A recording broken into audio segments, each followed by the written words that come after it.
get this far, burning like the stars.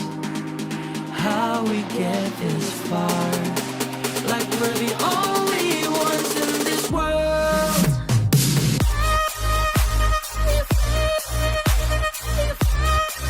Like we're the only ones in this world. Like we're the only ones in this world.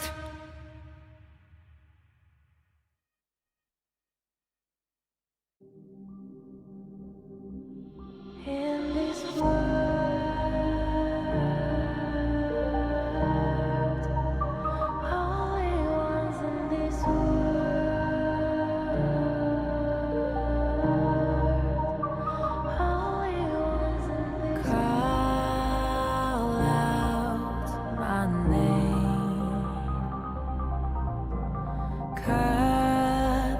sound of the rain, no matter how I feed the flame, you know I feel the darkness and the pain. All of the ways we tried to break free from the night, you know we made it out, we found the light. I fly so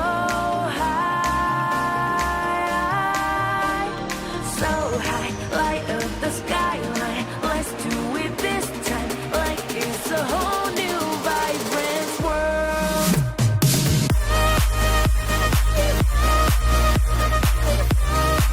Like we're the only ones in this world. Like we're the only ones in this world. Now I see that I got everything I need. It's alright, I'm on fire, I'm alive, 'cause now I fly so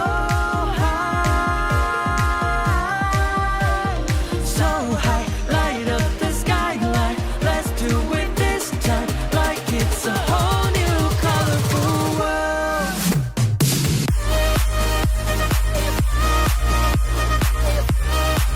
Like we're the only ones in this world. Like we're the only ones in this world. Never thought we'd get this far, burning like the stars. How we get this far, like we're the only ones in this world.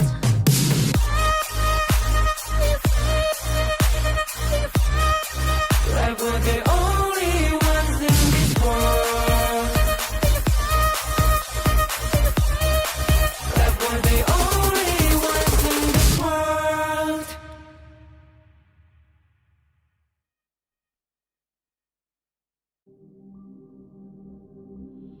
In this world.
I'm on fire, I'm alive, 'cause now I fly so high,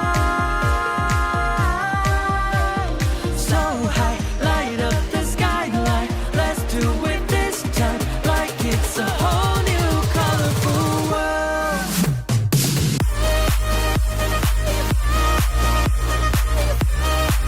Like we're the only ones in this world. Like we're the only ones in this world. Never thought we'd get this far, burning like the stars. How we get this far, like we're the only ones in this world.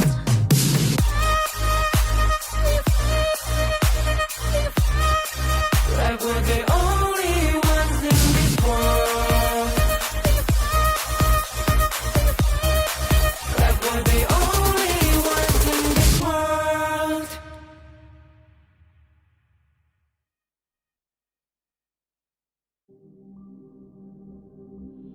In this world,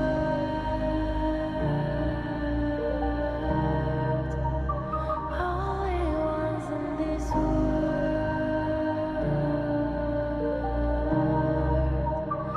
only ones in this world. Call out my name, cut through the sound of the rain. No matter how I feed the flame, you know I feel the darkness and the pain. All of the ways we tried to break free from the night, you know we made it out, we found the light. I fly so high, so high. Light up the skyline, let's do it this time, like it's a whole new vibrant world.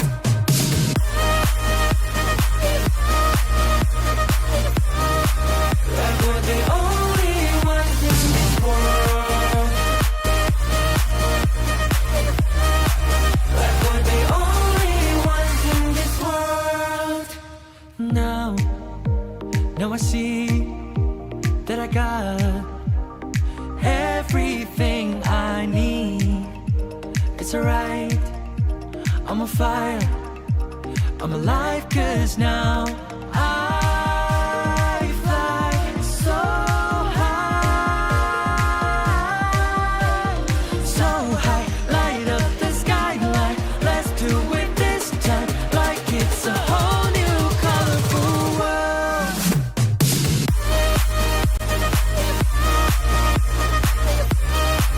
Like we're the only ones in this world.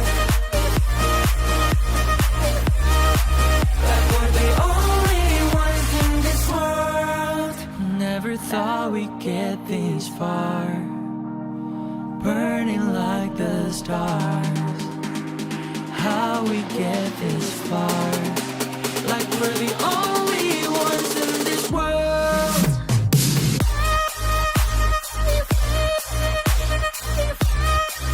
Like we're the only ones in this world. Like we're the only ones in this world.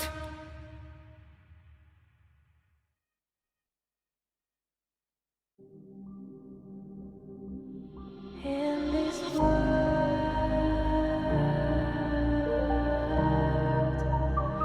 only ones in this world,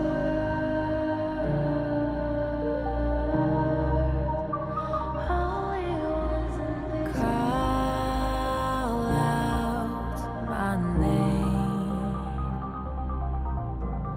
cut through the sound of the rain.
It's alright, I'm on fire, I'm alive, 'cause now I fly so high, so high, light up the skyline. Let's do it this time, like it's a whole new colorful world.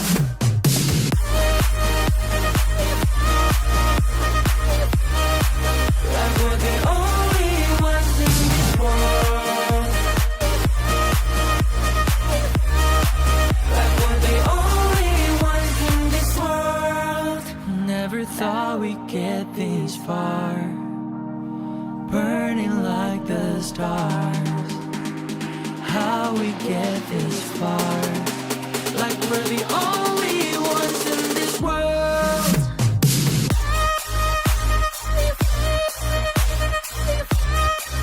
Like we're the only ones in this world. Like we're the only ones in this world.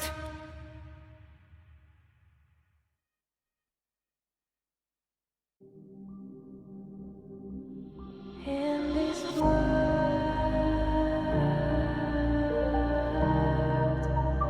only ones in this world,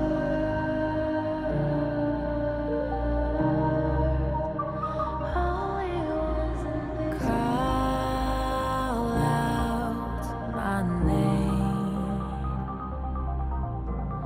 cut through the sound of the rain. No matter how I feed the flame, you know I feel the darkness and the pain. All of the ways we tried to break free from the night, you know we made it out, we found the light.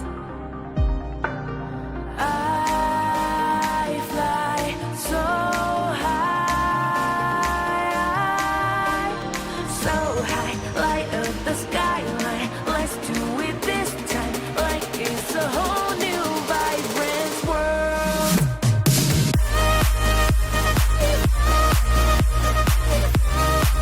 Like we're the only ones in this world. Like we're the only ones in this world. Now I see that I got everything I need. It's alright, I'm on fire, I'm alive, 'cause now I fly so high, so high, light up the skyline. Let's do it this time, like it's a whole new colorful world.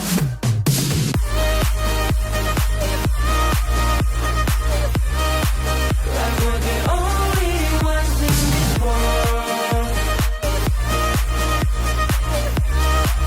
Like we're the only ones in this world. Never thought we'd get this far, burning like the stars. How we get this far, like we're the only ones in this world.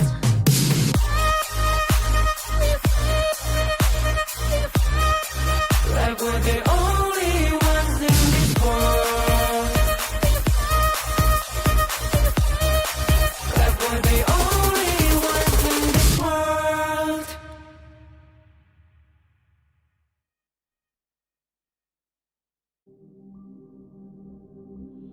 In this world, only ones in this world,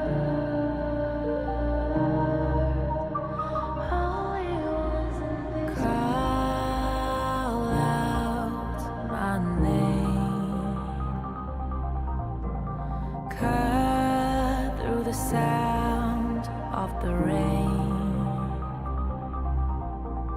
No matter how I feed the flame, you know I feel the darkness and the pain. All of the ways we tried to break free from the night, you know we made it out, we found the light. I fly so high, so high, light up the skyline. Let's do it this time, like it's a whole new vibrant world.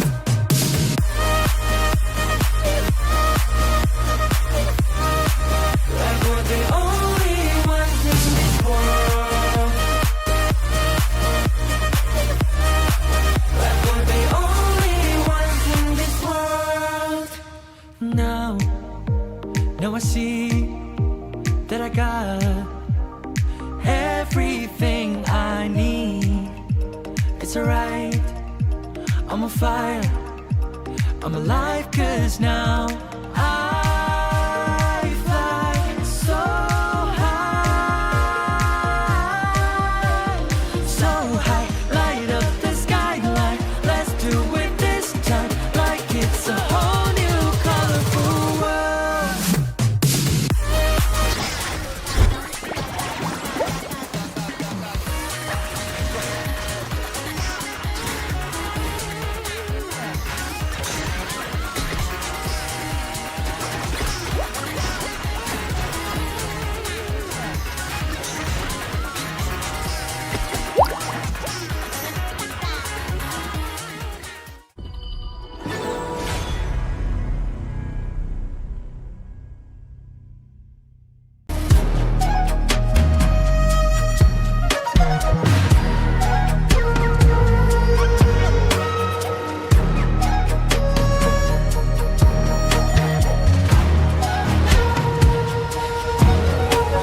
The unfaithful must be executed.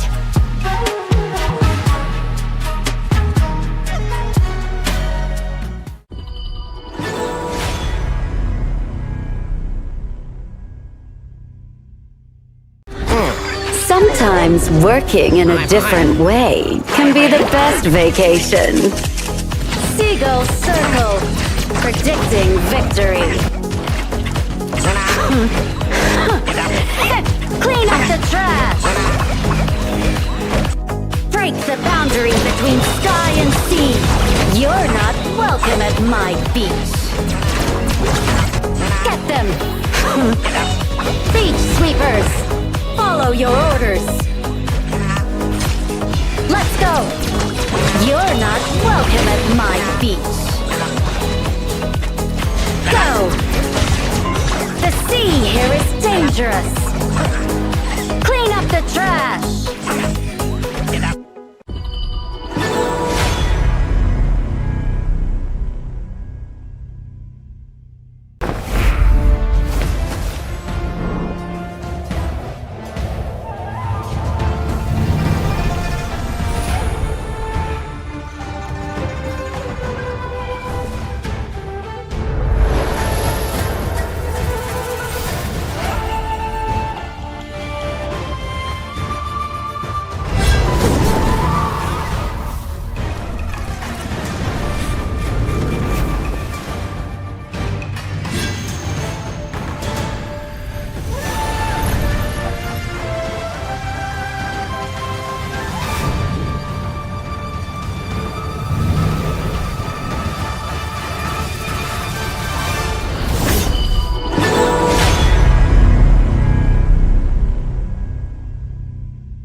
Excuse me.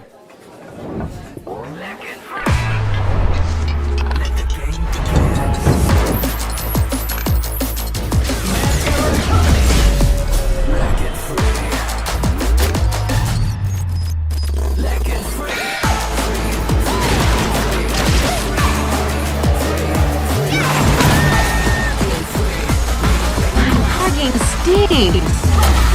Victory! Yes, yeah. Another round. Sure, but how about a smoother phone next time?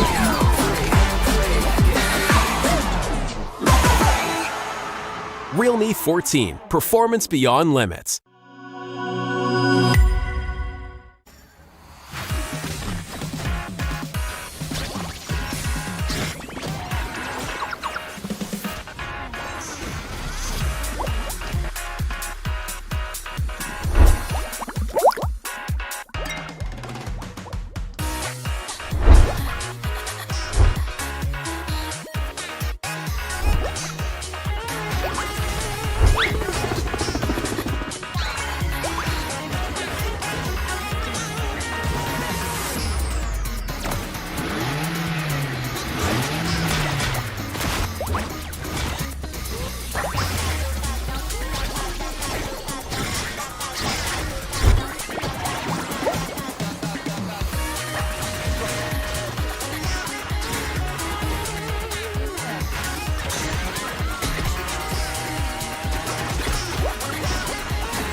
The unfaithful must be executed.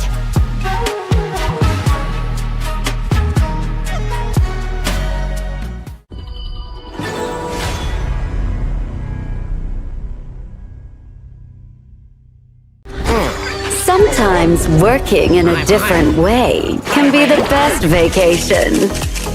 Seagull Circle, predicting victory. Clean up the trash! Break the boundary between sky and sea. You're not welcome at my beach. Get them! Beach sweepers! Follow your orders! Let's go! You're not welcome at my beach.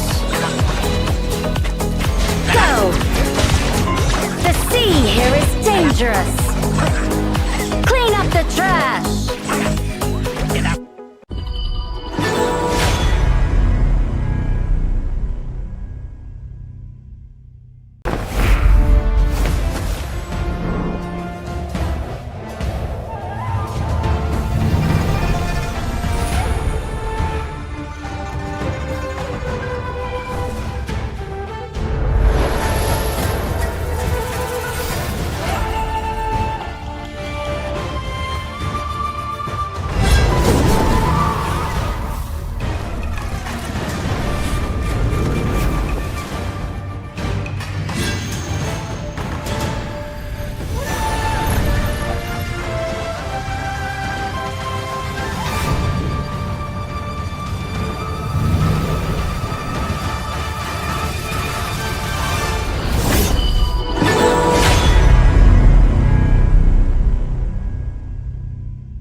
Excuse me.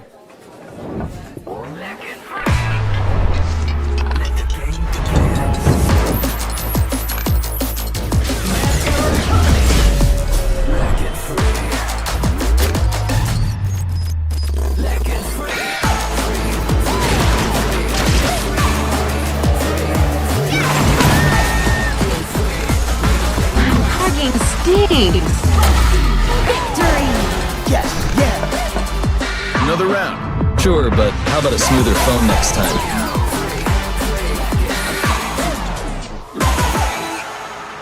Realme 14, performance beyond limits.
The unfaithful must be executed.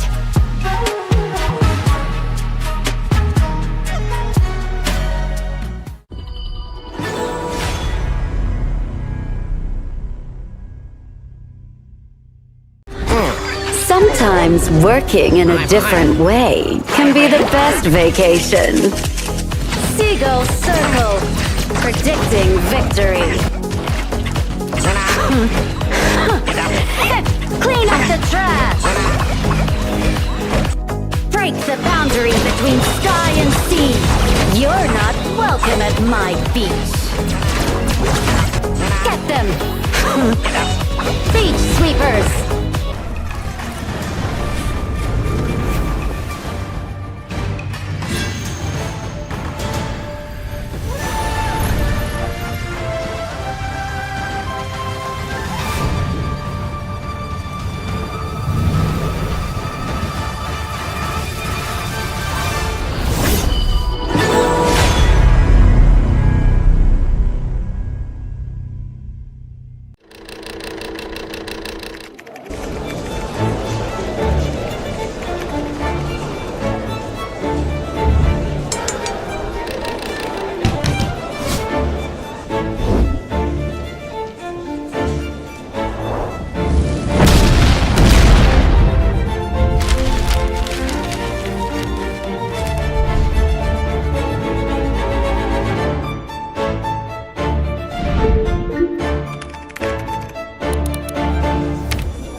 Excuse me.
everybody back to the Wildcard King series. This is the final day for you. I'm your caster, Moman, joined with Dash. How are you feeling today, bro?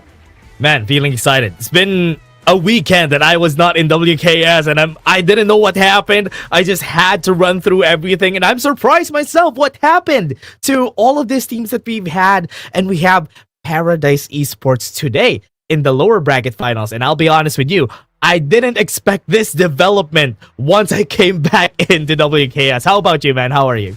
Yeah, it's been a roller coaster of a ride, but so far the 3 teams have been confirmed, right? Only one of them will be going to KWC, and it's currently Paradise Esports versus Fearless Esports in that lower brackets currently. So it's going to be that best of 5 where both teams are going to have to bring their A game, and of course in the grand finals already Paws Gaming will be waiting. So for you guys today, this best of 5, whoever teams wins will be going into the grand finals. So we are going to have this best of 5, then of course a little short break.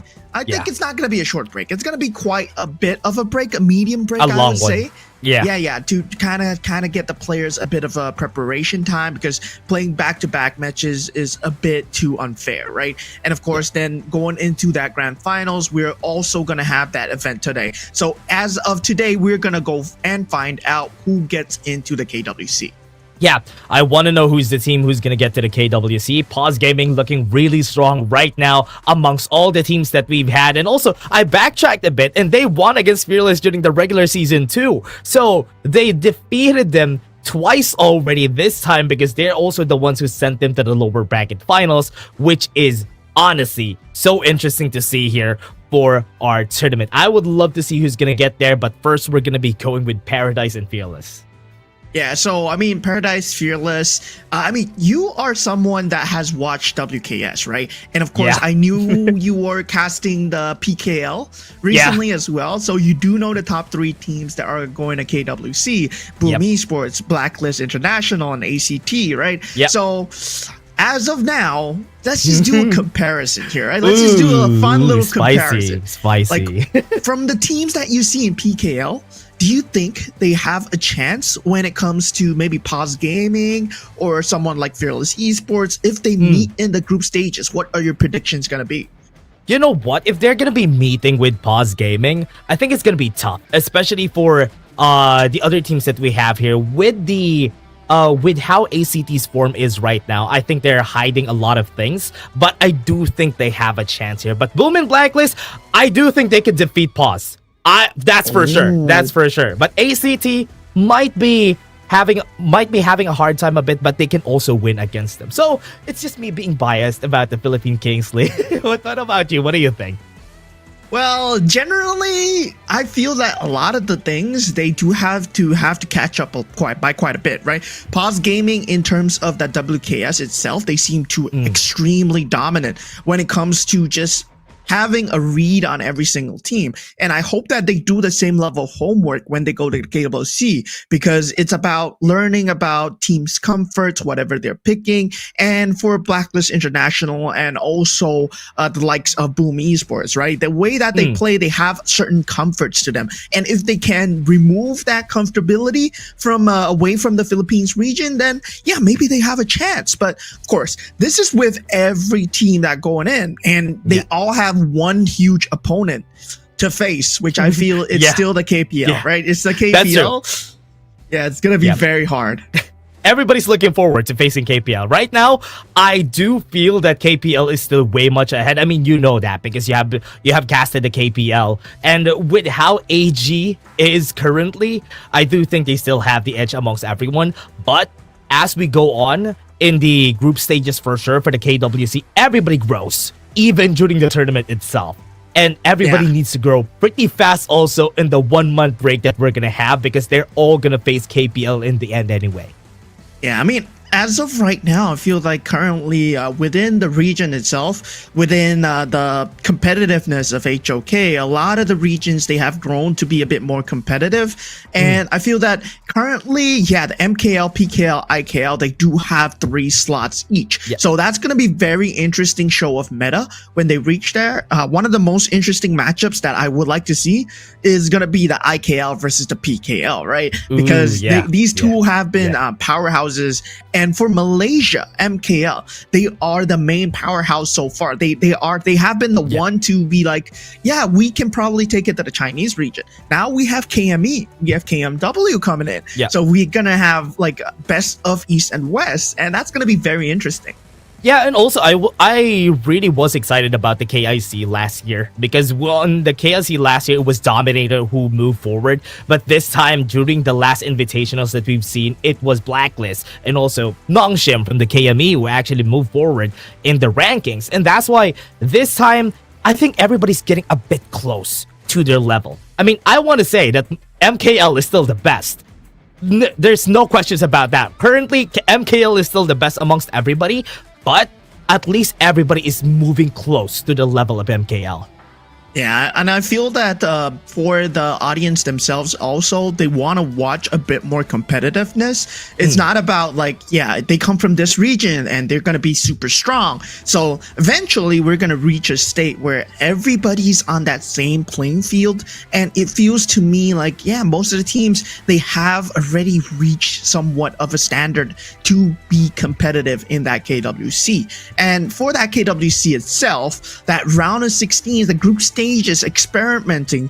There's gonna be a lot of new drafts coming out because we did see, right, a lot of new things in the WKS, the Lam Du Bang coming out. Of course, we did have the Da Qiao Fu Zi combo as well, but that's all like pseudo strats coming out from KPL, and I want to see somewhat of a Gen G strat coming out where they start picking up crazy stuff. Yeah, I want to see something different though, especially with what Gen G has been coming up when they were playing during the Kings Major East. If that comes out here in WKS, that is a lot of progress for the team. I mean, it doesn't work as much for other teams, but if it will work though, I would love to see that everybody will master that kind of niche setup as Holler cut the gorilla picks that they do. Could be something that could come out in the other regions that we have and have their supposed method themselves, because even in the WKS, even in the PKL, I don't usually see the Liang Princess Frost as much as the KME ones, because KME loves picking that. So this time, right now, there's really such current meta on different regions, and as they move together, there's gonna be like a hot pot of metas that we're gonna have there. Yeah, I mean, this is all a mishmash of a lot of different metas. And I feel that currently, in terms of who shines the most, we aren't going to be able to tell. But of course, in terms of playstyle, it seems that Malaysia, China, they've been the ones to look out for. And it's something about maybe trying to copy their meta, or of course, coming up with your own. And I feel like for KME, they are one of the best in coming up with their own, right? In terms of Gen G, they've been coming up with their own metas. And somewhat of a secondary, I would say, is like Paws Gaming, Fearless Esports as well. They've been coming up with their own kind of playstyle. The way that Paws Gaming plays, they are in a bit of a secret state where they are going for that bit of a macro, but they want to end the game as fast as possible. So Paws Gaming, well, I gotta say, right, when you're facing these bigger teams that will actually go against more and more macro, can you stand up to the test of the international?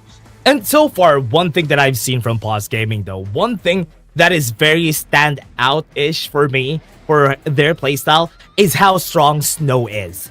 And that's one of the things that I want to point out, because Snow currently is the strongest Clash laner that we have here in the WKS, and that's the reason why they're almost always ahead. And this meta that is roaming around Paws Gaming has been the reason why, has been their trump card on why they have been winning these games. And the others like Fable, even Yu Song from Paradise Esports are not in match to how Paws Gaming has their priority on this Clash laner. Yeah, currently, I mean, in terms of just speaking about just power levels alone, right? Paradise Esports, they're gonna have a very hard time going up against Fearless Esports. Of course, if you're a Paradise Esports fan, it's gonna be tough. It's gonna be tough. Definitely. You gotta go against two powerhouses right now. Fearless Esports being brought down to the lower brackets. Well, they might be demoralized against Paws Gaming, but Yeah. going back to history, they've just done it like so many times before. Yeah, and also that's one of the histories that we've had for the PKL also, the recently concluded one. Even I think this is also the development for MKL, the Ultimate Battles that we've had from the weekend. It was crazy. In the PKL, we had the second place team win against the first place team. So there's still this possibility that Fearless Esports could actually edge it out against Paws Gaming. Because you know what? You've read the strategy. You probably did your assignment during the past 2 days. And you might be able to go the lengths against the strongest team. Because you know what? Every strategy that they have is already out there. So there's a chance that this homework that they've done could actually help them win. Yeah, I mean, definitely there's a lot of new strategies coming out. There's a lot of new homework being done as well, right? You see, where most of the teams, they start to just kind of fill in what you expect them to do. But then suddenly, Paradise Esports, they just bring us to a new kind of journey where, yeah, they just bringing out new picks. And I'm hoping that I can see more of that, because the last time where, yeah, they were up against Fearless Esports, they actually brought quite crazy picks as well. They brought in the Lam and the Liu Bang once again, yes, but this makes teams want to ban out the Lam and the Liu Bang. And also, they did bring in the Yao for Paws Gaming, so that might mean somewhat of a new kind of gaming where the Yao and the Liang, they were used in conjunction together, right? Having the suppression and having the mobility of the Yao. Oh, tell me about the Kaiser game. I remember the Kaiser game from Paradise Esports, which was something really surprising for me because they had like the Jing, then the Kaiser in the farm lane. I was surprised about that game because I watched it again and I'm like, how is this working? I don't understand how this is working against Paradise Esports, and they defeated them with this Kaiser. Yeah, I mean, honestly, for the side of them, I would just say, right, Kaiser is something that they really needed at that period of time, that control immunity. It's something that most teams don't think about. Having the invincible warrior, having the control immunity, having another pseudo frontliner. And Kaiser is a very strong pick in the KPL as well, where you do see certain blanket bans. If you do see a certain playstyle, you start to ban it out, because suddenly the Kaiser becomes extremely strong in that back line. Because let's say you have a Charlotte, right? You have something that can jump the back line. Charlotte's a bit squishy, but Kaiser, he's not that squishy. So if you have a bit of sustain, suddenly the Kaiser just seems like a very good pick. Yeah, honestly, when I see or when I remember a Kaiser, I always think of Kaiser like a weaker Dun every time. I don't know why, but he feels like that to me because he doesn't have the same amount of sustain as a Dun. He's not as stays as long in the fight as a Dun, but when I remember correctly, Kaiser is much more tankier, not as sustaining because he doesn't have the amount of healing that a Dun has, but the invincible warrior keeps him there in the fight for the longest time.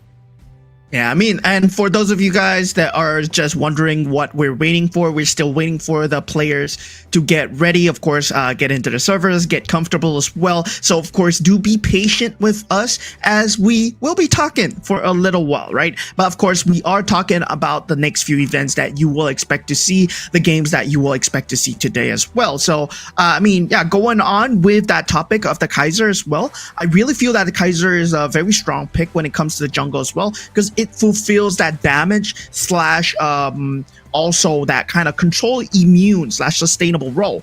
And this is very important, right? Because of that global ban pick. And we're going into best of fives already. The next series that we're going to see, grand finals, is going to be best of sevens. So hero versatility wise, they're going to tap in extremely into the depths of their pool. Yeah, especially their pool is very wide. One of the things that I really respect about these players is that their pool is very wide. They know how to play it. They know how long they can last, especially when they're at this level, at this stage. And that's what I've been experiencing even on the other regions, because I realized that some of the heroes that they've been picking, they've been showing it a bit during the regular season, then they show it on a different composition once we go to the best of 5. It's a different monster, it's a different beast. A best of 5 is a different game than a best of 3 because you can do a lot more, or rather, you will lose a lot more heroes as the time goes on.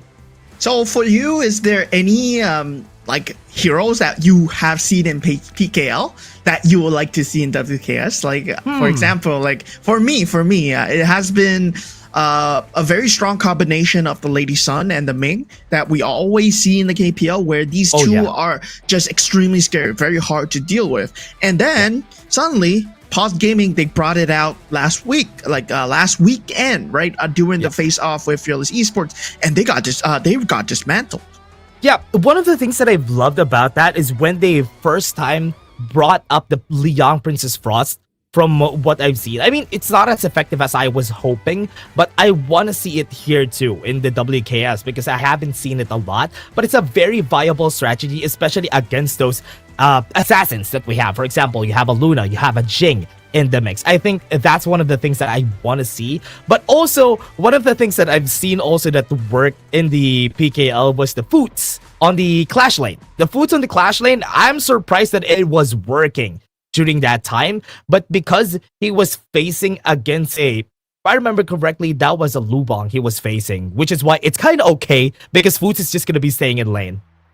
Yeah, I mean, Foots is really kind of lane bully, I would say. Yeah. Like, you want to just snowball early. You want to get the farm as much as possible. And yeah, as the Clash lane, yeah, I can see it going pretty much the other way as well, where people start to just itemize and just build around that Foots in the Clash lane, right? And of course, I feel that for Foots, Da Chao is very strong in the combination as well. So something that you can do is that have the Foots, have the Da Chao, and maybe have an early as well if that gets leaked out into the pool. Now, something that you said a lot about is the Liang and the Princess Frost, right? So the Liang Princess Frost combo, I feel that it has been very dominant, but of course, the problem is, right?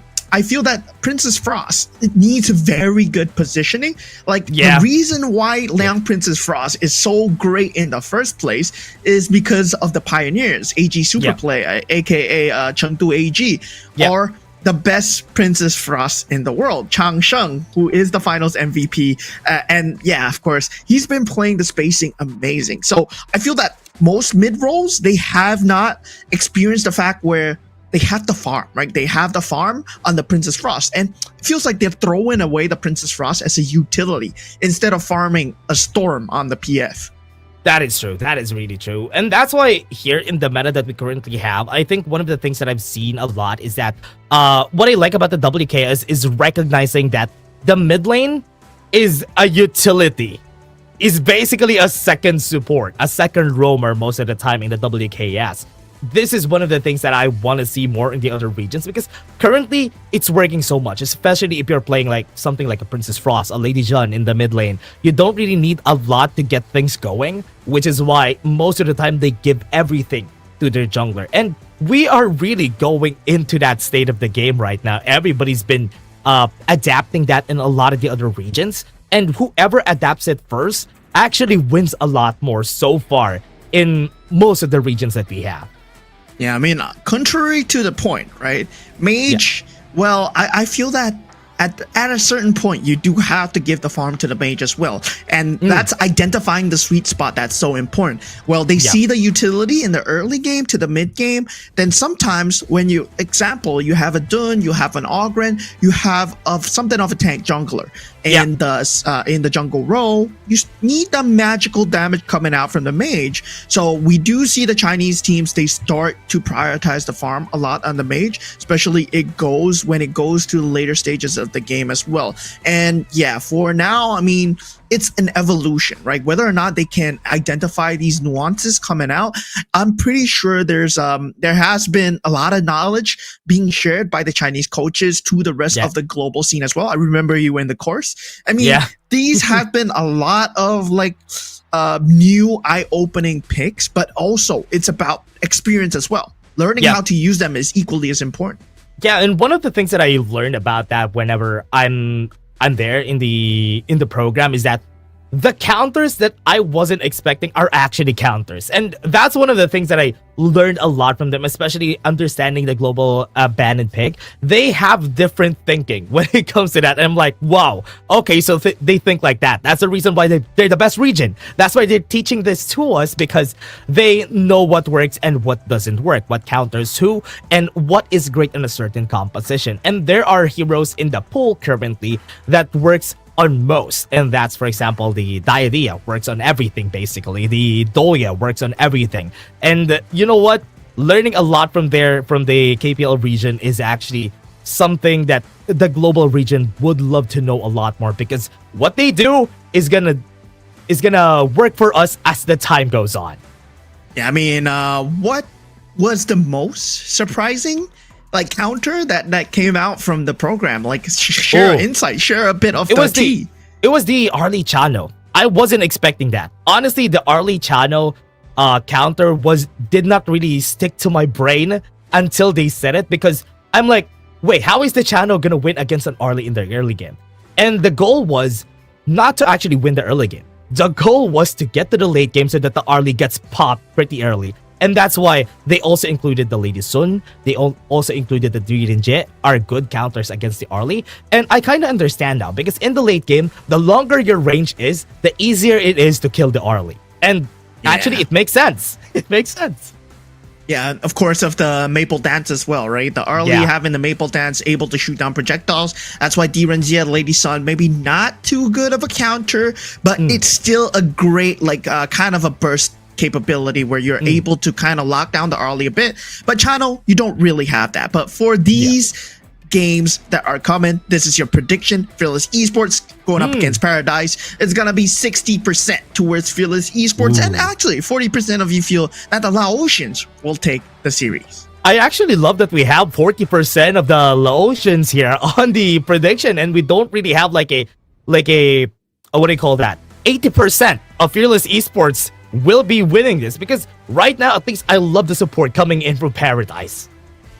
Yeah, Paradise Esports, well, they do have a bit of international experience. Tom and 919, they played in multiple qualifiers as well. They have a bit of experience going up against stronger teams, but not as much as Fearless Esports. But Fearless Esports, well, I gotta say, they did face a bit of pressure from the previous series already. Paws Gaming, they exposed a lot of Fearless Esports faults, right? Where I feel that Sky, he's been running the show mostly for Fearless Esports, but now Sky, he has been exposed quite a bit, because right now it has consistently been either the KK or the Sky show, and once he gets shut down, Fearless Esports, they just have a bad time. But looking at the guys from Fearless Esports, Fable on the Clash lane, Sky in the jungle, Yin in the mage role, KK on that farm lane, and Woodwind on the support. Great story for this, guys. I mean, the last time that they've been here, they also weren't able to get the slot for the last invitationals, but this time they are still looking for it. Right now in the lower bracket finals, they will go, but after they win this, or if they win this, they will still have a chance to fight against a stronger version of Paws Gaming. But now, let's take a look at the other team. Paradise Esports, Yusong, 919, Belby, Tom, and MZK. I mean, these are the guys that will have to perform a miracle here today at WKS, because honestly, I feel that in terms of experience, they haven't learned enough, right? It's still a very telling factor that they are the top 3 right now, but still, I feel that in terms of Paradise Esports and Fearless Esports, right? Well, the power levels are very far away from each other, where Paws Gaming, Fearless Esports, they are handedly top 2, and then we have the rest. So looking at the head-to-heads, Fable versus Yusong, and Fable, he's been doing a great job on the GPM department. That is insane. GPM on the side of Favor is 1023 and 647 in Yusong. This is also because of the fact that during the regular season, it was not really a good time for Paradise. But looking at the KDA, you know what? Not bad for Yusong. He is actually fighting back against Fable when it comes to stats. Yeah, I mean, in terms of stats itself, not a very good telling factor as well, because, well, they do perform different roles, right? We see Yusong, he's much more of kill participation. He joins the fight a lot. He does play the Liu Bang a lot as well, especially in the regular season and also in the playoffs as well. So Fable, he fulfills a different role where he has that macro factor going, gives the space towards Sky, gives the space towards KK as much as possible. Yeah, and also one of the things that I've seen a lot from Fearless Esports, especially for Fable, is the priority on Sun Tzu, which is why he does a lot of macro plays. He does a lot of roaming around the map, which works pretty well for the playstyle of Fearless Esports. Because as you said, it's the Sky and KK show for Fearless. Yeah, I mean, they're very reliant on Sky. They're very reliant on KK. But, of course, you have to remember that Sky, well, his tournament life, his competitive life is not that long. If you check the stats on this guy has only been in a pro team for maybe 30 days. And yeah, this is his debut into the WKS where he's playing on that professional level already. He has not played anywhere else before. They probably just dragged him out from the server and you're like, oh yeah, this guy's a good jungler. Come play for us. Oh yeah, they probably saw each other just in the server. Then they were like, "Oh, Sky has been doing so well in his own, so might as well take him for the team." And you know what, Fearless Esports, they were okay, especially when they were playing with this roster. Moving away from the former jungler that they have, which is Dao, which is now in OG. So this time, I do think Fearless Esports is a lot more connected compared to before, and I like that. Honestly, I like that coming from Fearless Esports. That's a lot of growth for the team. Yeah, I mean, a lot of growth, but yet we still see some rookie mistakes versus Paws Gaming where, we saw Sky overextending a bit and then suddenly they just start to lose games, right? So that's something that they need to fix right now, especially if they're going to take the series against Paradise Esports and if they want to take the following series against Paws Gaming. But now we have the players gathered and already banning and drafting. Okay, we're already going to the ban and pick. So this time, Fearless Esports versus Paradise Esports. This is going to be our first ever game right now of the lower bracket finals. The question is, whose dream is going to be moving forward and who is going to be stopped on the track? And for now, starting off, Fearless Esports will be banning Dharma. Dharma being taken out the pool, Arlie being taken out as well. And as we said before, there is that very versatile pick of the Dolia still available. Mai Shiranui, a very handed top pick for both teams here. And now for Paradise Esports, whether they want to take out the Luna, and they do take it out. Yeah, good ban on the Luna. Always has been, especially for Sky. But this time, first pick will be Long for a KK. And this is going to be good. As we said, priority on the marksman here for Fearless. I mean, if our Paradise Esports, Pay Byron is available, so you just snap pick it up, and yeah, they do. So they will have that combo from 919 and Yusong coming out. Fearless Esports, they will have to answer. They do pick up the Jing to counter the Pay's movements. Very good in terms of the 1v1, but they do need a very stellar support to lock it down because Jing, well, you can just run away from the mirror domain. Yeah, one thing that I like about this is the adjustment that they have. Sun Tzu is still a priority for Fearless Esports here for the team. And I like that they had a very safe pick here for Paradise Esports because what do they need?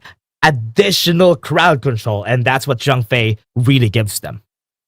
Currently, well, Zhang Fei, yeah, very good with additional crowd control, very good at pseudo tanking as well. For Paradise Esports, I really like this lineup, very easy to execute. Now, both teams, I feel that they will be looking at the Yi Sing as a potential mid laner because the board with the Taking Liberties is extremely good at controlling the pace of the fights. Yep. Taking it out from each other is going to be important here because if ever they pick up the I Ching for Fearless, it's going to be like, honestly, the Exodia for the team because it works pretty well with the Jing and the set sail coming in from Fable. But Paradise Esports could actually take it just to work it out for the team because it also works well with the Zhang Fei. So that adds a lot more flavor for the team. Paradise Esports actually banning out the idea and the Sakir here. They are a bit scared of the sustain coming out from Fearless Esports. Meanwhile, Fearless Esports choose to take out the farm laner. The matchups available Ooh. against the Long, right? So the Arlie being taken out already in the start. Now the Chano and the Houyi gone. So something that they can look towards is maybe the Diren Jie, which does have a bit of control, but does not have that sustainability versus the Sun Tzu and the Jing. So it's a toss up between the Lady Sun or the Diren Jie for Paradise Esports right now. It's gonna be hard if they pick up the Lady Sun here. Easy target for the Jing also. So Yeah. what are they gonna be picking here? Because if they are gonna be picking the marksman, you know what? You just pick up the Yixing. Pick up the Yixing, then think about the marksman next. Yeah, I mean, at this point, you want to pick up the Yixing for yourself. It's going to be a great pick for either teams right now because the World is My Board is just so good. But they prioritize the Concert Yu for the survivability. So this gives Fearless Esports a chance to pick up the Yixing. They snap it instantly. And now, with the support available, they pick up the Mozi for the Infinite setup. Actually, good. Matsu having the range together with the World is My Board really perfect, and also good protection onto the backline if ever somebody goes in. So with this, what choice does Paradise Esports has with the plethora of mid laners that we have? I do think a Shirt could actually work well for the team here, or even a Lady Zun could work in the team here if they need. Actually, not Lady Zun. Okay, actually works well. Good. Don't really like this, right? Having the Lady Zun versus a lot of these guys that can actually cross terrains. Well, the Lady Zun, very good at dealing with the Mozi, but it's not good at dealing with the rest of the team. If you take a look at the 4 other members, they're extremely mobile. And, well, you're reserving your Disruptive Deluge for the Sun Tzu, right? Mostly the Sun Tzu. So you're not going to be able to catch the Jing. And I feel that even if they picked an Angela, it would have been better against with this current lineup because that Leaping Savior, Unbridled Outburst into the Mage Damage Burst, that's just very good damage burst for one target. Yeah, you know what? I'd rather have a Princess Frost here because when it comes to the radius of the AoE of the Disruptive Delusion, the Winter is here. I think the Princess Frost Winter is here could cover the whole mirror domain. So that will push the Jing away from the fight, which is way better. But I want to see what Paradise Esports are thinking here because this Lady Zun will not have the greatest time, but if they make it work, that's good. Yeah, I mean, including the Concert Yu, I would say. Well, it's gonna find a lot of trouble landing shots in the team fight because there's gonna be a lot of chaos, right? Paradise Esports, well, they have the mobility from the Pei, Byron, and Zhang Fei. These 3 are extremely mobile, but the rest of the damage dealers, they're not as mobile. So if Fearless Esports, they find a way to your back lines, it's gonna be all hands on deck defense for them. And it's gonna be a very hard defense because Concert Yu and Lady Zun, well, if they're caught, it's very hard for them to run away. Yeah, they're going to be very reactive. I think that's the only playstyle that they need to have here for Paradise Esports. The 2 will be baiting, the Pei and the Byron. Wait for everybody to go in from the side of Fearless because they are for sure going to go in.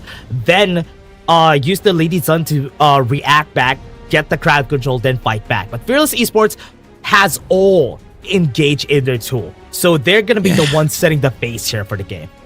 Yeah, I mean, I feel like for Fearless Esports, right, they have a very easy execution when it comes to these team fights. Well, Paradise Esports, they had the easier execution at first, but they went for the harder route. They could have picked up the Yixing, but really lapsed in decision, giving it away to Fearless Esports. Now, on Fearless Esports side, right, if you think about it, if they get an advantage and they choose not to fight, there's nothing Paradise Esports can do. Yep, game's over. Game's over at that point. If ever the Jing gets advantage against the Pei, which you don't like to happen, this will not really pair well for the team. The only goal that they have here for Paradise Esports is to make sure that the Pei Byron gets the advantage. If they don't get advantage in this game, the game is over. Yeah, I mean, knowing what Fearless Esports are going to do, they're probably going to put Sky together with the likes of Fable in the top lane, right? Having the Sun Tzu together with Jing really to shut down the Byron as much as possible. So, yeah, Fearless Esports right now, I gotta say, right? The draft is 70% in the favor for me. Paradise Esports, well, you do have that Pei Byron, but it's a very greedy pick. You need a lot of farm for you guys to make it work. And of course, you don't have the sustainability to back it up. Yeah, one thing that I like, the only thing that I like about this concert you pick is how she's gonna be winning against the Long just because of the protecting wins. And also, not an easy target also for the Jing. But most of the pressure is gonna go to the other members here, for sure. It's gonna be on Pei, it's gonna be on the Lady Jun. So these two are the ones not gonna be having fun because the focus is gonna be lowered on the other members, and it's all gonna be pointed out on just two people. Yeah, I mean, definitely at this point, there's going to be a lot of reaction tools coming out for Paradise Esports. But yeah, currently we're just waiting for the officials to check whether they do have all their devices ready, whether they're loading into the game. And of course, game fairness is very much prioritized over here. So Fearless Esports and Paradise Esports, this will be the lower bracket finals where the winner will be going into the grand finals against Paws Gaming. Oh yeah, let's see if ever who's gonna be going to the grand finals. Both of them have a bone to pick against Paws Gaming, so whoever gets there will have the great chance. But again, everybody, this is gonna be game one of our lower bracket finals, and they're fighting for that slot for the grand finals.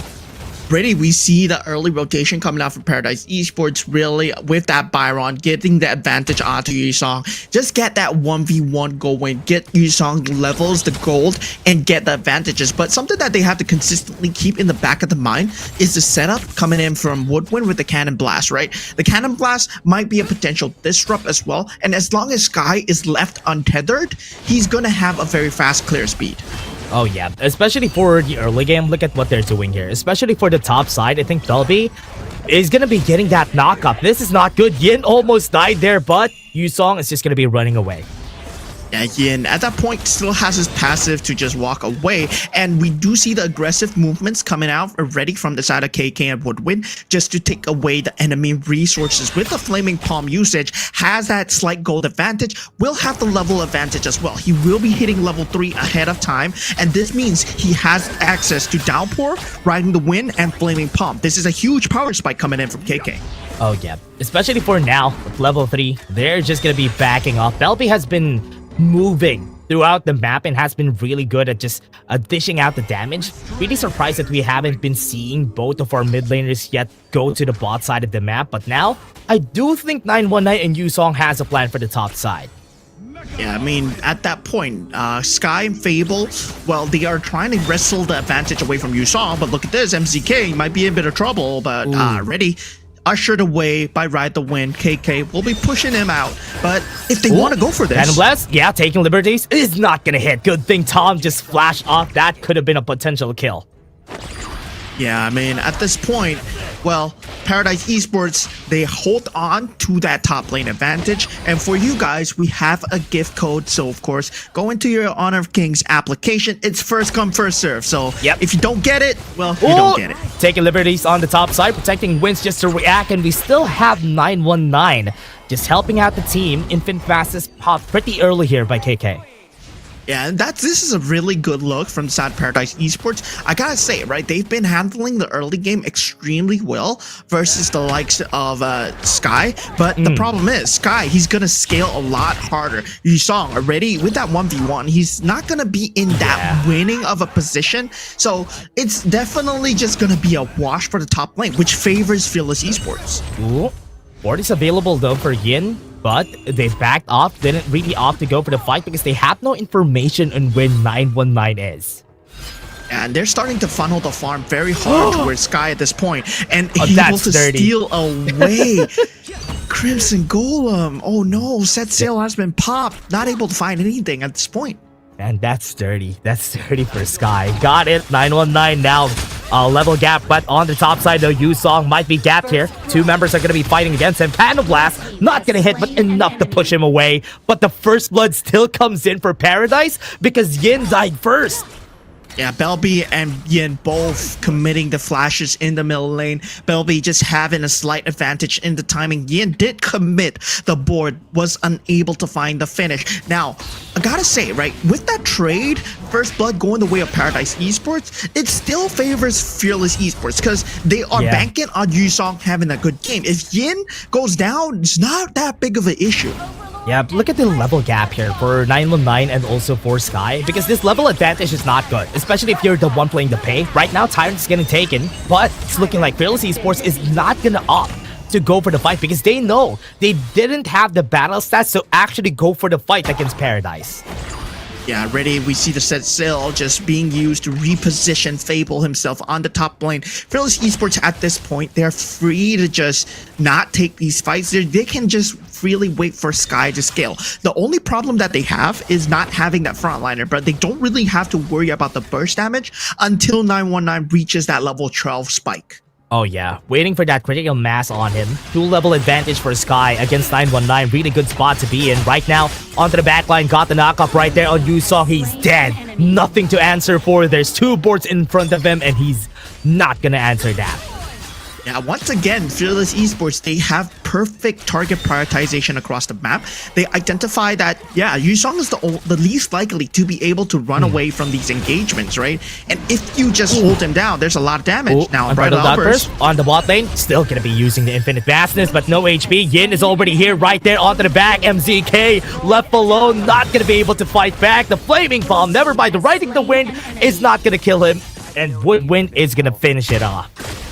Yeah, that's a huge blunder coming in for Paradise Esports, thinking that they could have gotten a kill. But now we do have a bit of a technical pause coming in. But going back to the previous team fight, where Fearless Esports, they did win handedly, right? You saw the rotations coming out from Yin to actually get that knock-up coming in from taking liberties. And of course, having the stones as well. That's the passive skill coming out from Yising, able to deal a consistent amount of damage. Now, this is the point where Paradise Esports they need to worry about, because they're currently at a 2,000 gold advantage, and right now there is a pause coming in. Well, we do see the players, they're still chilling, they're showing us their phones. Oh yeah, I love what Yusong is having here though. I love what he's having. But from here, for the side of 919 and MZK, they're the ones showing it up, and we have a pause for both of our teams. I think there's a technical difficulty when it comes to their networks, probably, which is why they're showing it. Yeah, I mean, at this point, well, you saw just still sniffing on his little, you know, what do you call that? I forgot what it's called. I forgot what it's called, but it clears the nose so well. Yeah, everybody's in so on that. Yeah, everybody loves that thing. That even in Singapore, like you in Philippines, you like it. Yeah, we in we Singapore, love it. We love it. Yeah. Oh man, what is it called? I'm now, I'm now searching for it, because everybody here, even some of the casters, also have it, and I'm like, wait, I want that. I want that too. Yeah, I mean, this is equivalent to the smelling salts that the pro weightlifters use, and yeah, you can see the rest of Paradise Esports. They're just chilling there. I know what it's called now. Hong Thai. It's called Hong Thai. Okay. Search for it. We're not sponsored by them, so yeah, but of course, Poishong? I don't know how. Sorry if I'm butchering it, but that is what Yusong is having right now.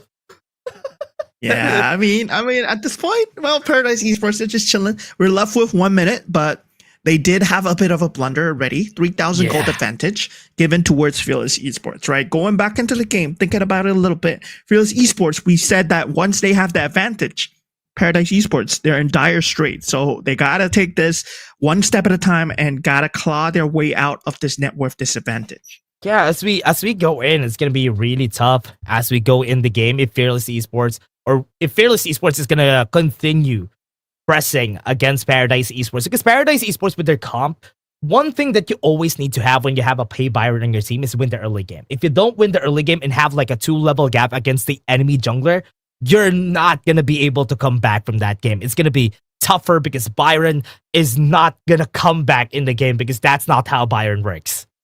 Yeah, and in terms of winning the early game as well, Pay Byron, they're very comfortable with working as a solo unit, right? Byron, well, you can do the macro plays, but if you take a look at the map, right, they already lost that top lane turret, and now...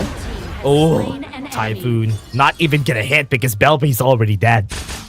Yeah, Belby instantly just plucked off with that mirror domain, and also the reflection coming in, right? Sky very good with his mirror images, and now with the itemizations, double axe of torment coming out from Fable and Sky, they do have a bit of sustainability to go towards these team fights, and with the Eternity Blade already out in the hands of KK, they can actually take these mid-game team fights. Ooh, gonna go for it for the fight. Not even using the mirror domain yet this early, but the World is My Board is gonna hit a lot of people. That is big, but they are still fighting back. Look at the damage coming from their side. As that sail is gonna hit onto the back line. That's 3 people down on the side of Paradise.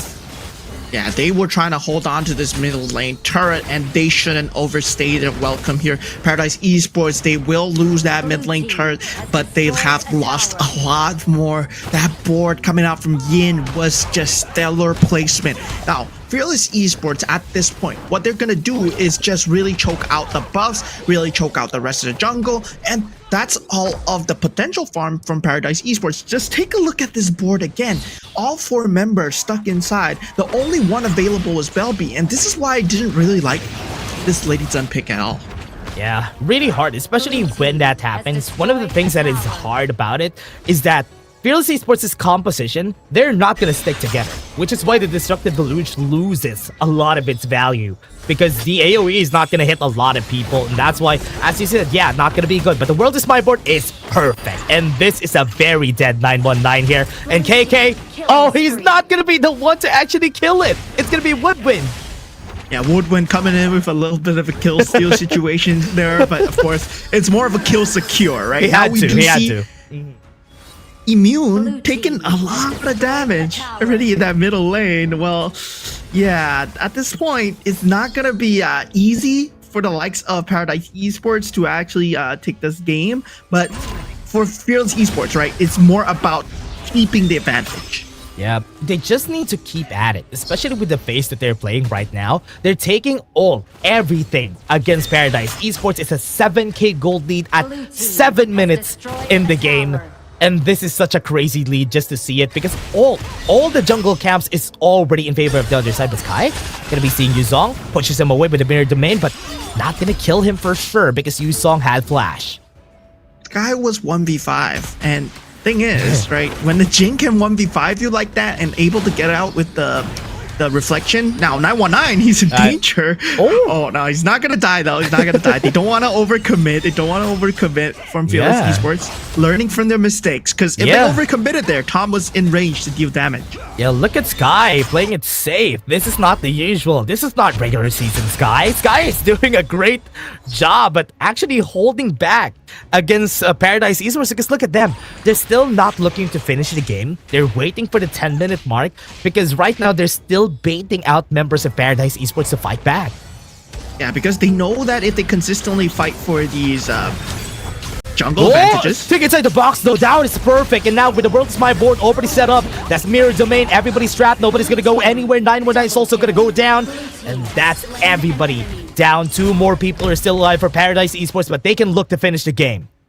Yeah, they're not safe inside their own jungle. Fearless Esports, they know perfectly, right, that all they have to do is play this push and pull, and eventually they're gonna try and venture out, take one of their buffs, and then they set that trap, because they have the Cannon Blast to just keep doing that. And there's a 4,000 gold difference between Sky and 919, so it's extremely hard for 919 to even poke out, show his face out on the map. For Paradise Esports, it's gonna be very dire straits. Yes, that sail wasn't able to hit. One trapped on the World is My Board, but not gonna be continuing with that fight. Even with Sky on his place, he's just pushing everybody away so that they won't be able to defend the tower on the top side. Yeah, Cannon Blast consistently either to disengage or to get that engage. Very good draft coming out from Fearless Esports. Sky ready with the 5th item at 10 minutes into the game. This is almost a 10,000 gold Jing. So this is something of a snowball that Paradise Esports cannot get rid of unless they have that superior positioning. Mirror domain onto the back line, might be able to get the hit with a set sail, but the board is going to keep everybody inside. Nobody's going to be moving up, but the kills are happening. Yin is going to fall down. That is good for Paradise Esports, but they're losing all their lives in front of Fearless Esports. They're in front, they're losing everything, and Yusong's the last one to stay, and Godlike is going to be called for Sky. And this game, the Crystal, it's all going to go down, and Paradise Esports are just going to watch it happen. Here it comes, and Fearless is just going to be ending this game and end it with a 1-0. Yeah, 1-0 advantage already, very handedly coming out. Sky dropping his phone there. I saw what happened. But of course, man is excited, right? Man is excited the way that he was really controlling the jungle with the Jing. There was no way that the rest of the members of Paradise Esports could have fought. Yeah. I was looking at its points. Wait, can I see it? Can I see the points, Guy? Please show it to us. I want to see if you got the 16 in the points. But again, it was a really nice time to see Fearless Esports actually getting the wins here, and a very deserving win for Fearless. Yeah, Fearless Esports, of course, well, they did have the stellar drafting. They identified that enemy. Well, they want the E-Sing, but they kind of just let it out in the pool. And Paradise Esports, at that point, they could have drafted the E-Sing for themselves. If not, they wouldn't have been such dire straits. And them going for Concert Yu instantly instead of picking up the E-Sing, well, that was a bit of a misplay coming out for Paradise Esports. That's true. Fearless is not gonna pick that. That's why I was surprised that they picked up the Concert U. They could have went with the last pick Concert U and just give the E-Sing to Belby so that Fearless Esports wouldn't have the perfect composition. That was the missing piece of Fearless Esports' comp, and they got it. And that's why this game one was just in their favor. Yeah, I mean, even if they didn't get it, there were a lot of potential combinations that they could have went for. They could have went with the Nuwa. They could have went with also the Gun and Mo, and also potentially, right, having Shi is also good in their lineup because it actually like defeats what a pay wants to do. So they had a lot of premium picks, but the best one was the E-Sing, and as casters, we saw that. But Paradise Esports, they couldn't see that coming. So that's just kind of sad for me.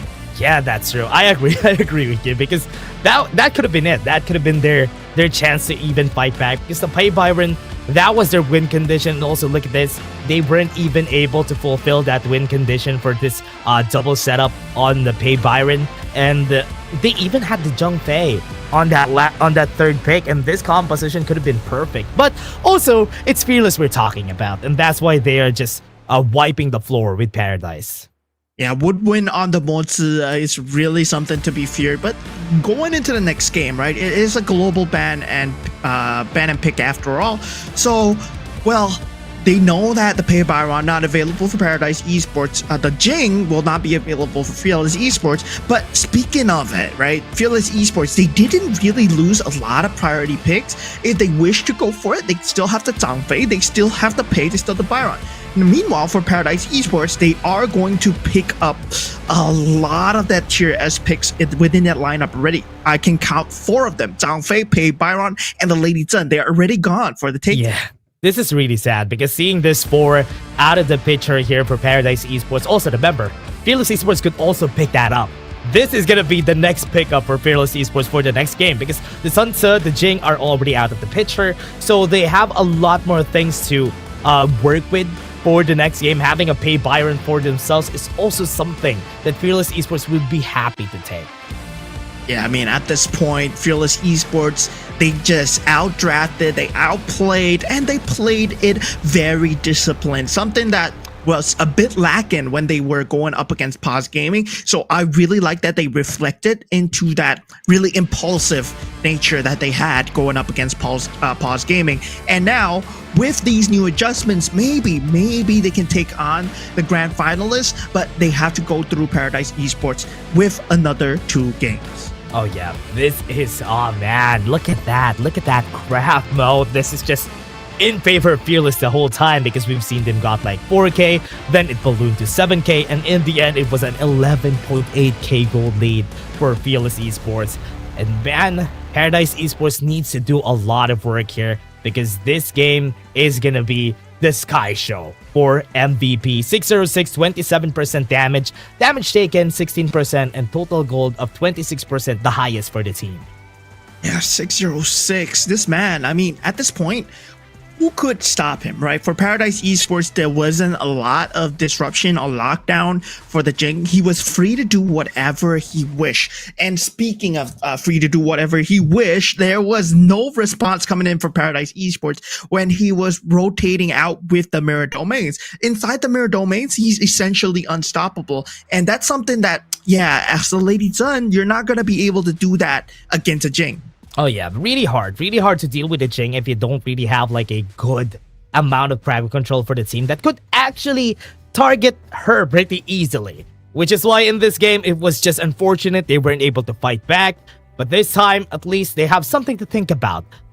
Once right now because we have a bit of a break, and this is why this time they have like 5 minutes to think about things.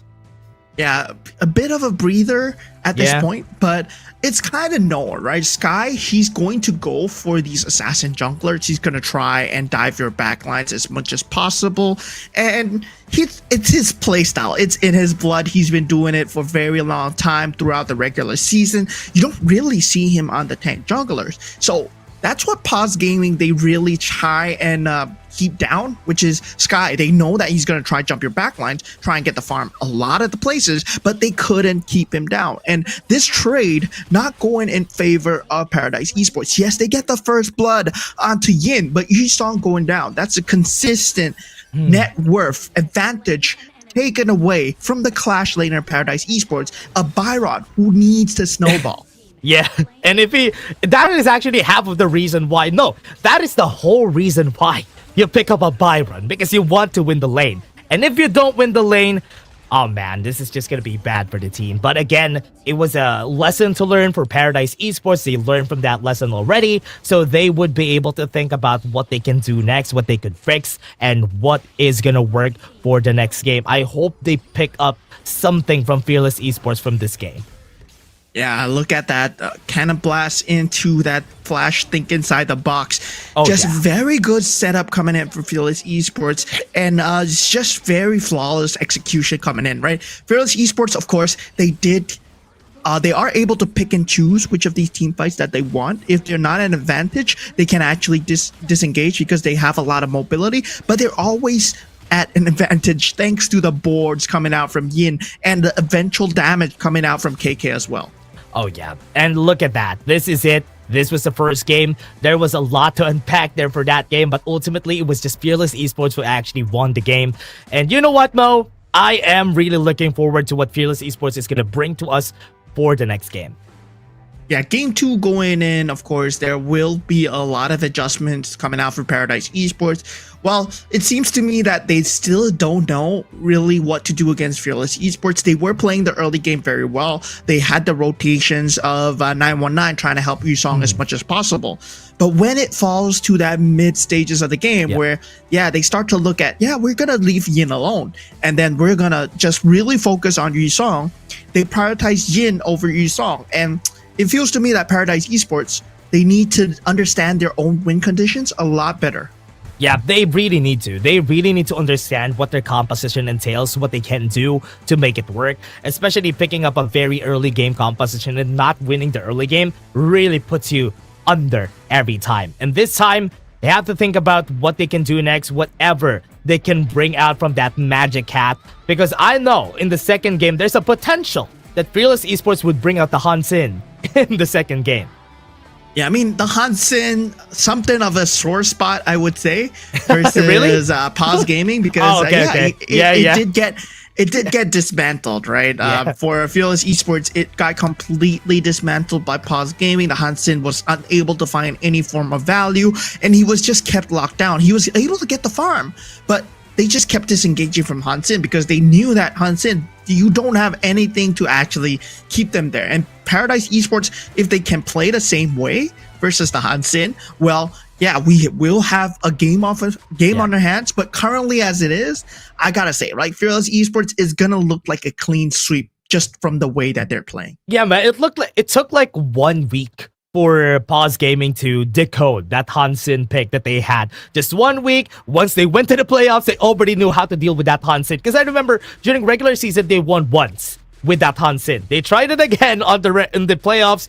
Didn't work out. So I hope it is a lot more formidable this time, or just throw it out if they don't want to pick it again. I mean, we are already at game 2, so definitely you want to throw a momentum breaker for Fearless Esports. So definitely at this point, maybe you want to throw out something like the Lamen Liu Bog, maybe some of the cheese picks that you have. We did see someone wanting to pick up that Zhuangzi on the side of Paradise Esports as well. I do know they have a very good pockets Zhuangzi strategy, but they haven't shown that in playoffs so far. Ooh, I want to see that though. If ever that happens, especially if the other team picks up a Dharma, that really mutes the Dharma and what he wants to do. And that's something that I've seen in the PKL. It was something surprising that they actually brought that out. But this time, oh, we're very fast. We're going to go already to our game number 2.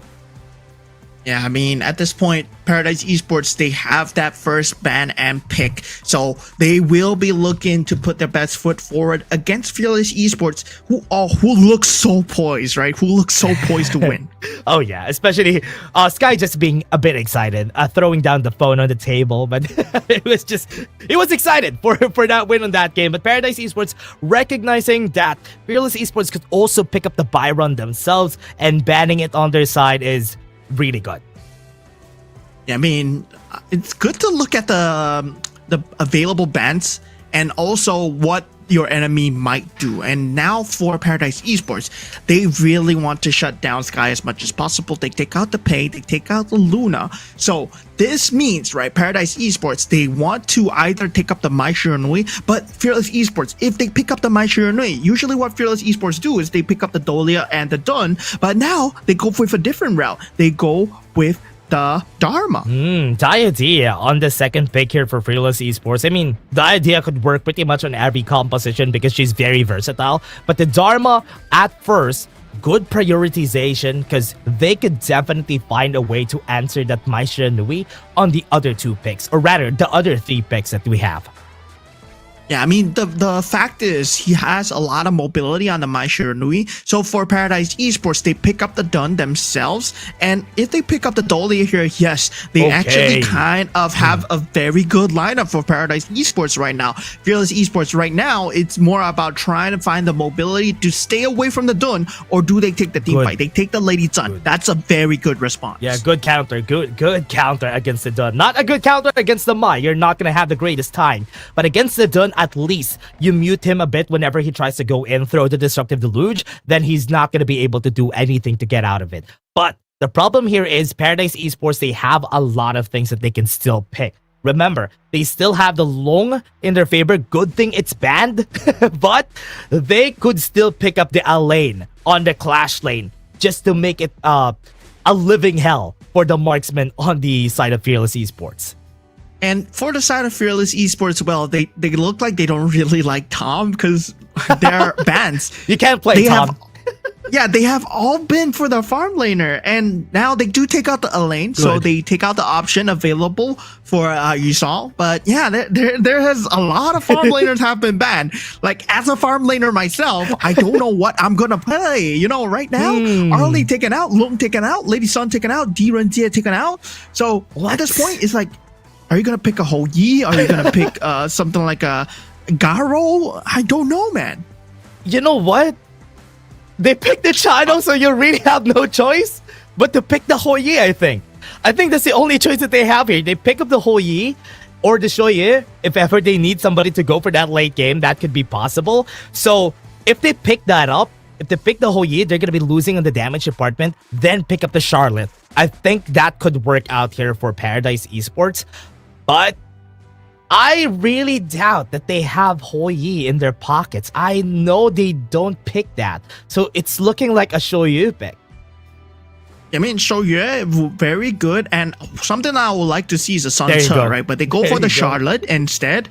I would like to see them double down a bit more on the team fight because Charlotte, yeah, very good at diving the back lines, but it has the same problem against the Dharma. And for Fearless Esports, they go with the Ogren for Sky. So yeah, Sky, well, I would say he has been extremely aggressive on these Ogrens, which is a double-edged sword. Sometimes it works, sometimes it doesn't. And most of the time, it doesn't work against Paws Gaming. yeah, because it's Paws Gaming we're talking about. Because Paws Gaming is just so good, man. Paws Gaming is just so strong right now that it's gonna be hard to even win against them, even with their best pick. They're at their best form currently. But this time, I do like that we're seeing this composition for the side of Fearless because the Dharma Ogren really has a great idea, especially with the Lady Jun in their team. So this is already perfect. Their composition really finds a way to counter out most of the picks here for Paradise. The only wild card that they have to always think about is Belby's Mai Shiranui. Yeah, Belby's Mai Shiranui is something that it is a wild card. Yeah, I would say Paradise Esports. Now they have a very strong looking draft compared to that first game. So they have a very good chance going into the game 2. Fearless Esports, it's now all about execution. Yeah, what I like about the Charlotte pick most of the time is if it's against somebody who has a good amount of burst, she really can win that fight, especially after getting like 2 items already. So that's the thing here. If Yu Song would find a way to breach the backline, that could be something that could work out for the team. Yeah, something that Paradise Esports needs to consistently think about is getting that lane advantage for Tom, because KK, right, having a lot of farm, he's gonna present a lot of problems to the likes of Belby and Yusong. So while they need to get the map advantage at the same time, they still need to make sure KK doesn't get any advantage. And for now, 919 with MZK, the classic Dolyadun combo, is something to always think about because most of the time, a lot of compositions struggle against it, especially in the first objective. So the Tyrant fight, Fearless Esports could actually give that up unless they get like a massive resource advantage against Paradise. And right now, the clear speed going the way of Sky at this point. He's already going for that middle lane sprite, but is unable to get it out. But now we have a gift code on the screen for you guys. First come, first serve. Open up your HOK apps if you have not. And if you're opening it up right now, it might be a bit too late. Yeah, on the top side, 919 is still going for this fight on the top. I like that Fearless Esports is just... Oh, wait. Top side, though. Gets the knock up. Gonna go for the chase down. Bell B might be able to get the kill on Fable, but wasn't able to get some HP from that Enlightenment Mantra.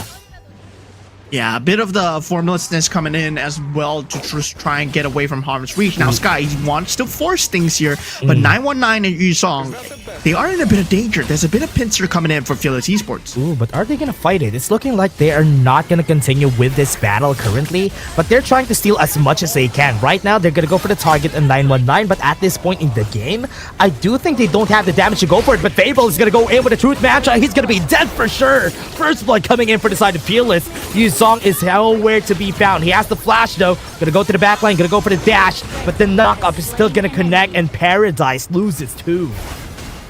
Yeah, the rotations were nowhere near in time. MZK overstaying the welcome on the bottom lane, trying to get the advantage for Tom. Yes, it's one thing, but we talked about the map control as well. There was a clear numbers advantage for Fearless Esports, and yet they continue to force that team fight. 919, he is a Dun, yes, but he needs that Dolia, and MZK, he was all the way on the bottom side. Yeah, right now onto the mid lane, we're seeing Sky taking up pretty much all the resources. A while ago he's at the mid, a while ago he's at the top, then he clears the camp so that he gets level 8 before the Tyrant comes in. Yeah, at this point, it's really trying to get the farm for the side of Paradise Esports, trying to keep on with that advantage that they could have had. But now Fearless Esports with a lot of good map rotations, right? They shut down 919, they shut down Yusong. Those are the 2 important members going into the mid-game objectives. Now, Fearless Esports, we talked about them not having a good objective fight. They look so good now. Yeah, they look so good just because of the 2 kills, but the leader Sam's gonna go for the chase down. Good knockoff coming in from Woodwind with the swing, but not enough to actually get the kill. No leader Sam's for this Tyrant battle, but doesn't matter because Fearless is at advantage. Yeah, ready. There's a lot of chip damage in that bottom lane. They do need Tom to land these whirlwind charges if they're gonna get the consistent poke down in time. But 919, yeah, gonna go for the chase down on 919. Destructive Deluge to slow him down. Gonna get the stun, and he's dead. Never mind, but he survived for a bit. Gonna go for the chase down on Yu Song. Not stopping even in the midst of the tower. The second tower, no, the execute didn't work out. And Fearless still not getting the Tyrant, but at least getting some jungle counts. That mid lane turret at 4 minutes into the game, such an important marker for Fearless Esports. This allows access for Sky to become even more aggressive. The fact that Dunn going down this early into the game is just a huge advantage for Fearless Esports right now, because that's the only frontliner that they have. Woodwind. Ooh, gonna try. Destined encounter, not gonna work out. But top side, no truth match, destructive delusion, nobody to go. But Yu Song was able to flash away. Still good, and it works out. But back to your point a while ago, I think the problem here is that MZK is babysitting Tom right here in the bot side, which is why 919 can't even go with that Celestial Melody Unruly Blade combo. Yeah, I mean, at this point, they're trying to make sure that KK does not get the advantage. That's one of the win conditions, yes. Yep. But for Paradise Esports, right, they can't go with the route of putting all their eggs into one basket, right? Tom basket is not that bad of a basket to put it in, right? True. So yeah, with a lot of farm, well, you have a lot of poke damage. Gonna be very strong, but now gonna go for the chase down onto the back line, though, with the hold from the bitter farewell, not even needing anything else. He's just gonna be dying in the top side, though. At least they got a 1-for-1. Yeah, I mean, 1-for-1, but who does it favor? Fearless Esports, they will take that trade any day, because taking away the late game security from the Shoyue instead of Fable, who's not going to rely too much on the farm. One good truth mantra is all it takes. Nobody is here on the top side to defend, but on the mid lane, this is a much bigger win for the side of Fearless, because they're going to be taking the tower in the mid lane, and also the tower in the bot lane got taken down too. Yeah, I mean, there's a lot of map advantage going towards Fearless Esports. Currently 2,000 gold ahead, but looking at the itemizations, right? Blazing Cape already out for the likes of Sky, and of course Dun, he does have the similar itemizations, but already 1.5, maybe 2,000 gold advantage coming out for Sky. And this would mean in the battle of the front lines, Ogren, he's gonna have a better time, especially with the Conductor of Souls. The fact that MZK, he's still not sticking to 919. It really irks me at this point. Yeah, I'm really surprised that it's still not happening here. Just sticking to Tom the whole time. I think Tom could survive by himself. Even if he gets dope, it's okay, because it's gonna take time, yes. But at this point, just giving the advantage to 919 could have been what they needed so that they can accelerate Tom a lot more. Yeah, and for Paradise Esports, it's a lot of these early game decision making that comes to bite them back in the back. Now, Sky, he's not going to worry about this at all. Well, meanwhile, Paradise Esports, they do have a split push going at the top lane. Dharma, he might be in a bit of trouble, but there is more turrets being taken out from the side of Fearless Esports. Yeah, bot side has been taken down. Top side, look at the answer. Look at the fight there. I think the Truth Mantra was able to hit, but Fable might be dying while that's happening. So here in the bottom lane, they're going to be taking a tower for themselves. Destined encounter just to get some healing on Sky, but they still got the kill on 919, and the topside tower is still alive. Yeah, of all people to take out the frontliner of Paradise Esports, Fearless Esports right now, they know that there's no one else to soak the damage of KK. They can stand your power gradation. Onto the top side. Conductor Soul is gonna get used, but he was able to stay alive for so long. Sky's still alive. Won't be dying in the end there, but a shutdown goes on. They still have Yin down, so it's still a 2-for-1. Belby gonna go for the chase down. Not gonna work out because of this slow from Woodwind. Yeah, Tom also unable to find the finish with the whirlwind charge onto Woodwind. And with that, right, this gives a lot of space to Fable, who gets that top lane turret. They did have a great fight going on here. Power gradation did find its target onto Sky, but the Conductor of Souls was just enough to top him up with the Seer State, get the execute back. They get the consolation prize onto Yin, but that's just a consolation prize because Yu Song, he went down. That's the only backline dive that you have right now. Yeah, I'm not even able to front for the team. 919 is going to be facing a lot of problems here. So he needs to frontline. If the front to back happens and work out for Fearless Esports, it's going to be way harder. Right now, look at the positioning here from Fable. Might be able to go for the back line, but the front line already has been breached. And they still have some minions to move forward. Right now, Sky is in front. Going to go for the Conductor of Souls just to get some HP back. But right now, they're going to go for Belby. Going to go for that target, but they got the kill on Woodwind, so it still works out. At least Paradise Esports was able to get one kill, and never mind. They got a 1-for-1 in the end anyway. Yeah, a bit of an overextension, trying to buy Yu Song space here, but this is very good coming out for Paradise Esports, right? Going for these cross-map macro plays, taking these trades. actually favor them going into the later scheme of things. If they reach that 12-minute mark just without taking too much damage while keeping the net worth even, suddenly Paradise Esports, they have a lot of opportunities to engage and burst people down. They have a three-pronged approach, right? MZK with 919, one of the prongs. Belby jumping in, one of the prongs. And Yusong as well with power gradation. Yeah, look at the item advantage here for the side of Belby. It's also because that Yin is just not really taking a lot of gold, which is why Sky is the one getting a lot of the chunk of it.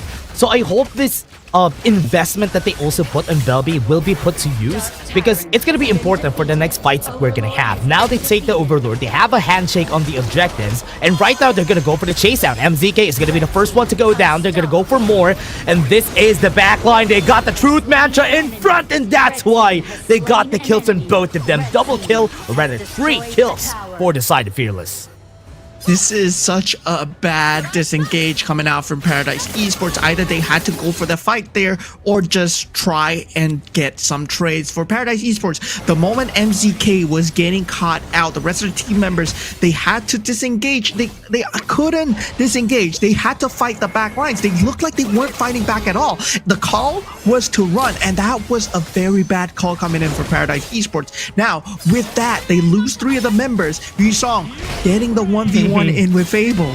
Yeah, he's gonna be dead here. Yusong has nowhere to go. He has a lot of dashes and some movements, but he's just gonna be buying time for actually nothing. Right now, the Shadow Vanguard is already put on the top side, but it's gonna get cut off pretty early by Fearless. Yeah, they're trying to stall the game as much as possible. So definitely, they're trying to stall it as much as possible for Paradise Esports. If they can stall these mid-game power spike coming out from Fearless Esports, they will have a very good late game, but this is some time. They just need some more time, Paradise Esports, if they can hold on here. It's gonna be 4 more minutes to get them to critical mass, and this is enough time for Fearless to finish the game. Win Slash, able to get the knock up in KK, half HP already on Sky, but not gonna be really pushing their luck here for the side of Fearless. They're just gonna be getting more resources. Yeah, I mean, at this point, Paradise Esports, well, they will have the farm available in the show here. Daybreaker is out, Shadow Ripper, and also the Eternity Blade. So damage, they have to worry about it. Win Slash.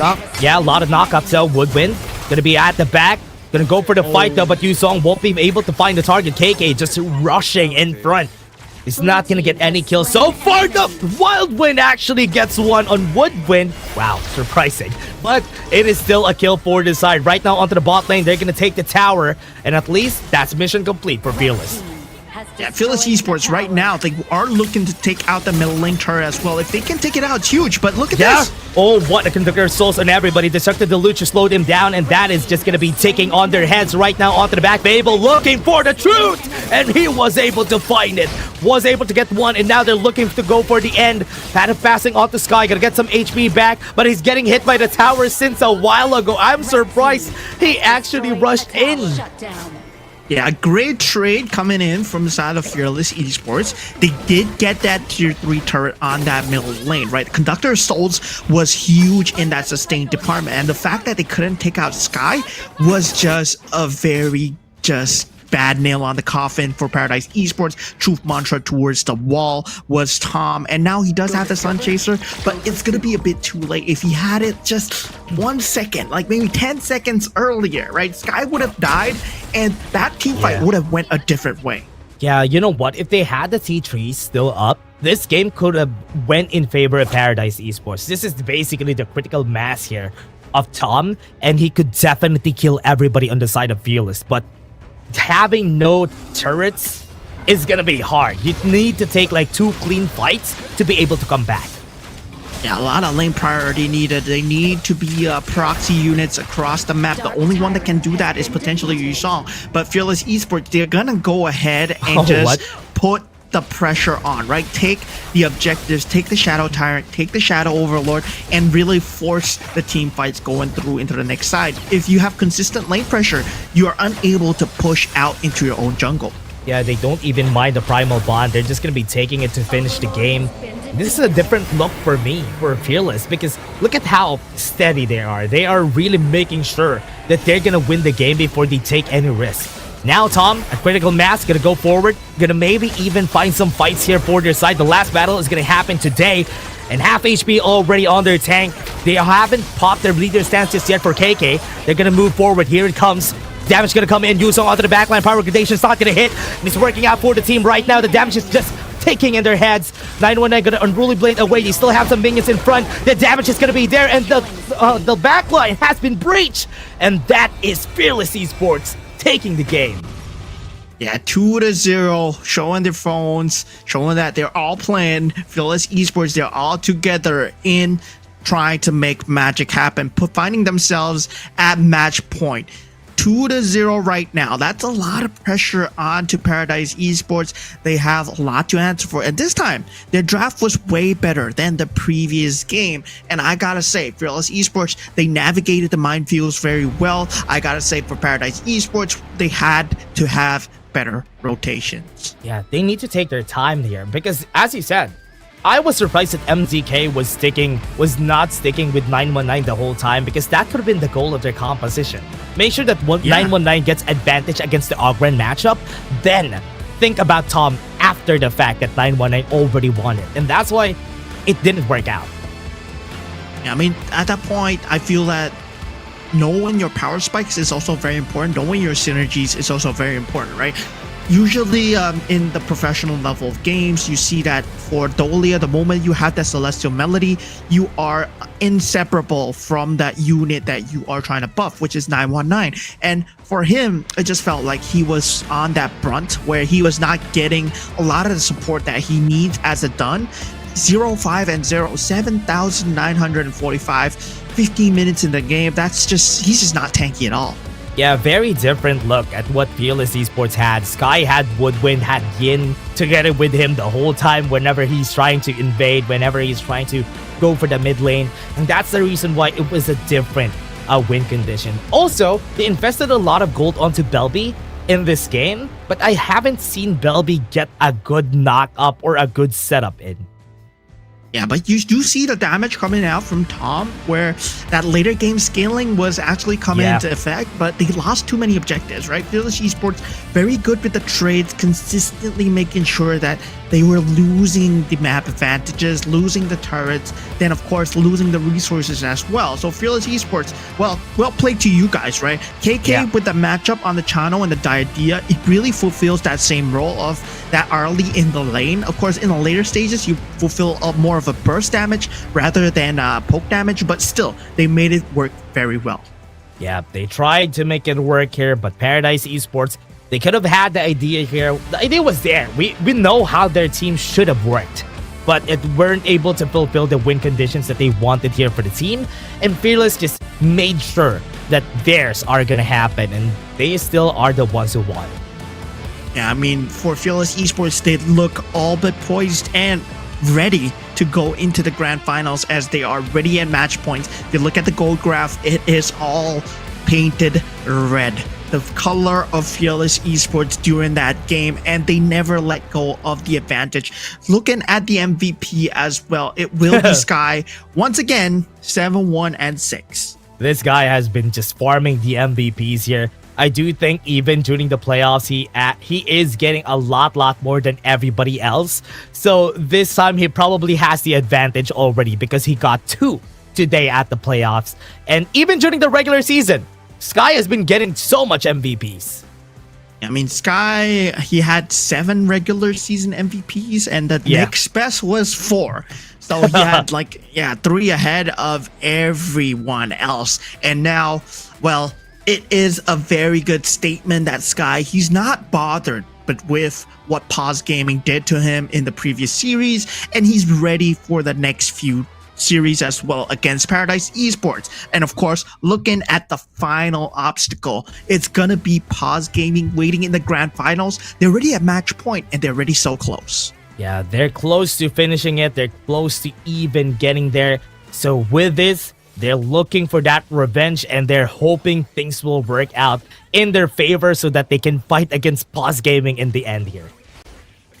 Yeah, looking at the replay as well, the highlights coming in, we can see, right, MZK, he was crawling from all the way from the bottom side of the map, unable to get out the heals needed in time. Celestial Melody finally up, but not able to help his teammates in time. 5,000 gold gap in the jungle at the end, and this was really just lack of support structure coming in for 919. First to go down and couldn't even finish off Sky with the power gradation in the back line. Oh yeah, and they were able to just finish the game after this. It was just wins per wins at that point. But what I like about this is the development of Fearless Esports as a team. They have been a bit more chill. They have been thinking a bit more about what they can do here as a team. And they are not pushing their luck most of the time. And that's why it's a big development, because small throws could actually lead to big comebacks for other teams. Yeah, and for Fearless Esports, I gotta say, right, their map rotations, they're very well thought out.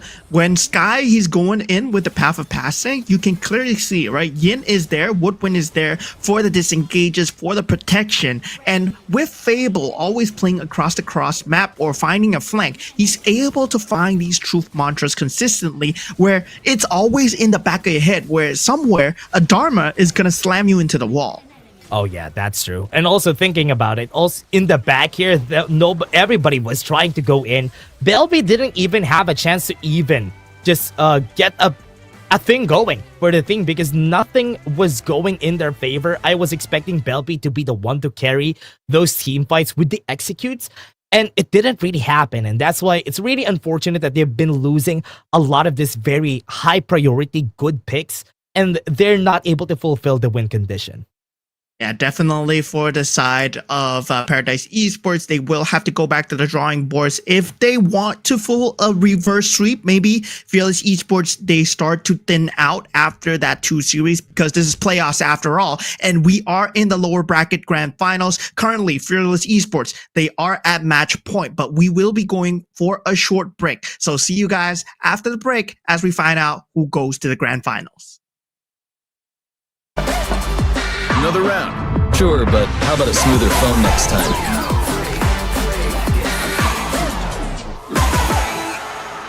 Realme 14, performance beyond limits.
The unfaithful must be executed.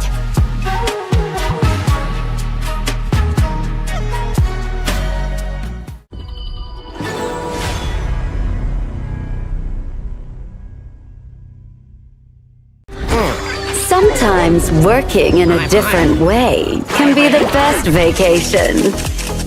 Seagull Circle, predicting victory. Clean up the trash!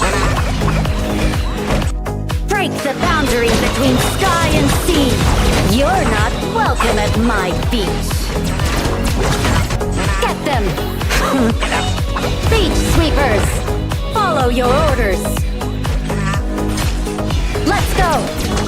You're not welcome at my beach. Go! The sea here is dangerous. Clean the trash.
Excuse me.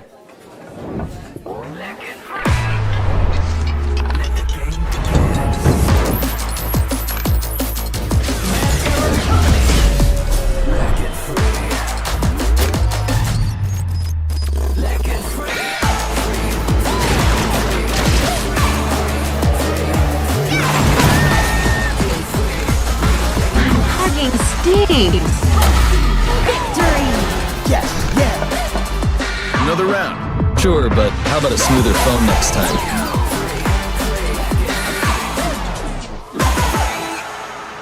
Realme 14, performance beyond limits.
Welcome back, ladies and gentlemen, to the Wildcard King series, where we just saw Fearless Esports get a 2-0 victory against Paradise Esports. And I'm your caster, Moman. Joined with me is Dash. We're heading into game number 3. How are you feeling, bro? Yeah, let's see if whoever is going to get to match point here in our tournament, because so far it's looking like Fearless Esports is not going to let things slip through against Paradise Esports.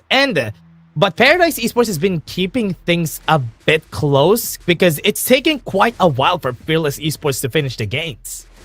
Yeah, definitely for Fearless Esports, they seem like they're a bit more disciplined, but it also seems like they're not really themselves, right? It's like they're just kind of testing the waters with Paradise Esports just a little bit, not wanting to over-aggress into enemy territory as well. And for Paradise Esports, I gotta say, first game, mistakes on the draft were made. They gave away the E-Sync to a perfectly good combination coming out from the side of Fearless Esports. But second game, they had a much better draft. That is true. That is true. We have seen it at least here for Fearless. I love the drafting here for their side, but Paradise Esports, you know what? The idea of the draft was there. We knew how this draft could have worked for Paradise Esports, but they weren't able to fulfill all the check marks here for what they need to do in order for it to work. Yeah, I mean, I gotta say, for the side of Paradise Esports, well, it seems like their priorities were a bit different, right? From usually what we're gonna see, 919, he's gonna get prioritized a lot by the Dolia MCK. He was not there to really help them out with the trio rotations. You see that Mai Shiranui, he was not there as well within team fight ranges, and you can see 919, he was trying to play together with Yusong as much as possible, but the fact of the matter is, Fearless Esports, they sent 4 people just to help out Sky. Yeah, that's why Sky was just super ahead against 919. It was like 3k, 4k, even 5k gold ahead in the end there against the other jungler 919. It was just that big of a lead because everybody was helping out, and that is a mark of a great team. That is a mark of a team that knows what to do when it comes to these situations, and that's why some of the teams here in the WKS also needs to follow through, especially when we have a season 2. Yeah, definitely a lot of these teams here, they need to level up, right? In terms of, I gotta say, the top 2 teams, well, Paws Gaming and Fearless Esports, well, they came in from the qualifiers. They came in from the qualifiers, and they never let go of a grip in that regular season where they had a vice-like grip on the rest of the other teams. They were undefeated until they met each other. That is true. That was the last time that we've seen them. It was Fearless Esports who was ahead. I like this story arc that we've seen from Paws Gaming, that this time around they had their training arc and they won against Fearless Esports twice now. One during the regular season, second was in the playoffs. But also, one of the stories that I want to talk about was Paradise Esports winning against Ultra Rare in the play-ins, which is also the reason why they're here.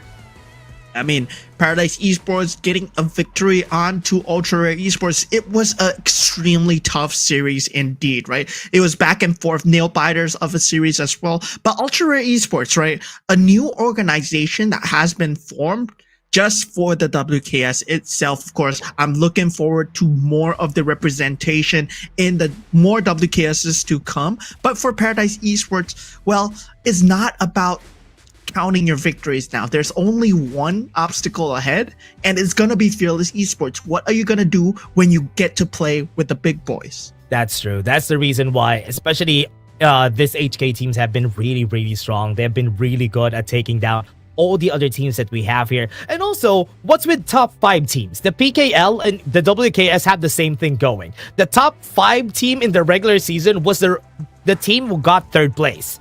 I don't know what's with these top 5 teams, but they're getting 3rd place. I don't know what's happening. Yeah, I mean, there's definitely a pattern there, right? But the difference between PKL, difference between IKL, and also MKL, that for WKS, there is only one who will get that ticket to go to KWC. So I gotta say, the between Paws Gaming and Fearless Esports, I mean, I gotta say, at this point, for Paradise Esports, well, it's gonna be a very hard fight for 3-2 versus Fearless Esports. So I'm going with the storyline that we're gonna see Fearless Esports in the grand finals already. That's true. I think it's going to be hard for Paradise Esports to even fight back here, especially with Fearless Esports. Look at them. Look at them chilling in their seats while waiting for the draft to happen. This is what happens whenever you have like, you know that you have like a big advantage on the other team. But you know what? What I like about Paradise Esports is they're taking it well. Even if they have been losing the games, they know that what they did here in the WKS already is great. Yeah, now they take out the Pei and the Luna for the side of Sky so that he cannot play it, right? But now this opens up the Dolia Dun for Fearless Esports. It didn't work against Paws Gaming, so Paradise Esports, meaning that maybe they might want them to pick the Dole and the Dun. They did take out the Lung and the Arlie, so Tom will not have that available. Paradise Esports opens up with a Dharma. What is with this marksman, and why does everything has been banned against Tom and he's not allowed to play? A while ago we've seen it happen, and this time around Yuhuan, I was waiting for it for Fearless to bring out the Yuhuan for Woodwind, just so that they have that extra vision whenever they're roaming around the map, and a Byron coupled with it, already good for Fearless. Yeah, and the thing about this Yuhuan as well, it's not exactly something that Woodwind might play. It's something that Yin tends to pull out as well on the mid lane. So there is a possibility that this is a mid lane Yuhuan. So this is a very good flexible pick coming in from Fearless Esports. For Paradise Esports, they go for the Yi-Sing and the Ogren. So now for Fearless Esports, they don't have the Mozi available, right? The Mozi has already been used by Woodwind. Yeah, I think it's a bit more scattered on the side of Fearless Esports when it comes to the draft, especially the first 3 picks that we have. Because usually what you do with the first 3 picks, this is like the base of your combo, the base of your composition. And Paradise Esports already has a good thing going. And you love to see this 3 picks on your side. And Paradise Esports, they're working with something good here. Yeah, they do take out the Dolia, so they know that the Dolia Dun is something that you might see as well. And Yin might be placed on that mid lane Yuhuan. So very good ban coming out for Paradise Esports. Now for Fearless Esports, they take out more of the farm laners. Sorry, Tom. Sorry, Tom, you're not gonna play. You can't even play anything this game. This is really unfortunate because Fearless Esports is just locking him down with the bans here on their side. Because look at that, that's 4 marksmen on their side. And they don't have the Shoye anymore, so they don't really have any good choice except for the Concert Yu for their side. No, never mind. They don't even have that anymore. It's in this 3rd game. Yeah, so for Paradise Esports, it's gonna be looking very rough on that gold laners, right? So I mean, farm lane, they do have the Lady Sun still available. They picked that up, the Mozi. So very good pick coming in from them. The Mozi together with the World is My Board. Very good setup. AoE damage coming out from the Lady Sun as well. And for Fearless Esports, taking the Dun without the Dolia. I mean, I was kind of expecting this already, where they're gonna put Sky on the tank jungle. They have no choice. They have no choice but to pick up the Dun here. The Menki is not really as good as the Dun, especially when dealing with an Ogren. But this time, the picks have been locked in. This might be the last game of this series, or this could go the length still. Look at this. Paradise Esports is just laughing it off because Tom had to play the Lady Sun because he has no choice. I mean, Lady Sun is not a bad pick. Bad. Yeah. Yeah, they could have went for the Lady Sun Ming, but they opted to go for the Mozi instead, because I feel that for Paradise Esports, if they went for the Lady Sun Ming right there, yeah, it's still good, but I feel like Esports, they actually picked the Angela, really kind of respecting that pick that might come through, right? Because it's a 2-for-1 pick for you, but 5 members already in the mid lane. What? Very early into the mid lane, Paradise Esports is looking for battle, looking for something to go in their favor. But what I like about this, though, is what 919 is going to do here. He's going to be taking the boar, he's going to go for that steal pretty early. Because this early, I think Woodwind and Yin are not going to be able to react to this. They have nothing that they could do here.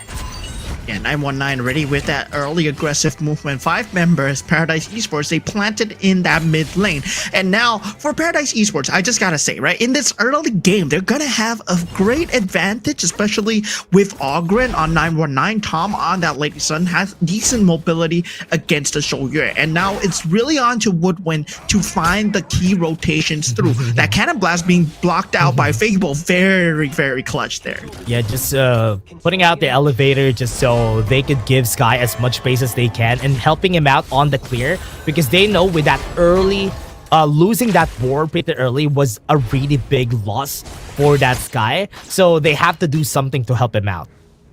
Yeah, now MCK, he's here on the scene at the bottom lane, and I really like the rotations coming out from Yin to give Sky a better clear speed, right? Leashing the creep waves, using the nukes, because Dun does not have the best of the clear speeds compared to what an Ogren has with the Seer State executions. Now, they both have the same level of rotation, same level advantage. Now, Sky, he will be slightly ahead.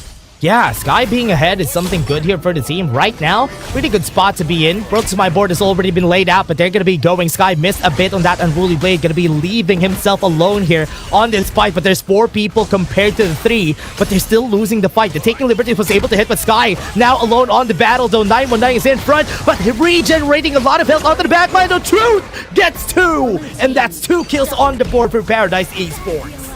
Yeah, gotta say, Paradise Esports, they have a very scary draft. The board was unable to find its mark, but if it does, it would have made the team fight way more accelerated. Now, Tom, he's gonna have a field day against KK. The amount of nuke damage coming out, KK, he has to lick his wounds. MZK, unable to connect with the Cannon Blast for now, but once the Think Inside the Box together, the flash combo is up, Paradise Esports will have a very nice power spike. Wow, Paradise looking good, especially in the first parts of the game. That is a condition fulfilled for the team here. If they could just run it with and work with these conditions that they're working with, it's gonna go good for the team. Once they go to the Tyrant, they have advantage and they can go for that fight. Yeah, now flashes across the board ready. Belby, he's able to jump at a moment's notice, but the rotations aren't there in time. But 1,000 gold advantage going the way of Paradise Esports. They will have to accelerate the farm on Sky. And the thing is, Sky, he's very tanky, but there's no sustain coming out from Fearless Esports until they get more farm onto Woodwind. Yeah, they need to take a bit of time here in order for it to work out for the team. Currently, they're still finding ways to make sure that it's gonna be uncomfy for everyone, and this is what's good about the Motsu pick, because you can do a lot of things. Wordle's my board, right there in front. Sky taking up a lot of damage, but might be in execute range at this point. That's another kill for Paradise. Yeah, 919 not taking it lying down with that previous team fight. Really like how Paradise Esports have adjusted 919 to play together with Belby way more, right? MCK might not be on the scene, but the Cannon Blast is a much needed tool to keep KK at bay. Now, Yusong, can he win this 1v1 against Fable? Make that a 2v1. Taking Liberties is not going to hit. Not a lot of damage going into Fable, though, but right now Yusong was pushed back onto the wall, and Sky is there to clean up.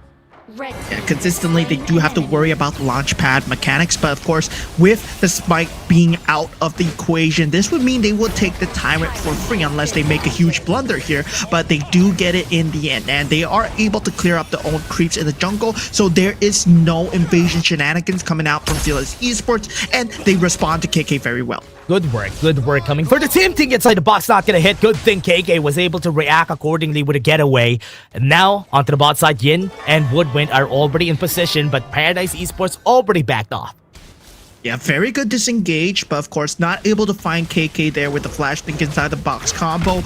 Well, not gonna be looking too good. And this is Fable, right? He is on that Byron, something that they have to watch out for. Right now, we still have the members right here of Fearless Esports in position. Maybe even able to find a kill. Even with Sky dying a lot of times already from a while ago, they're still having a lot of advantage here for the team, and it's currently working out. Blazing Brilliance got used, and now he's not able to move away from that battle, and Fearless just took out the advantage from that 919. Yeah, they do have the bottom lane advantage, but I'm surprised that, yeah, 919, he's so aggressive.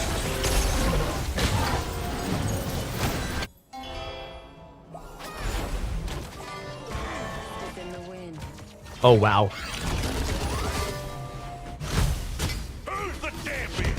And from what we've seen here, I think Sky, right there onto the top side, they have the Blazing Brilliance already. The damage is just working out for the team. And currently, it's another kill on their side, and 919 again falls down.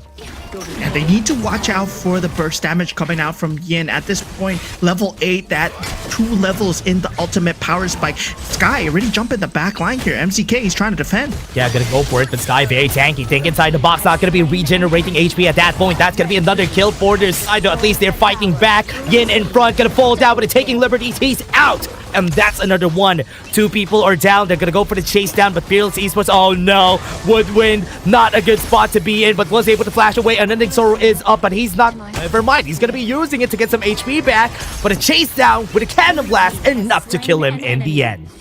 Yeah, the conductor of souls giving him the serious state in time. 919 really wants to press the advantage. I feel that Paradise Esports, they need to play around 919 way more. For Paradise Esports, it is gonna be that snowball factor of that Ogren. They do get 2 tier 2 turrets, but that tier 1 turret, I feel it's much more important towards the map control for Paradise Esports, right? They will control that jungle buffs way easier. They will be able to invade much easier, especially with 919 having the path of passing. Oh yeah, world's my board. Fable left alone here on the top side, got the minions in front. Fable's already half HP, but Paradise Esports just gonna be backing off here. Yeah, I mean, at this point, both of them still posturing for position. Fearless Esports, they don't want to force the team fight here. They want to get the map advantage that they lost on that middle lane, and still not able to find a position. Got the knock up though. Tom, I think he's dead. He's not going to be able to move around here. That is already good. Fearless coming back from the game explosively. Yeah, Fable getting that pick off onto Tom is something that they need to consistently find throughout the rest of the game, right? Tom is going to be huge in terms of the backline damage. Right now, damage is still there. Yu Zhong wasn't able to follow through with the truth, and this is just going to be a knock-up on 919. A lot of people still alive here for the team, not even. Just really tanking up the damage here for the side of Fearless Esports. Top side could be pushed.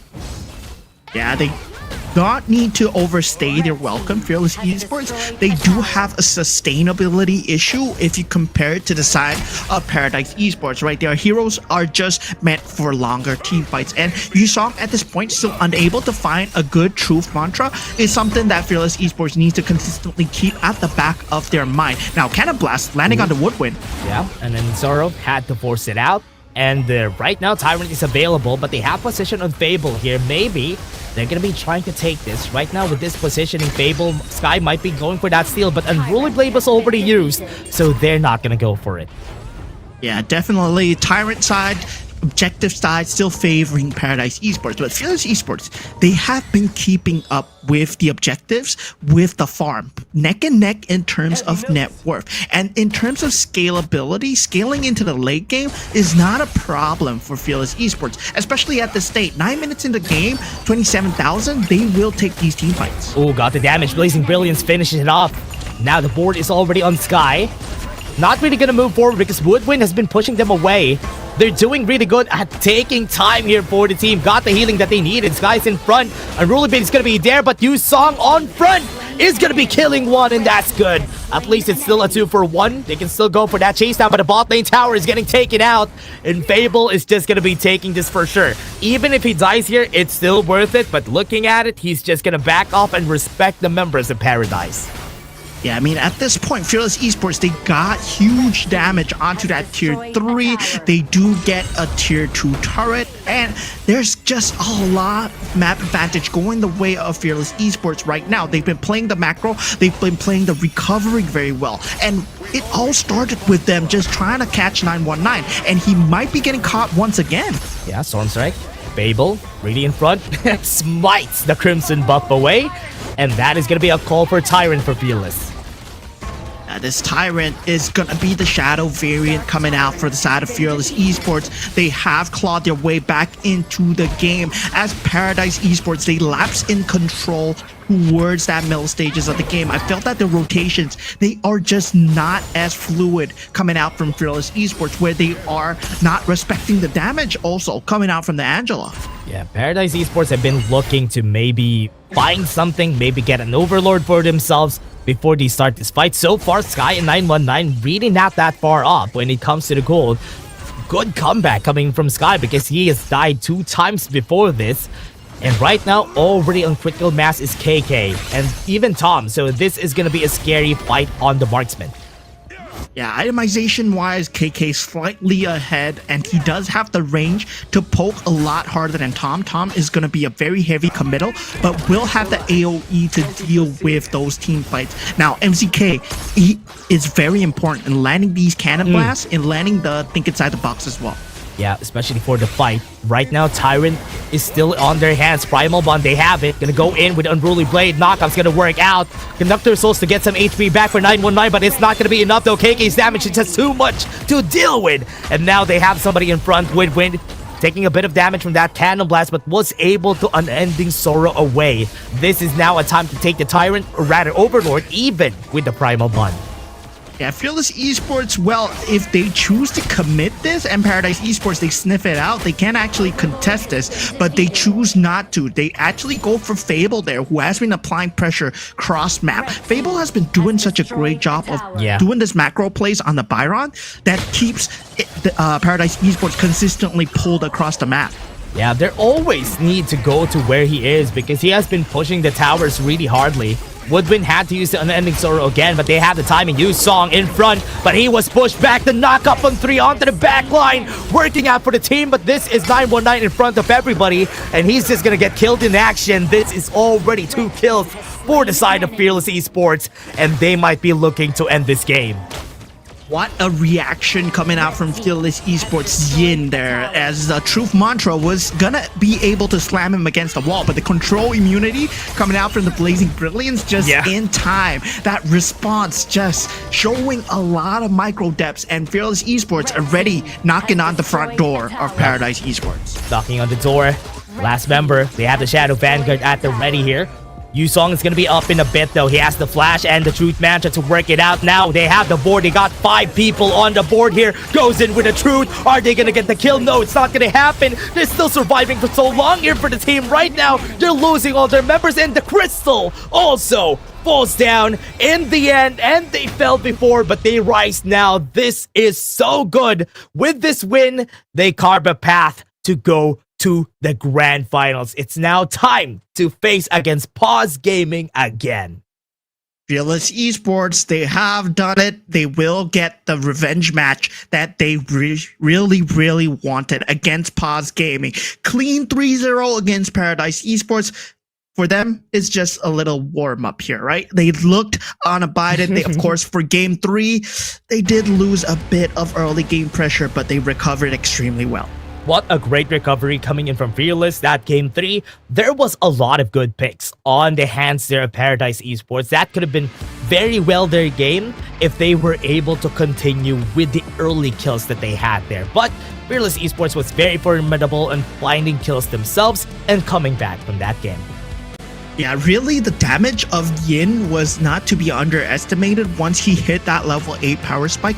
Having 2 levels in the Blazing Brilliance really shreds through the front line coming in from Paradise Esports, right? 919, he was unable to withstand the damage. Of course, he did get the early game advantage, get the early game kills, but this is what an Angela brings to the table.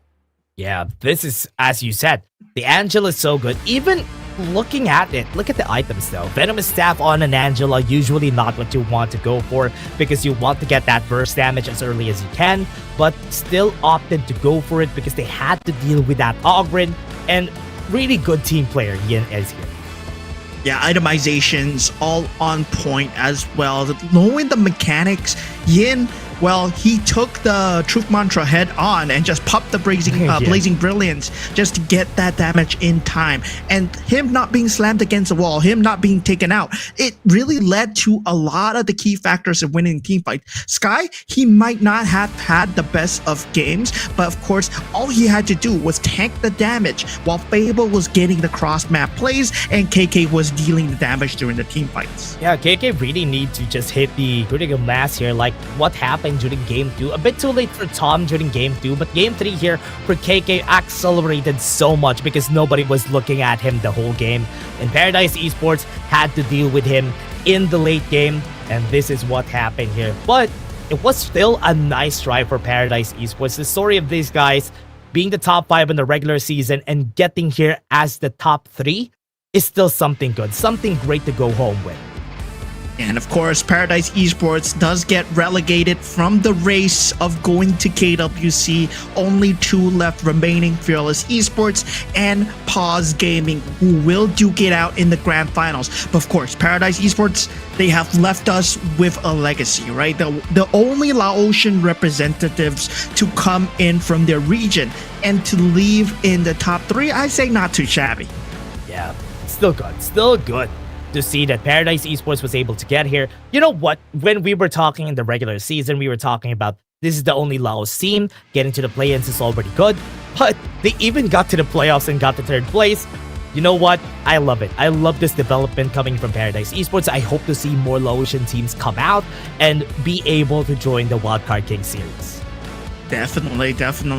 For all these teams here, they are also representing their countries, their hopes and dreams. So I expect them to level up the next time that they come here. And of course, with every development of every single region, we have more competition. And of course, speaking of competition, blowing across all the competition is gonna be KK with that 404 scoreline, not able to be found, 26% damage, and also 25% total gold. 8% damage taken. That's actually crazy. Everyone did a good job of protecting KK this whole game. It's just unfortunate that Sky wasn't able to get the triple MVP this time, but KK, very well worth it that he got the MVP here in this game. Yeah, I mean, at this point, I gotta say that Fearless Esports, well, they have a crazy task ahead of them, but it's gonna be that best of 7. So first to 4 will take the series. And maybe some people like it to play early, but some people like it to keep their strats to themselves, right? So for Fearless Esports, I gotta say, at this point, Paws Gaming, you already know what you're gonna go against. So it's really all about the drafts, all about how you play on the Gorge. Yeah, the only question is, how is Fearless Esports gonna change things up this time around? Because what they did during the last time that they met against Paws Gaming, all of it didn't work. Everything that they cooked up didn't work out against the team, and they only had 2 days to practice a different composition. So I hope that is enough time. Yeah, we saw the early team fights, right? There was a man advantage coming in from the side of Paradise Esports, bringing in Yu Song here. That brought in a great opportunity towards the back line. They were consistently putting members to get the advantage onto 919. But afterwards, we don't see the same level of rotations coming through for Paradise Esports. But of course, right now, 2v2, no problem, because Yin already used the Blazing Brilliance. But when it starts to become a problem, when they have the man advantage, that Blazing Brilliance is not something that you can actually underestimate. And now, from this point on, we start to see 919 just falling down and not using any resources other than manpower for Fearless Esports. They just had a great time in recovery. Yeah, they're so good at layering crowd controls on top of each other. That's the reason why 919 died at that first attempt. The Chaos Cinders together with the Unruly Blade to the Wind Slash, that gave no time for 919 to even drop the Conductor of Souls most of the fights. And that's why it was just unfortunate there for 919 that they got the 2 kills back that easily. Now,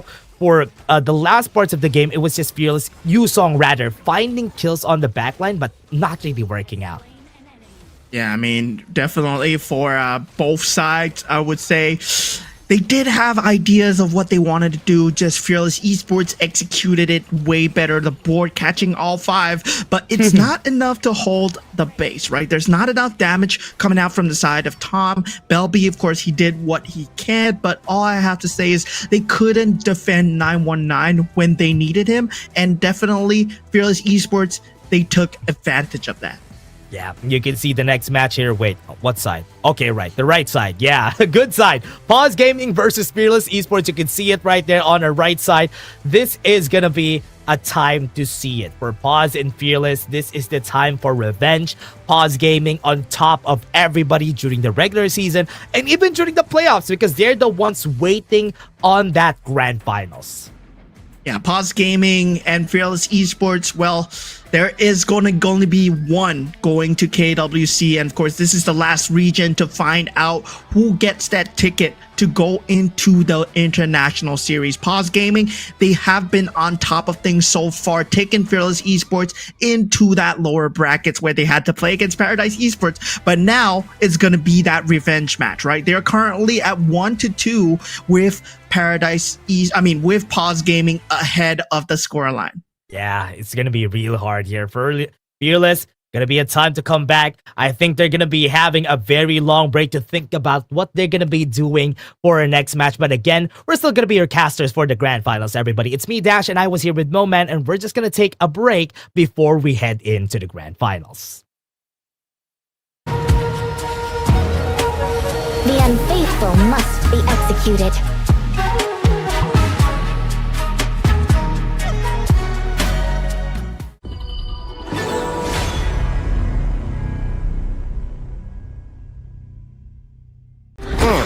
Sometimes working in a different way can be the best vacation. Seagull Circle, predicting victory. Clean up the trash! Break the boundary between sky and sea. You're not welcome at my beach. Get them! Beach sweepers, follow your orders. Let's go! You're not welcome at my beach. Go! The sea here is dangerous. Clean up the trash.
Excuse me.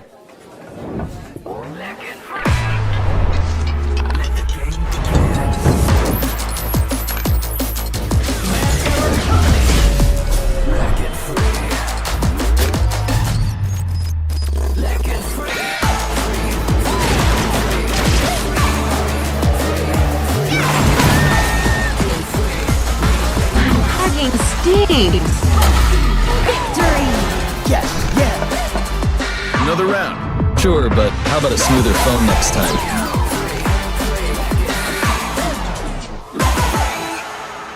Realme 14, performance beyond limits.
and faithful must be executed.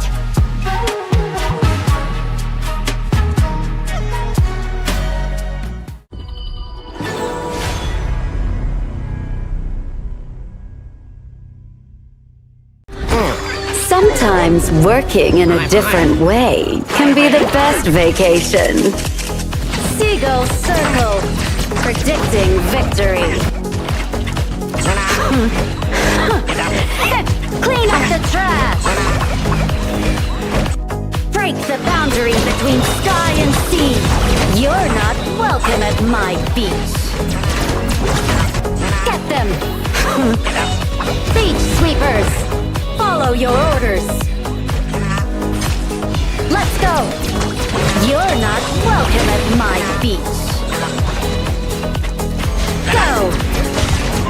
The sea here is dangerous. Clean up the trash.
Excuse me.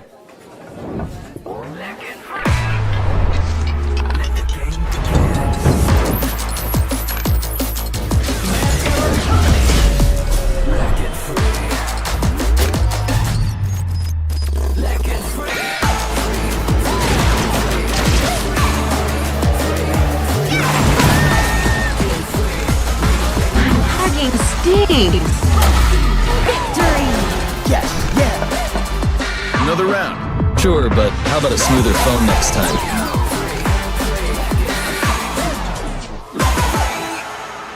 Realme 14, performance beyond limits.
unfaithful must be executed.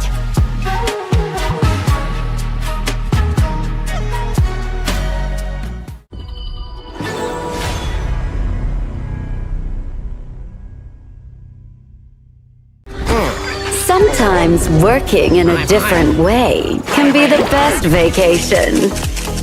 Seagull Circle, predicting victory. Clean up the trash! Break the boundary between sky and sea. You're not welcome at my beach. Get them! Beach sweepers! Follow your orders. Let's go. You're not welcome at my beach. Go. The sea here is dangerous. Clean up the trash.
Excuse me.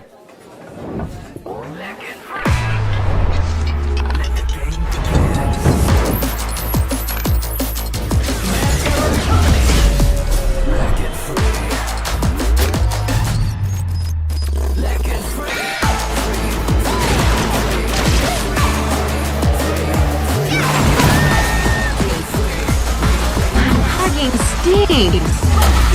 Victory! Another round. Sure, but how about a smoother phone next time?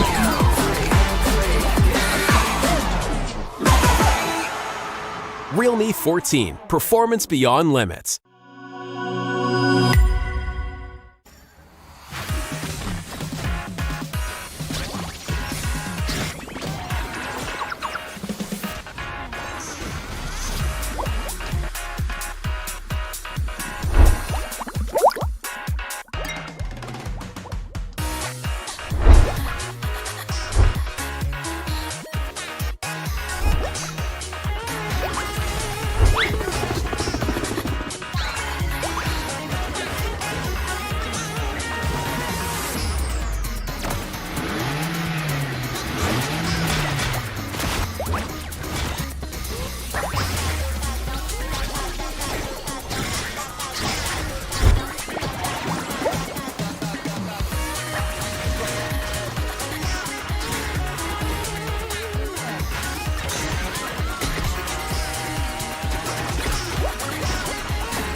faithful must be executed.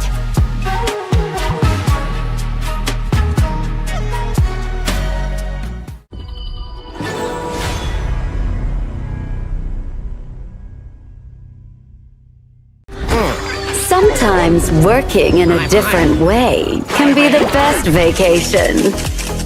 Seagull Circle, predicting victory. Clean up the trash! Break the boundary between sky and sea. You're not welcome at my beach. Get them! Beach sweepers! Follow your orders. Let's go. You're not welcome at my beach. Go. The sea here is dangerous. Clean up the trash.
Excuse me.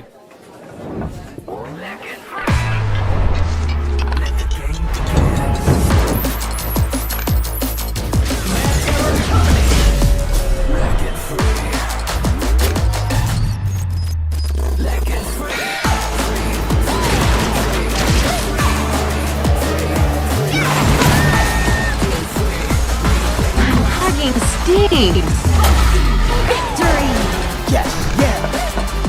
Another round. Sure, but how about a smoother phone next time?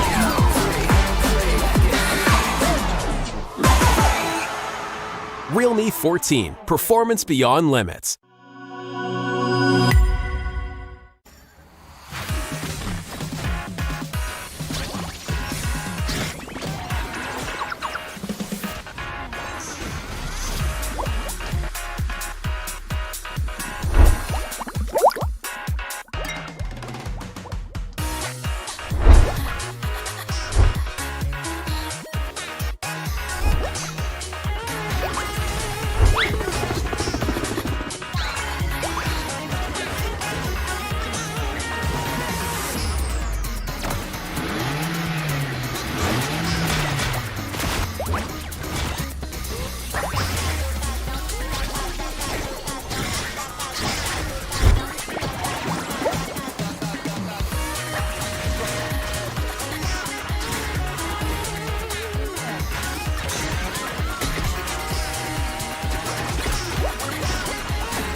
executed.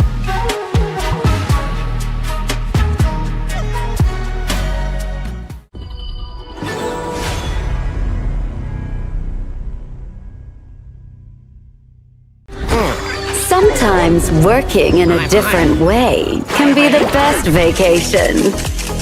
Seagull Circle, predicting victory.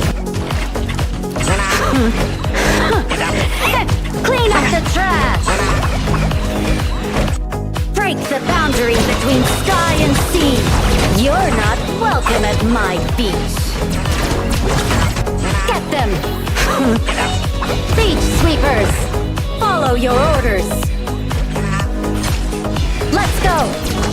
You're not welcome at my beach. Go. The sea here is dangerous. Clean up the trash.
Excuse me.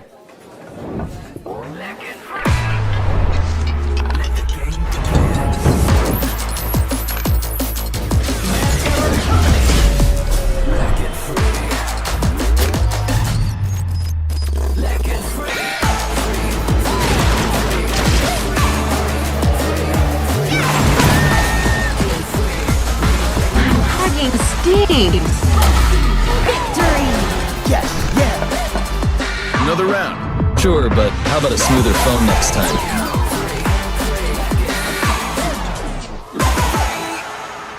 Realme 14, performance beyond limits.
executed.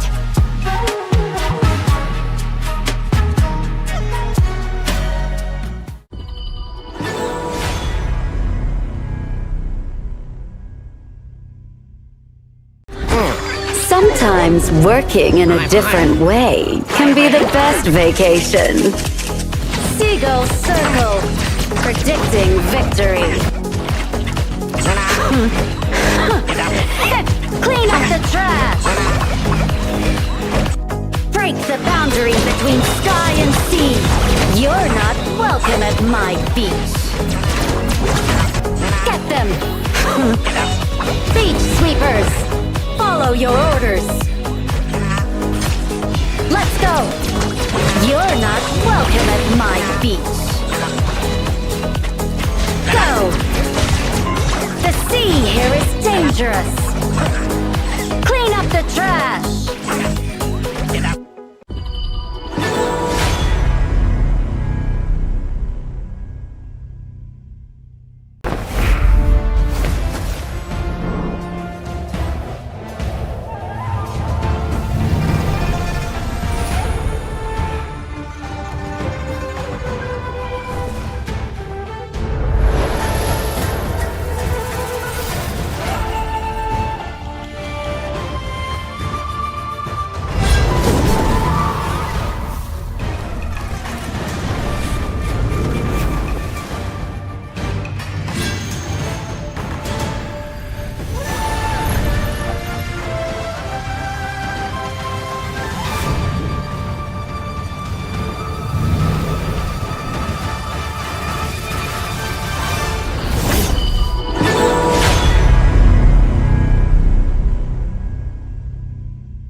Excuse me.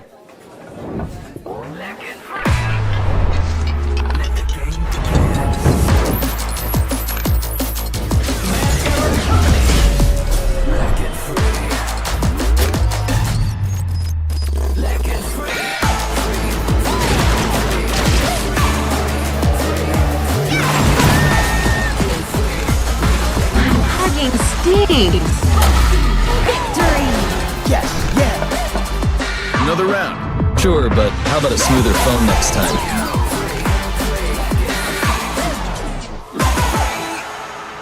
Realme 14, performance beyond limits.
executed.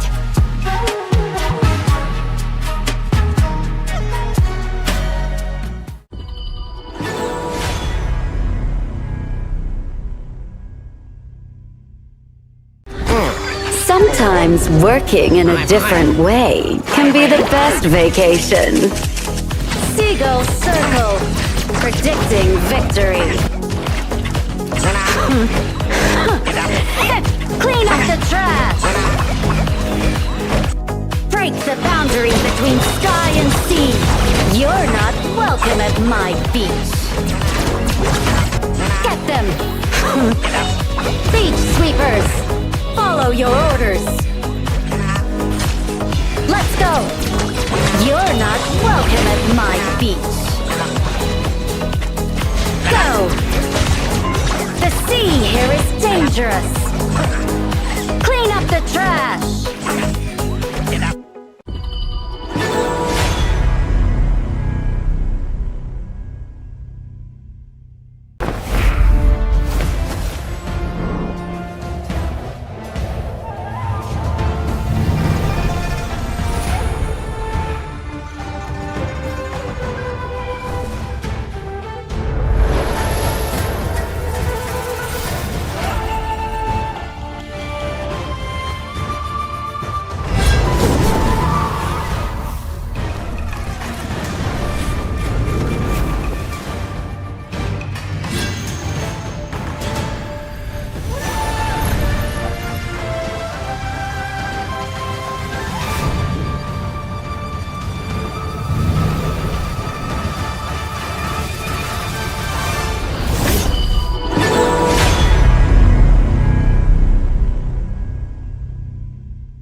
Excuse me.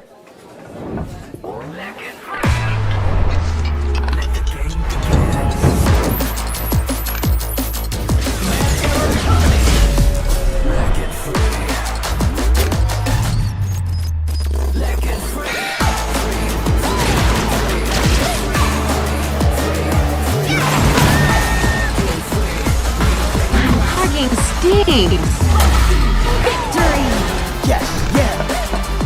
Another round. Sure, but how about a smoother phone next time?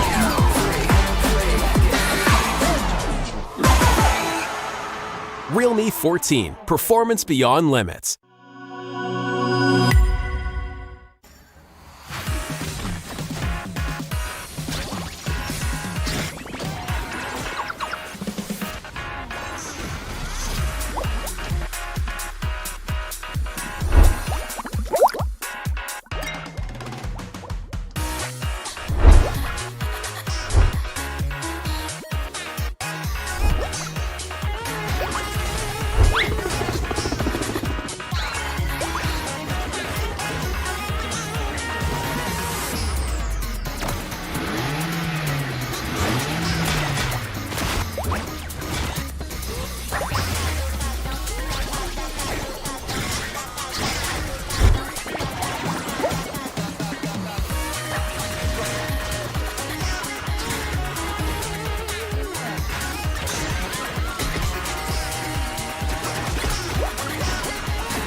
executed.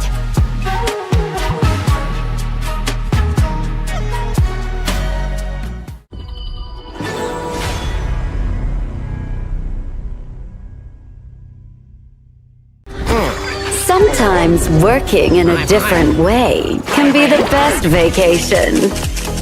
Seagull Circle, predicting victory. Clean up the trash! Break the boundary between sky and sea. You're not welcome at my beach. Get them! Beach sweepers! Follow your orders. Let's go! You're not welcome at my beach. Go! The sea here is dangerous. Clean up the trash.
Excuse me.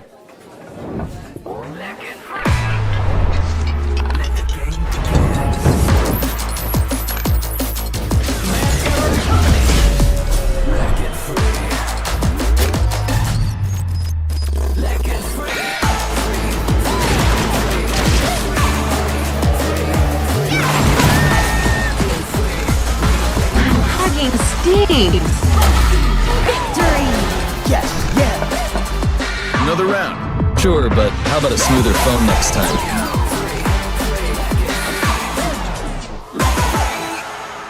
Realme 14, performance beyond limits.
must be executed.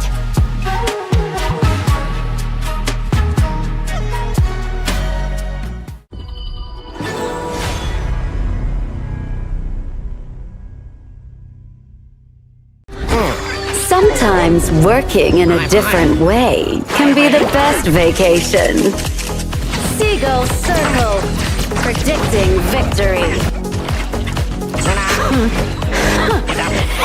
Clean up the trash. Break the boundary between sky and sea. You're not welcome at my beach. Get them. Beach sweepers, follow your orders. Let's go. You're not welcome at my beach. Go. The sea here is dangerous. Clean up the trash.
Excuse me.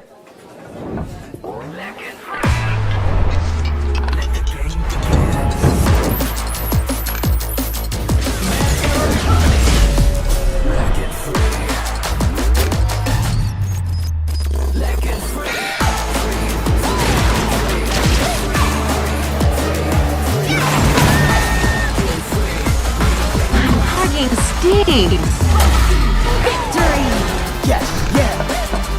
Another round. Sure, but how about a smoother phone next time?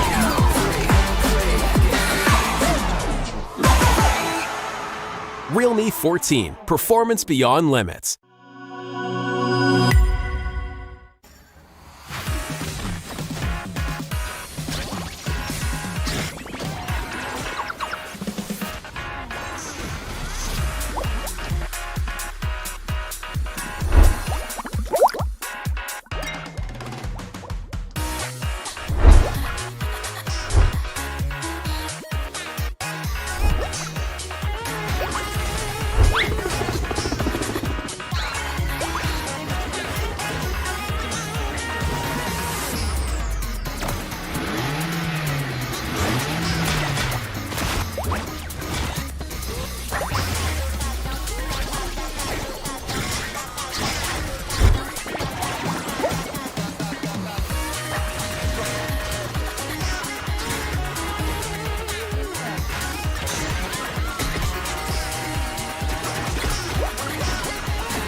Evil must be executed.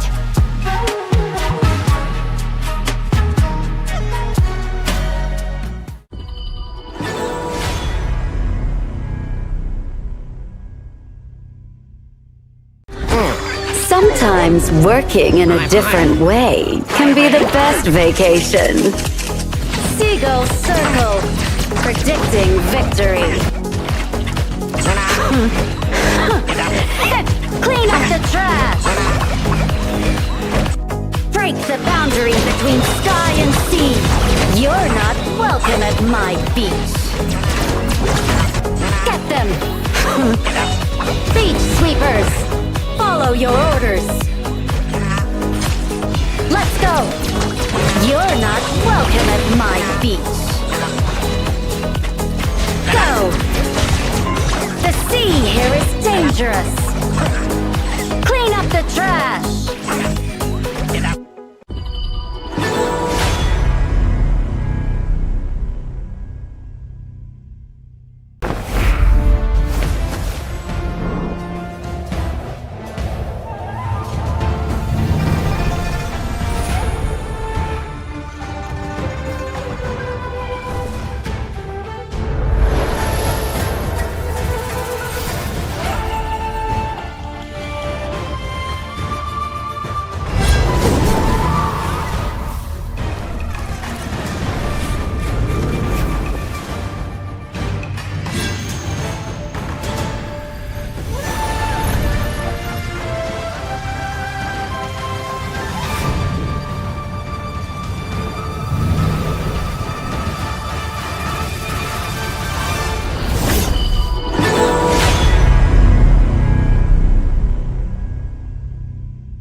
Excuse me.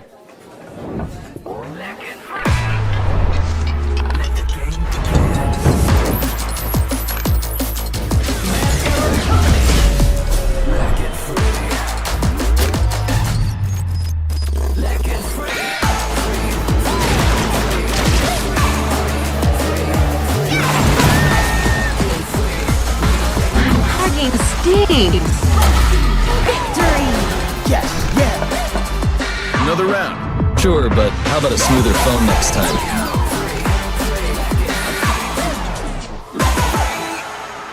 Realme 14, performance beyond limits.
circle must be executed.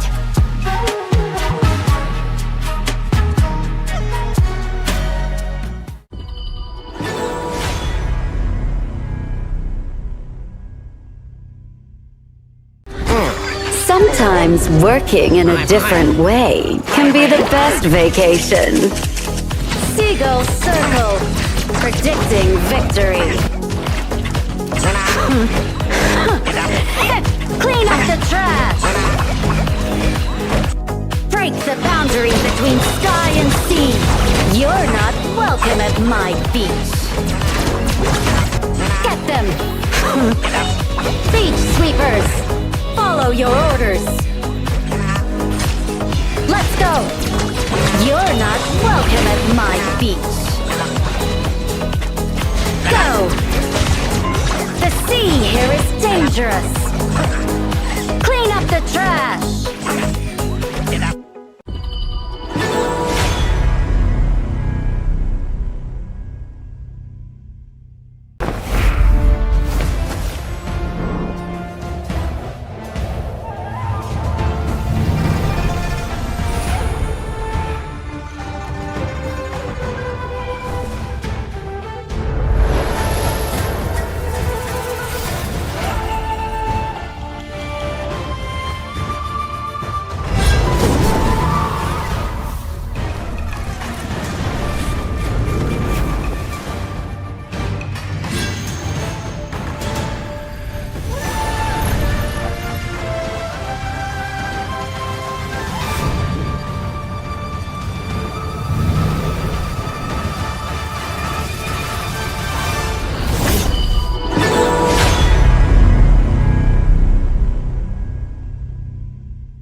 Excuse me.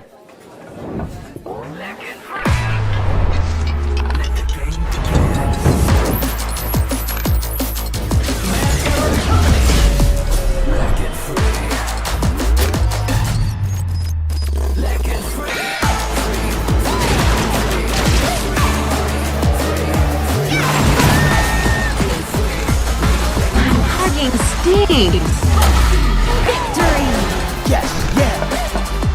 Another round. Sure, but how about a smoother phone next time?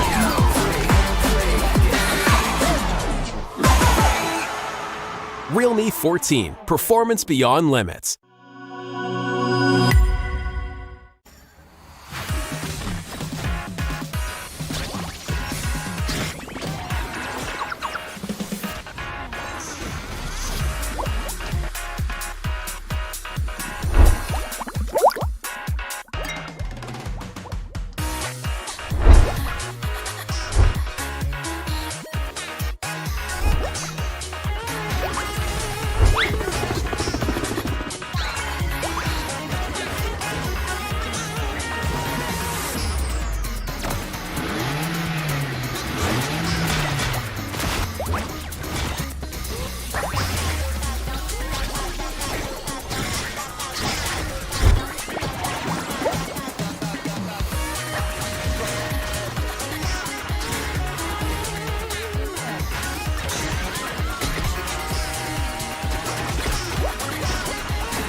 Evil must be executed.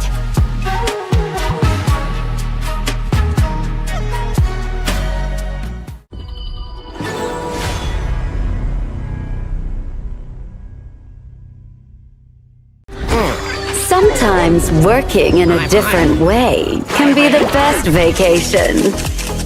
Seagull Circle, predicting victory. Clean up the trash! Break the boundary between sky and sea.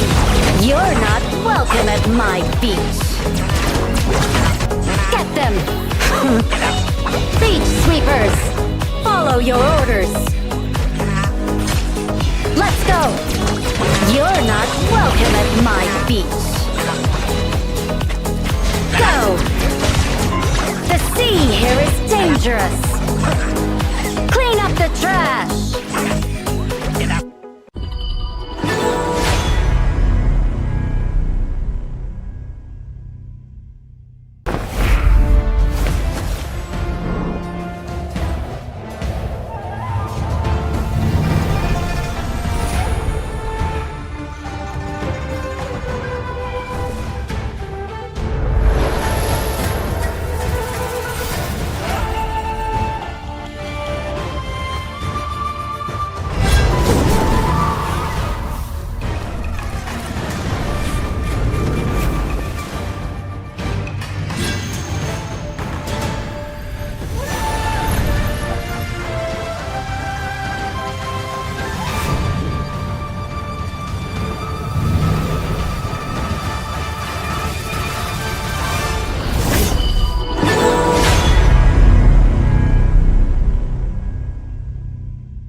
Excuse me.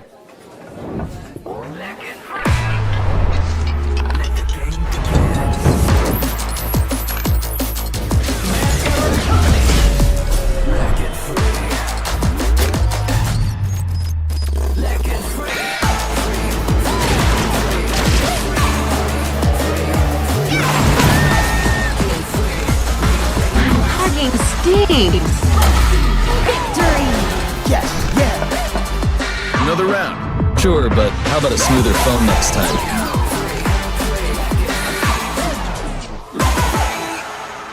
Realme 14, performance beyond limits.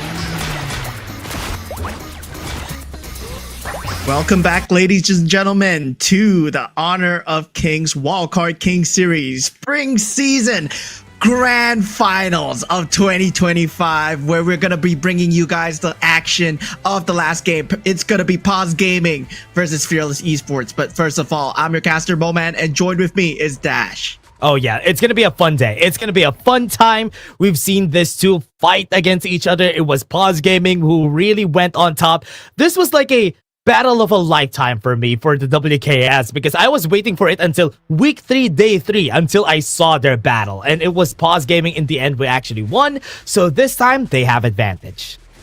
Currently, history-wise, Paws Gaming, they look extremely clean in terms of execution as well.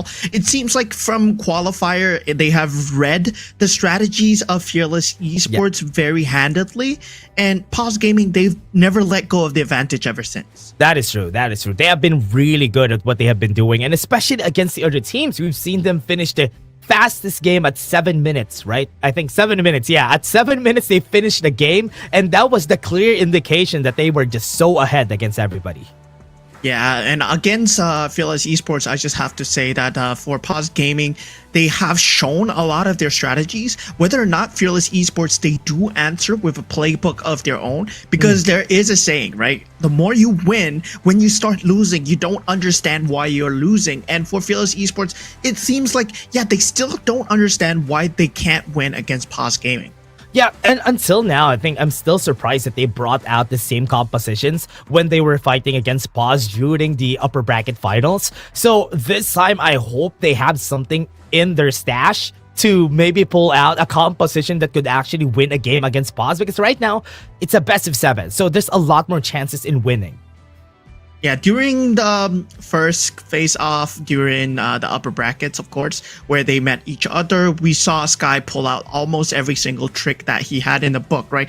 Dolia Dun was given the Fearless Esports, answered back by the Lady Sun and Ming, and now we have him using the Pei and Byron as well. Didn't really perform that well, and it seems like Snow has been destroying Fable in that 1v1 matchup as well. And of course, we can't forget Feng Jie. That guy is a monster on the farm lane. Yeah, even played Luwara against Paradise Esports, which is one of the matches that I actually watched, because what is this? I was like, wait, they actually picked the Luwara during that game, and also the Kaiser also during that game. So Feng Jie, as you said, is an actual monster because he can use pretty much everything.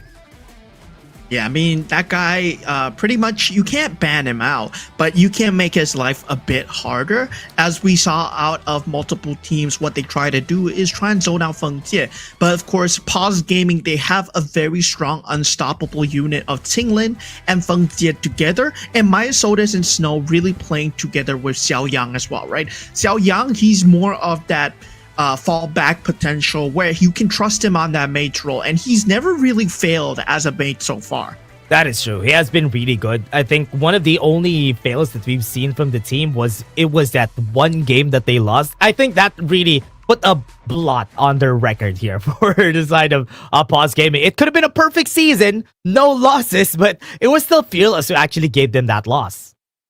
Yeah, I mean, that was way back, right? And they felt like, yeah, they had all the homework done on Fearless Esports. They identified their win conditions, and they came back a lot stronger. And for a team to consistently be improving at this level, Paws Gaming, I feel that their gameplay has been getting cleaner and cleaner. Meanwhile, for Fearless Esports, it's more of them reading, right? More of Paws Gaming being able to read what Fearless Esports are going to do. But when Fearless Esports, they take out a new strategy, they take out something that they learned, well, that's going to be something new that we're going to see in the grand finals. Yeah, the one thing that I like about Paws Gaming is that the consistency that they have for compositions that they know how to work with, that's one of the strengths of Paws Gaming. One thing, they know pretty much just 1 or 2 things, and they are the best at those 2 things. And that's why they are the best currently at Paws Gaming, because even if somebody tries to replicate the Pei Byron, nobody could do it as good as them, and that's why they're the best team right now with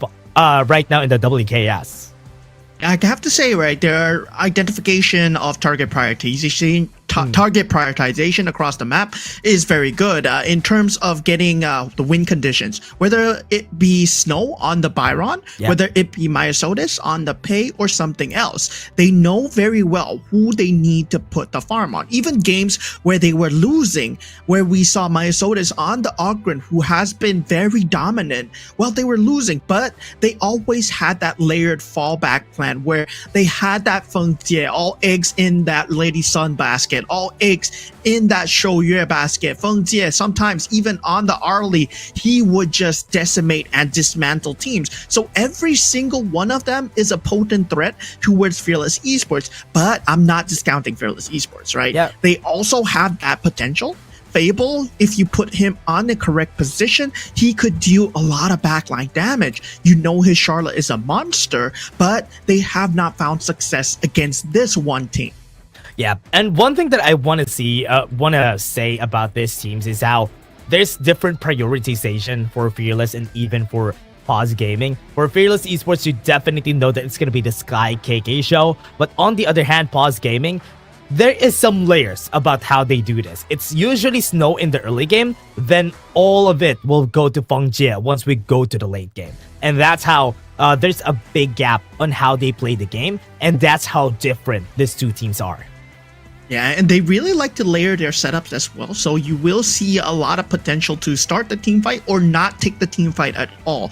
And their synergies are very clearly put out, right? For example, the game that they picked, the Da Chao and the Fu Zi, they were really banking a lot on the mobility, where every single character had the mobility to back up the Fu Zi as much as possible. And also the games where they pick Pei Byron, they always have that spacing, they always have that mobility skills to catch up with those team fights, join in on that early game pressure. Yeah, I just want to know if ever they have something in store for us for this next time, because I remember the last time, it's been so long since we had the qualifiers. That's the time in where I saw the win coming in for Paws Gaming, or rather for Fearless Esports against Paws Gaming during the qualifiers. That's the time they won. So this was because of one thing also. It was because of the Hano that they kept picking that time. That Hano on Sky was something surprising for me, because it was the first time I've seen a jungle Hano that actually worked, because most of the time I see it, it doesn't work. But for Fearless that time, it worked. And will they pull that out against Paws Gaming this time? That's what I want to know. And that's just a cool strat that they still have in their back pockets. There were a lot of opportunities for Fearless Esports to pull out the Luna, pull out the Hano. Well, they did not manage to find any form of opening against Paws Gaming, right? They did pull out the Neza in the jungle as well, and it wasn't really much of an opening. They pull out the Hansen as well, and maybe it's time to look at a different member for Fearless Esports, because it seems like Sky's rotations are being read very handedly from the likes of Paws Gaming. But of course, for you guys joining us, this will be the grand finals. We will determine who gets to go to KWC. Yeah, and again, just really backing up your point there, I think one of the big indications of how some teams even checkmates their own jungler, or Sky checkmates Sky, it was just a game a while ago. In the lower bracket finals, we've seen Paradise Esports find a way to checkmate Sky in game number 3, even in game number 2, because of how they know the rotations are going to happen. So that means even the teams that are at the bottom of the rankings can read what they want to do on the side of Fearless Esports. What if it's Paws Gaming? Because so far it looks like Paws Gaming already have read throughout the whole playbook that Fearless Esports has. Yeah, definitely in terms of plays, well, best of 7, it is that playbook becoming much and much more important, where you need to have a depth of strategy when we have that global ban pick, right? 6 of the global ban picks will be applied in the games. And of course, if we reach that game number 7, we will eventually have that ultimate battle. In the best of 7, what does the ultimate battle mean? For those of you that are uninitiated, that means it's going to be a blind draft for both teams. And you can pick any hero that you want in your draft. So that means there might be, repeating heroes, mirror matchups, crazy strategies, and also crazy counter picks. Yeah, that's what I want to see though. If ever we go to the ultimate battle, that is one of the most interesting things, because so far for the other regions, for MKL, for PKL, we had an ultimate battle grand finals. So that is one thing that I want to see if ever WKS will also have that, or it really might be possible if Fearless Esports, during that 3-day break that they had, didn't thought of a plan of how to defeat Paws Gaming. It could really lead to just like 4-2 or 4-1 in favor of Paws Gaming. Yeah, I hope they're coming prepared, right? Because against Paradise Esports, we saw them earlier today as well. It seems like they didn't want to show too much of themselves. They were showing like, oh yeah, normal strats that we use during regular season, taking comfortable wins, taking a comfortable space as well. And they weren't very aggressive with it. But we know that for Paws Gaming, they are extremely aggressive to jump on the opponent's mistakes. The moment you show a sign of weakness, they will smell the blood in the water. Yeah, they're the most aggressive team. We have deemed them as the most aggressive team in the competition, even sacrificing some of their members just to find a way to get advantage, with numbers advantage, to get an objective. That's what Paws Gaming have been doing. And on the other hand, Fearless Esports was just a mix-up of both the defense and the aggressiveness. And we've seen that a while ago also, even against Paradise Esports, they went on the full defensive here for the side of Fearless. I don't know if that's a good indication. I hope they would be able to punch back against Paws. Yeah, I mean, let's just do a recap of the WKS so far, right? How have these teams gotten here? Paws Gaming, Fearless Esports, both of them came through the qualifiers. So they did have to play through a lot of different teams before finally meeting each other in the qualifiers, where Fearless Esports were able to take the victory, but it did not matter. They were seeded in to the 8 teams that will face off in the regular season. And of course, they had to face off top teams from Myanmar, top teams from Cambodia and Laos as well, where they managed to triumph against them over and over again in the regular season. Eventually, we were down to 6 in the playoffs. Eventually, they had 2 playoffs against each other. And now Fearless Esports, well, they were coming from the lower brackets. Yeah, they came from the lower brackets. They are looking for revenge. And it also, what hurts about that they came from the lower brackets, is that it was a 3-0 victory for Paws Gaming. And that doesn't really stand really tall as a team that is looking to get the redemption for what happened in the regular season, and also redemption for being one of the representatives that the wildcards had last year. Because Fearless Esports was once a representative, and this time Paws Gaming is just taking them down here, really wiping the floor against them. Yeah, I mean, at this point in time, both teams are still preparing to enter the server, so please be a bit more patient with us as we want the teams to be ready as well. Of course, we want to see the games as much as you guys, but of course, we also have to wait for the players to show their best game of Honor of Kings to you guys. So going into the best of 7, well, we've done this before, right? Best of 5, we saw Paws Gaming really dismantle Fearless Esports, but going into the best of 7, there is more at stake. This is going to be that final sprint, and both teams, well, going into the game 1, there's a lot of momentum at hand.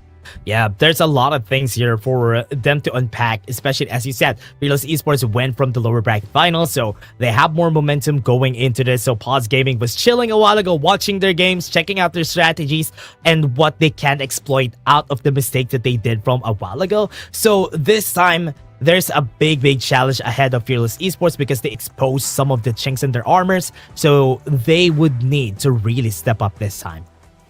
Yeah, I mean, for the sake of Fearless Esports, I gotta say, right? Maybe it's gonna be a warm-up for them. Hopefully, it's a warm-up against Paradise Esports. They are all warmed up, ready to play some Honor of Kings versus Paws Gaming, which they have lost to before. But honestly, for Paws Gaming, I feel like there's a lot of layers and depth within the strategies where they are really looking like one of the top few contenders, and what a better team to represent them than these 2 teams in the entire KWC. For the wildcard series, there's only going to be one. And I feel that these 2 teams, well, they will take it to the rest of the regions. Of course, you casted PKL, I casted KPL, and we did see the pedigree of the both teams coming through, right? You guys got 3 teams. KPL, there's 2 teams waiting in the playoffs as well. And I feel that, well, you need a very strong team to represent for this region as well. That is true. You need a really good representation on how strong your teams are going to be. Even for the Kings Major East and Kings Major West, there was a bit of a challenge there for the top 1, top 2 teams that we have. We have 3 teams for the majors. So they have one from the East, one from the West, and one who ever won the West versus East battle. So they have 3 on their side. So they also have somebody who could represent the region pretty well. So with this, It's gonna be tough though, because for the places who only had one slot, this is gonna be a battle, basically a battle for everybody in that region to just get that one slot. Yeah, definitely. There is only one stake at hand, and for both teams, it has become ever so important. This is the third time that they will be facing off in the WKS, of course, not including the qualifiers. If you include the qualifiers, this will be the fourth time, right? And if Fearless Esports, they get a win, they will be tied up 2-2. So that's going to be an unsatisfactory ending. Well, of course, if Fearless Esports take it, they will also go to KWC. So there's a lot of history between these two teams, and we are going to find out really soon as, the teams are still getting ready. Yeah, and also it's a good story to talk about also is how Paws Gaming has always been like a second, third placer in the Wildcard King series.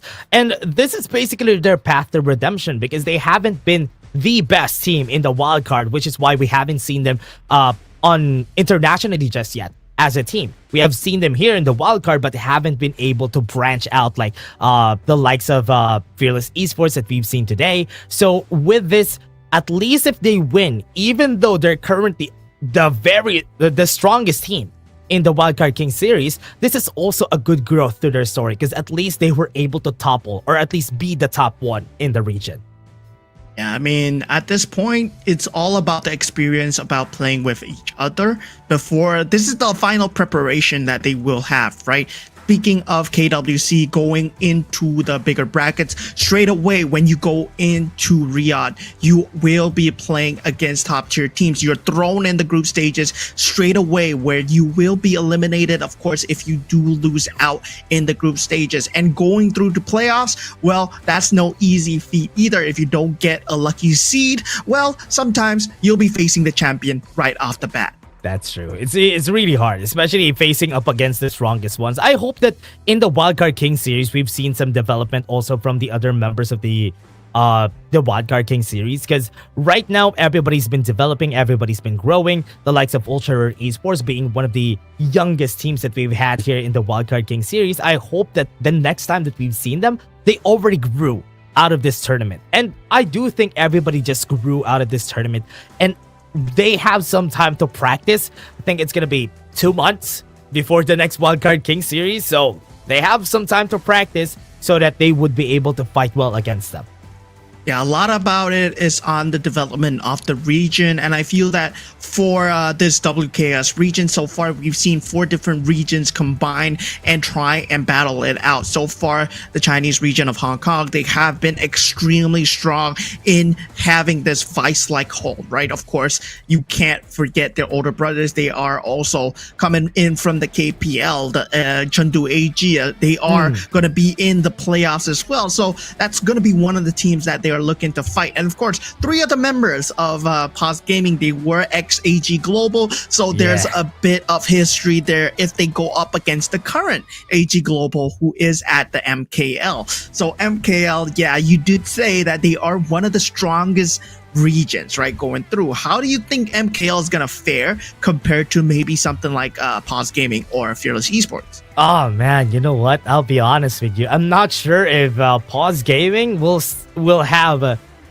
any work done against those 2 teams, because for Nova, Black Shrew, I'm not sure if Paws Gaming will be able to do the aggressive strategy that they've been doing, but I think they're gonna get close. I think they're gonna get close against those 2 teams. But for now, it looks like the MKL is still the strongest region, just because they have been really good at emulating a lot of strategies that other regions haven't been doing. I see. Okay. I mean, in terms of Paws Gaming, I would just say they do have a very big chance because they are very versatile when it comes to just learning these strategies.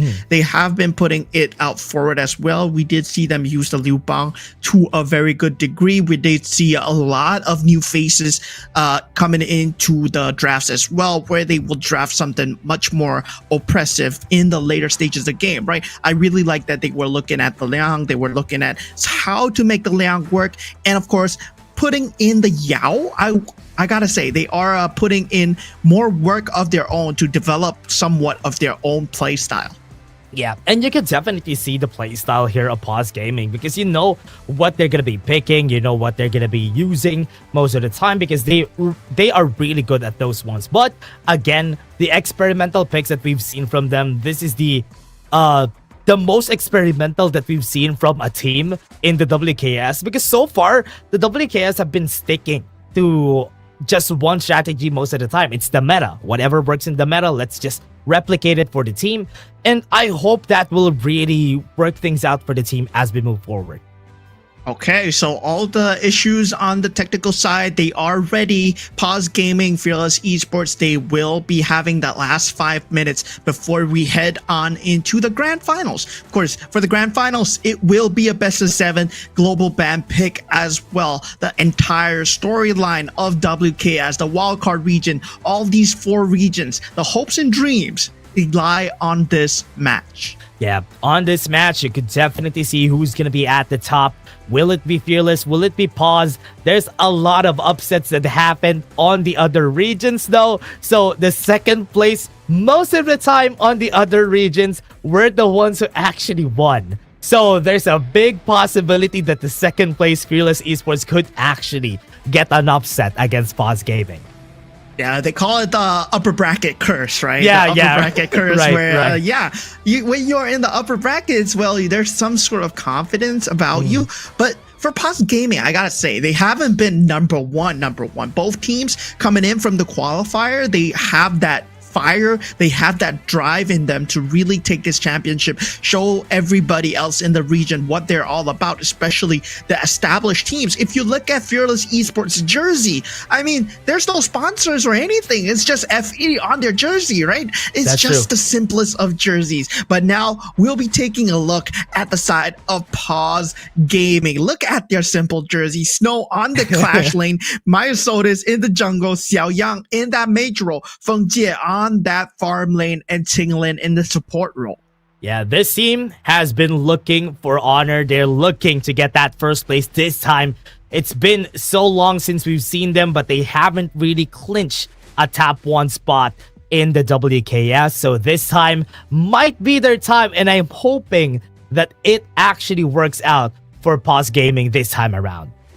Yeah, playstyle wise, Tinglin, Feng Jie, they really know how to play together. If Feng Jie is placed on something like a long, you will see Tinglin going out to roam with Xiaoyang and Myosotis. But of course, in the early game, Myosotis and Snow, they are a very strong duo in playing together, trying to get the advantage for Snow. Yeah, on the other hand, let's talk about Fearless Esports. Fable, Sky, Yin, KK, and Woodwind. We've seen this squad a while ago during the lower bracket finals. They've had a bit of rest on our rest for this team, so I hope that's enough. Their endurance needs to really get this by against Paws Gaming. Yeah, definitely. Fable playing a lot together with Sky recently. I really like this development. But other than that, I haven't seen KK really performing in the goal lane, especially against top tier teams, right? When we talk about Paws Gaming, well, KK, he has always been in the mix, but he has yet to shine. And I feel that for KK, he's been very much overpowered by Feng Jie. But Woodwind, of course, trying to do his best to let him shine. But currently, Paws Gaming, their rotations, Feng Jie versus KK. Just look at the head-to-head. KK has a higher GPM, but Feng Jie, he's been playing such short games. Wait, 50-25. Wait, is that right? 25 deaths for Feng Jie and 70 assists for this guy. So he has been a target of everybody if that's the case, and that's the reason why the GPM not really that high. And as you said, you're right. It's not really a high kill game, or rather a high kill game every time for Paws Gaming because they finish a game really fast, which is why the GPM is that low. I mean, both of these players, KK has been at the second place on the MVP list for everybody here in the WKS, so it's most likely why he's at the top here against Feng Jie. Yeah, and if you take a look at them, both of them are actually and actively participating in the kill per game. And also the damage coming out from KK, he's been marginally higher, but Feng Jie, he just feels much more effective, right? We saw the play coming out from Feng Jie yesterday, the Diren Jie on the side of Paws Gaming against Fearless Esports, where he was gonna get so much map advantage all by himself on the bottom lane, just sacrificing himself 1v4 to get the damage on the Shadow Vanguard, using the cooldown coming back, and then defending the base in time.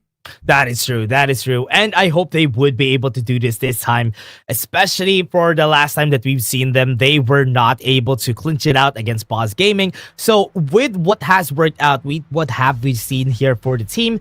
You know what they're going to be focusing on, especially for both of our teams. So I hope they would be able to get their conditions going. Yeah, 1 minute left on the countdown before we head into the draft and ban. Anything you want to say to these two teams as they go into the grand finals, Dash? You know what? I just want to say good luck. Whoever wins here actually deserves to be here. Because honestly, they did a lot this Wildcard King series. How about you? Yeah, I gotta say, right, for both teams, they have shown the best of themselves in this best of 7. Whoever wins, may the best man take it. Of course, you get the chance to represent to KWC, but of course, know that all the teams that you've defeated, right, all their hopes and dreams, they rest on you to really represent the region. And when they go to KWC, hopefully, they get a good show. Yeah, I hope they would be able to get into the playoffs. You know what? I really want the Wildcard King series to have a playoff show in the, playoff show again, because we've seen them during Invitational Season 3. But this time, I hope they could do it again, because being one of the only teams, one slot in the KWC, there's a lot of weight that they have to carry there in order to properly represent the region.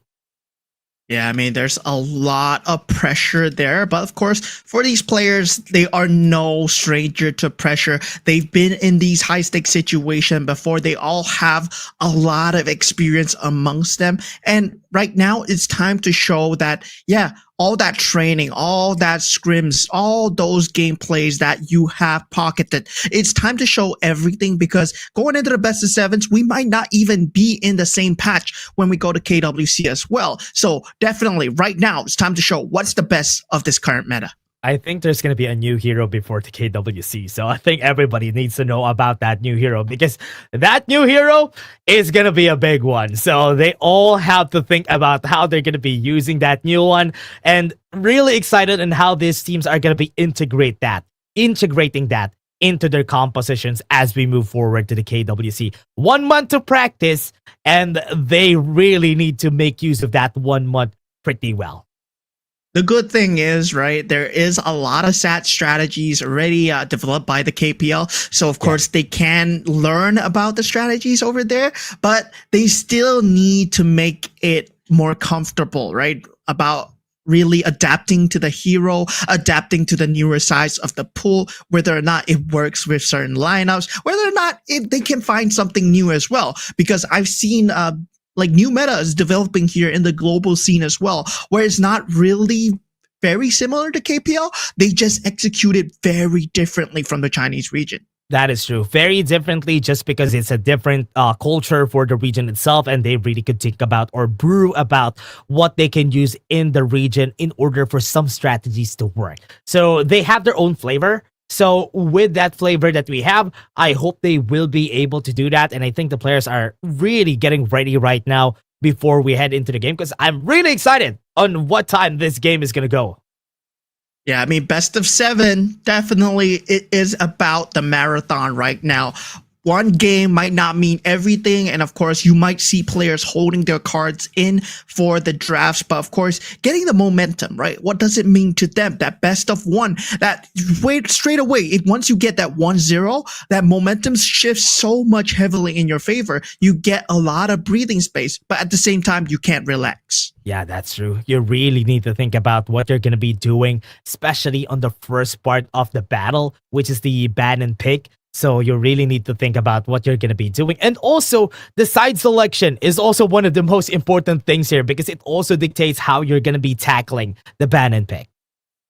Surprisingly, I think both Paws and Fearless Esports, they are not too scared about the side selection. But of course, in terms of drafting, right, I guess have to say during the last series that they played, Paws Gaming, well, they did have very good drafts. The way that they circumvented certain obstacles coming out from Fearless Esports was very well done, where they managed to go for something along the lines of the Yi Xing, then suddenly having the Liang to counter out the Pei and Byron, then finally segmenting their pick with that Yao finally in the end for Myosotis, where, yeah, you couldn't see the strategies until it all came together in the end.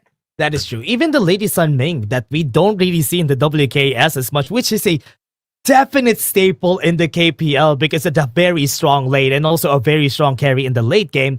We don't usually see it, and they're the only ones who actually used it here for the WKS. So I like it that they were able to do it and really move away from what the meta is in the WKS, because you really need to find a way to set yourself up away from the meta of the region so that you really would be able to surprise everyone.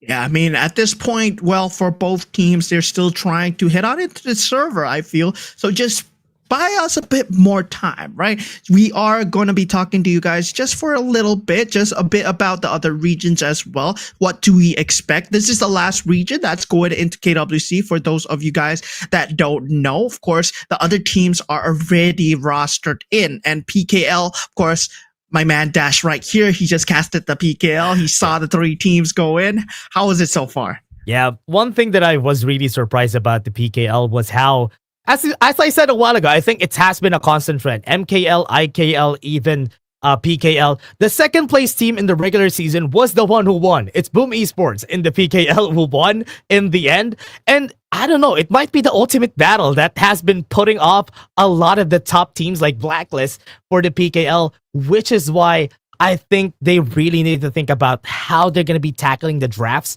in the best of sevens, because that's one of the things that Boom Esports used in order for them to win.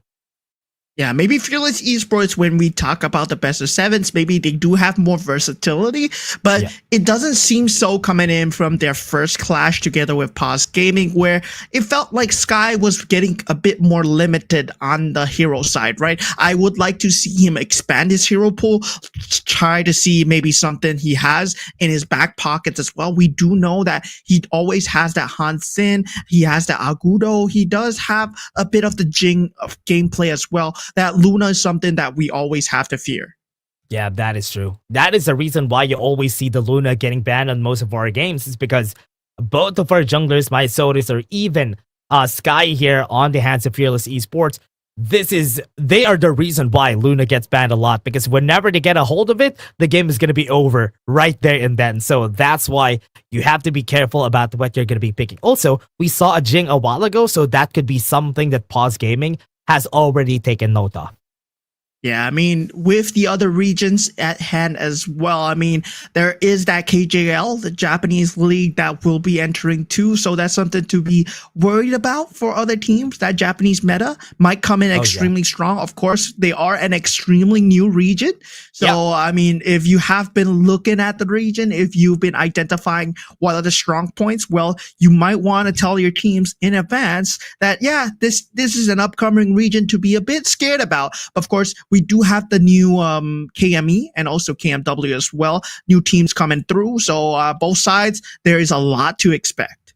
Yeah, there's also very familiar names there in the KJL that we know from the KME. It's Crazy Raccoon and Scars. They played in the KME and now they're playing in the KJL. So it's very important to talk about how these two teams are going to be doing things here once they move forward. Because with the experience they got from the KME, I think it would be enough to edge out against the other teams that currently joined the KJL. Yeah, I mean, for both sides, well, it's all about really studying your opponents, right? Really studying what your opponents are doing, what is the current meta. And of course, everybody is going to be looking at the KPL. And during the KPL, well, we did see AG. They did have a very spectacular run. And of course, we did have one team coming in from the ACL as well. And now we see all the members of Paws Gaming gathered a different camera angle today. So yeah, very cool from them. bro, new furniture. I think this is a new place for Post Gaming because it's a different setup, a different place. You can see the, what do you call that thing? The water thing. The water dispenser being covered. So it's a very different one.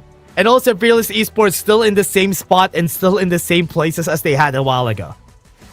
Yeah, I mean, for all of them right now, it's all on this final draft, final band pick, this last best of 7 that they will be playing. We see the Dharma, we see the Arlie and the Dolia being taken out. Now, with the final ban coming out for Fearless Esports, they take out the pay. They don't want Myosotis to have that available. But we know that Paws Gaming, they might pick up the Byron anyway for Snow.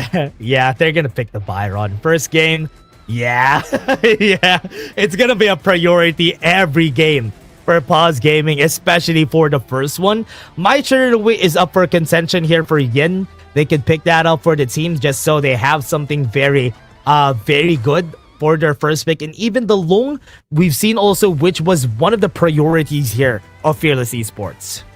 Yeah, usually the Byron, he just has a great time against the lane. Now, they did pick up the Diadea here, right? Diadea and Long, not really a strong synergy, but going into Fearless Esports, they seem like they want to pick a tank jungle because they want to have that sustainability coming out for Diadea. So this time, Fearless Esports not showing their hands a bit too quick, but Paws Gaming with the Ogren coming out together the Lady Sun. So they really minus out the tank jungle coming out for Fearless Esports.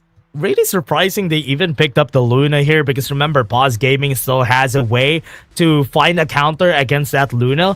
And the Diadea getting picked, yeah, I think I was expecting that they kind of want scrappy team fights, like big team fights whenever somebody picks up the Diadea because the Destined Encounter really works well during those times. But with the Luna, you know what? It's still okay because at least you have somebody to hold down any targets of that Luna. Yeah, and Fearless Esports taking out the Liang right now, right? They don't want the suppression coming out. The power word control, of course, something that you do need to consistently worry about. Together with the Disruptive Deluge, it does form that same combination that you see with the Princess Frost. And now Paws taking out the Sunta. That Able for Fable is also very strong. Yeah, right now, Marco Polo even right here getting banned here for the team. So definitely finding ways to win that clash lane is what Fearless Esports wants to do. But Paws Gaming understands that, so they take off any very safe picks against the Byron so that Snow would really be pairing well against those. I think a Charlotte could come out in this one for Fearless. Yeah, actually for Fearless Esports, right, they go for the Zhang Ziya. They know that they do have the late game scalability with the Luna and also the Long. So for Paws Gaming, it's looking like it's going to be a Lady Sun and Ming. So that's a very good response going into the later stages of the game. With the Sanctification, doesn't matter. You have that link coming out from the Ming. You know what? That's a strong one. That's a strong combo. This is what we've seen before from this team. The ladies, this is the exact same first pick that they had against them when they were fighting in the upper bracket finals. This exact composition won against Fearless, and I like that Fearless is answering back with kind with a different setup. Yeah, they do need to think about the clash laner here. The 1v1 versus Byron, well, it's not going to be a great setup, but having the ability to jump the backline, something that they lacked before. Fearless Esports now, they have the ability to jump the backlines a lot more. With the Luna and the Elaine, that pick, they might not have the Dolia, no double death at sunsets, but no problem, right? It's still a jump available. And also a great matchup also against the Elaine, which is one of the things that I like about this. Is they can match up with the Elaine pretty well. The Byron, because most of the time what you want to happen is to win the lane against the Byron, so he doesn't really have that power. But picking up the Elaine against it, you know what? It is a good pick. Yeah, Fearless Esports right now, they do have an extreme late game scaling lineup. If you think about it, Sanctification, Luna, Elaine, well, they have the sustainability to take these team fights. But something that they lack is that frontliner. Paws Gaming, they will be winning the 5v5s until it reaches a certain timing, maybe at the 15 to 20 minute mark. Yeah, the goal here is right. For Fearless Esports, they do have a lot of damage going into this game. And one thing that they could use as an advantage here is how they are going to be playing the team fights. Because they don't need a team fight. With this comp, they don't need a team fight. They need to go for pickoffs. And that is what's going to work out with this comp.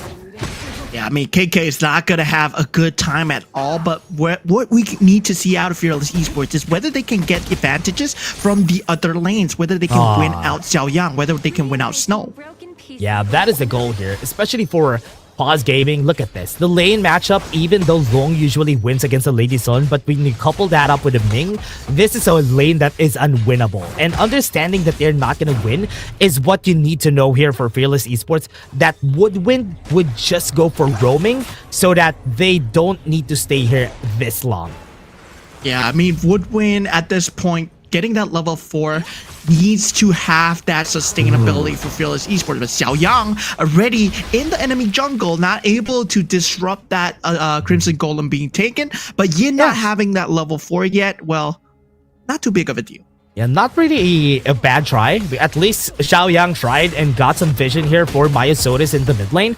And it's already so good. Right now, they're doing so well at just pushing KK away so that one of their win conditions will be muted a bit before they hit critical mass. Yeah, I mean, this is going to be a very hard game for Fearless Esports to actually win out the lanes. Feng Jie, he has been dominating that bottom lane so far. But for you guys, here is a gift code. Yeah, gift code. Put it down on the CD key on your HOK app and you're going to get anything, actually. You're going to get anything. Oh, they're going to go. Yeah, I mean, KK, he does have that flash. Not Infinite Vast is not available at this point and not able to find the clean pickups onto KK. Well, that's just very good for KK not giving up the first blood. Big 120 seconds. They won't have that flash on the first objective. So burning that out, pretty important here for the side of Fearless so that they need to use the Infinite Vastus on a big fight. Yeah, Fable and Yin have been doing such a great job of counter-rotating on the top lane, right? KK might not have a good time, but Fable is managing to get the 1v1. But Snow, he's going in. He gets the knockup. And Yin actually forced to use the flash here. Snow, he doesn't need to worry a bit too much about this 1v1 so far. And Yin has to recall away. Crazy man, crazy man. The killer instinct that Snow has, he was the one who is in a 2v1 and he was winning that fight. Yin had to flash away and now we have 2 flashes that are down before the first objective. Yeah, the aggression coming out from Snow. Snow really knows the full limits of the Byron. He really takes these team fights and he will give up his life handedly as long as he can get a trade. And that's something that's so scary about Snow. Now, Myosotis, he's coming on the top lane. Yeah, on the top lane, we have 30 seconds before they go into the fight. Oh, they're going on Xiaoyang. Yeah, Sky with the new moon, unable to find the reset proc. Xiaoyang, he's still able to keep that flash in check, able to use it for the next few team fights. Yeah, KK still doesn't have it. He needs at least 30 seconds more before he gets the flash so that he has 2 ways to get away for this Tyrant. But I do think Paws Gaming are going to contest the first objective. Yeah, something that they need to consistently keep in the back of the minds is Xiaoyang having that burst capability, having the ability to shut off any form of rotations as well. Oh, yeah. Oh, got the smite, though.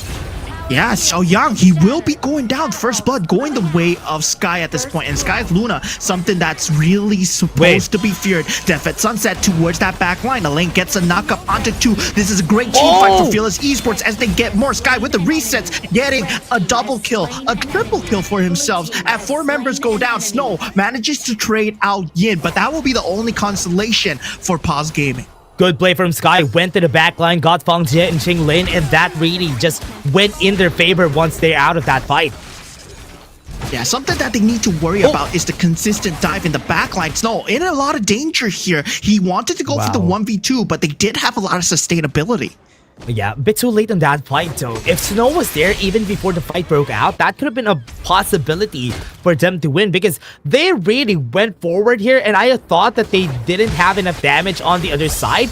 And even Myosotis, the Conductor of Souls, wasn't able to hit that timing, which is why it was just in favor of that Luna getting to that backline. Also, their formation broke, which is why Paws Gaming just really went down. Yeah, Def at Sunset really good at breaking up formations. They won't make that same mistake the second time, but definitely Xiaoyang and Feng Jie just getting a bit too comfortable there. Both holding their flashes. They were able to actually jump away, but they did not do so. Yeah, that's true. They didn't have. Oh, they're gonna go in. Yeah, Flaming Palm just used to answer back here, but now Sky, he is getting that Tyrant buff onto KK, but KK doesn't use that well. He actually goes down here. Now, with Sky jumping into the back line, 1v1ing Myosotis. Myosotis has to get out.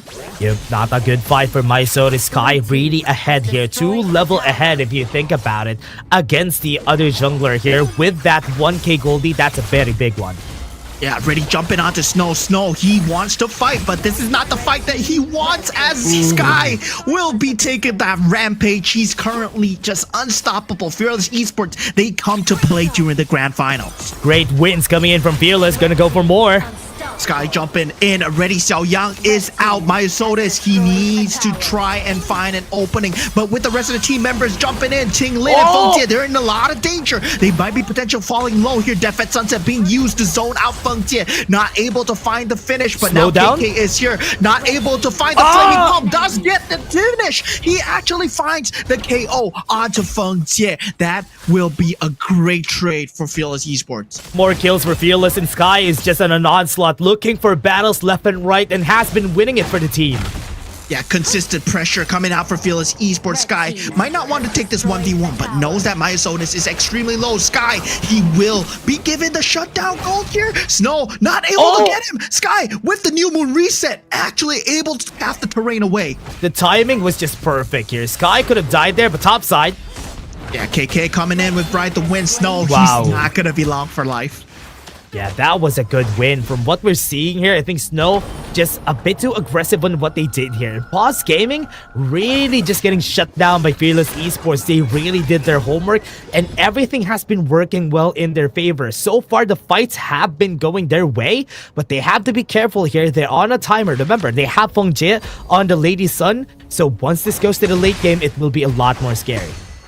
Yeah, ticking time bomb. That Lady Sauna and the Ming, but now they have the sanctification, right? Coming out from the Zia, so they will be able to press their advantage a lot harder. Level 13 is Sky, going to be level 14 really soon. 3 level advantage versus Myosotis. That's going to be a very scary marker to face against. They need the net worth. Yeah, very big lead, and this is not going to be good, especially Sky is already pushing level 14, another 3 level gap that they have here.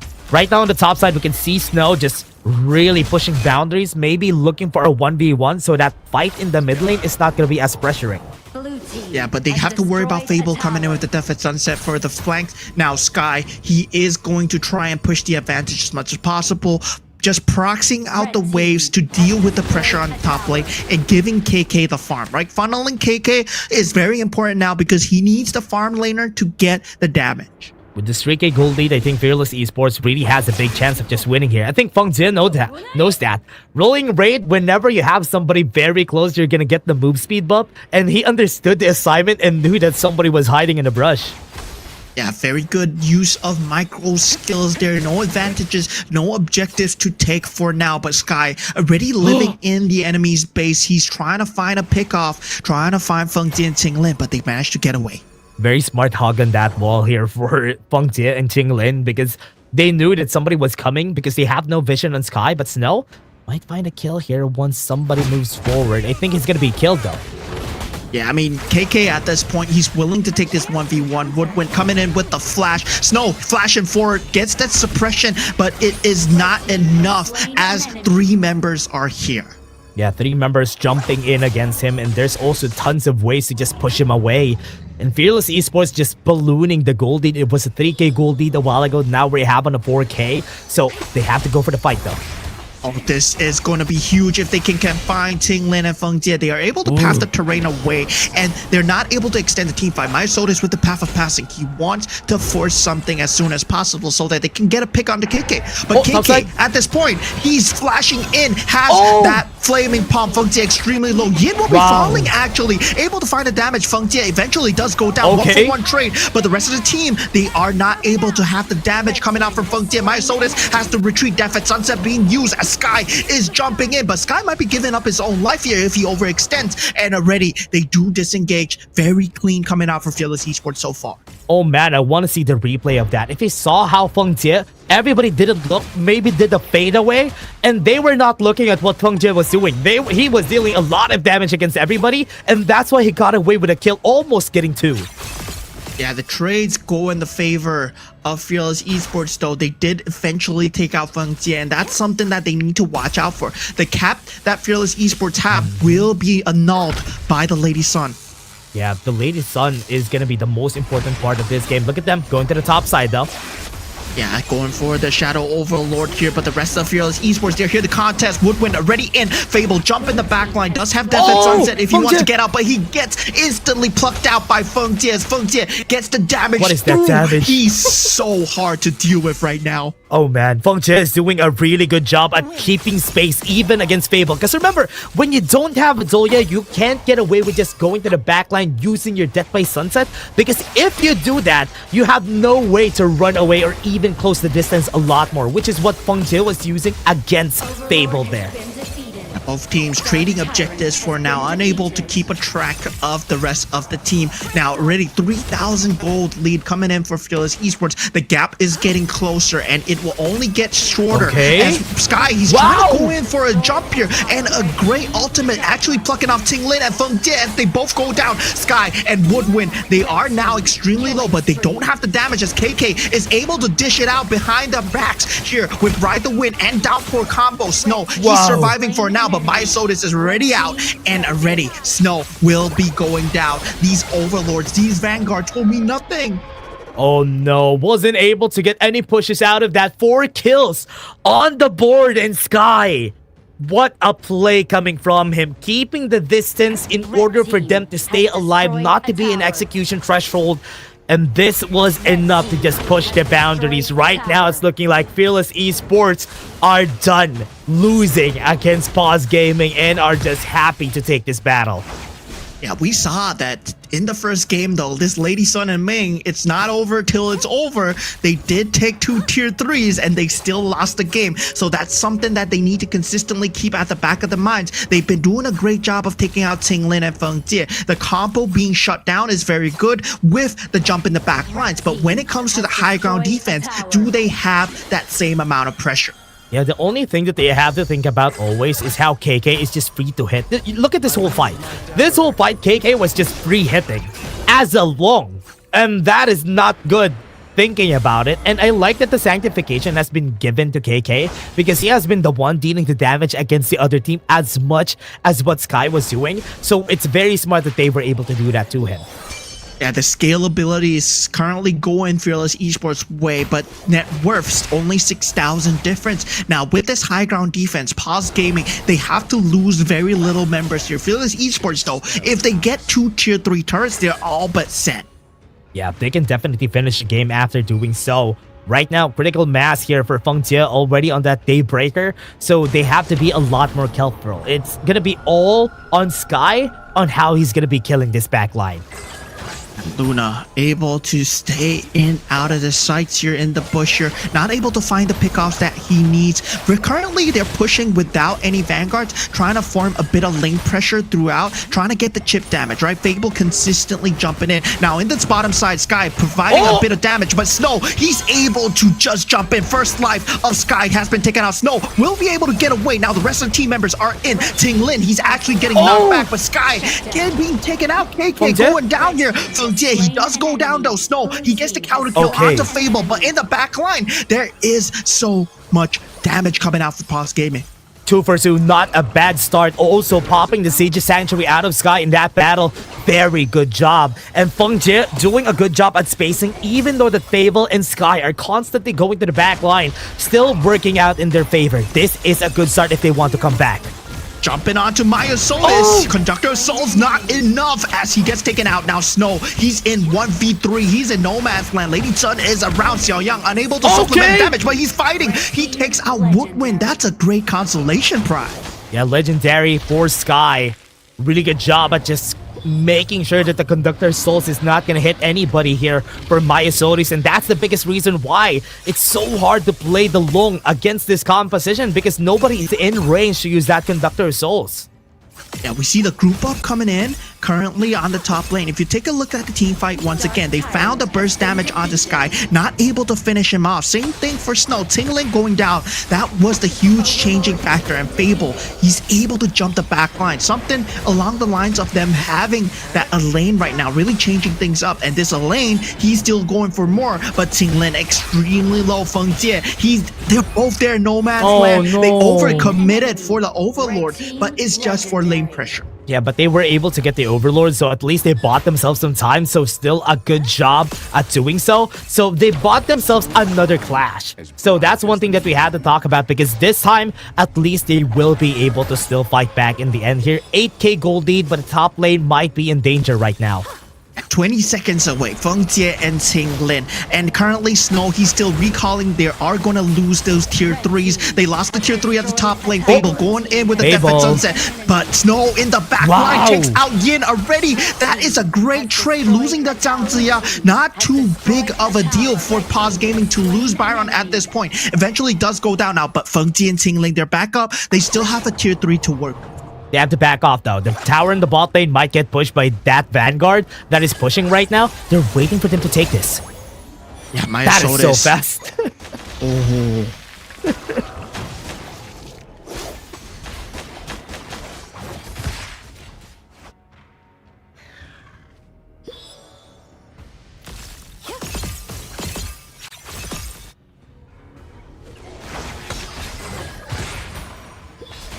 This is going to be a tough one though, because right now with what has happened on the game, they really need to think about what they do next. Right now with Paws Gaming, they already have the tools in order for them to come back in this game, even though they didn't really get a lot of kills. So far, what they need to do here is to find a way to win that battle. They need to win at least 2 flashes in order for them to really turn things around. 17 minutes into the game already, right? KK Yin, they're already at level 17 and 18. Something that they need to consistently keep in the back of the heads is that as power spike coming in from the Zhang Ziya, they are happy to take these fights all day. And now, with Fable, he's able to jump into the back lines, but now do they have the damage to answer back? Yeah, that's a question though. Sky might go anytime soon. Bot lane could be the target here. Yeah, target has been acquired, and now with the Death and Sunset, oh no, KK taking out Feng Jie at this point. They do take out Yin, but that damage is gone. But Sky already first life being taken with the Conductor Souls, able to answer that double kill coming in from Myosotis. He wants more, able to find out where Woodwind is. Woodwind flashes away, not able to just get in the range. Now Myosotis path of passing, not gonna chase. Snow has flash though. I think they need to be careful about that. If Snow gets in range, this could be a potential kill for this side. 30 seconds on the clock though. Feng Jie just died with just 1 flaming palm from KK, and that is not good. You need to be careful about his range. Level 18 on KK, that's something to be consistently keeping on the back of their minds. But Snow will have his power spike now. He's 6 itemizations, so definitely he wants to take these fights as much as possible. And we know Byron in these late game situations, he's also a scaling monster. Oh yeah, it's gonna be way harder for him to get in, but he's gonna be surviving a lot more. So this time, they have 5 people in. Tyrant could be the last battle. Yeah, Tyrant here. I mean, the rest of the team members are gathering here at Fearless Esports. They have been sold out, but Sky gets the steal. Myosotis is going down right now. Snow trying to fight 1v5, and he eventually falls. That's 2 members of Paws Gaming going down 1 minute before the Tempest Dragon. What a steal from Sky again, and that will secure them the advantage in this game. With that Tyrant, it's going to be way harder to take those fights. Even in the backline, we're seeing Snow doing a good job at just pushing everyone away, but he's not going to be staying that long anymore because KK is at critical mass, and he's like 2 hits every time he tries to go to the backline. Yeah, Paws Gaming right now in the back foot. They do have Minnesota spawning in 10 seconds, and Snow is 10 seconds too, but Woodwind, he wants to engage now, but he gets plucked off. Now Feng Jie uses his first life, Ting Lin and Feng Jie, they are both down. Fearless Esports, they have all the damage in the world, not having to worry about Feng Jie. Minnesota, he's back up. Can he hold on? And Fearless Esports, they're knocking on the front door. They're knocking in the base right now as KK, he's on a rampage. He gets the base, and they get the first game of the series. What a game coming in from Fearless Esports, and this is what we were afraid of a while ago. The ones that are staying in the grand finals, waiting for the other team, always has a hard time moving forward as the champions of the region. So this time, Fearless Esports strikes back first in this first game.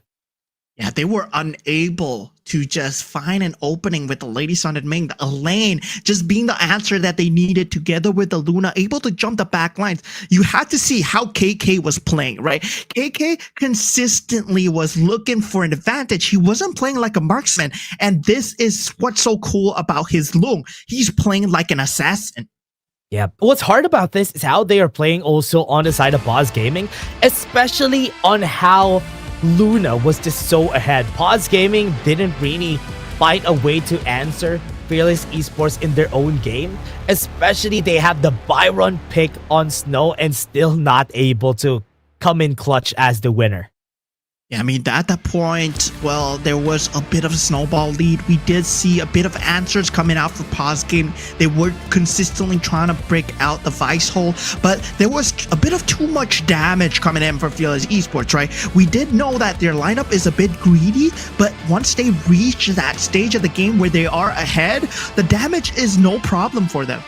Yeah, that is true. I think right now, Paws Gaming really needs to understand that whenever some picks like that, like the Luna, the Jing comes out in the game, it might be a bit tougher to really fight against.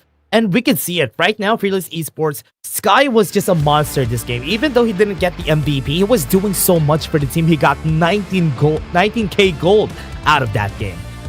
Yeah, and I will say, right, this man, KK, he needs to step up a lot, right? Especially against Feng Jie.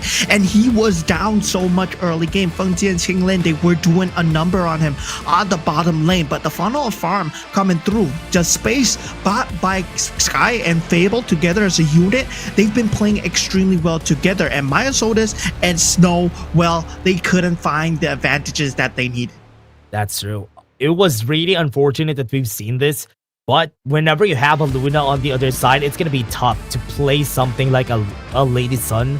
And even the Ogren really had a tough time. Myosotis just got those skills after the last fight, but before this, he was struggling. Even getting a Conductor of Souls in was really tough.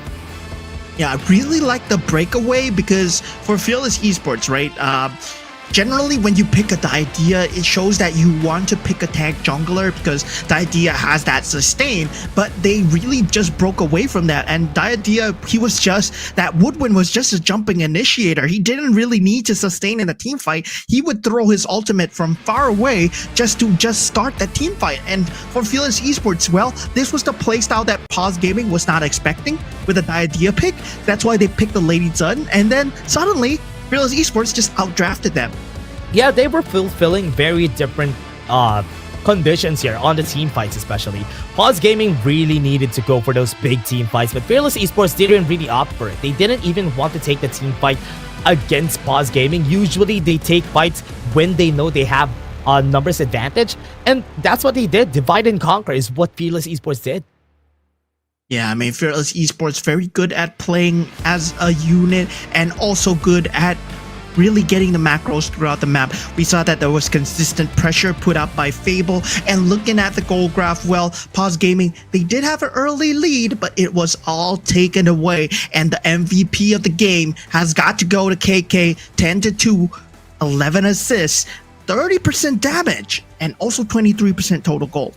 Yeah, at this point in the game, he was able to one-hit Feng Jie 2 times on that last fight especially, because it was really hard for Feng Jie to even do anything because he has to think about a lot of things.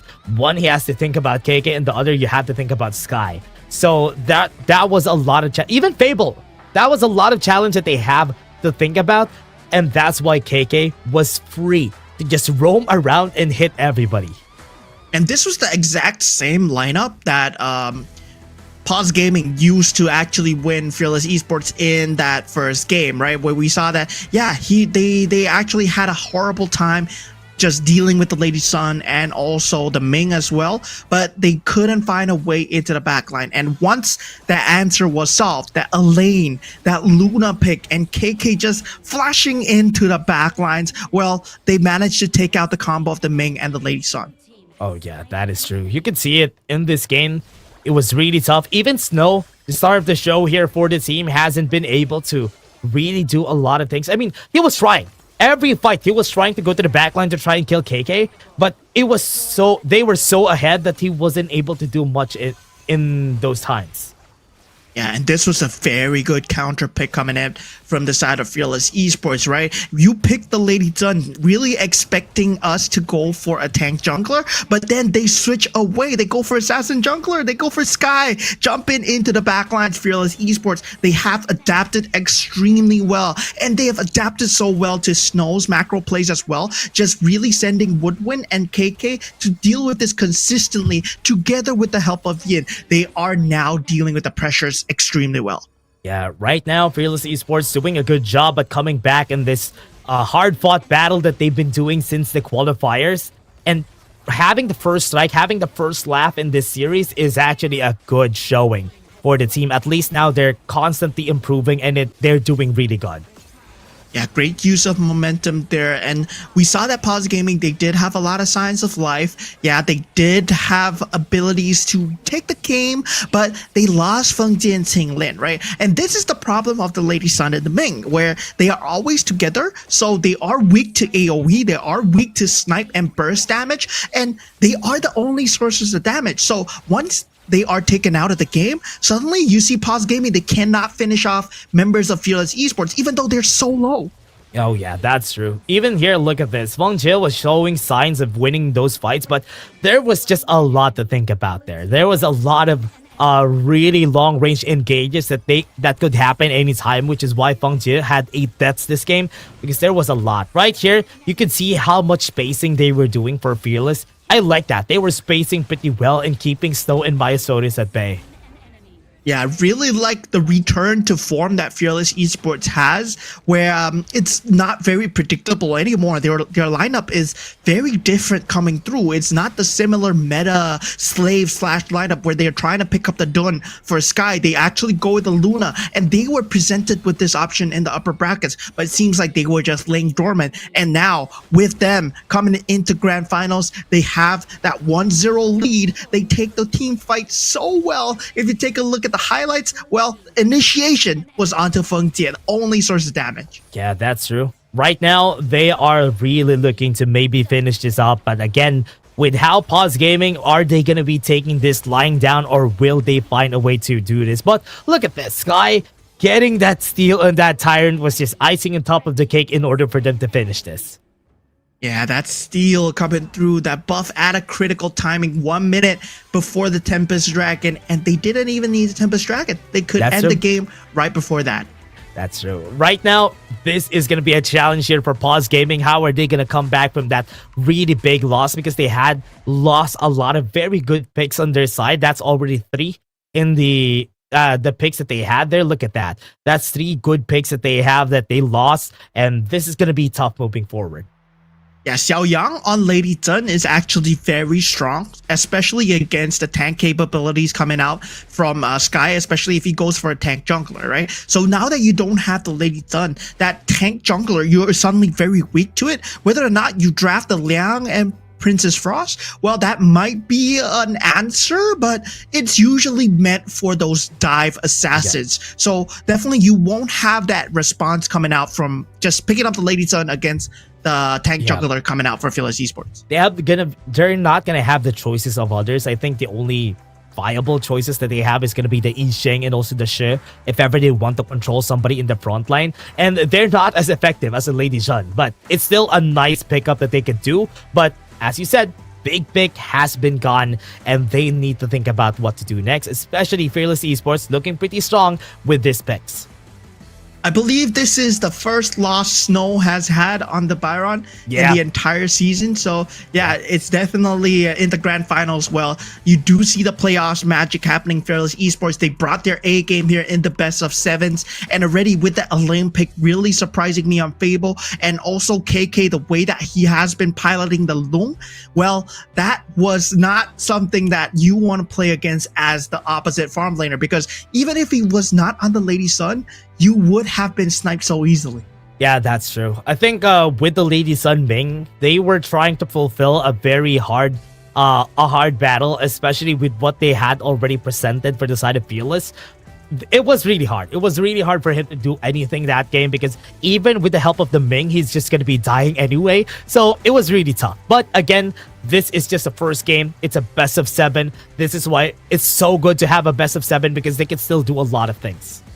Yeah, I mean, this feels like a series that will go the distance here. It has been consistent back and forth between these two teams, Paws Gaming and Fearless Esports. We saw Fearless Esports take the qualifier. Then in regular season, Paws Gaming came out, and in the upper brackets, Paws Gaming, they smashed them. Now, Fearless Esports, they clap back. Now, 1-0 is the scoreline. So Fearless Esports, well, these two, they have a very strong rivalry. They have a very strong read, and I wonder what's the next read that's going to be going in the second banning and picking. Yeah, they have a lot of history together, but it's not always them who stayed at the top here for the wild cards. Now they have a chance for greatness, both of them. Ever since the last year, they were looking for the chance to represent the wild card again, and this, they could not let it slip by. Yeah, Paws Gaming, Fearless Esports. Now, Paws Gaming will be on that first side, so definitely wanting to have that 2 picks is going to be Fearless Esports once again. I think they're on the red side once again, right? Yeah, that's true. Still going for the same sides. So with this, they're still going to have that good counter pick against the other team. And I like this for Fearless Esports. If that worked out again, they don't need to fix it this time. Yeah, and for Paws Gaming, they do take out the Jing and also the Ogren, right? My Shirunui and Arlie being taken out. Paws Gaming, at this point, if they want to go for the pay, they can actually pick it up for the Mysotis, and they do. Because Fearless Esports, if you leave that pay in the pool, they will have went for the pay Byron. Oh yeah, that's true. Pay. What are they going to be picking here? Dharma on the other side, so there's only one choice. It's going to be Mayin for Paws Gaming for sure. It's going to go to their side, but I do think they haven't preferred that a lot of times, because Byron and Pay always available. But this time they have no choice but to pick up the Mayin, because the Dharma is on the other side. Yeah, I mean, at this point right now, Paws Gaming, well, they can go for a Sun Ce, right? Usually Sun Ce is what you see together with the pay to add on the mobility, just join in the team fights. Well, and maybe go for a Yixing as well, but they go for the Fuzi here. So might be a Fuzi Da Chao coming out, and Paws Gaming, they bring it out here in game 2. Oh, wow. I would love to see this. Honestly, it's been a while since I've seen a Fuzi Da Chao. I've seen a Fuzi during the PKL last week, but this time it's going to be a Fuzi Da Chao, so it's Feng Jie and Qing Lin who's going to be playing this. So this is exciting. I'm already excited. Yeah, and generally this is to just mark out that farm lane, make sure that you destroy the farm lane, get the snowball going on the Fuzi. So Paws Gaming, they have a very good early game strategy. Fearless Esports taking out the Princess Frost so that they can't snowball on them harder. Now for Fearless Esports, right, they have a very good top to bottom, very easy to execute. So if you give the Yixing to Fearless Esports, well, that's somewhat of a comeback character that they can think about. That is true. They always have to think about it, but this time, right now, with the Princess Frost getting banned, they didn't really have any choices either, because with the Lady Jun not available anymore for Paws Gaming, they only had the choice of having the Princess Frost to make sure that the Dun just couldn't move pretty well in this game. But remember, the Yixing is still available, so it could still come out in this game, and Fearless Esports needs to take it.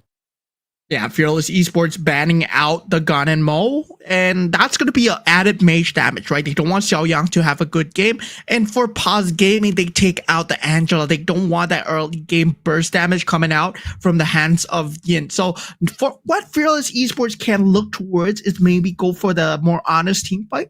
They can actually pick up the E-Sing right now if they wish to do so. It does pair very well with the Dun. It does pair very well with the Dharma as well. But if they want to go for damage, well, Sing might not have that in the early stages. That's true. I think they they went in with a shirt, but it's the same thing. Shirt doesn't really have a lot of damage in the early game, but one good thing about her is that whenever she tries to gank, especially against the Foots, it's not going to be easy for the Foots to do anything because he's just going to get pulled away.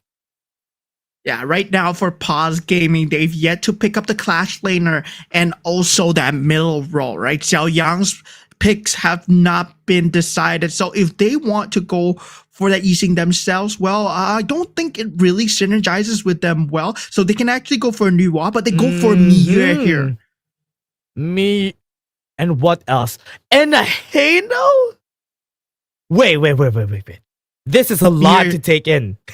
yeah. So this is gonna be a Miyue Clash lane, and it's gonna be a Hano mid lane. So Miyue Clash lane, well, very interesting. It does really do well against heroes like Byron. It does well against heroes like Dharma as well.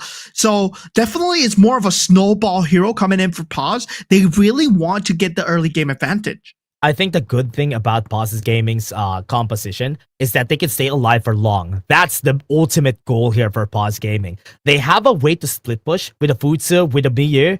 With this too, they can ignore a lot of things and just focus on pushing and get the attention of Fearless. But Luban number 7 on that last pick. Coming in for Fearless Esports. With no master? That's gonna Yeah. I mean, it's not out yet, right? So the master's not here. So Lupin never 7. So he's going for that really just artillery physical damage. And for Fearless Esports, I gotta say, right, their lineup looks very easily dismantled from the side of Paws Gaming, where if they have the Fuzi, you can play that long range with a Lupin number 7, but there's also the sustain with the Sea of Fate that you need to worry about. Yeah, you always have to think about a lot of things here, especially if you're the Lupin number 7. It's like the latest thing that Feng Jie had to deal with a while ago because everybody could dive them. It was easy to dive them because there's like 3 or 4 people that you should think about. Yeah, and with the Mia as well, the Dun is not going to have a good time because with the Ravenous Tether, right, her second skill, she can actually consistently steal physical damage as well as like magical attack while recovering HP at the same time. So it's something that destroys a lot of the tank laners and also a lot of the Clash laners as well. That is really true. And right now, this is going to be tough, though. I think what I like about this is what they're doing is they're keeping Feng Jie at the level that they won't really have to fight against. So this is a good start for them. They are just bullying the lane as much as they can, and getting a snowball out of Luban is actually good. Yeah, I mean, Feng Jie at this point won't be the main carry, won't be the star of the show, but of course, he's trying to hold his own in that bottom lane. 1v2 right now, taking quite a bit of chip damage, but Snow, on the other hand, right, he's gonna be that late game problem that they need to think about. Oh yeah. Right now, I think Sky also knows the assignment. They have to just bully the bot lane as much as they can. Yeah, already getting the proxy going, getting the leash going for KK, just securing that bottom lane. Fuzi coming in with that launch pad mechanics, but he's 1v3 win slash, finds his mark. KK just juggling that tower aggression right now. And Feng Jie, he has to get out. Xiao Yang, he's here, but all he has is Scepters of Fate. There's no way to control him, and if there is ability to pick him off, maybe it's just off of Fearless Esports blunder. That's true. Right now, the strategy is how they will be thinking about this moving forward, because the team has been having such a problem on how Feng Jie would be doing his job. But right here, while the crosshairs are in the eyes of Feng Jie, I think it's doing good for the other lanes because Maya Sotis and Snow have some space. Yeah, I mean, that is that level 4 to level 8 pressure that you need to think about with Snow. With her ultimate, that's going to be a lot of pressure coming in. Now, with the leaping Koi Tides, we see a lot of damage on the bottom lane. And there is that Sea of Fate, but the first blood being picked up by Maya Sodas. And they get Feng Jie back to base. Good pull, and that Sea of Fate was perfectly timed so that Feng Jie is not gonna die. And this is the pressure that you want to happen, though. Not even... Oh, mid lane. Yeah, Wind Slash being used Good pull. onto 2 here. Good pull, but the Fate Rewind is available. And Xiao Yang, I mean, he's able to get out of way at a moment's notice. Now, Leaping Koi Tides, it is going to be a huge problem for Fearless Esports. Consistent disrupt, right? Yeah, honestly, annoying to deal with. You can't even get close with the Leaping Koi Tide, but again, Snow, look at what he's doing here. He's just taking the lane over, and he's doing so good at doing so because right now he's 1 level advantage against Fable. Yeah, and that's going to be that 1v1 matchup. I mean, Snow, technically, he can even go 1v2 if someone like the Shi or the Dun is there, right? If he gets that tether onto the correct target, suddenly it's just going to mean that they don't have enough damage. Now, for Snow, consistently marking that top lane, getting that macro advantage going is something that they're going to need to do. Yeah, the only big challenge that you're going to have here for Snow is going to be KK, because KK is going to be the one bursting him down, but one win in position. I think they're going to go and try to dive this. 5 seconds, we have the Tyrant though. Yeah, there is going to be Paws Gaming trying to respond right now. They do have the movements to go in. Here comes the tether ready from Snow on the top lane. 1v1ing Fable underneath that turret. Fable extremely low at this point. Snow is falling low as well, but Fable will be going down now. This Tyrant does get stolen from the side of Maya Sodas, and that's going to be huge for the side of Paws Gaming. Man, that was a really good steal. He probably dabbed also while doing that because he just walked in, smite, and got it by themselves. Thank you for the leash, Fearless. Yeah, there's no way that they could have managed to take the team fight Fearless Esports right now. 2,000 gold behind. Now, Paws Gaming, at this point, they are at the key parts, but they have that ocean available from Ting Lin, so he will be able to summon his teammates, and that's something that you need to consistently be worrying about with Feng Jie. Even just fighting on the bot lane, the Eye of the Whirlpool is going to be dangerous. They're going to go in, I think. Yeah, they are going to go in. Eye of Whirlpool available as popped here. Feng Jie, he is caught in no man's land trying to pull out the members, but does force the ultimate of KK to go the other way. Xiao Yang coming in and just gives up his own life. Okay, nobody went back, but top lane, look at it. Top lane is getting pushed, and it looks like nobody is going to react to this. This is not good. After this, Snow is just going to be trying to push this. But let's take a look at the replay again. Look at what happened. I thought that after the Sage's Smite, everybody's going to go in with the Eye of the Whirlpool. That could have been a dead KK. Yeah, that could have been huge if if Snow actually came in. It would have been huge. Now, recalling in between the 2 turrets, he's not able to get out. There's going to be a lot of damage here. He's going to be dead here. And eventually, yeah, it does go down. And there's a lot of gold for KK right now. Fate Rewind being used here. This is just to hang on. Yeah, KK's damage is looking pretty scary, though. I think this is the time in where even Snow had to be scared about that, because Xiao Yang is getting bursted down pretty easily. How much of Snow are they going to be taking here? The question is, how are they going to be dealing with the pushes that Paws Gaming is going to do? Because right now, nobody could 1v1 against Snow. It is going to be a big challenge moving forward because they are just going to split push to the max this whole game.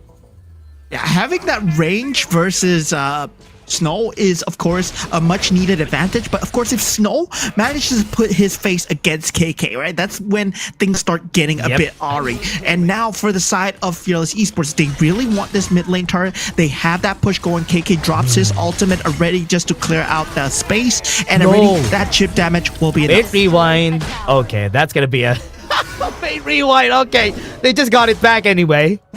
Yeah. Fate Rewind is there. They did have to consistently think about that. And yeah, with the keep away damage that Fearless Esports have, well, Fate Rewind is a long skill to use, a very long committal. So I guess they can take the next team fight. They can make use of it once they go for a team fight. Then, after the fact, then they try to fight back against Xiao Yang, because that Fate Rewind is going to be very annoying if they try to chip 1 tower by 1 tower, because it's not going to work against that Haino.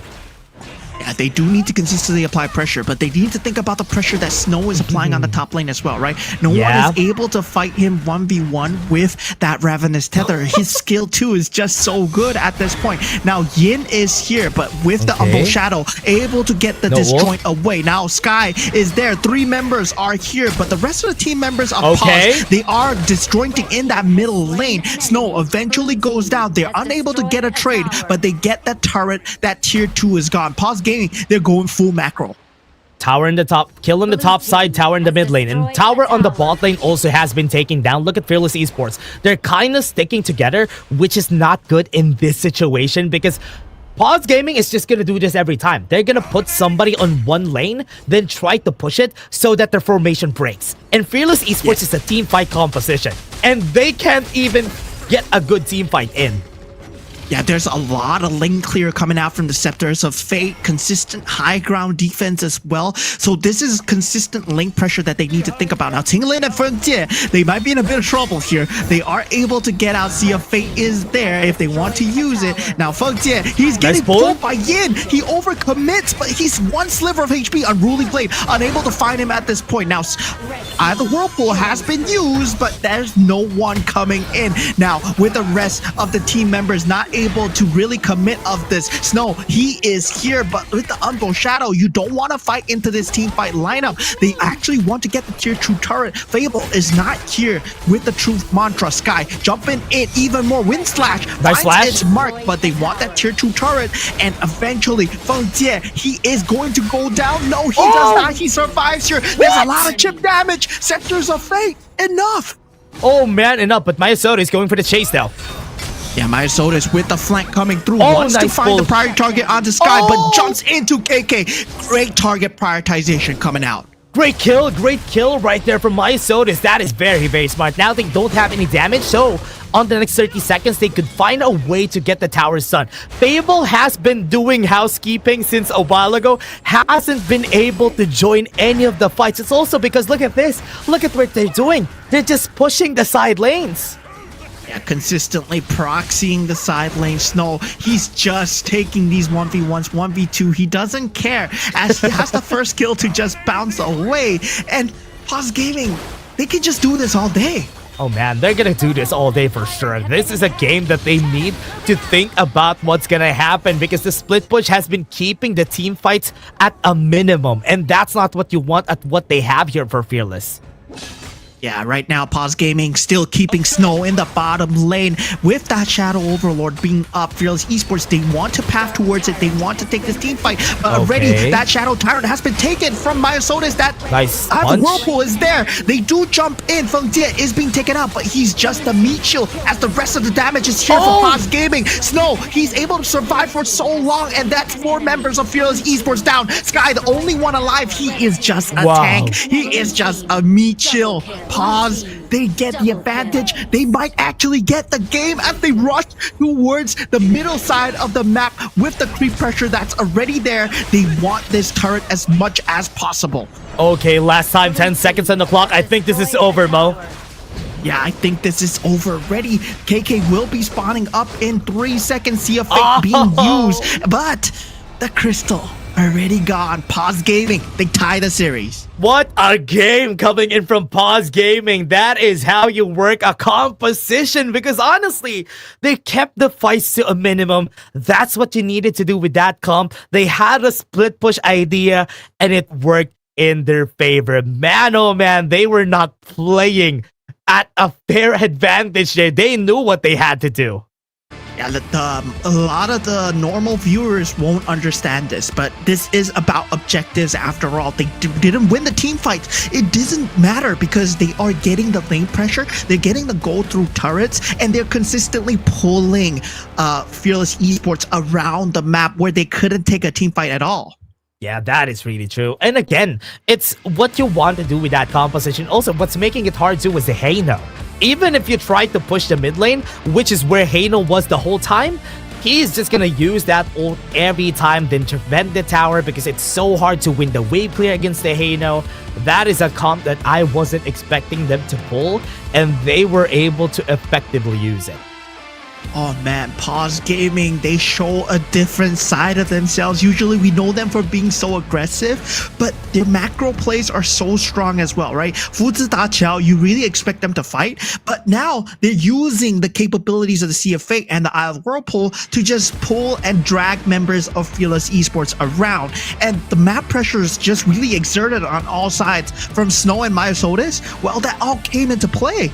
Yeah, even KK was able to do his job pretty well in this game, but because there were no fights, Fable also suffered. He suffered so much in this game because there was no fights happening, there was no chance to use the Truth Mantra, and that is exactly the reason why you pick up the Dharma. You want to go for team fights, you want to surprise the 5-man, and it didn't happen. Man, it's so frustrating. If I was the one playing on the side of Fearless, it's so frustrating to play against this Paws Gaming comp. I mean, you were expected to match Snow's rotation as the Clash laner, but you can't win the 1v1 because of the Ravenous Tether. And even if you took the 1v3 like we saw Sky coming in on the top lane with the help of Yin as well, they will get more turrets on the other side of the map because Myosotis, he has the mobility to do so. Oh yeah, that is true. And Myosotis in the last fight that we've seen had a great showing, getting that kill on KK, also finding the right targets on the backline. It's so good, especially if KK is not alive. There was no damage potential from Fearless, and Paws knows that. That's why Myosotis, even if he had to sacrifice his life, he had to take KK, he is gonna be doing it every time. And again, look at that gold. It already just went in favor of Paws Gaming this game. Yeah, and I feel that for the side of Fearless Esports, they were really lacking in the side of gold laners, in the side of the farm lane, right? Who to pick for the marksman, who to pick for KK, and going up with Lupon number 7, really not ideal versus Pei Myosotis, right? Because he's gonna be able to jump you, and you're such a free target going in from him as long as your team is unable to defend you. That's true. This is really tough. Right now, Fearless Esports, I was really hopeful from that Game 1 performance because they were able to defeat one of the reasons why they lost that composition against that Game 1 composition of Paws Gaming. But I remember this is a composition that Fearless Esports didn't do, but the Mir was also picked during the regular season against them. But also the MVP, Myosotis, 403, 21% damage, and 26% total gold.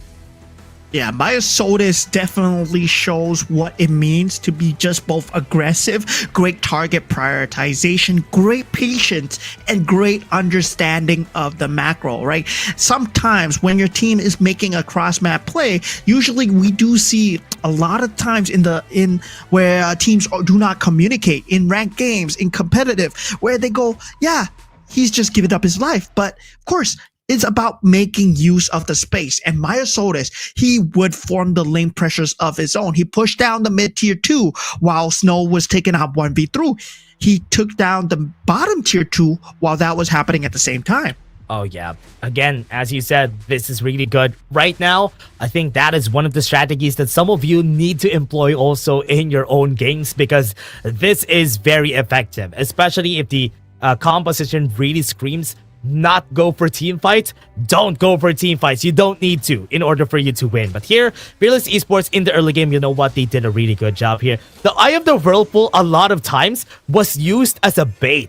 And Shinglin is just throwing it everywhere, but it's just not enough to actually push people from Fearless Esports away. Yeah, and look at this 1v3 from Snow. While all this is happening, you look at the mini-map, right? The map pressure is being exerted on that middle lane and that bottom lane as well. They got 2 tier 2s off of that, and with this team fight, they just keep wanting to force them in. Wow, all this, Myosotis, he's doing so much damage in the backside. Now, with that, we see Xiaoyang going in with the Fate Rewind, just instantly poking in and out, then just showing himself on the map. Myosotis, 1v3 here, very good target prioritization on the KK, knowing that Wind Slash was already used. Oh yeah, also very smart though. I like how they played here for Paws Gaming. This is one thing that you need to understand here whenever you play this game because you need to know how to make sure that you get your objectives going and the win conditions of the team comp that your random ranked game teammates was able to do. And you know what? That was a nice time that we've seen here for the team. Yeah, this is extremely high level execution coming out from the side of Paws Gaming. This is a new side of themselves that weren't going for the team fights. They were going for the objectives time and time again, and they managed to get death by 1,000 cuts. That's true. Right now, Fearless Esports did their assignment for Game 1. I hope Game 3, Game 4, even Game 5, they have some way to answer back against the other team, because it's looking like this is going to be tough. Yeah, this is definitely going to be tough for both teams. Currently, they're tied up 1-1, but they will be going for a short break, and so will we. But do stay tuned for the rest of the grand finals as we find out who will be going to KWC. See you guys later.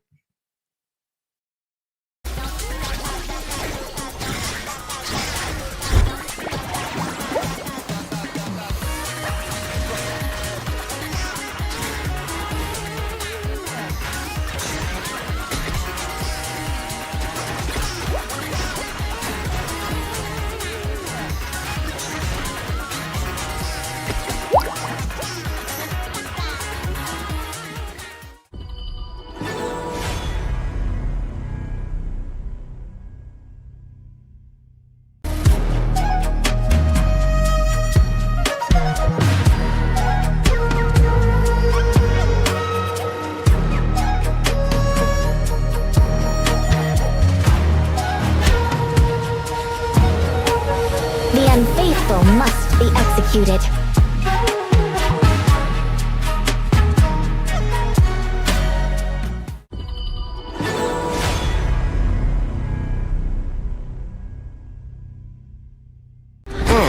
Sometimes working in a different way can be the best vacation.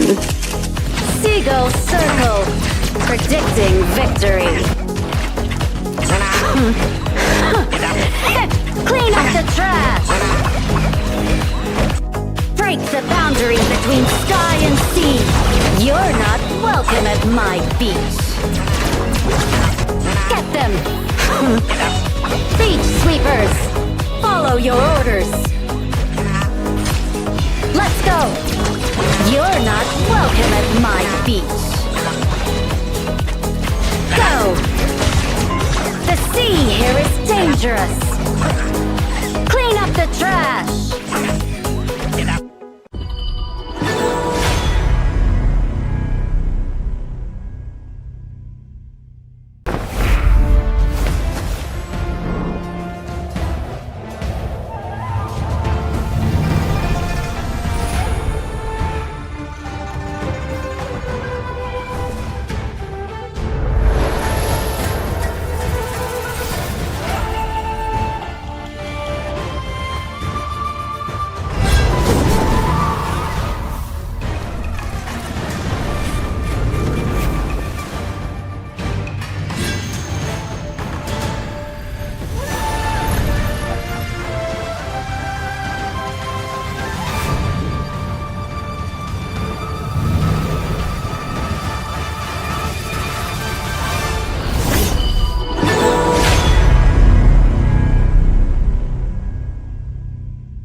Excuse me.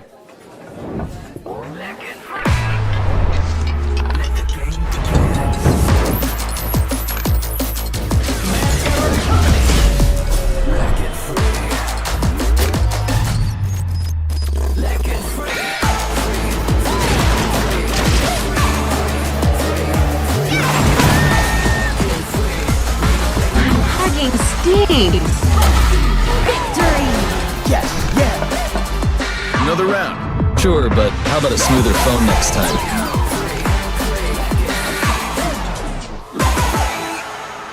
Realme 14, performance beyond limits.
The unfaithful must be executed. Welcome back to the Wildcard King series. We have seen the grand finals. The first two games already, we are tied up with Paws Gaming and Fearless Esports at 1-1. But before anything, I'm your caster, Moman, and we are joined with Dash. Yeah, this game has been fun. We have seen game 2 striking back again. Is this going to be a back and forth? I'm really excited if that's going to happen here for this series because so far it's looking like Paws Gaming already got a hold of what they're going to do next. But Fearless Esports, we can still see that they can still come back from this. It's still 1-1, pretty early, still a best of 7. Yeah, not a lot of key strategies or key picks being used so far. We did see something new coming out from side of Paws Gaming, right? Using the Elaine to jump in together with the Luna in the backline. But this is, of course, a global ban pick. So definitely you won't be seeing that a second time coming out for Paws Gaming. And Luna on Sky, very scary. But also Pay on Sky would be something that you can look forward to seeing in the next few series as well. So Paws Gaming currently right now, they pulled out the Mieux, they pulled out the Hano, they pulled out that Pay for Myosotis as well. So Pay for Myosotis, I feel that that was a very strong glue into putting those drafts together. Now for Paws Gaming, they do have more strategies, but what are they going to pull out? Which side are they going to show? Yeah, I like that they have been very experimental here for Paws Gaming because they have shown the Futsu and also the Dachao in their composition, and they've done this before in the regular season, but now pulling this out in this, I mean, a lot of them, the Hano, only one prio pick has been taken in this round number 2, so that definitely adds more value on what they did in round 1. So yeah, we lost a lot, but at least in round 2, with the picks that we had, we also won. Yeah, in terms of priority picks, there are still a lot available in the pool. The Yi Xing, the Nuwa, some things that have not shown up in the mid lane as well. The Liang Princess Frost combo, that's still available. The Mo Zi and the Shou Yue, something that you can see as well. Also the Lam Liu Bang, something that we see regularly here in the WKS so far. So that might be something that you can see here between Paws and Fearless Esports. That's true. And right now, they have to think about what they do next year for the team because with Fearless Esports, they look really like they didn't really know. It's like they're deer in headlights right here for Fearless. On game number 2, they didn't know what to do. So now on Paws Gaming, they have this momentum advantage from winning that round number 2. Will they keep at it? That's the question. I mean, it seems like for Paws Gaming, they know every time when Sky is on somewhat of a tank jungle, right? When he's on the Ogren, when he's on the Dun, they know how to counter him out very handily. But when he's on the Assassin jungle or playing something of a different role in the jungle, he starts to become a bit of a problem that they can't handle. Maybe this time they go for damage Hansen or something along the lines of the Hano again on Sky. Yeah, I think having an assassin on Sky actually worked well for the team here. If they keep going on those tanks, I think it's not going to be as easy as they think it will be. Because from that last game, look at the problem here. Because they weren't able to really deal as much work as they really had to on that pick on Sky. Yeah, I mean, on Sky, I would say his Dun has been pretty much read by Paws Gaming, and Paws Gaming, they played that very well, right? They know that Sky is going to consistently try and look for these team fights, trying to go look for these openings, and they say to that, yeah, we're not going to take these team fights, we're going to take your towers, we're going to take your creeps, we're going to take your turrets, and we're going to take our own lives, but at the same time, we're going to apply macro pressure. Yeah, let's see how they're going to be doing here on this ban and pick that we've had. So if you're just tuning into the HOK competitive right now, we're on a global ban and pick. Whatever they pick from the last game are not allowed to get picked on this third game and even as we move forward in the series. So with this, they're still banning up the Dharma. I like that Paws Gaming recognized that the Sky could actually also play the pay. Yeah, I mean, at this point, something that you need to worry about is Sky just pulling out the pay because you did pull that out for Myosotis and now taking out the Jing as well. That's something that I was going to allude towards, maybe pick up the Jing, but for Fearless Esports, they just pick up Arlie for KK already. And they already used the Diadea in the first game, so that's something that they won't have available. Paws Gaming, they do pick up the Yixing and the Dun just instantaneously. Yeah, Yixing and Dun, they could definitely pick also the Dolia for this one. They don't really have a priority for it, so picking up the Yixing is good. Right now, they can still go for that combo. So with Fearless Esports having the Arlie on their team, it will be way harder for these two picks from Paws Gaming to even pin that down. Yeah, I mean, for Arlie, well, you do need to have a bit of support. Well, it is a late game monster, but they don't have the Zhangxia going in. And for Fearless Esports, I gotta say, very well drafted. Going into the team fight, you do have the Lady Zun to stop that ability coming in from Dun, right? You just shred the tanks and you just shred that front line before the fight even starts. Yeah, just stopping the Dun is the most important thing on why you pick that. And I don't know if Paws Gaming is just flexing this because they haven't picked the Diadea yet and showing it to Fearless Esports that this is what you missed. This is what you didn't use from the last game. And you know what? It's okay. Because at least here with the Dun and the Yixing, they won team fights. And coupling that with the Diadea with the Destin encounter, this actually works well. Yeah, I mean, at this point, right, looking at Paul's perspective right now, it's about protecting the backlines. And Diadea does a great job of protecting backlines. It's a lot of disrupt. It has a lot of sustain as well. So the healing factor is going to be a problem. So that's a very good pick coming through. Now, for the side of Fearless Esports, they already take out the Chano. So they don't want that coming out in the hands of Feng Jie to match up against the Arlie because it is a natural counter when it comes to the lane presence alone. Yeah, the question is what they're going to be giving here to Snow. I mean, the Sun Tzu is still available, so they could use that themselves because the Mai Yin against the Charlotte, not a good idea because the Charlotte could tank up a lot of damage from the Mai Yin unless Paws Gaming would opt to still pick that, even if that's the case. Yeah, for Fearless Esports right now, an option available is not to go for the tank jungle at all. Like, go for something like Assassin Jungle. I mean, they have the Yao still available. If they want to do the same strat that Paws Gaming did against them, they can actually pick up the Yao and maybe something like a Da Chao or a Liang and just try and play for the macro, try and play for the segmented team fights. Meanwhile, for Paws Gaming, right, do they go for the backline dive or do they go for more defense here? The question for Paws, though, is how they are going to be... Oh, okay. Going for the Chow Chow here for Paws Gaming. I think this is good, especially against the Charlotte. You don't really lose on the damage department against the Charlotte here. And also good for how you're going to be tackling the mid to late game. But Fearless Esports, with how they answer, as you said, I do think Assassin Jungler would struggle against this current lineup of Paws Gaming. They have no real target unless it's the marksman, but they can even pick up the Menki here, which is kind of good. Yeah, I mean, Menki or maybe the Hano, right? Is that it? Yeah, that's good. That's gonna be the Hano jungle. That's gonna be the Hano jungle together with Mozi. So they avoid the fights altogether and just hold with Sky, similar to how Paws played previously. So the Hano is able to hold the turrets, hold the front line, and get the farm going, and just avoid these team fights and just take segmented ones. I like how they picked this when they saw already that there were a lot of tanky members for Paws Gaming.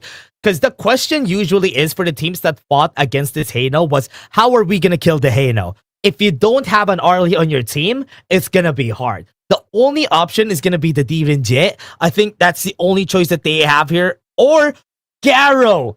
Also a good pick against that Hano pick. Because if they need damage, Garo is going to give that to you. Yeah, the Garo here, I mean, in terms of the late game scalability, you do have that shield nullification where you're able to deal 50% more damage towards the shields, but they're not really a shieldy lineup, right? It's more about that late game insurance where you're able to deal the damage from afar. You have a range, and it's the only thing that I'm worried about is the survivability coming out. If somehow from the side of Fable, you're able to jump the Garo, that's one dead Garo. Yeah, that's true. If you get to the back line, that Garo is going to be dead. The goal here for Paws Gaming is to go front to back. For Fearless Esports, they need to break that formation. Because if that formation won't get broken, that Garo, even in the mid game, will deal a lot of damage. Yeah, Fearless Esports right now, they will have to summon the macro game style that they played in that game 1. And right now, already, we do see a bit of funneling coming in towards KK, putting him on the middle lane. But this is going to be a problem. Snow on the Cao Cao, he's going to be able to deal a lot of damage.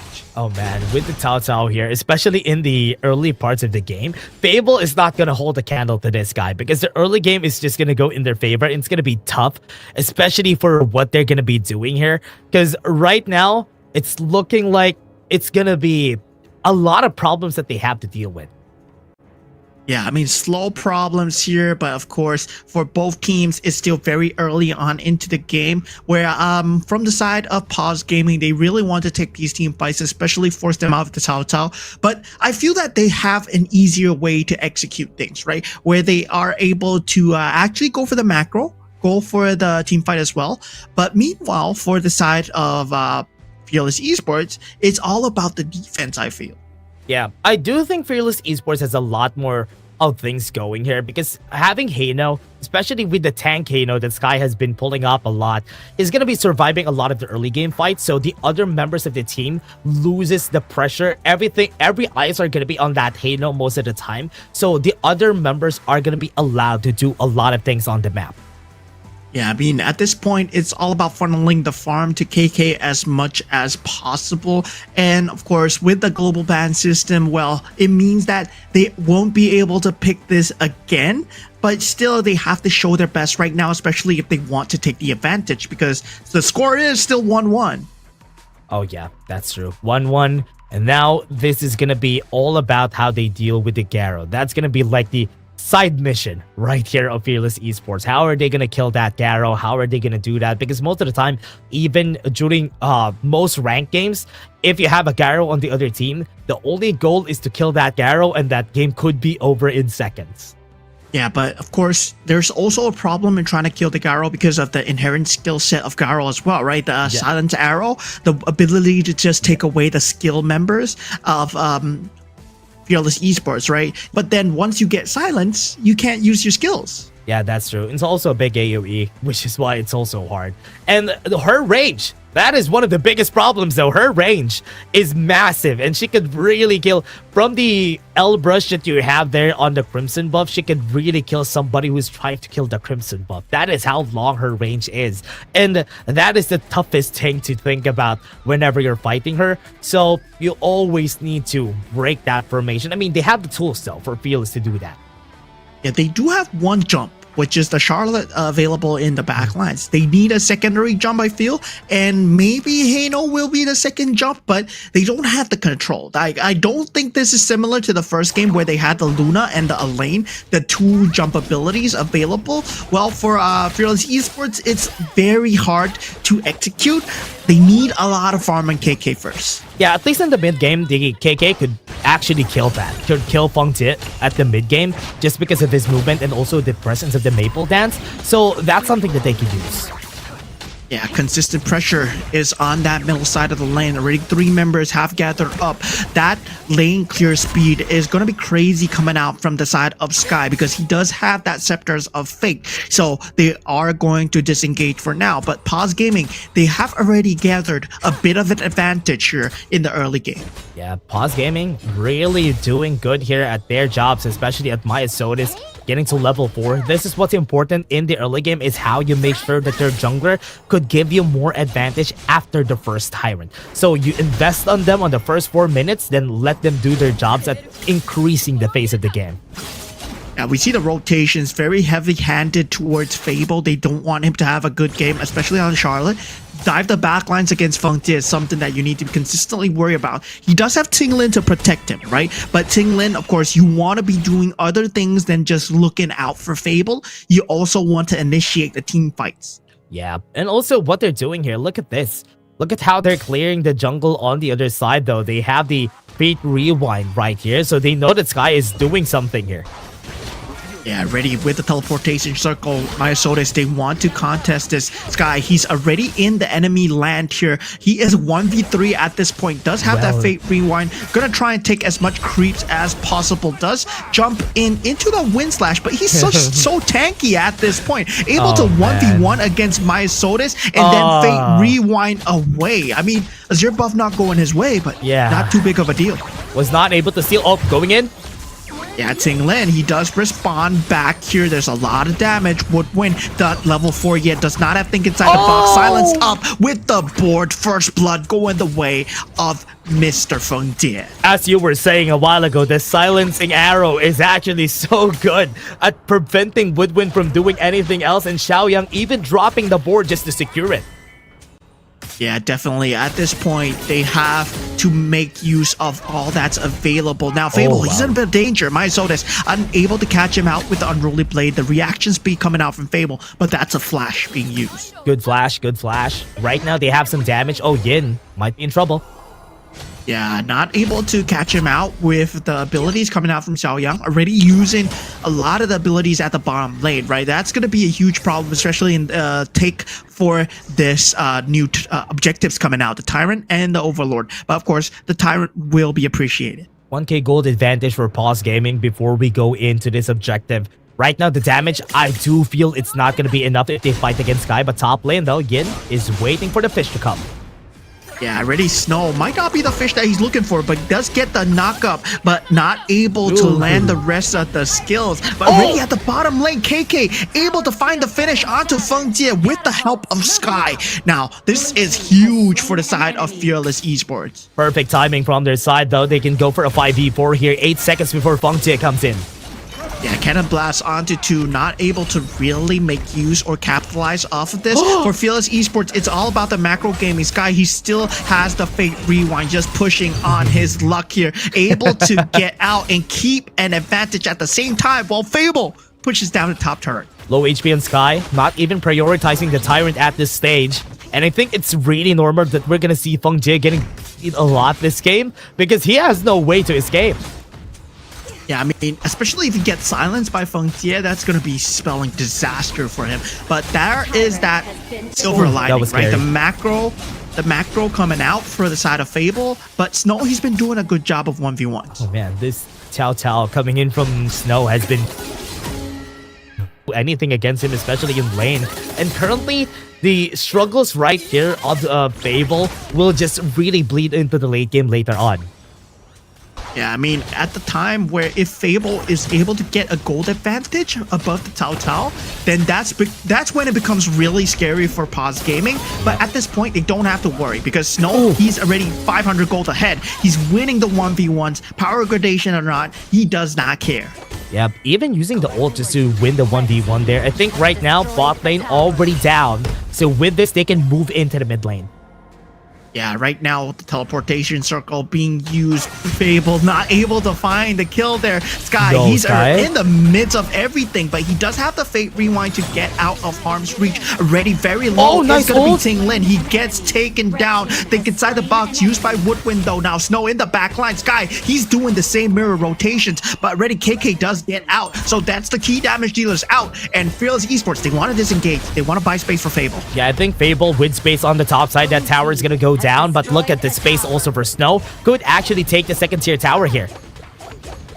Yeah, I mean, at this point, Fearless Esports really trying to answer back in terms of macro. But if you take a look at the good ultimate coming in, right? Think inside the box was only being used on Ting Lin. At this point, they're willing to give up Ting Lin as long as they can get more. But the thing is, Fearless Esports, they were doing it because they want to get macro on the top lane. True, and it's working pretty well against them. Snow might be in trouble in the bot side though. He might be in a little bit of a trouble versus the early. Yeah, falling extremely low. Yeah. One sliver of HP able to get out. This is the Snow that we know after all. He is going to push it to the limit. Yeah, surprisingly he survived that with at least 1 HP at that point. And this time, tower in the bot side at least equalizes a bit of the loss that they had a while ago, and it's looking like Fearless Esports still has advantage when it comes to the map macro. And right now, bit of a very far swing from Xinglin. Yeah, but able to get out in time, no problem. And now it's all about the power spike timing coming in for Fable. As long as he's able to jump the backlines, they will have a secure team fight. And Sky has been staring down Tinglin's movements here, able to find him out and get a clean pickup onto KK. Now, with the silence arrow, not able to find where Sky is. Yeah, they're going to be looking for a push here, especially if KK is already at that point. Shadow Ripper has already been built, waiting for Feng Jie to get the Daybreaker. That is when this damage is going to be hurting for Feng Jie. So, Fearless Esports is trying to accelerate the game so that KK would have advantage. Yeah, I mean, for Fearless Esports right now, it's about just avoiding these team fights. If they can take 1v1s, I mean 2v2s, they're happy to take them. And while all this is happening, right, Fable is just going to stay on the top lane for Snow to rotate, something that Snow was doing consistently in the previous state. Now, Sky, he's in the midst of everything, does have the Fate Rewind to get out, and is going to use it once again. Yeah, always have to deal with him, which is the problem. Board? Yeah, board being used, Xiaoyang has to use the flash to get out. Wind slash, not able to find any targets, but they do keep the mid turret and they do keep Xiaoyang's life for now. Yeah, I think Fable already has advantage against Snow at this point, which is why he can't even take the 1v1 and stay in the lane longer than Fable. So this is when the problem starts to come up, because with the tankiness of the Sky and Fable going for split pushes, this is going to be tough because Paws Gaming with their lineup, they want to stick together, and Fearless Esports could really go for pickoffs.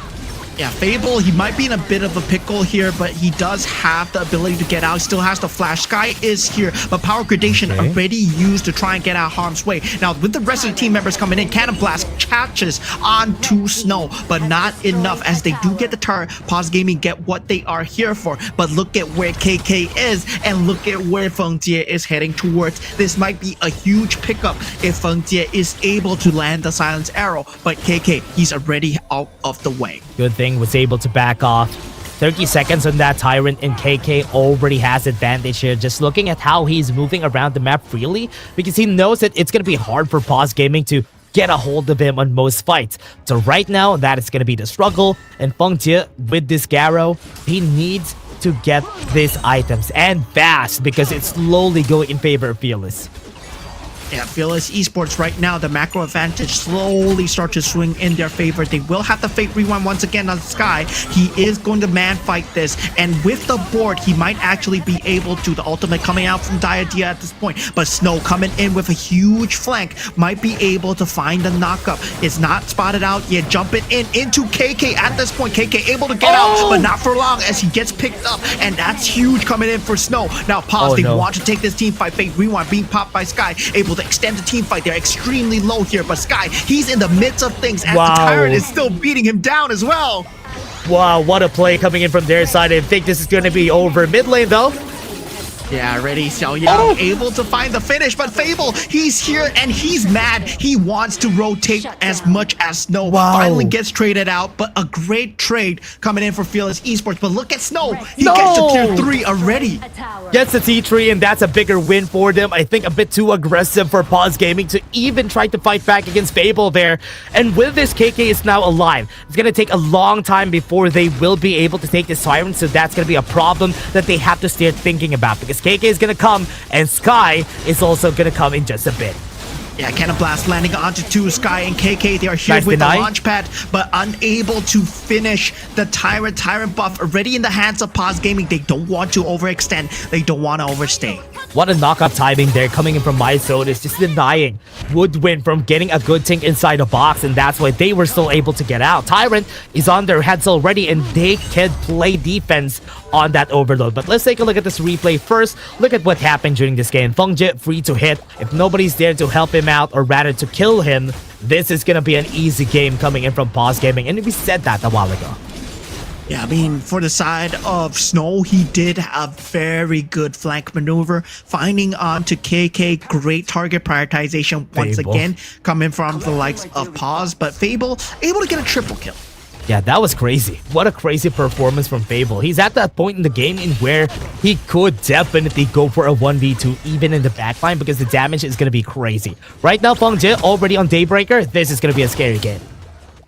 Snow at this point is able to just jump in, but ready. The Fate Rewind has been popped. Snow not able to find anything so far. He does not have the flank, and already gets picked up by KK. This is huge. Sky, he's falling very low, but already Fate Rewind is gone. So that means they don't have that front line. The back line needs to watch out for Fable. They're able to kite him out in time, and at the same time, Fungjie is able to dish out the damage. KK is also responding in kind, but it's gonna be a 3-for-2 trade. Good kills coming in from their side. Advantage again for Paws Gaming. KK might be able to find a good maple dance once he goes in. Red team has destroyed Yeah, I mean, a tower. there is gonna be a huge opportunity for KK to dish out the damage, but he needs to find out where Fungjie is, right? If he can win that 1v1 matchup, that's gonna be huge.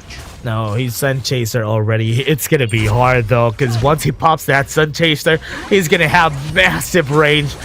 This is gonna be tough though. Fearless Esports needs to find a way to jump him. KK, Fable, Sky, all hands on deck. They need to jump Fungjit as they see him, because he has no flash right now. I mean, that flash, that timing is going to be huge coming out, especially if they can find him. But for Fearless Esports right now, they don't have the map control to do so, and they're consistently trying to get it. Now, Starbreaker picked up Fable already. Oh no, this is gonna be good. At least Fable has Starbreaker, a lot more damage once he goes in. Could definitely pop Fungjit if he gets close. So he's gonna go for that damage route, because he's definitely carrying this game. And this time, now on the top side, they definitely have pressure on the bot, the natural lane pressure, so another fight could go on here. Yeah, ready that natural lane pressure with the Vanguards coming through. They will have to defend with the help of the Scepters of Fate coming out from Sky. They're trying to hold on to the lane pressures, able to take out the top and bottom. Still waiting for the Vanguards to come in, and Paws Gaming, they will hold off for the push for now. Not dropping the Vanguards just yet. It's still on the hands of MyZone, so they're waiting for the right timing for all these minions to get close. So that's why they're waiting for the right time. So far, with the Vanguard, okay, they're gonna go for that top side. So it's looking like they want to push there.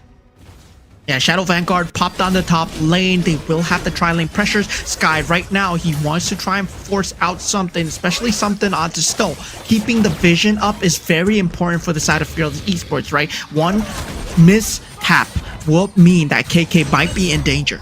Oh, they're forcing the fight here on the Tyrant because they already have the Vanguard on the top side, so somebody has to defend it. Very smart play coming in from Paws Gaming here, so that nobody could contest the Tyrant. That's a good job. Yeah, at this point, Feng Jie is going to be at critical mass. Does have the Sun Chaser already able to dish out damage from afar. The only key factor is if KK or Fable is able to jump him, suddenly the team fight will turn. Yeah, the team fight is definitely gonna turn because the damage from Snow, even though it's good, it's not gonna be enough for them to deal with. Right now, Flash is already out for Feng Jie. We have to look at it always because that is the only reason why he'll live once he gets jumped.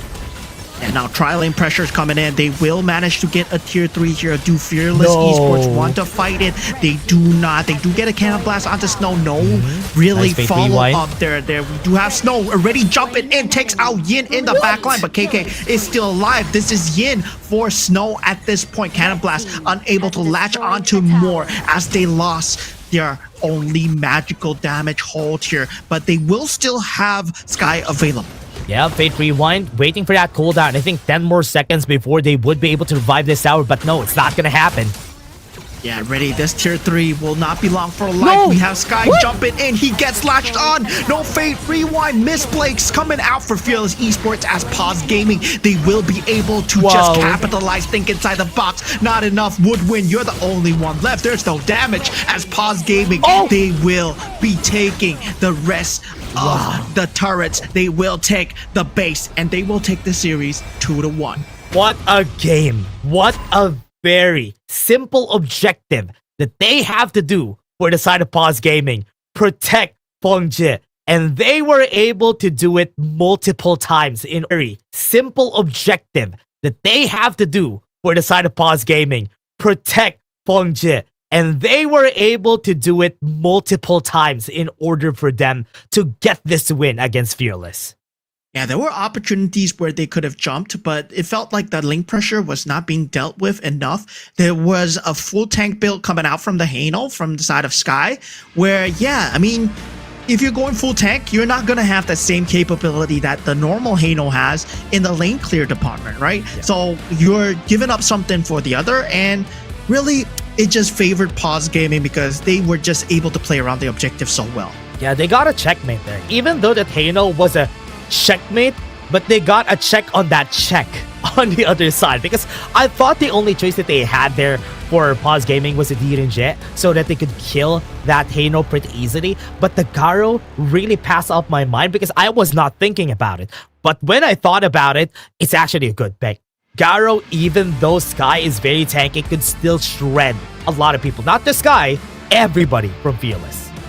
Yeah, and the fact of the matter is KK was not able to find the picks on the back line. He was not able to jump in. Fable, I mean, he did what he can, but the triple kill was the only thing that we saw, right? After he built his Starbreaker, he couldn't find any value because Snow was consistently man-marking it. He was no longer on the KK hunt, and he was just making sure that Feng Jie was safe. Oh yeah, that's true. This is why Feng Jie, you know what? From what I've seen from Paws Gaming, they only have one simple objective on most of their compositions. You know what? Having that one simple objective is good enough as long as you follow it. And usually, it works out for Paws Gaming for Game 2 and Game number 3. Yeah, I mean, at this point, Paws Gaming, well, all hands on the Feng Jie basket. You can see that real initiation coming in from the last few team fights as well. They were expecting Yin to be alive to actually have the lane clear needed, but Yin was taken out by Snow. Snow jumping in with that flash and just consistently just applying so much damage. We see that Snow, of course, he has very good target prioritization, right? Taking out KK early on the early with the huge flag. And on the last few engages as well, he found those key engages. Yeah, it was really tough though. It was really tough here for Fearless Esports, but I like what Fable has been doing. I think he has been stepping up, and I like that. Seeing that from Fearless Esports, Fable stepping up, not in the shadows anymore, and looking like the star of the show during that game is something that Fearless Esports needs right now. Yeah, I mean, for the side of Fearless Esports, they need to go back to the drawing board here. They need to think about what led them to win Game 1, right? We saw KK really stepping up, but now at this point, KK is being shut down, and Sky, well, he does not have the Luna anymore. Something that might be available is still the pay, but we see the consistent bans coming out from the side of Paws Gaming. That's true. I mean, it's not gonna happen. It's not gonna come out this time because so far they have been banning a lot of the pace. They have been banning a lot of the other things.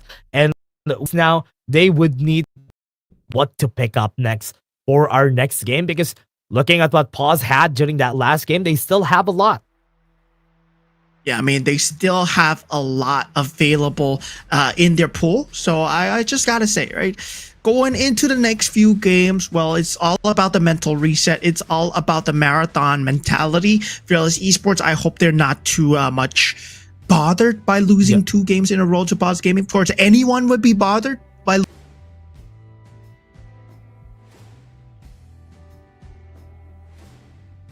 I've shown the Hano. You have shown the Zhang Ziya together with the Luna and the Elaine, but what more do you have? Yeah, round number 3 is not here, but they still have a lot of things here for their side though. The Tao Tao and also the Gyro has been picked up on round number 3, but the Dun Yixing and the Diadea also for Paws Gaming. But on the other hand, they lost the Lady Dun and also the Arlie for that game. So you know what? Not bad for Fearless Esports. I mean, for Fearless Esports themselves, they expended the Paws Gaming. They're not. We see them consistently trying to ban him out, trying to make sure that Sky does. That is true. They need to make sure that he's not every time. I was hoping that that formula that they needed here for the it was not enough for it. Paws Gaming, and they really worked out for them. Second phase of the tournament, and it really identified that the ability to clear the creep waves, and once they took out the problems, they took out Yin, well, they identified the win condition so well. That's true. And even the Feng Jie again being the problem here for the team. I mean, what I like about Fearless is that they knew who the problem is, they knew who to target, but they really can't do anything about the target because he was being protected by a lot of people in that game.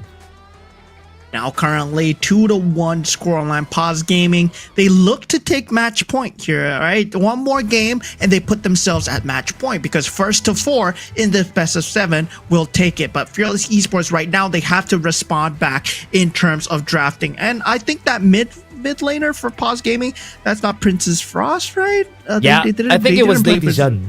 Yeah, I think it was Lady. No, I think it was Yixing. It was Yixing. Yeah. It was Yixing, yeah. I think it was Yixing for that game. So with this, I think Fearless Esports, yeah, they're the ones who had the Lady Zhen in their composition. But this time, it's going to be up for a challenge on what composition they're going to pull out here for Paws Gaming because it was out of left field, that Garo pick that they had.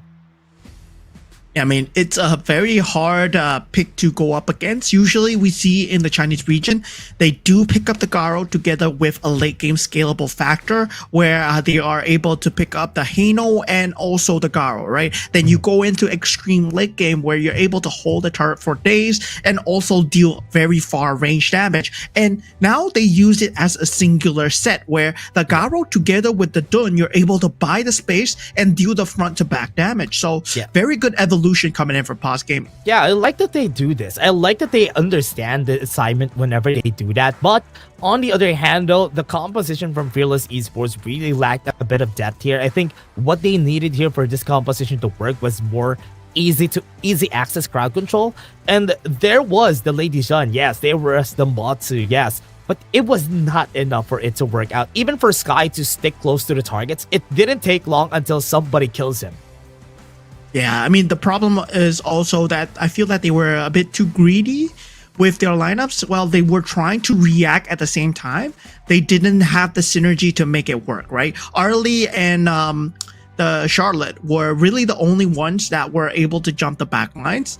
And they didn't have a lot of capabilities like the game 1, where they managed to have the Luna who was able to jump the back lines as well. So yeah, without that, Hano, I wouldn't call him a backline jumper. He's more of a tanky, meat shield, use the fate rewind, get out, just in your face. Yeah, that was what they were doing though. At least for them, I think that was what they're doing. That Sky has picked that up because with the 4 lineups that they have at first, they have no way of killing that Hano, supposedly, until they picked up the Garo, which is why a good strategy, good counter coming in from the side of Paws Gaming. Now this time, just thinking about it, what else could they do here for the next games? Because I have seen a lot of their strats already, but I haven't seen the Sun Tzu coming in for Fable just yet in these games. Yeah, I mean, right now, I feel that they still have a lot of good picks that they can go for. I mean, they have not picked up the Yi-Sync themselves. They have not picked up the Pei themselves. They have not picked up the Shouyue as well on KK. So there's something along the lines of, if they want to make KK the win condition on the Shouyue, they can actually pick up the Yi-Sync. But of course, the Mozi will not be available, so they will have to think of something to go with that. Maybe they go along the lines of a Yi-Sync and a Zhangfei and into a Shouyue. So that might be a strategy that they might be looking at. But also for the side of Paws Gaming, they have a lot of premium picks as well.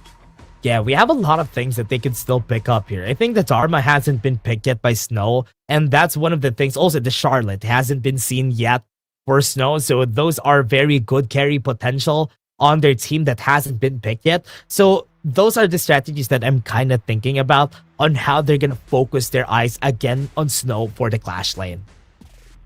Yeah, definitely for both sides, they will have to think about what's available and also what's available to counter out, right? It's not just about drafting to your comfortability, you still have to outdraft the opponents as well. So, I mean, for both teams, it is really about the mind games, the stamina as a pro player here. When you go into the best of sevens, well, surprise, surprise, every match in KPL is a best of 7 when you reach the playoffs. So definitely there is a bit of training to do. And for best of 7s, there's a lot of mental stamina. There's a lot of things to think about. What can you play? What is still available in the pool? And what kind of strategies are you going to pull out? Yeah, and I like how longer the games are going to be once we move forward in HOK.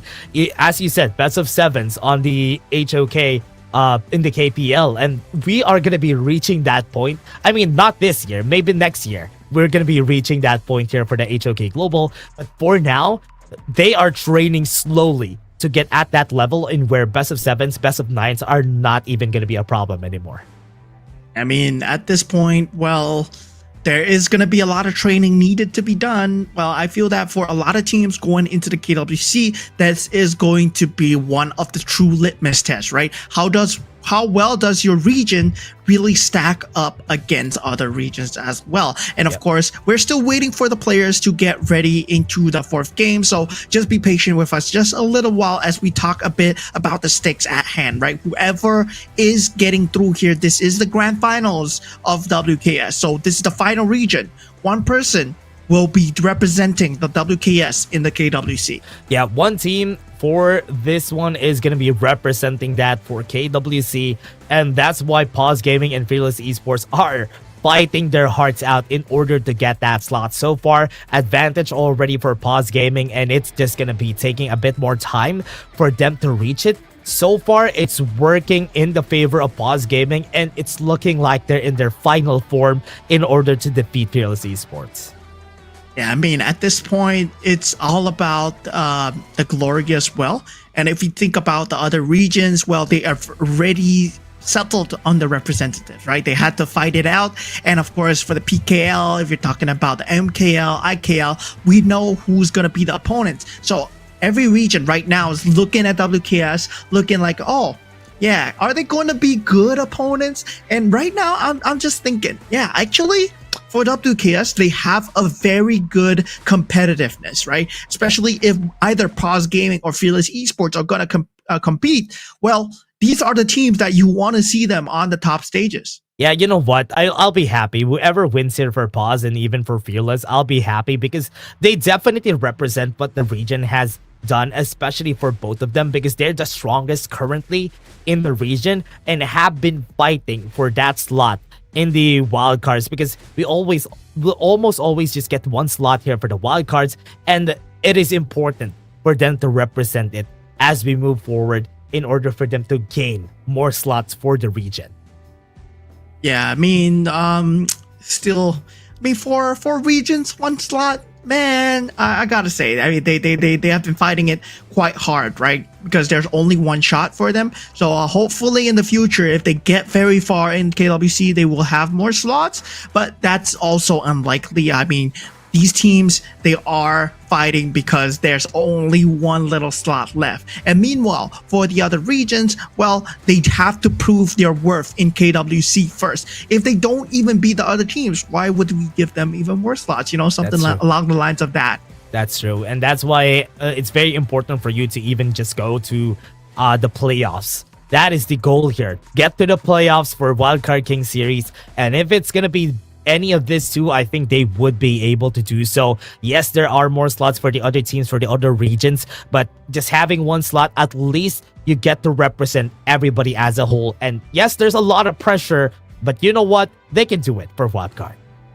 Yeah. So while we're waiting for the teams to just settle in, and of course, I think there's a bit of an error, I feel. So yeah, we're going to be kept here quite a little while.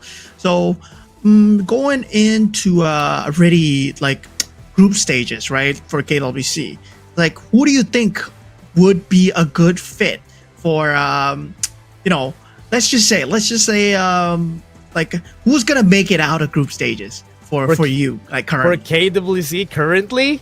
Yeah. Really right now?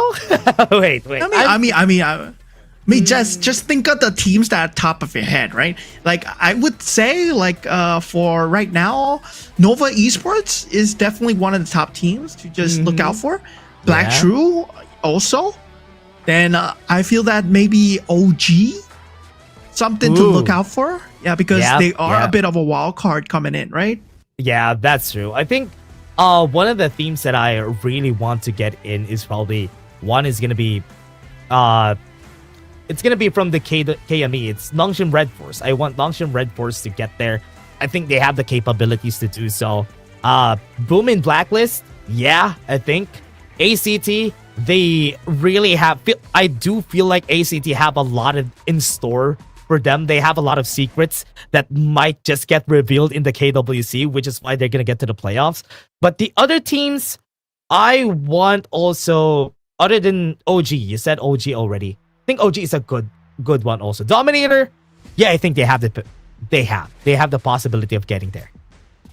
Something that we have not touched on too much is also the CHOKBR side, right? They are the fall champions and the fall runner-ups. So Loops and Alpha 7, right? These two are also very big household names in terms of esports organizations, but frankly, I haven't seen them play, so I won't know whether their meta is going to line up very well against the other meta as well. And of course, we do have the two teams that will be starting off in playoffs, which is AG Super Play and Talent Gaming. So these two are the teams that are coming in from the KPL. And for Talent Gaming, well, they are a bit of a toss-up. I didn't expect them to win the ACL, but they actually took the best of 5 series and they actually got through. Wait, what happened to Talent Gaming, to be honest? Because I haven't heard them that much in the KPL because I know they got eliminated pretty early, right? Yeah, they did. Oh, yeah, I mean, they were TTG, right? Then after that, they got rebranded to Talent Gaming. And then, yeah, they didn't really make it far in the KPL, but they really showed a lot in the ACL. So, yeah, so really... getting through there, wow, that they had to fight a lot of the big teams. Yeah, surprisingly, just them getting here, I would love to see how they're gonna pair up against the other teams, though. Especially if they ended up 12th place in the KPL, then going here, how much? This is a good litmus test for everybody. How far away are you from the 12th place team of the KPL? That's a great litmus test if ever you want to think about it. If whoever is in the same group as them.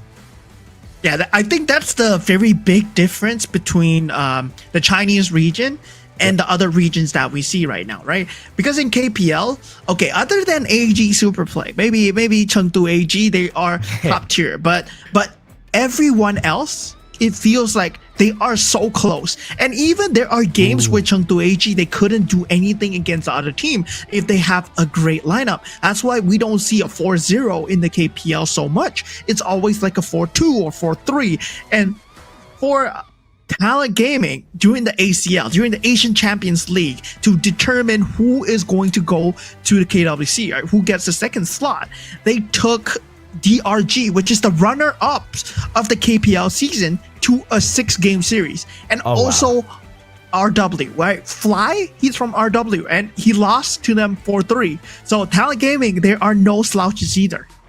Oh man, that is crazy though. That is crazy if that is the case, because if that is the case, if everybody's close there and even getting 12 plays, so that means other than AG being the strongest, there's somebody else. I mean, it's gonna be like a combination of everybody else, and how they do in the KPL is also a good way. At least here, there are more teams that everybody could practice on for all the other regions. And you know what? Getting that practice will help you grow as a team as we move forward in Honor of Kings. Yeah, I mean, there's going to be a lot of practice there, especially when we go into the group stages of KWC.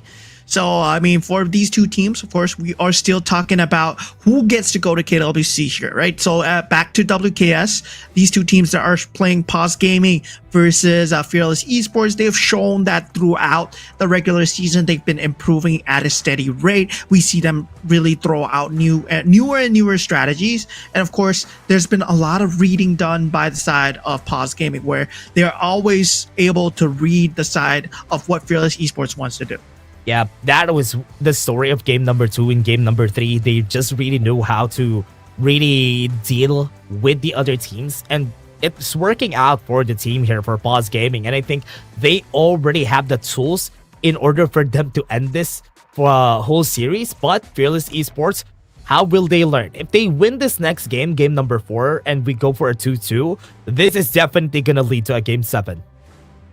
Yeah, I mean, game 7, well, I just have to say, right? I'm not looking forward to both teams going to Ultimate Battle, because Ultimate Battle is really just more about the drafts, right? And I feel like Paws Gaming, well, they have a very good draft system in place where they are able to consistently read Fearless Esports. But Fearless Esports, in terms of execution, they've been surprising me just by a bit every single time, and they just keep getting better. So hopefully Fearless Esports, they can adapt to what Paws Gaming are going to do in terms of draft, and then they can be a bit more of an even playing ground. Yeah, one thing that I'm going to be seeing here for sure, if ever we go to an Ultimate Battle, our composition for the side right here of Paws Gaming will be the same composition that they drafted during game 1. That is their best comp. And I do think the only reason why Fearless won that is because they know how to counter said composition. Yeah, I mean, they might go for a counter, but I mean, there is also beauty in the Pay Byron, right? My Sodas and Snow, Pay Byron. I mean, that's something that you might see if there's an Ultimate Battle as well. Like, why would they not draft the Pay Byron that has been doing them so well? And they've been trying to segment it away, right? When Pay is bad, they pick up the Byron, and I mean, with Byron being taken, they pick up the Pay as a solo unit, and most teams are really scared of Paws Gaming having 2 of these heroes. Yeah, that's why they know how to deal with it, and it's very smart that they had to do that for their game. And this time, we're also still thinking about what is gonna happen here for our teams, the other teams that are already eliminated, because their placement already has been good, and I would love that they have a way to answer this on their side. Yeah, so at the side of our of streams, I think we're having a bit of technical issue. So we will still be here. Don't worry, guys. We'll still be here. But we'll continue talking now. We'll continue digressing on just a little bit, right? Just a little bit about Honor of Kings in general, what to expect in the future. Of course, there is a very interesting new hero that, well, that has been released already. I mean, the footage has been released, that they're going to release it. It's going to be Flowborn, right? Flowborn is, well, Yuan Liu Zizi in KPL, which is also like, well, son of the elemental Flowborn. Well, it's the same thing. It's the same thing. and it has 3 different forms. So that's something that you can look forward to. But something that I will say is don't bother with the marksman forms and the mage forms. If you really want to play him to the ultimate degree, go with the tank form, because the tank form is really good. Yeah, I want to know how it's gonna work though, because I remember you saying it is what do you call this? You can customize Flowborn, if I remember correctly. So how does that work? You can only customize him in terms of looks, right? Oh, so okay. you can only customize him in terms of looks. It doesn't customize in terms of skill. So in terms of the game skills, it still stays the same. When it is mage form, it is mage form. It is marksman form, it's marksman form. When it's tank form, it's tank form. So don't really expect too much, but in terms of customization, right? Looks, the hero might look completely different. There's a male, there's a female form, there's different uniforms you can pick up as well. So it's very customizable. So it's very cool about that. Yeah, that's interesting then. I mean, I also saw that they could change for the tank form, you can change weapons. Does that affect anything or no? It just affects the animation, right? It just affects how it looks like during the game, but it doesn't really affect the skill usage. Because if you can do that, then there might be some balance issues at hand. Yeah, I feel that's insane. That's insane. Yeah, that might be a bit too insane. But for what we know from what I know, it's definitely at this point. Well, it looks very similar to what we have in the KPL, where Flowborn, that tank is very strong. It really pairs very well with the E-Sing and also the deity as well. So there's a bit of power creep, I would say. So Dun players, Ogren players, I think it's time to watch out when Flowborn is here. Yeah. Time to pick up the Flowborn. Time to learn how to pick up the Flowborn for yourselves. And I think that's going to be good at least. At least very versatile hero just by looking at it, because you could play 3 forms. So very worth it for our players out there, because you can play 3. So with just 1 hero. So with this, I'm really excited on how they're going to be affecting the meta, because as we were talking about it a while ago, the KWC would have its own patch. So with that, everybody's going to be practicing the whole month, and we have a patch for KWC. So they're going to have less time to practice for the KWC itself. With the KWC, right? Something about KWC as well. Last year, KWC skin was Elaine. So yeah, that's a really cool skin. That's a really cool soundtrack with it as well. So what do you hope this year's KW skin will be? Oh, that's a good question though. I hope it's gonna be an Ogren skin. I think it's gonna be an Ogren skin. Yeah. What do you think? Do you usually play Ogren though? No, I don't. I don't even play Ogren. I just see Ogren every time at the top on most regions. That's why I think Ogren is probably one of the most picked. Not most pick and ban, just most pick overall. What do you think? Well, I don't know. Like, as a marksman player, I would hope it's a marksman KLVC skin, because it's definitely, it's for me, I would like to play the skin. So yeah, like maybe something like a Direnjie or an Arlie or Hou Yi, maybe something like that. What? But I want a long skin. We haven't ever had a long skin. Yeah. So that could be good. That could be a good idea though. A long skin. I think the only reason why he hasn't had a skin just yet is because it might be a lot of skills for him. So it will be taking some time in order for you to get skin. But on the KWC, I think it's time to give Long a skin. Yeah, definitely. It's about time to give the Dragon Man a skin. And of course, for those of you that are wondering what the scoreline is, it's still 2-1. Paws Gaming, of course, leading 2-1. And Fearless Esports, well, they're trying to even the score right now. We are going to head into game number 4 really soon, but we're having a bit of technical issues. So we just digressing, and we're just having a bit of podcast between me and Dash for now. That's true. We're still waiting for everything to happen. I also heard about the Honor of Kings. They had a trailer here, the Jurassic Honor of Kings skin collaboration. So if you have like dinosaurs, what do you think is gonna be the skins? Who is it gonna be for? My first one though, my first thinking is actually Guan Yu. He's gonna be riding a raptor, and I think that looks so cool. think Jurassic World, right? Jurassic gonna World. Be, Yeah, it's it's gonna dinosaurs. be Jurassic World. Oh, Who wow. do you think fits the team for that? I don't know. I'm thinking like maybe like Jurassic World. There's some like aquatic creatures as well. So I'm thinking like Dolia maybe. It's like yeah maybe Dolia would get or lamb? like a Or lamb? I think yeah lamb could also something like get a lamb. skin. Yeah. Lamb as well. Yeah. So that there might be something along the lines of that. But the cool thing about a Jurassic World collaboration is also the map changes that they can bring about, right? Tyrant and Overlord, they can look really cool. Like they can look like dinosaurs and stuff. They can have like a skin for the Tyrant and the Overlord so that you will be able to see them in their Jurassic form. I think also, if you're thinking about it, I think Cirrus could also get a skin, a Jurassic skin, like a pterodactyl one, because that will fit the team pretty well. That's something really cool to think about. We're back! Okay, we're finally back. We're back, guys. Yes! We're back. So Okay, no more podcasts. We're going straight into the drafts already. Yeah. It's gonna be Paws Gaming versus Fearless Esports. So already going in, we are at the blue side for Paws Gaming, Fearless Esports, red side. Okay, gonna start with Paws Gaming on this side though.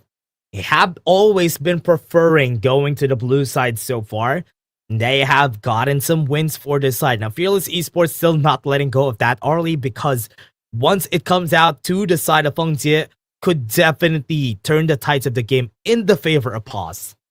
Yeah, Paws Gaming, they just know that they can't give Sky a chance to go on the Assassin Jungle. So they do take out the Pei and the Jing. So for Paws Gaming right here, the openings are just a lot here. They go for the Mai Shiranui, which Xiaoyang will be happy to relish. I think this is the time to bring out the Ogren for Sky. I think it's the time. If they're going to pick up the Zheng Fei and also the Ogren, that will be an okay pick here for the team because, they went in for that Chano. Yeah, they want to have that channel.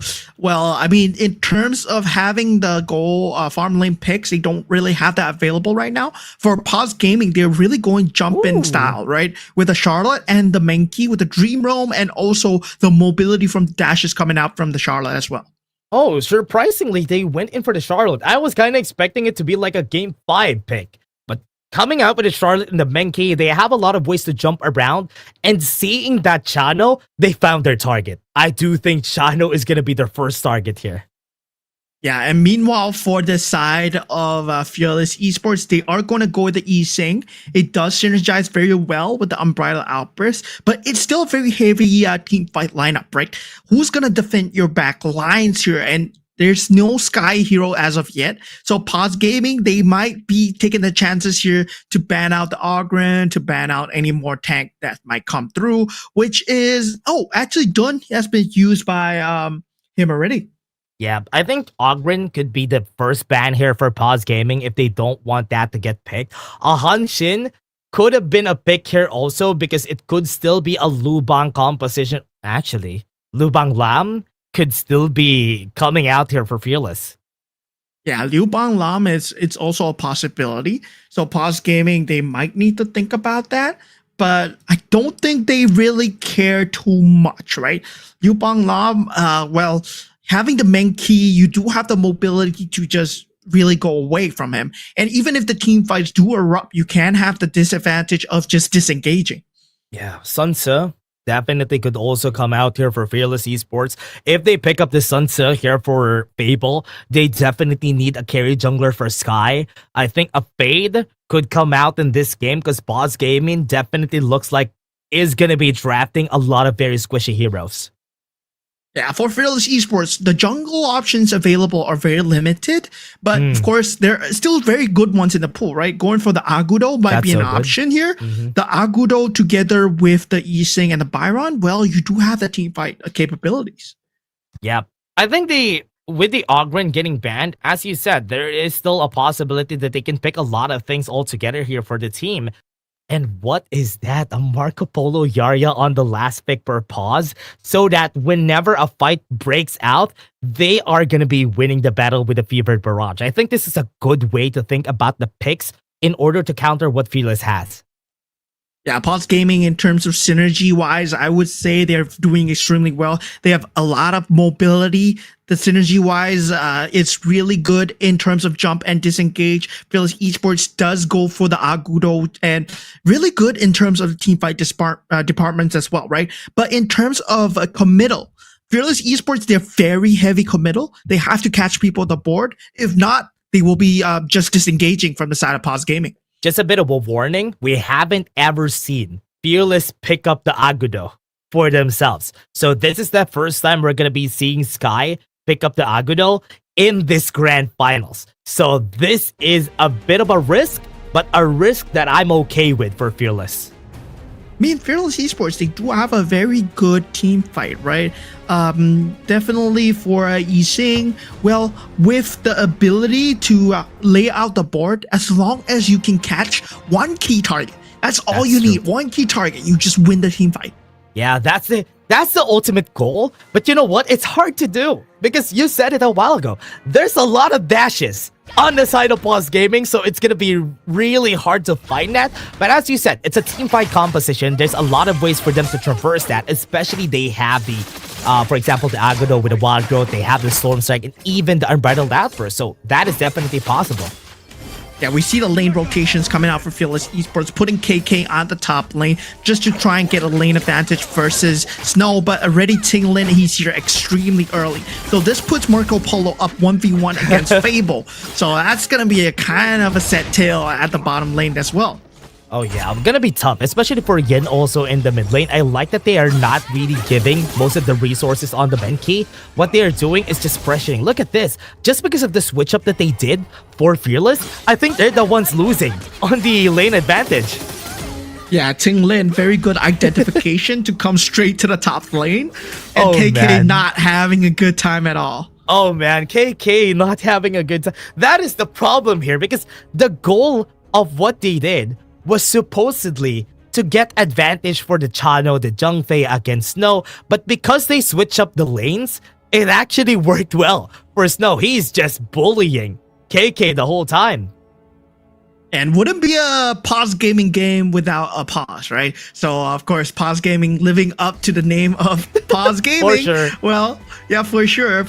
But definitely both teams, we already headed into the game. They do only get 2 minutes. And, of course, if it's a technical issue, we will have to fix it on the side. But I think Fearless Esports are the one that has called for the team Paws. Yeah, they had to because from what I'm seeing, it's really surprising that KK is losing that lane. Maybe they had to fix something up on their side. That's why it's happening. But this time, the goal here for both of the compositions is very different, as we always talk about. Because with what they have for Fearless Esports, they want to go for pickoffs again. Especially they have or rather Paws Gaming, they have pickups for their side. But on the other hand, Fearless Esports, more of a team fight composition because they have a lot of AoEs.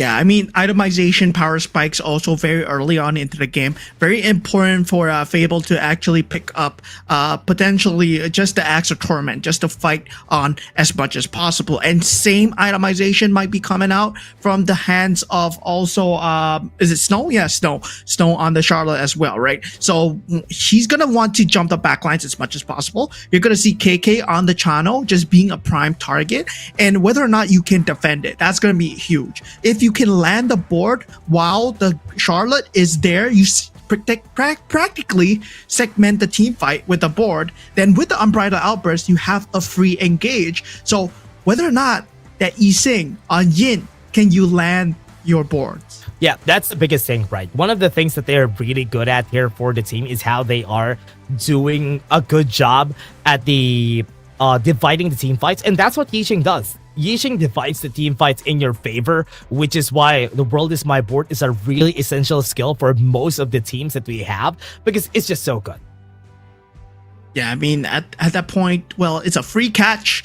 And also, even if you don't catch anyone, right? If you play the choke spots perfectly, the board can actually segment the team fights away. That's why we see Yixing always prioritize in the highest level of gameplay, where even if your board doesn't catch anyone, well, you split the enemy team into two. That's true. That's true. That's the reason why. And again, This time, I think we're going to be done with the pause and we're going to be ready with our games because Fearless Esports and Pause Gaming have been waiting for quite a while and are ready to take on this game number 4. Yeah, we head back into the game. Currently, at an advantage is going to be Paws Gaming 2-1, and they are looking to take things to match points. And of course, for you guys for waiting, thank you guys for waiting. There's just a coach here, but now Sky already going in. He's not able to be as aggressive as on that Assassin Jungle. Yeah, and also looking at how the lane mechanics are gonna go here. If you swap the lanes, what you lose most of the time whenever you go to the clash lane is the amount of gold you're getting. So with the lane swap that they did, it gave more gold to Feng Jie, more gold for Fable, but not for KK, so that's not a good spot to be in. Yeah, and really, the Feng Jie just having a good time against Fable, right? Feng Jie already level 4 versus Fable's level 3.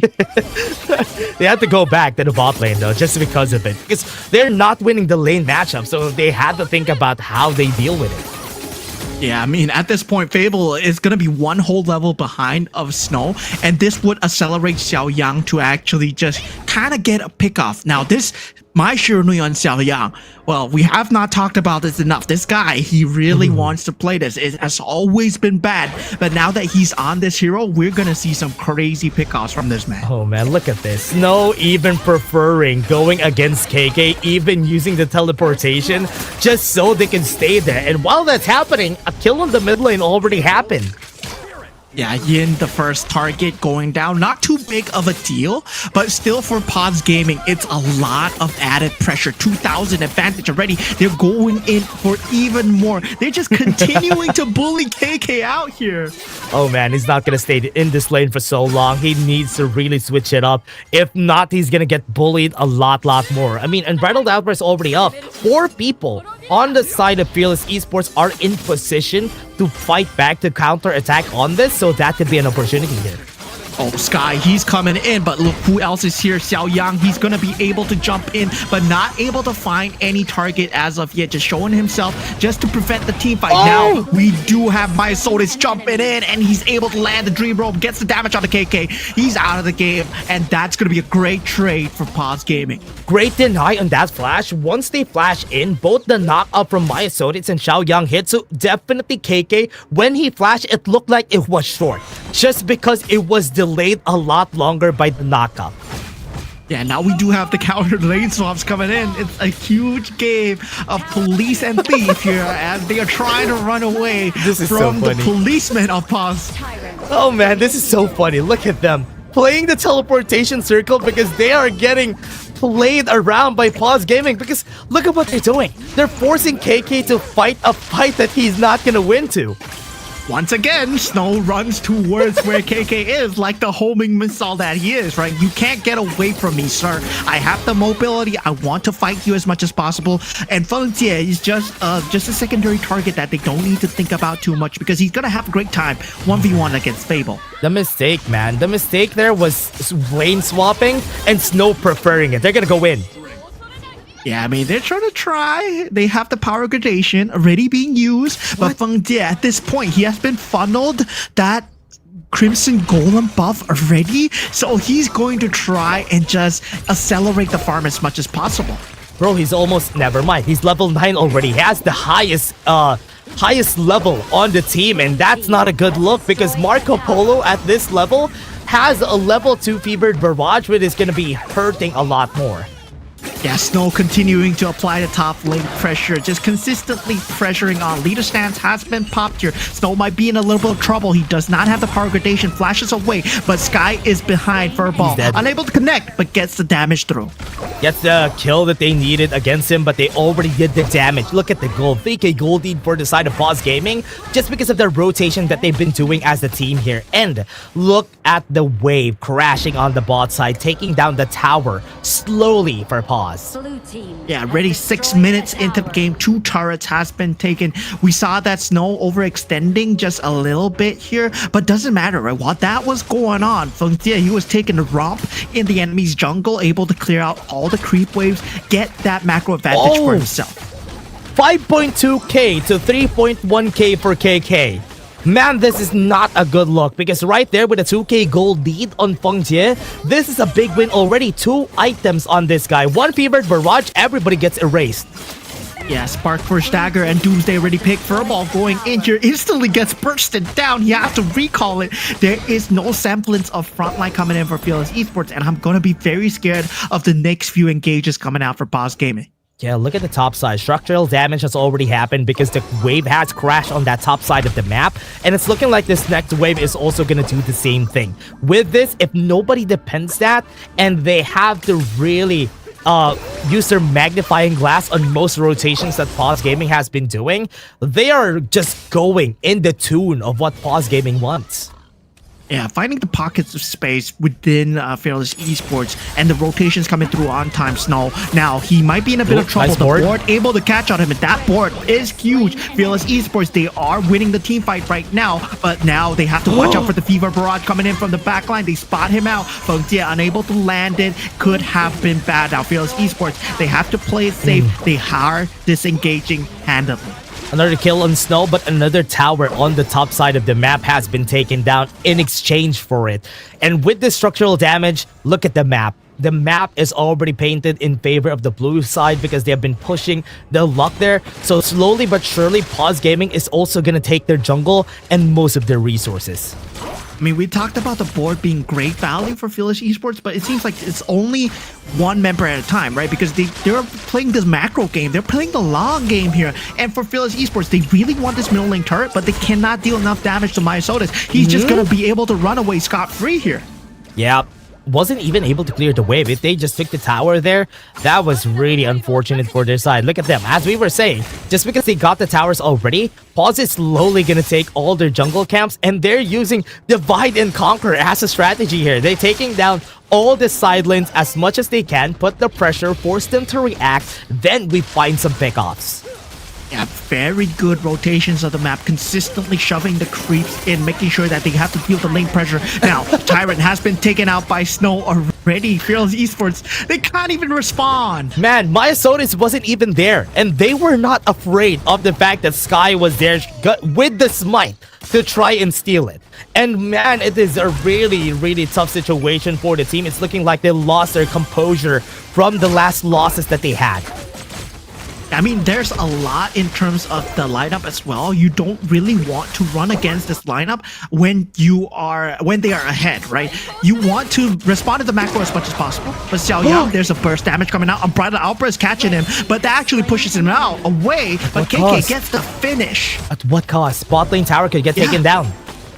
Yeah, Snow is fighting along with Feng Jie at the bottom lane. They take out Fable already. There's no creeps, but the board unable to catch anyone. Just a sliver of a line there. Feng Jie and Ting Lin, they might be in a bit of trouble, but it doesn't matter. There's no catch coming out from Fearless Esports. Almost took down the tower in the bot lane. Good thing Fable was there, the hero, the reason why they defended the tower there. But they're not going to stop on pushing that because for sure, that is going to be opening up a lot of weak spots for Fearless Esports.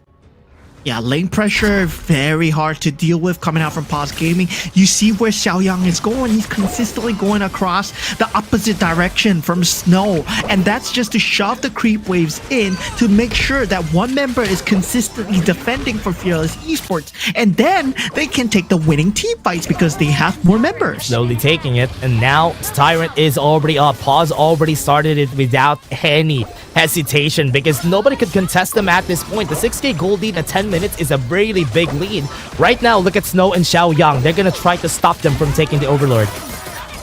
Yeah, I mean, Fearless Esports trying to catch them with the board, but Flash instantly used. Now, Shadow Tyrant in their hands. Power Gradation used by Snow to extend the team fight, but Fearless Esports, if they're smart about this, they need to disengage right now. They know that they have no board. They have no way of catching them in this team fight. And look at the Resplendent Revolver damage. They cannot stand here, man. Yeah, they had to cut off their rotations there. They had to cut off all the exits to push them away so that they can push the mid lane tower. Yeah, that's just great use of map control coming in from Paws Gaming. Fearless Esports currently, the only way to respond is when they have the world is my board up, and they need to catch someone pronto. If not, they are already close to 8,000 gold Oh behind. man, I want to look at Feng Jie's item at this point because he probably has the Daybreaker already and is like 10k gold already with what he has and what he has been doing. Yeah, I mean, with the Yaria by his side, he does not really need to worry about the top up, about the HP, does not really need to worry about team members catching him off guard. Right now, bot lane could get some structural damage in just a bit, but they always have to look at it. Right now, Paws Gaming is just gonna be finding a way to destroy the stalemate so that they could go and push and end this game. Yeah, I mean, with that members of Paws Gaming consistently pushing down all 3 lanes, there is a lot of pressure that they need to deal with, and they don't have the wave clear. Ready, top lane has been taken out by Feng Jie. Oh no, Feng Jie already able to take that out. That's really big. Now even the mid lane T2 has been taken out. So that's 2 towers down on the board here for the team. They can even get the Overlord to supplement their push once they go for the mid lane and bot lane push. Yeah, I mean, at this point, right, 10.5k is 10.7k is going to be Feng Jie. So, I mean, no Daybreaker, no problem. He has a fridge charge. So, I mean, that's going to be a huge team fight opportunity there. Especially him alone. He can start these team fights with that skill alone. So, with that equipment itemization, well, he's not scared to take these team fights. Yeah, and also there's not really a lot of armors built on the other side. Look at the boots that they're wearing and also all the items that they've been building. There's not really a need for a Daybreaker for Feng Jie because he's so ahead that it doesn't really matter if he has the armor penetration at this point. So now they are gonna go and try to take down the bot side.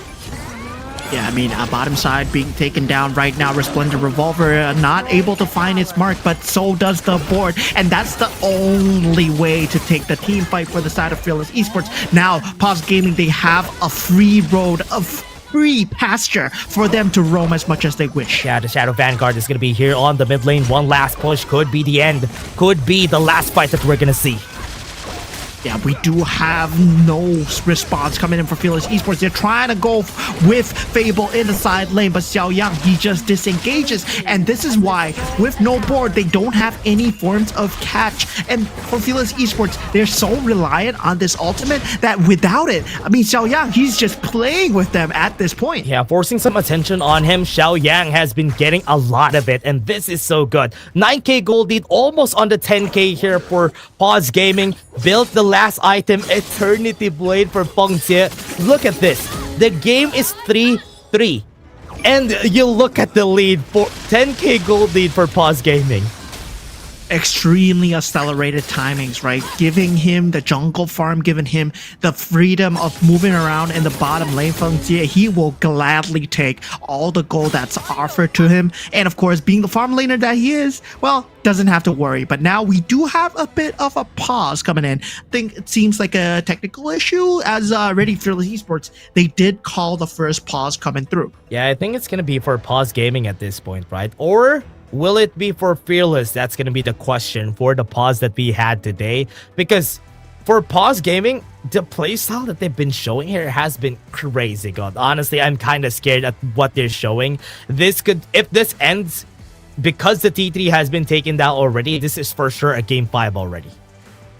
I mean, second pause between Paws Gaming versus Fearless Esports. So never a Paws Gaming game without a pause. So yeah, kind of expect that, right? So I mean, let's make a little game out of this, right? Where in game number 5, well, this is game number 4, right? Game number 5, if we do have a pause, if you have a guess of the timestamp within the well, you can just write it down in the chat. Oh, where, that's true. maybe they will pause.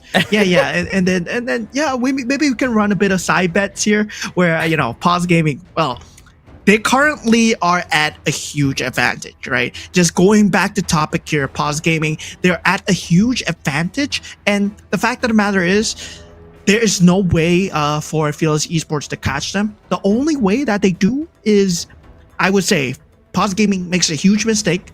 They have 5 members trapped in the World Is My Board, and they just get locked down. Yeah, that's a problem here for the team. Even with what happened, there was a lot of chances to fight back here for the other team. What I like about the Chano is he's really good at those very high movement team fights because he could follow through with the leader stance and still attack back.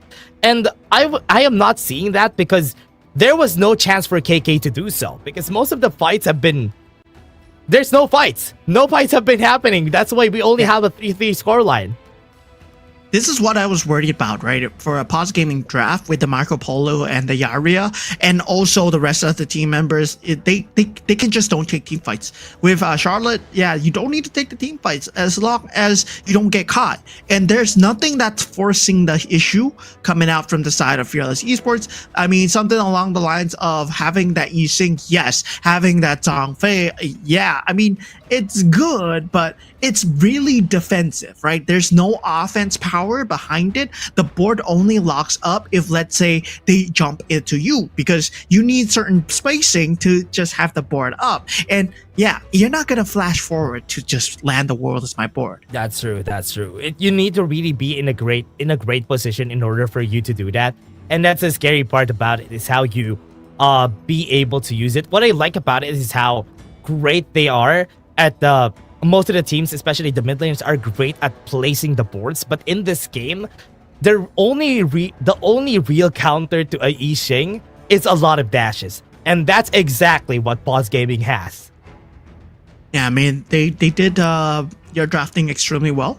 And of course, their early game placement was very well done as well, right? KK going into Snow, and not exactly the matchup that he imagined. Ting Lin, he was doing an extremely great job on the Yaria, just sticking with Snow at all times. And I feel that, yeah, for a Marco Polo, the Yaria is not much needed until much later, where you get the level 4 where the Fever Barrage becomes a problem. In the early game, Resplendent Revolver is enough to farm at a distance and able to poke down the Byron when he needs to. That's true. Exactly. Now this is going to be a question on how they end this game for the side of Paws Gaming, because yes, they are struggling because there's a lot of wave clear potential here for the other team. So they definitely would be having a hard time doing so. But with the lead that they have, definitely one more snap of the finger coming in from Feng Jie could end this game.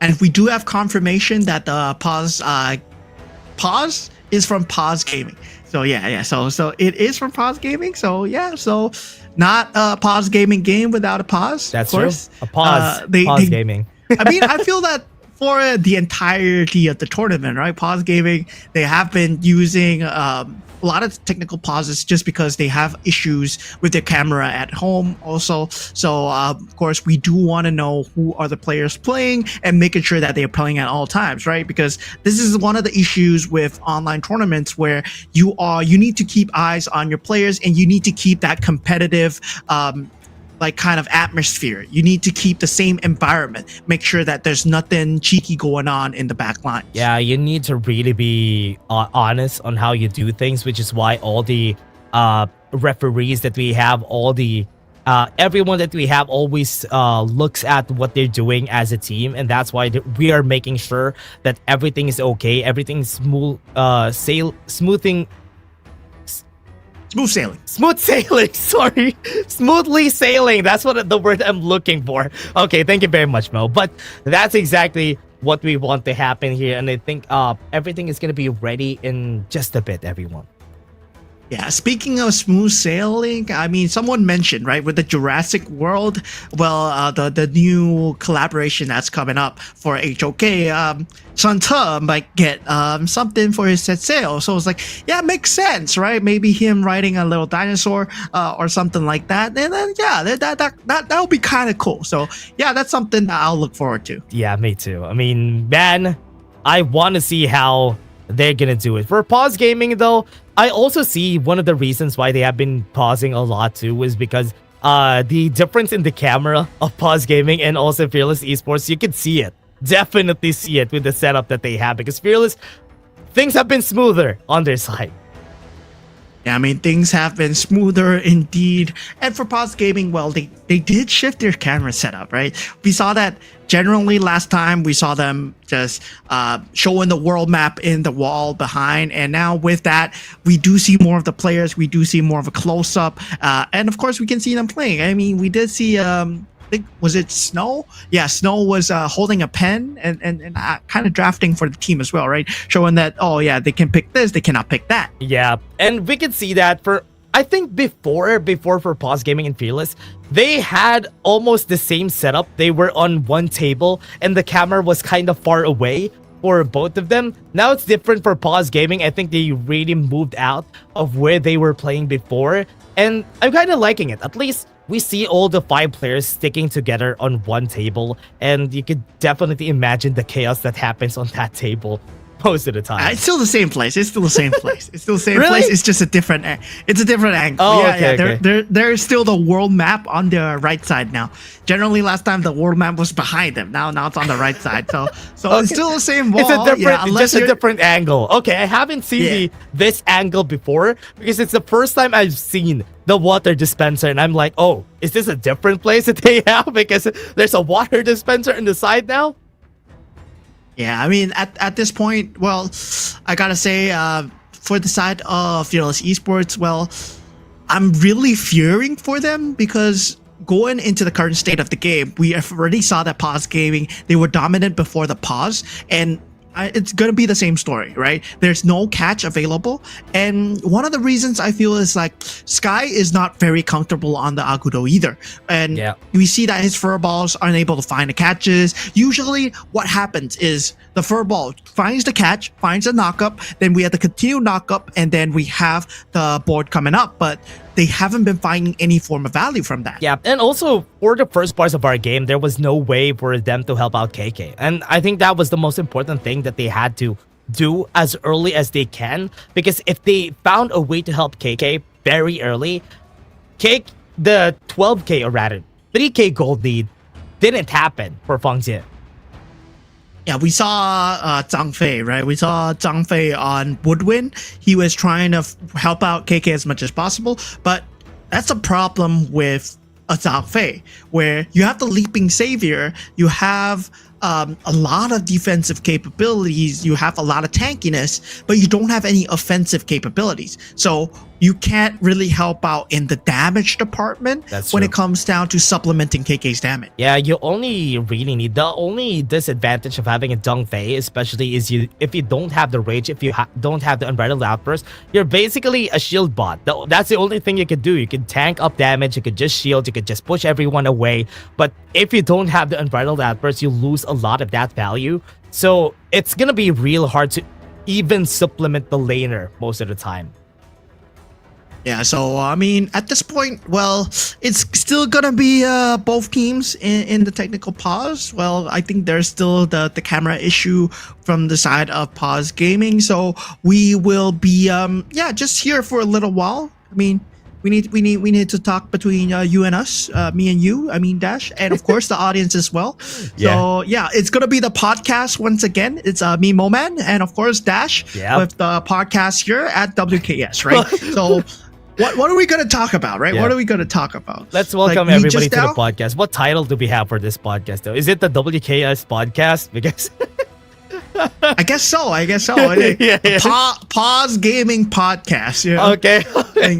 We're branding our podcast with the team, but again, it's a different kind of pause. Oh, okay. Paws Gaming. Okay. Yeah, Paws. Good name. You know what? That's a good name. Okay, we're back here in the podcast, everybody. We have a lot of topics in store for you. So with this, we could definitely have a lot of things to talk about. A while ago, Mo and I were talking about the new heroes that we're gonna have, new hero rather, which is Slowborn, and we were talking about the skins because we have a Jurassic World collaboration. So put it in the comments, what do you think are gonna be the collaborations that we're gonna have for the skins? What type of heroes we're gonna have it, or will we have like a raptor version of our minions? That's something that we want to know from you guys.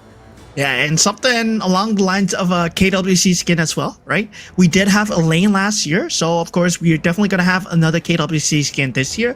So what are you guys expecting? Of course, you can write it in the comments, but of course what you expect may not be what you get, because I also have my own expectations, right? I want my farm lane KWC skin.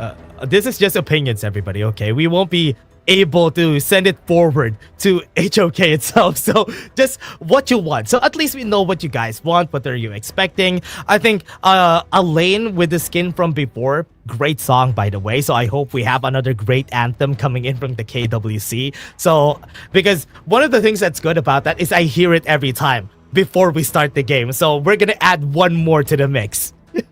Yeah, I mean, there's gonna be a much of a banger in the mix as well. There's a lot of bangers in HOK is ready, right? They are all good. And if you haven't heard it, well, I suggest you go into YouTube or wherever that you're on. Go and look for the HOK songs. Well, a lot of them are really good. There's some that are maybe not in, no, most of them are in English. So yeah, they are very good. And just go and listen, take a listen. I'm not gonna sing them out for you guys here, but don't worry about them. You can just go and find out. But we're back in the game. Oh, we're back. Okay. We're gonna cut off the podcast short, everybody. We're gonna continue the episode later on. But we're back in the game and look at the settings right now because it might be the last fight. Yeah, Riddy the Tyrant being taken on by Paws Gaming with a lot of the minions crashing in right now. Paws Gaming looking to end things here as they already have the buffs, able to deal so much burst and poke damage, forcing already Woodwind to have HP without the Unbridled Outburst. Board not able to do much, but look at this though, going in with the Crystal, falling extremely low. They do get Snow eventually, but the Crystal eventually falls as Paws will get 3-1, put themselves at match point. Crazy work for Paws Gaming. If you saw what was happening during that last fight, Snow was tanking up the Crystal. The whole time, he was tanking up the Crystal and everybody was doing their own thing. On the backlines, we've seen Feng Jie trying to push out everybody. And on the other hand, some of the other members right here from Paws was trying to finish the Crystal in the end there. And in the end, it was them still winning because they're so much ahead. Yeah, Game 4 has Paws game at 3-1, right? So wow, I mean, what a draft coming, what play, very well deserved round 4. Oh yeah, what a great win for the team here. Paws Gaming looking like they are the ones looking to get that slot for the KWC. The question is, will Fearless Esports find a way to strike back against Paws Gaming? Because I hope they are not just going to be taking it lying down. They need to strike back because it's match point already. Yeah, they did have a great first game and yet to be found at same form. First game coming out from the side of Fearless. They managed to get a great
Oh yeah, that's going to be the challenge here. So they would have to think about what they're gonna do next. Just looking at the score lines here for the teams, it's a 3-1 and 13k already for Feng Jie, and that is a low kill game, and we still have this kill advantage from here.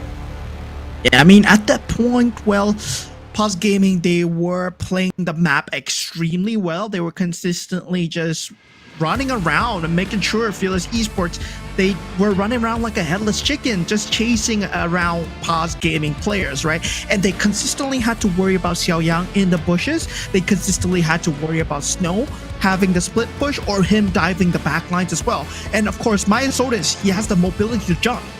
Yeah, it was really hard though, because with what they added here for Yin, we didn't really see any big ults right here for him. When he's gonna be catching somebody, it's always gonna be Snow. Snow is at a 0-3-3 in this game, but it doesn't matter. He did his job this game so well that KK wasn't able to play in the early game, and it took so much time for him to get these items that he has. Yeah, I mean, at that point, well, Paws Gaming, they made sure that, yeah, it's gonna be a very easy game, just having the mobility. And I feel that just for drafts alone, right? Paws Gaming, they just had very good synergies. The playstyle is very consistent across the board. Meanwhile, for Fearless Esports, well, it's very telegraphed to know what they're doing.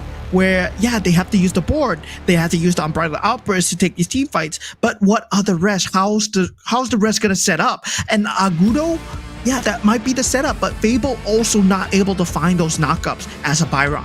Oh yeah, that's true. Wasn't even able to find the early game in his favor, because remember what they did in this game. Feng Jie having a 1v1 against Fable, it was also not good.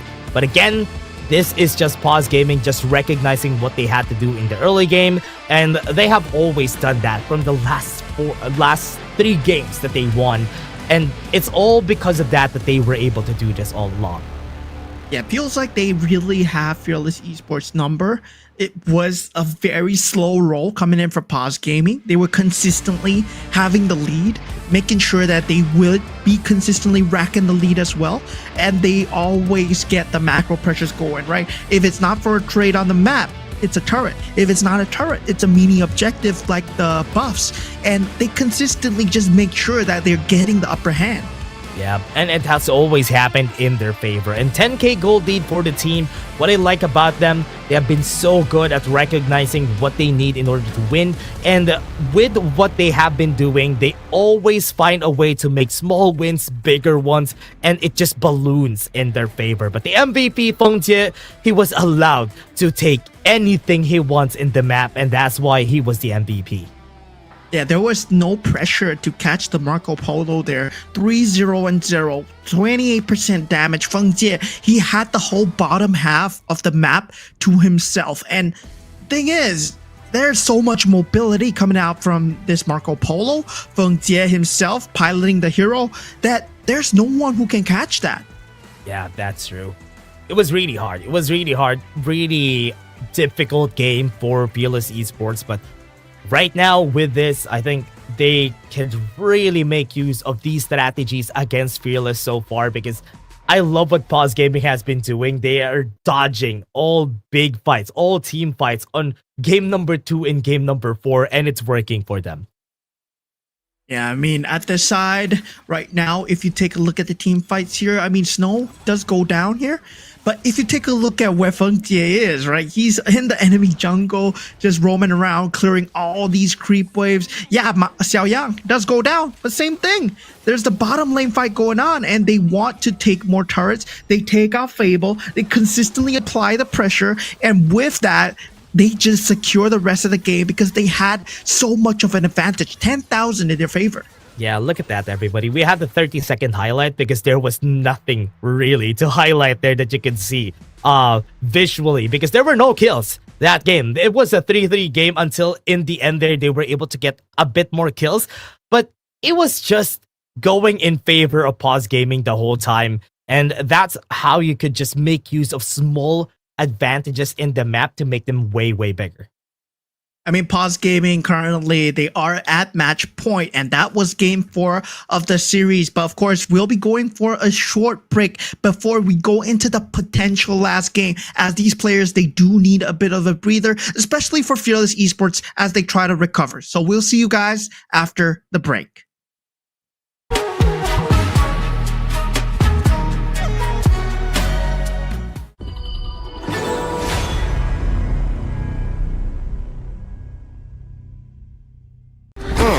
Sometimes working in a different way can be the best vacation.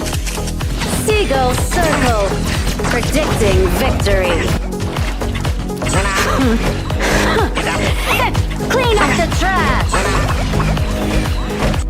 Break the boundary between sky and sea. You're not welcome at my beach. Get them. Beach sweepers. Follow your orders. Let's go. You're not welcome at my beach. Go. The sea here is dangerous. Clean up the trash.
Excuse me.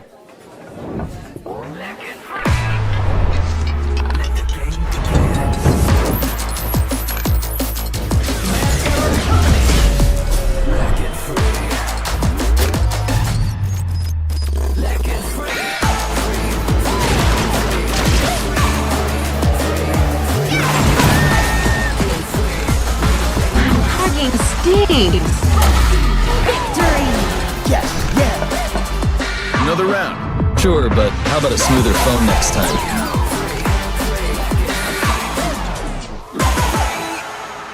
Realme 14, performance beyond limits.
executed.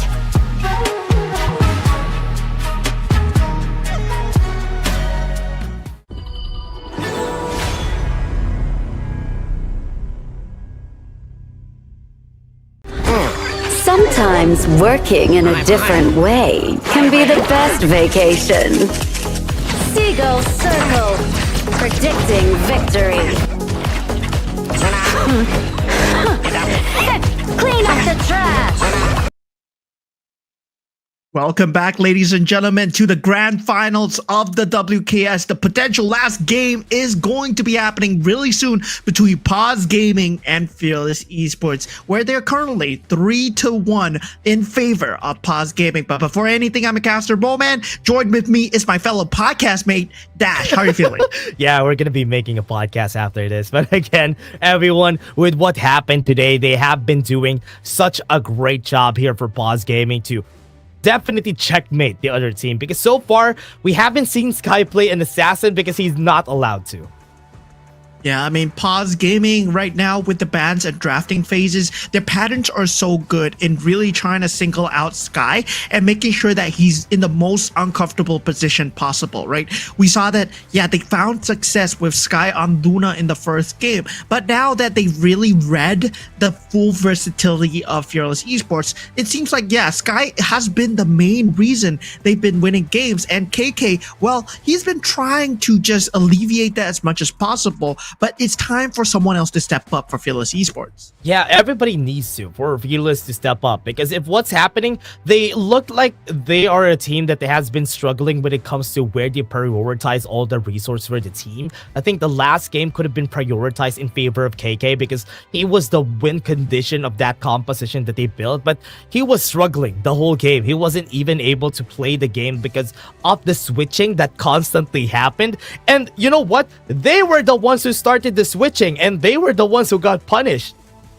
Yeah, if you take a look at the hero pools already, well, you saw that, yeah, they were consistently just abused in the hero pools, right? I would say just abused. Like, for the first game itself, they had a very good idea, putting Fable on a lane, able to jump into the back lines together with Sky. I felt that synergy coming through very well. And KK on Long, yeah, he was great. But this is a global ban pick, mind you, where if you pick that Long, you're not going to be able to pick it again. That's true. That's going to be the struggle, especially this time. With what we've seen, they already had one of their good picks here from the round number 1. As you said, the Lung, the Luna already out of the picture. Even the Arlie that they had from a while ago also lost, which is really unfortunate for Fearless Esports, because right now there's a lot more room for round number 5 to go in favor of Paws Gaming, because they still have a lot of things going for them. Yeah, I mean, now that the Dharma is gone for the side of Fable as well, I mean, Paws Gaming, they have yet to pick that up for Snow, so that's something that's still available in their playbooks, right? But whether or not can Fearless Esports, Fable, he has that in the playbook to just pick up the Meteor, right? Something like what Snow did during game number 2, where it actually countered it out so well. The lane push and also the 1v1 capability. That's true. And for this time, Dharma is still open also for Paws Gaming. I think Snow will be bringing out the big guns. The Sun Tzu, the Dharma is open. He has been bringing that out a lot during the whole season. Even the Mai Yin is still available. And we all know how Snow is for Paws Gaming. Yeah, I mean, for the side of Snow, he did pick up the Charlotte in the previous game, Xiao Yang. He had the Mai Shiradui. But speaking of top-tier picks, right, there's not a lot of top-tier picks every single time for Paws Gaming. It seems like it's just a sprinkle of top-tier picks with what they want to do for the rest of the game. They are able to find the synergy, and it seems like they've been practicing it for a very long time. It seems like a very well-rehearsed stance. Yeah, especially for this, though. But Fearless Esports, look at this. I love the strategy from round number 3, even round number 4, honestly. With what they built there, that was a very tanky composition, but because they weren't able to fulfill what they needed to because of the lane swap mechanics that they did, KK just suffered a whole lot, and they weren't able to do it. So far, Paws Gaming in that momentum, if they're going to be riding that, I hope they finish it right here in this game. Yeah, for Fearless Esports, well, I mean, it feels like a lot of the top tier picks have been expended. A lot of the brain juice have been used, but whether or not they still have it in them, right? It is a game of stamina after all. In the best of 7, if they want to bring us to the ultimate battle, if they want to show Paws Gaming that they're not going to take it lying down, that's going to be very important for them to actually just have that versatility in Sky. Just force him to play something else and force KK to just be the one to step up, or Fable to be one to step up. Yeah, Fable has been stepping up during our past few games, but even during Game 4, he struggled to even do so because he was not allowed to do so again. So Fable could be the reason why they would win this if Game 5 could be the time for comeback for Fearless. Yeah, I mean, there's a lot of opportunities here, but I feel that for Fearless Esports, well, hopefully they still have something, but of course we're gonna have to find out when we go into the banning and drafting phase. But just going into the predictions, right? If you're going into the head of Paws Gaming right now, I would say just ban out the pay, ban out the jig, just make sure that threat of Sky is gone. Yeah, it works. just take out everything that he could pick up. And yeah, you're right. I think that's the only 2 picks that he's gonna be bringing out here, unless they pick up the Hansen, which could potentially help them out. But also, Paws Gaming already dealt with that before. Yeah, I mean, Paws Gaming, well, that Hansen, something that you can be scared of, but Yeah. I'd rather be facing a Hansen than a Sky Pay or a Sky Jing. So, For sure. yeah, I mean, that's something that you can just think about secondarily. Oh yeah, that's true. Right now, Pay gonna be Jing for sure, as you said. There you go. There you go. And Sky is now unable to play again. Yeah, I mean, Sky, I mean, what do you still have left in your juice tank here? Fearless Esports, they take out the early, they take out the long. But for Paws Gaming, that's not too big of an issue, right? If they want to go for even more combos, they can go for the Dolia. They can go for the Dolia Hou-Yi if they wish to do so. But of course, they also have the D-Rentia as well. And I'm surprised they didn't go for the D-Rentia Sakir. But now for Fearless Esports, they pick something out from the playbook. Having the Sun Tzu on Fable, and also maybe the Yuan on that role. Yeah, surprisingly, they took a long time for them to pick the Yu Huan and the Sun Tzu, because these two are their most pick for the side of Fearless Esports, and they had to bring out the big guns in this game. But talk to me about the Kaiser. No, never mind.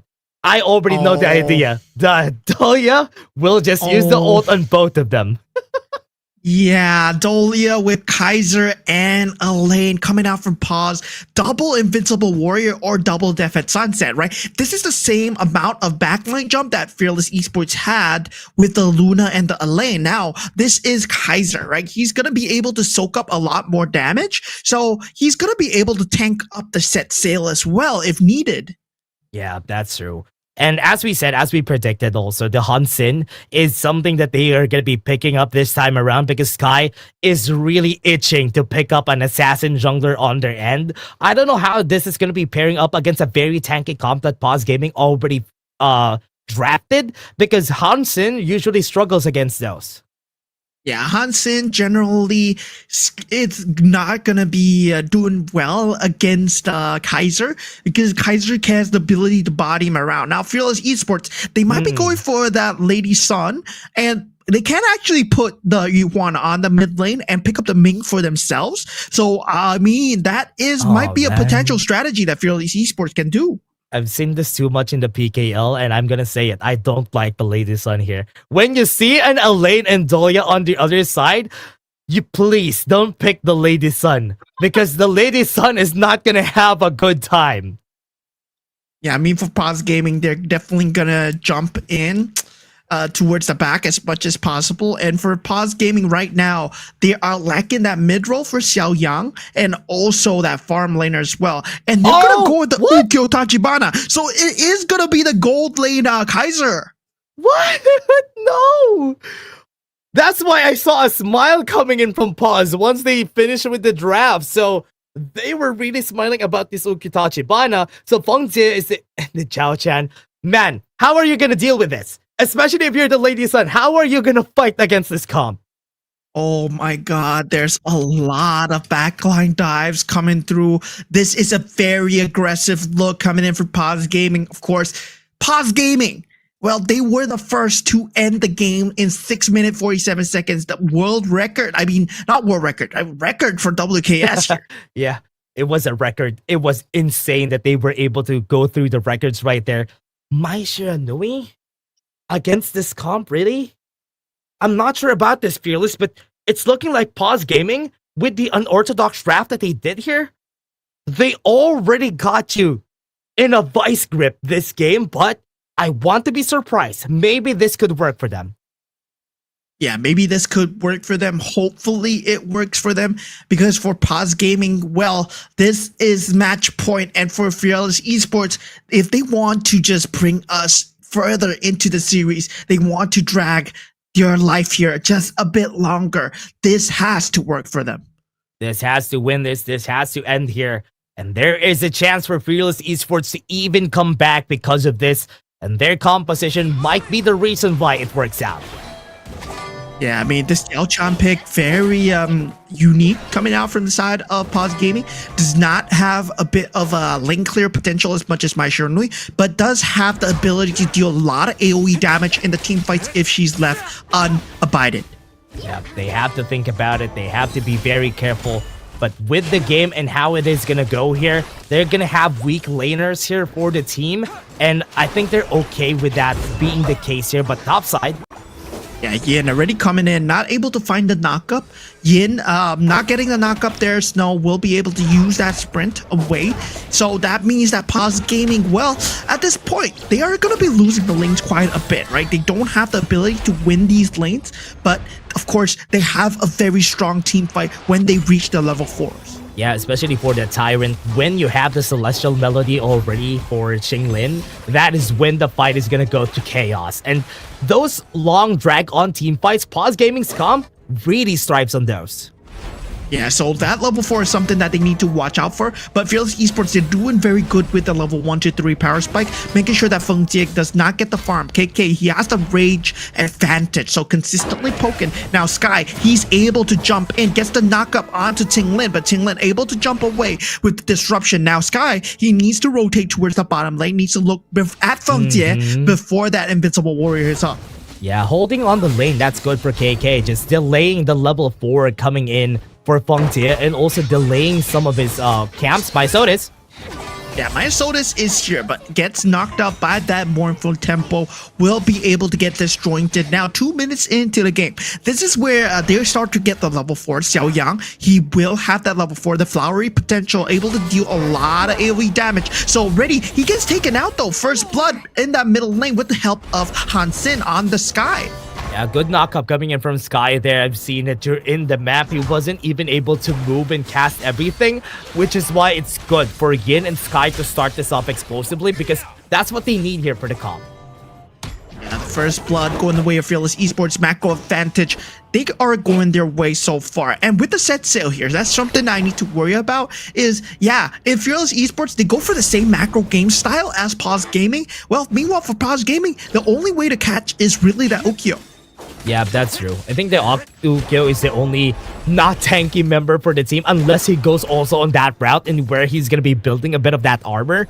So the question is, how are you going to find value from that?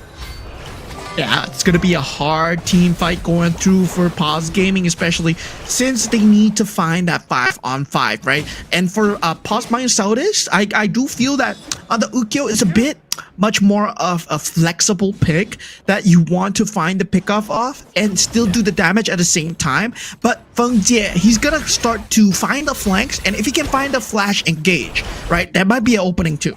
Yeah, and you can see the gold advantage right now on the top. 1k gold advantage, it's also because of Feng Jie. Oh no, gonna fight? Yeah, Feng Jie, he pops the invincible warrior, not able to flash across terrain, and now that will put him in the ditch here as Fearless Esports, they're coming in with set sail. Fable is here on the scene. Sky, he has to fall back, does not want to fall prey to Xiao Yang. My Sodas is being ushered away by Fable and Yin at the moment. Wasn't successful at that moment, and it worked out in their side. I think this is good so far, coming in for the side of Fearless Esports, getting advantage in this fight, and Tyrant is for free. Yeah, Tyrant ready, spawning in that map. Ready 4 minutes into the game. Snow Wow. nearly gets the better of Yin, forces out the flash, but Sky is here, not able to get the damage and knock up needed. Sky gets a cleanup. Great kill again for their side though. Paws Gaming is not winning this game. 2k gold lead already at this side and also denying more resources for Myosotis. Yeah, I mean, at this point, Paws Gaming, they will have to put up a great team fight here. For Fearless Esports, already 2,000 gold ahead, is able to secure the Azure buff though. But now we do have a bit of a technical pause. So for those of you that guess 4 minutes and 40 seconds for Paws Gaming versus Fearless Esports, you were correct because it's not a Paws Gaming game without a pause. That's true. We're still going to be on our pause here, waiting for all of these players to get ready because so far, I think the problem is still going to be there. And I hope they will be able to fix up the problem today because this is going to be really hard for the momentum of the players. Yeah, I mean, definitely it is a bit tough, definitely with the technical difficulties on site, but hopefully everything is okay on both ends. Hopefully their mentality is still good. For us, well, all we can do is send our support to the players as, I mean, at this point, they are fighting for way more than just money here. It's always about that stake to go to KWC, and if Paws Gaming, they get a win here, they have secured that ticket already. That is true. And I think they would need to get that win here because of the picks that they had a while ago. I think because of this very peculiar picks that they have, they're kind of suffering in their league. I mean, you can see it because Fearless Esports has been really killing them left and right from the game because they're having such a hard time gaining advantage in this game. Yeah, I mean, this is going to be a tough game coming in for both sides, apparently, but for Paws Gaming, a bit tougher, right? In terms of range capabilities, they don't really have the range. All of them are very short range. If you think about the Diao Chan, if you think about the Kaiser, if you think about all of the heroes, even the Dolia, they're short range. The only one that's capable to jump into the back is the Elaine, and he needs to consistently find that. Yeah, now they need to think about it. Tyrant is still not getting prioritized by any of the teams because right now, Paws Gaming is not going to be taking it and Fearless Esports does not want a big fight because they know that Paws wants that. Yeah, I mean, Paws, they want to take the team fights. They want to take the fight to KK. We know that KK will be getting jumped here, but already the counter jump coming out from Sky and gets the snipe onto Myosotis. Myosotis going down here. Xiao Yang not able to do anything in the middle state up the lane as Fearless Esports. They do get the turret and the 2 kills. Oh, not yet done though. Might be going for Feng Jie. Yeah, Feng Jie very low at this point, does not want to take this team fight, but already great counter kill coming out for Snow as he picks off Sky. He's able to deal so much damage right now, able to have both of the buffs in his hands. Got some shutdown on Sky, that's good. At least now, even though it's slow, they still are getting some kills to maybe close the gap here for the team. Right now, because of those kills and because Sky is not available yet, they are going to try and take the Tyrant. 3,000 gold advantage. Myosotis, he's the only one here. Xiao Yang, he's able to respond, but Yin, he gets a snipe on the Tyrant, set sail. Just being used as a precautionary measure. Oh man, the timing of that smite, not really good. That's why they lost it. Right now, they were still able to take it a bit more advantage on those fights. Yeah, uncharacteristic coming out from Paws Gaming to lose a target like that. Very much of a trigger discipline issue coming out with Feng Jie. No, with Myosotis on the smite. But now, Feng Jie, he wants to force this team fight. Gets a lot of damage onto KK, but not able to find the finish. 2 members low. That was 1v3. That is scary though. If he does that again, I think he already has the Master Sword, which is why he dealt so much damage there. But look at this. Yeah, Snow, he's here, has the Death at Sunset, but does not want to really commit this. He does have the range, so he's counter jumping Woodwind at this point, and they have to watch out. They might be falling victim to the 1v2 here if they push on too far. Now, Ting Lin, he's not able to get the map advantage, gets sniped in the bush. Great kill, great use of that vision, especially from Yin. They can't even do anything against them just because of what they're doing here in Paws. Really on a struggle, losing a lot of kills on the other team. Yeah, able to clear out the creeps with that map pressure. Right now, you see Sky, he's gonna have a great time if you give him this Hansen. And they have been responding to it, yes, but they don't have the lineup to do so. Feng Jie instantly gets responded against. Yeah, and again, set sail though, coming in. Yeah, coming in, lands onto 2 instantly. You see Myosotis and Snow just melting under the pressure. 5,000 triple kill coming in for Sky at this point. Triple kill already for the side of Fearless Esports. Paws Gaming can't even find anything, and so far the snowball has started with a 6k gold lead for the team. No answer from Fearless.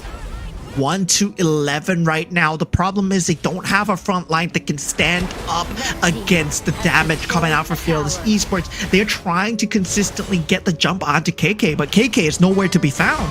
Yeah, it's so hard too because they don't really have effective wave clear to even fight against Fearless Esports whenever they are pushing. So once this goes to the T3, it's gonna get harder and harder for them to defend.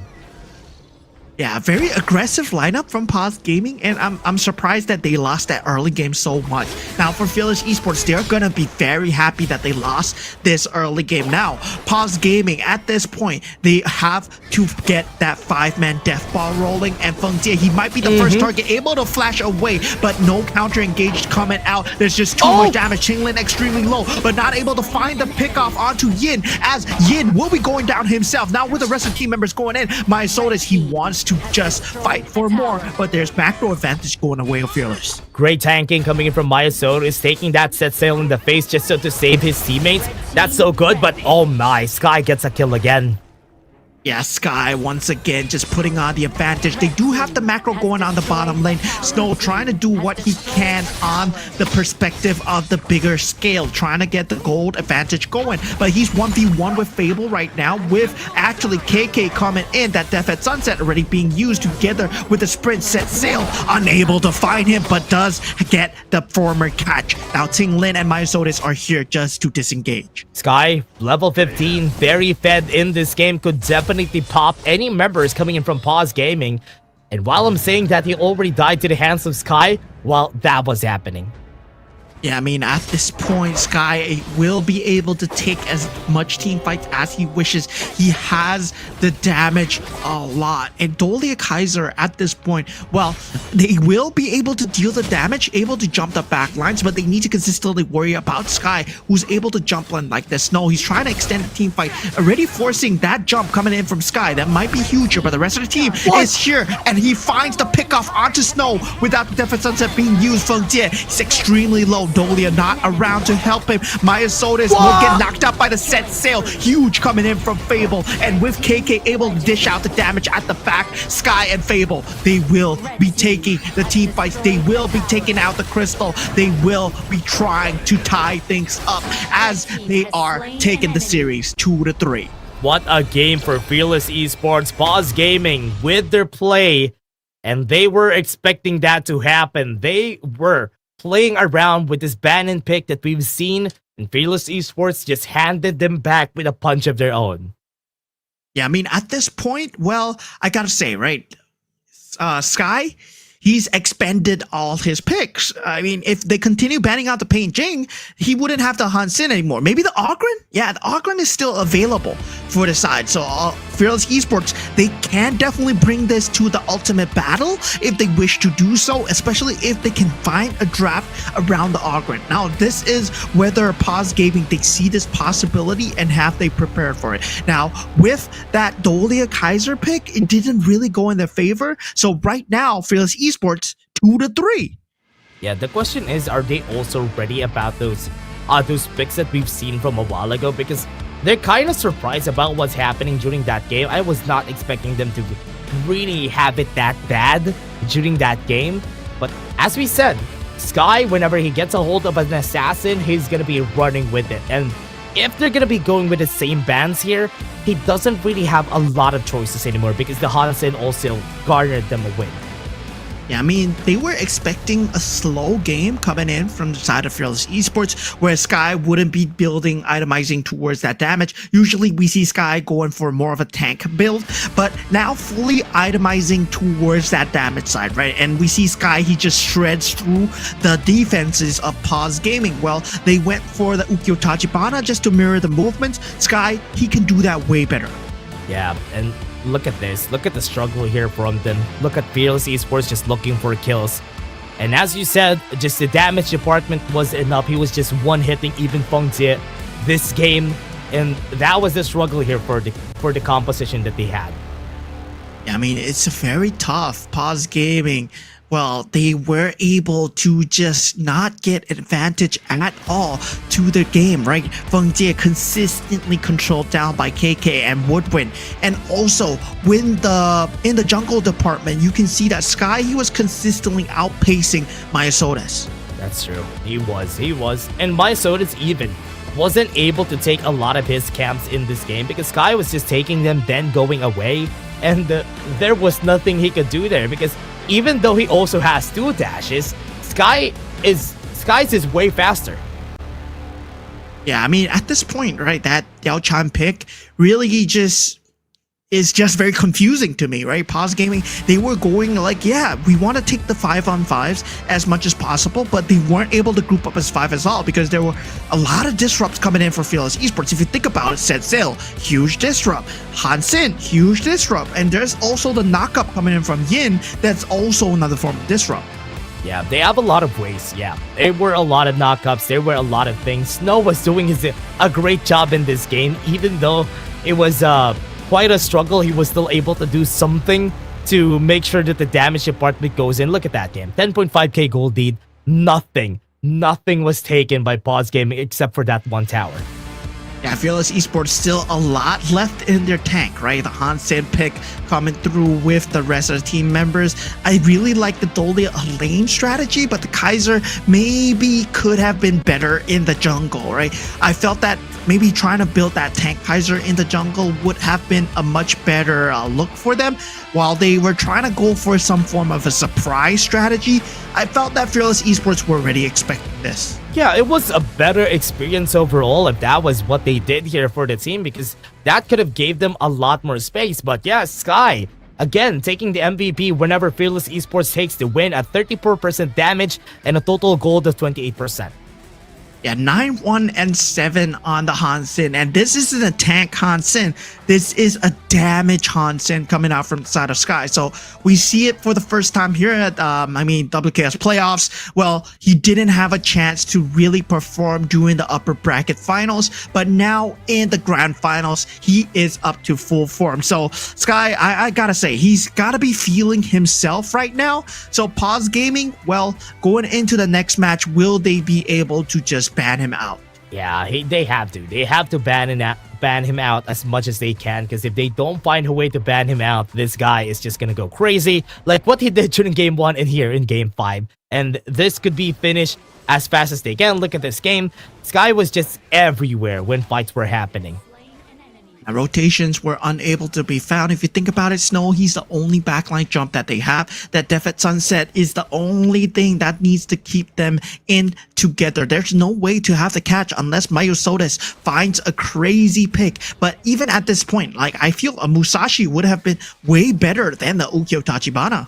Yeah, they had no crowd control that could actually help them out, to be honest, because with what they had here, they need a lot of crowd control in order for these composition to work because, as you said, there's no way to hold everybody in to get the damage going, especially for that Zhao Chan for Xiaoyang.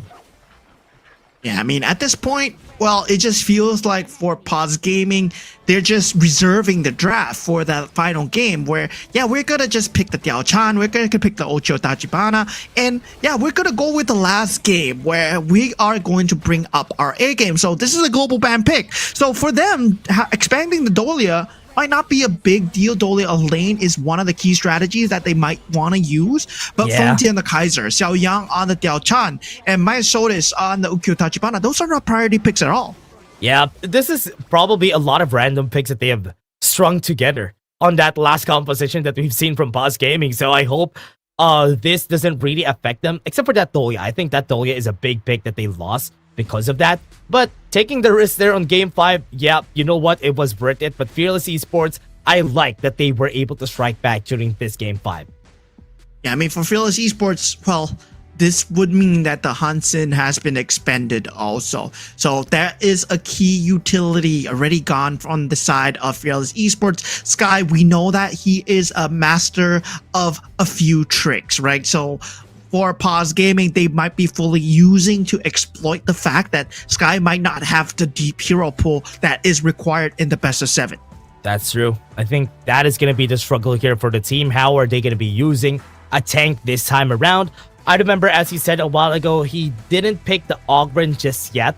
So at least he has something very safe to pick if ever on the game number 6. He even has the Menki still available. And I do believe he's still not going to be picking the Pei Jing. I think that is a must ban for Paws. Yeah, Pei and Jing for Paws Gaming at this point, they're going to ban it unless they let the Pei through, right? They let the Pei through, they might go for a Liang Princess Frost to try and counter that. So that's something in the playbooks, but is that a strategy that you're willing to risk, right? That Liang and Princess Frost can easily be countered out too with just them having more mobility. That is true. That is really true. And honestly, that could be something that they don't need to really prioritize here for the game. And I believe it's not really on the Paws Gaming playbook. So they would not need to do so. Right now, I'm looking at Paws Gaming and what else do they have? They still have a lot though. Honestly, what I was saying, especially for Snow, they still have it. They haven't picked the Mai Yin and even the Sun Tzu in their favor just yet. And on the other hand though, Maya Sotis might be losing all his picks because there's not really a lot anymore that he can pick unless he wants to pick Assassin. I mean, there's definitely something along the lines of him going towards also going for a Musashi or going for Hansen himself. I mean, I'm definitely for Maya Sotis. I don't think that's going to be a huge issue if he wants to play the Aguro himself. We know that Maya Sotis, he can play a mean Aguro as well. So, of course, there's something that's in the air for them. If they were going for the Lam Liu Bang, that's also a combination that they can go for. So, I'm not too worried for the side of Paws Gaming. It's more the side of Fearless Esports where they have the Menki, they have the Ogren, but is Sky good on the Menki and is Sky good on the Ogren, right? That's going to be something that Paws Gaming want to put to the test. That is honestly a good question because will they be able to use it? Will they use them as a neutral ground? Because that's usually the case whenever you're picking a tank jungler. You're the neutral ground and you find a way for the other members to carry you through in the games. And yeah, I forgot. Game 4, they already used the Menki. So they really don't have a lot in their side. So they have to find a way to maybe even use the Yao or Maya Sotis. So that could definitely come out in the next game. Yeah, the Liang, Yao, and maybe potentially also the Princess Frost coming through. That might be a key playstyle that they are looking forwards to, because if so, they might actually leak out an assassin, just pick up that Liang instead. And yeah, that might be a potential game plan for coming out for Paws Gaming. And for Fearless Esports right now, it's about finding the clash laners as well, right? Fable's Sun Tzu has been used. He has used the Byron as well. He has used also the Dharma as well. So for him, the Mayin is still available, so that might be something that he can look towards, but there's no more Mai Shiranui. Yeah, but on the other hand, for the marksman, I do think Paws Gaming has Di Rinjie still. Both of them still has Di Rinjie. They haven't picked that up yet in our games. And I think Feng Jie even has the Long available. So he hasn't picked that. I mean, game 6, he hasn't picked the Long just yet. So that is something that is available for our game number 6. Yeah, in the same line that they've been banning the Pei and the Jing, the Fearless Esports has been consistently banning out the Long and also the Arlie as well, right? Yeah. So Paws Gaming, they still have those two available, but yeah, they have to think about what they are going to ban, especially going into this game 6. Paws Gaming, well, they don't want to go under the threat of the ultimate battle, especially since they're not going to be able to handle maybe Sky, as I would say, because Sky's Luna was extremely strong in game 1. Yeah, I think they won't be able to handle the Jing also, so they don't really have to see for themselves for game 6. unless they want to go to Ultimate Battle, which is the biggest struggle for some of the teams, especially even the strongest teams that we have for most regions. I'll just be gonna be saying it: the IKL, the MKL, the PKL, Ultimate Battles for those guys, and they were not able to win, and that is really hard to see if ever they fall through because of that. Yeah, I mean, Ultimate Battle is definitely a different game plan after all, because you might be playing against mirror matchups, you might be playing against a counter draft, and depending on what your coach is thinking or what you're feeling at the moment, well, it all might change in the heat of the moment, because definitely at that point, you never know when it all falls down to that Ultimate Battle. It's just a best of one. Yeah, it's a best of one. It's blind pick. You can pick anything you want and the other team wouldn't know. And usually you have like only 3 minutes to think about what you're gonna pick. You have 3 minutes to send in what you're gonna be picking, and then you're gonna go to a break, then start the game already with those picks. Yeah, send in the drafts while we will analyze them as much as possible. But of course, at that point, anything can happen, even as a caster, right? Ultimate Battle is extremely hard to cast, I would say, because at that point, you have mirror matchups, right? Example, if you see two Lungs running across the map, this guy used infinite fastness, and the other guy used infinite fastness as well. So it's like very confusing, but at the same time, it's extremely fun. Yep, it's crazy though. I've seen my fair share of Ultimate Battles, and it's crazy to see like two Ogrins going in with a path of passing, and they're just trying to kill each other there and regenerating while they're dealing damage to each other. And you know what? That's the craziest thing. But again, we're still waiting for the players to get ready before we head into our game number 6.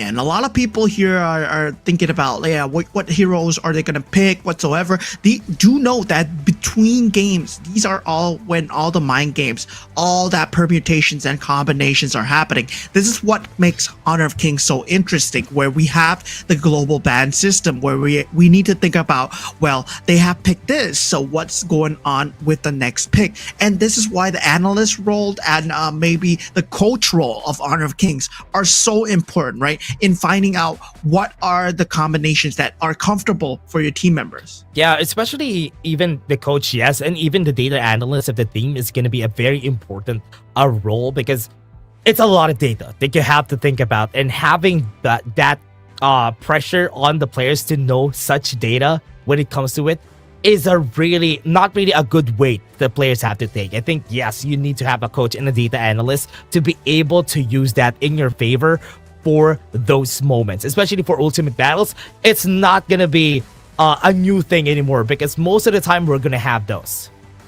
Yeah, a lot of strategies, especially when it comes down to these teams.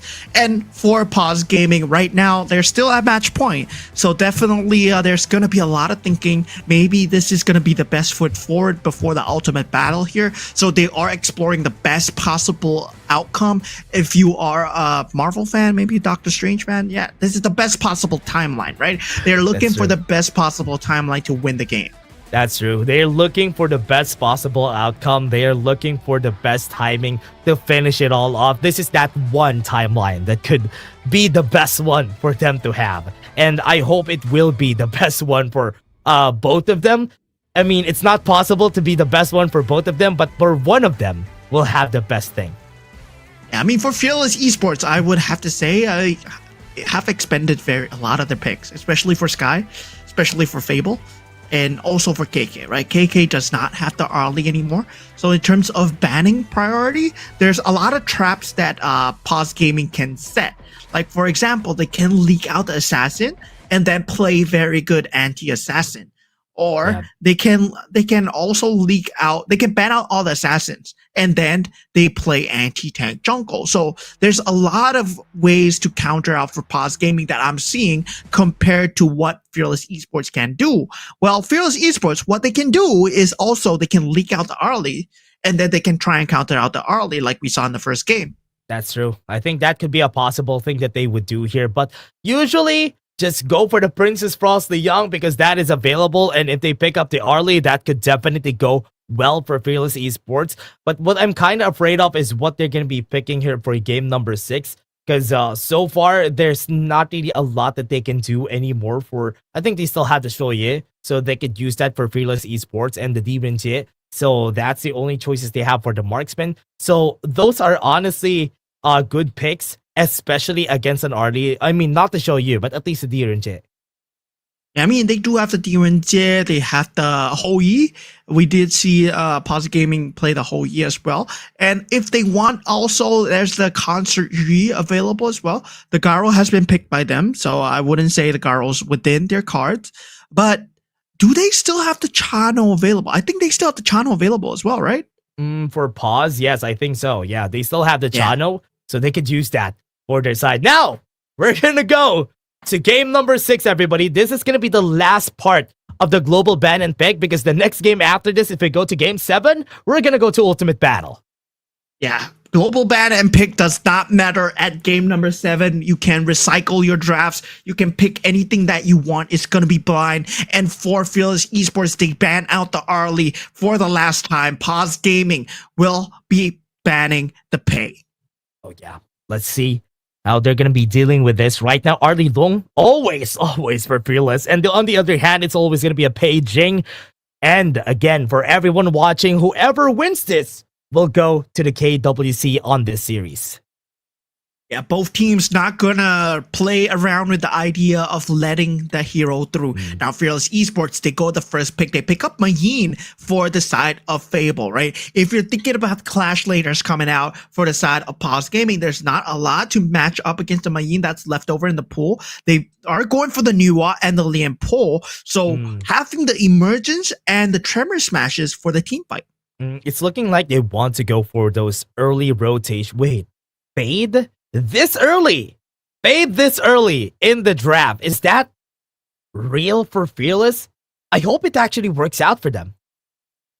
Yeah, so the problem with picking up a Fade this early is you can get counterpicked very hard. Well, your rotations, they are going to try and match you as much as possible. But for Paws Gaming, right, they don't have a lot of ways to match the rotations left over in the pool, right? If you think about it, Ogren is gone. Pei is already gone for Paws Gaming as well. So there's not much that you can do in terms of matching the mobility. Yeah, it's going to be really fast here for him. So there's not really a lot of choices for Maya Sodas to fight against it. And I like that they picked up the Demon Jit also, so that they don't have a choice. I think Fearless could also ban the Chano, so that they are not going to be able to pick that up for Feng Jie. Yeah, they do ban out the Concert Yi. So that's going to be the physical damage defense gone from side of Paws Gaming. The survivability is just a bit impaired. Now for Paws Gaming, they ban out the Angela, right? Angela very good at dealing the shred damage, having a lot of good lane clear capabilities, and they take out the Princess Frost as well. So they might be going for something like an Assassin Jungle themselves. What are they going to pick here, though, for Paws? Because, as you said, an Assassin Jungler could actually match up with the Fade, but there's not Musashi, really anything maybe. that they... Actually, they could go for the Musashi if they want to. Even the Luna. If Maya Sodas wants to play the Luna, could be for this game. They have Musashi and Luna both available, so they can actually go very aggressive if they want to go for the Assassin Jungle, Athena? but they go for the Athena. Wait. Wow. Wait. What are they Wow, wow, cooking wow. up here? I want to know what they're cooking up here for Paws Gaming, because this Athena, yes, she's very tanky. Yes, she's very annoying to deal with. But will it be enough to win against the Fade in the early parts? Because I'm not sure if this is going to work out as they think it will be. I mean, this might be Athena farm lane. This really might be Athena farm lane coming out from Paws Gaming. And for Fearless Esports, they go with the Gan and Mo and Liu Bang on the Clash lane. Well, they will have that capabilities to just come across the map and just take the team fight, right? Man advantage. But they go for the Shoyu. Okay. It won't be Athena farm lane. I'm so happy to see that. It's not going to be the Kaiser storyline again for Paws Gaming. Yeah, they look for another tank here on the jungle. If they were able to use the Kaiser a while ago, that could have been better for the team here. But with what we have here for the compositions, I think I like Fearless Esports composition more, just because I'm not sure about what the Athena is going to be doing here so far for the game. Yeah, at this point now, Paws Gaming, they have that Shoyu, and I gotta say, right, it might be just macro gaming just to buy space, right? Buy time, get that 6,000 gold, maybe that power spike coming in for Snow, try to match up against the Gun and Mo as much as possible, and of course, avoid the fade at the same time. Yeah. One thing that they want here for the Athena is the tankiness and easy access to also dash onto the backline if ever they need to. And very hard also to crowd control, which is also good. But on the other hand, Fearless Esports has a very easy composition to work with. You have the Gon and Mo, you have the Fade to execute anybody on the back line. So they have a lot of ways to really whittle down a lot of this front line for the side of Paws. Yeah, in terms of Paws just taking the man fights, they can take the fights again and again. But something that I'm worried about for Fearless Esports is that they can play the macro game extremely well, right? They have the mobility across the map, and with the Liu Bang as well, they will have the mobility to continually just apply the pressure across the map. But now that's that I'm worried about is who is going to be that roamer role. Is it going to be the Liu Bang or is it going to be the Ma Yin, right? Where I feel that Ma Yin, you require a lot more farm than the Liu Bang to actually make an impact in the game. So Liu Bang without farm might be an easy target for Paws. Yeah, I think the Liu Bang on the roamer would be a lot more viable because the Mai Yin, yes, she has damage, but it's a lot harder to go for the roam. So that's why I think this is going to be a Liu Bang for Woodwind, because some of the teams even on the other regions are doing it because he doesn't really need a lot of resources to make things work. Yeah, so it will be Woodwind on the Liu Bang here as we head on into Game 6 of the Grand Finals between Paws Gaming and Fearless Esports. And this is the potential map ender for Paws Gaming here. Let's see if they will be able to do that. Right now, it's looking like Maya Soda is starting the fight pretty strongly. Yeah, ready with the matrices already up. We do have the invasion coming in as your golem, the way of Sky. Sky looking at Maya Sodas, but unable to find the pickoff as Woodwind. He's in a lot of danger. Xiao Yang, he's consistently outputting the damage with the matrices. Snow, he's in a bit of danger as well. Fade, he will be going in. Sky, able to find the knockup. Snow going into the tower range as Sliver of HP does survive. Now the Tremor Smash will be coming through. Ting Lin able to get the knockup. Not level 4 yet, not Tremor Smash, but it's just a plain knockup. Game's not yet over. Maya Sodas was pushed back, wasn't able to clear the wave, but topside.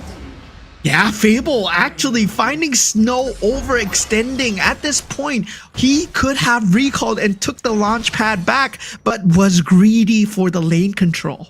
Yeah, the goal here for the side of Paws Gaming is to make sure that Feng Jie gets the items that he needs, get to critical mass, and that's good. But also, Xiao Yang is a bit of an expensive pick because he really needs a lot more to get going. So that's two things that they have to really invest all their golds in. But on the other hand, Yin and KK and Sky are going to be expensive ones for Fearless Esports. Yeah, Yin, KK, Sky, definitely at the same time. Yin has to work with the space. If he gets that timing right where he has a lot of damage, those freshly forged couple blades, they will be doing so much damage, and that would mean consistent poke damage that they need to worry about. At the same time, Xiao Yang, he provides that value. Yeah, he was able to do that. Right now, Sky already on an advantage when it comes to the gold here in the game because he's also getting a lot of that KK. Yeah, and a lot of danger while when charged. No flash available. Will be going down for the count. 3-1. They rack up the advantage onto Feng Jie. This is looking like all the eggs in the Feng Jie basket once again. Yeah, really good start for the team, and also just getting a lot of topside.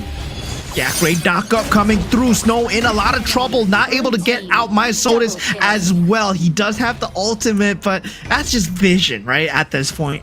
That was so good. Taking a lot of attention on the top side, but Fearless Esports took that attention and ran away with it. And it actually worked out for the team here. Yeah, Sky at this point, very irritating to deal with. He will have the map mobility and the vision to deal with you. But once you get the damage onto Feng Jie, he might be a non-issue. Yeah, they're going to be taking more and more here for the team. Going to take as much as they can. And so far, Paws Gaming really on a disadvantage this early. Yeah, 1,000 gold ahead. Yin not able to find the new damage, but consistently trying to poke Ting Lin down. Now they have to worry about Sky, who is going to be able to deal the damage while able to have that vision. KK able to recall into the lane. Sky putting Feng Jie in a tri-state area, but he is able to flash away. Great getaway play, great response from Ting Lin. Annihilation not able to find its mark, but that was huge from Feng Jie. Okay, emergence. Yeah, emerges with the matrices while we're in charge. Not needed. Sky going down. What a great reaction from Xiaoyang. Feng Jie also using the flash to get away from that fight and working out in their favor. Right now, they're slowly coming back. The 1k gold lead not gonna matter anymore. They got the Tyrant and they got the battle stats to fight against them.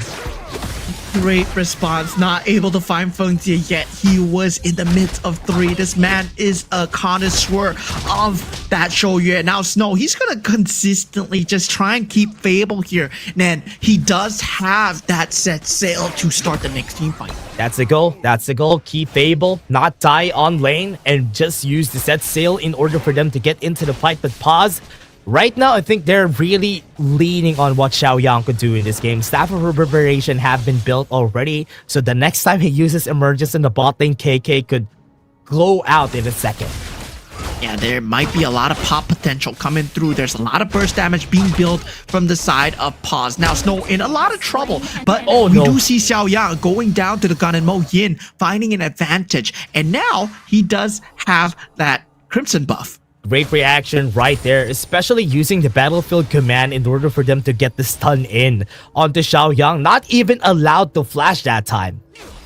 Yeah, great combination, right? Liu Bang and Gun and Mo actually just providing that stun and then just getting the new damage through. Now Sky, he's going to be on the consistent hunt for Feng Jie. He has been thwarted once, but he will not be thwarted again. And if they don't get it, they get the bottom lane turret. Had to back off again, and they really need to get the item first on that guy because he's definitely going to outscale KK as the game goes on. So they really need to give as much of this space that they can to Fearless so that Feng Jie is allowed to farm here on the second tier tower. Yeah, ready. They do go in with a set sail, but unable to find any value with the Tremor Smashes. This puts Ting Lin in a bit of danger. My Soda's trying to jump in, but Yin, he has that capability to just push him away. Yeah, good use right there of the Garter Grave in order to push back. My Soda's not even worth it in their end there. Now, this is just looking like this game is slowly going in favor of Fearless Esports because they're taking out a lot more space in this game.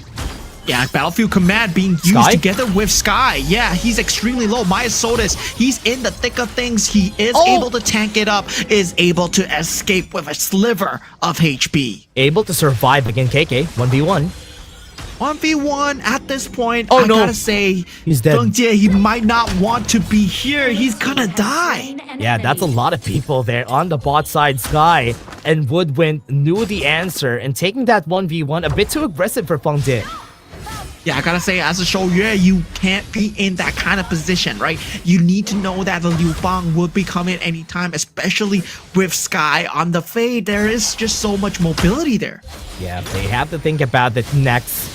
This time, it's looking like the advantage is just going in favor of Paws. No answers, no nothing from the side of Fearless, or rather from Paws, because Fearless has been doing a good job at keeping them at bay. Yeah, set sail, not able to find any value here, just defending the Crimson Golem, just keeping a steady hand onto Feng Jie, making sure that he does not get picked off. But the thing that they need to worry about is also Yin, who is also scaling extremely hard into the mid game. And once he starts to burst Ting Lin down, that's going to be a huge problem. Oh man, it's really looking tough here. Right now, Sky on an advantage. If we're going to be taking a look at the goal here, he has pretty much a really good lead. Topside though.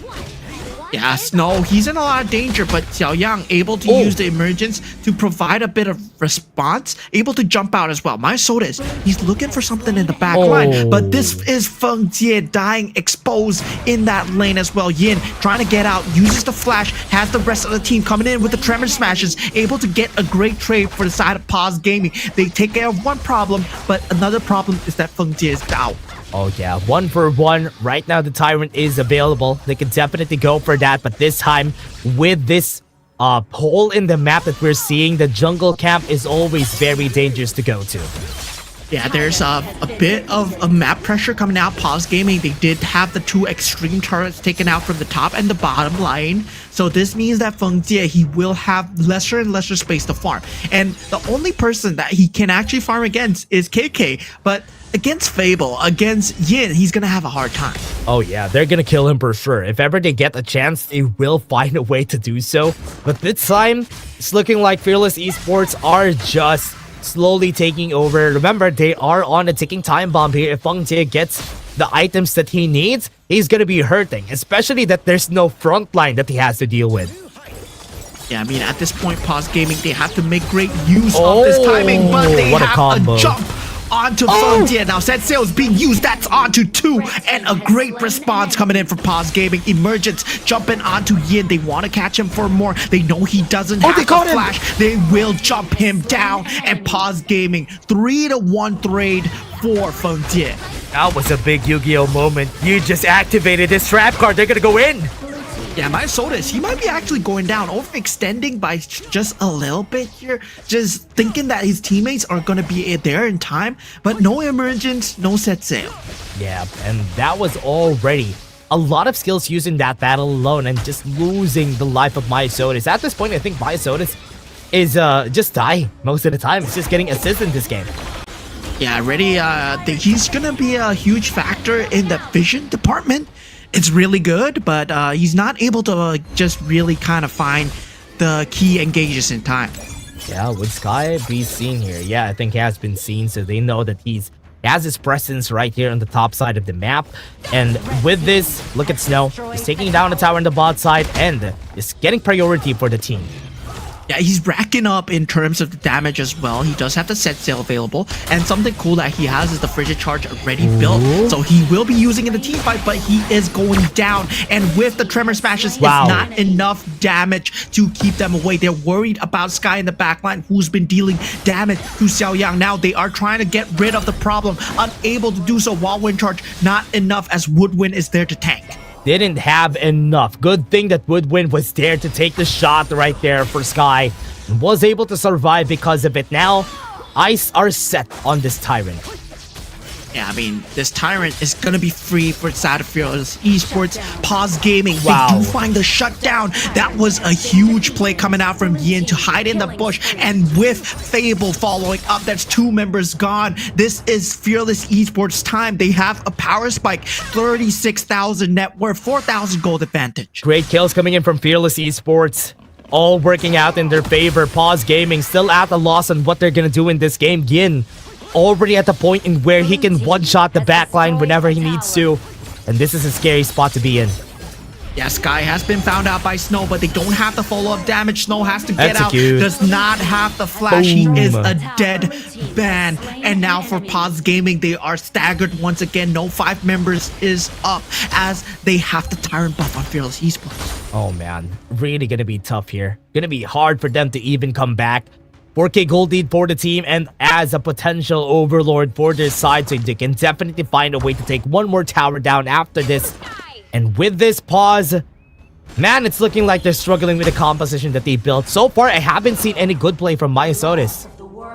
But the thing is, Paws Gaming, they do have a great high ground defense, and they do have a great scaling lineup. So all they have to do is just hold on to these tier 3s, and suddenly they are all dandy in the later stages of the game. Daybreaker already for Feng Jie. Okay, things are gonna be starting right now. And we were waiting for that to happen. Splendor also built for Xiaoyang, so he's not gonna get easily killed.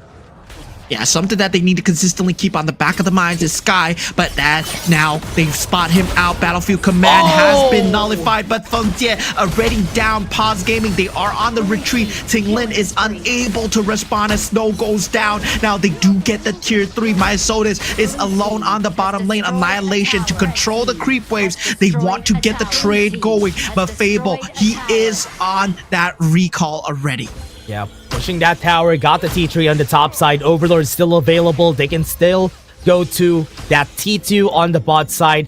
So this is really big wins coming in from Fearless Esports with a 6K gold lead. Could definitely go for the finisher on one more fight.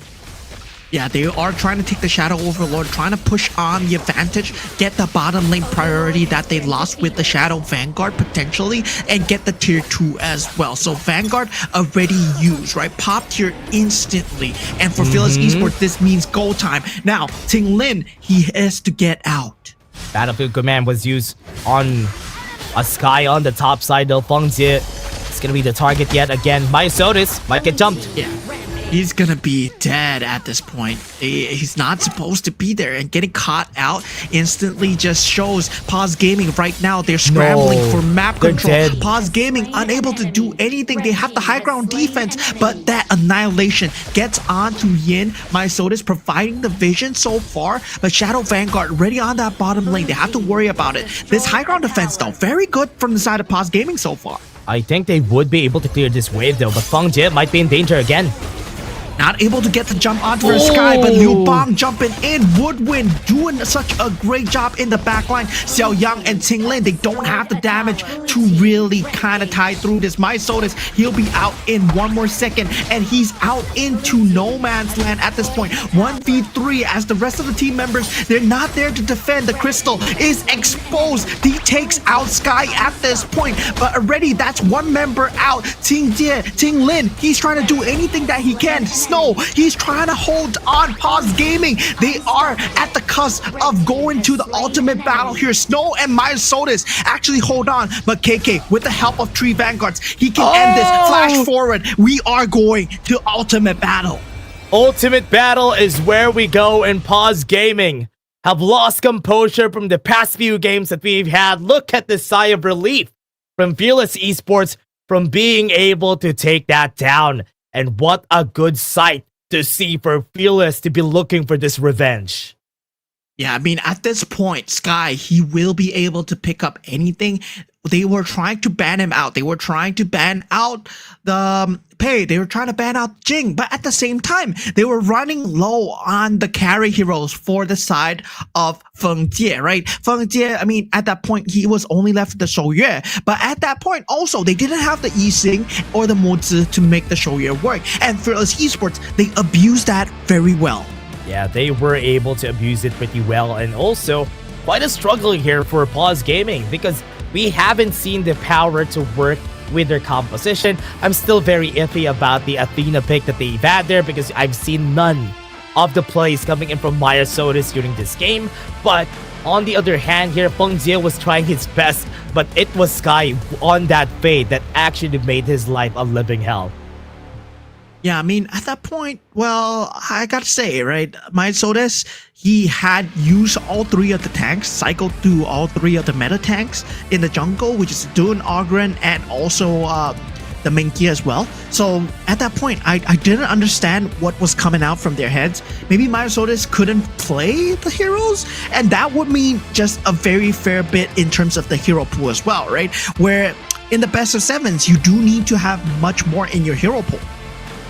Oh man, that's true. Ultimate battle, at least nobody has to think about that anymore. The global ban and pick has been all scraped out, everyone. So this is the time for them to show what they're capable of and what are they going to be pulling out in that battle.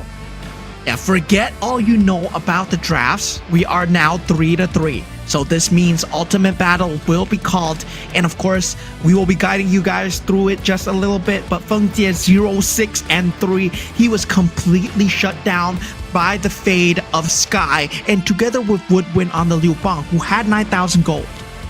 Yeah, that is really true. Look at that though.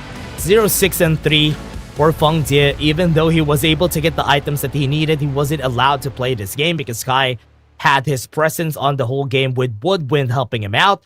And look at that, even Woodwind was going full magic damage. And that's the reason why whenever they jump in, Feng Jie, no more. He's not even gonna survive. Yeah, there is not only Feng Jie, there's also Xiao Yang that you can instantly pop.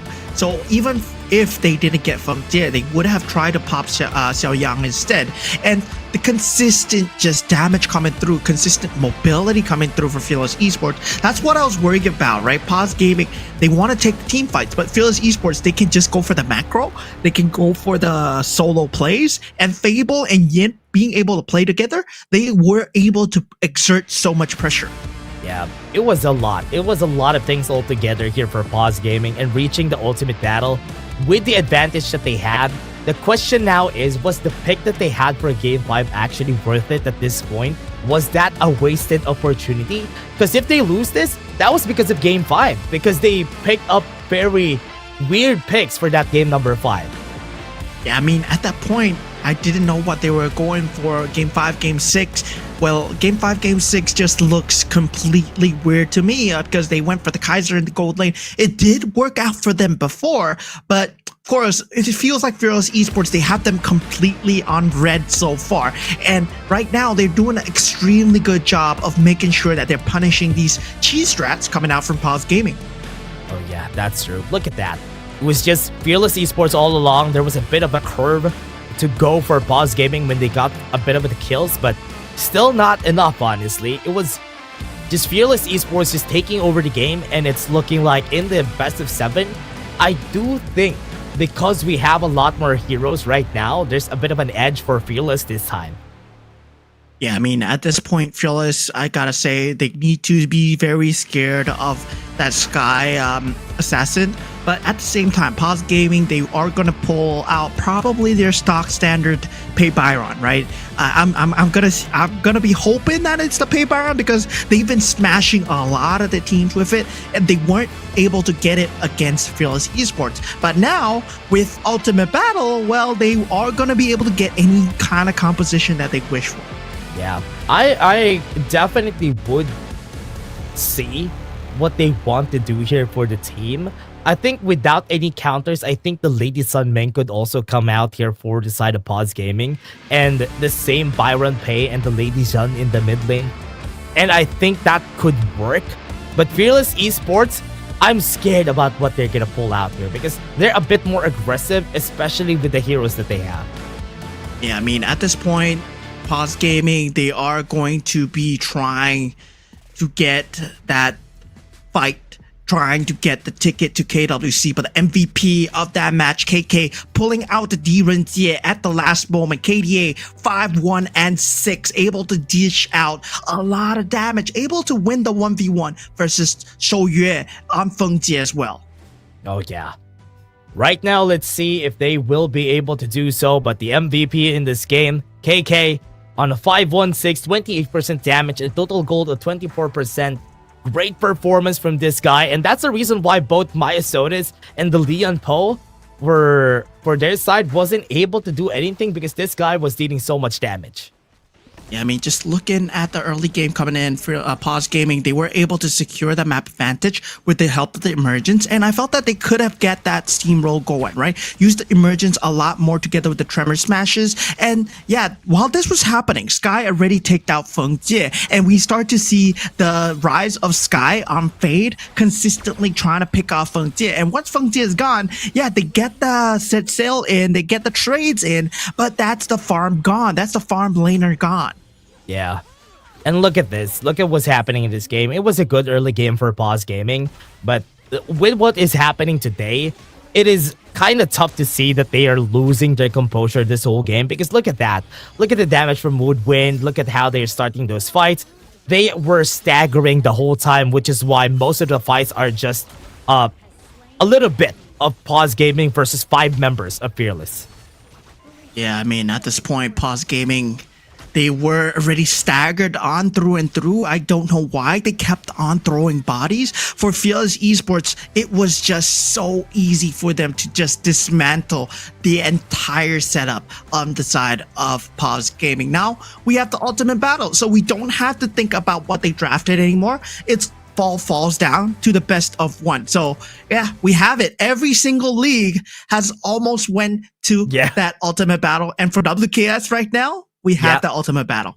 Not even surprising at this point, but again, everybody, we are just gonna give the players a break and us a break before we head into the ultimate battle. See you guys in just a bit. Break the boundary between sky and sea. You're not welcome at my beach. Get them! Beach sweepers! Follow your orders! Let's go! You're not welcome at my beach.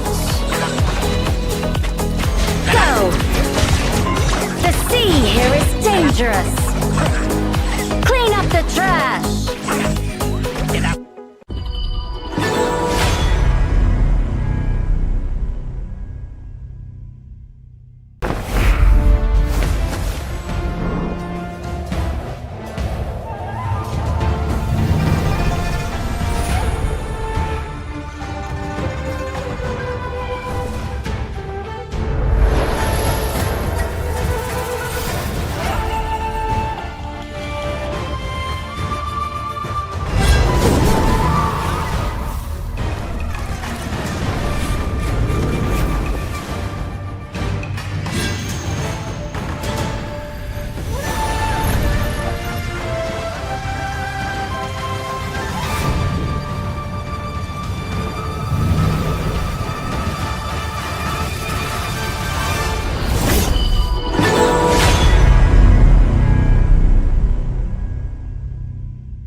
Excuse me.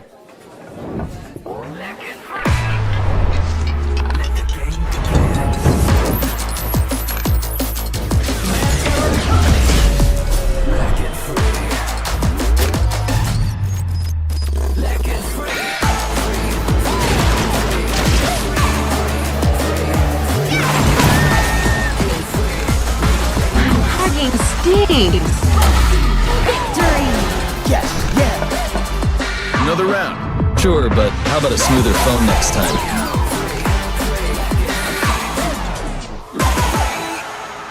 Realme 14, performance beyond limits.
The unfaithful must be executed.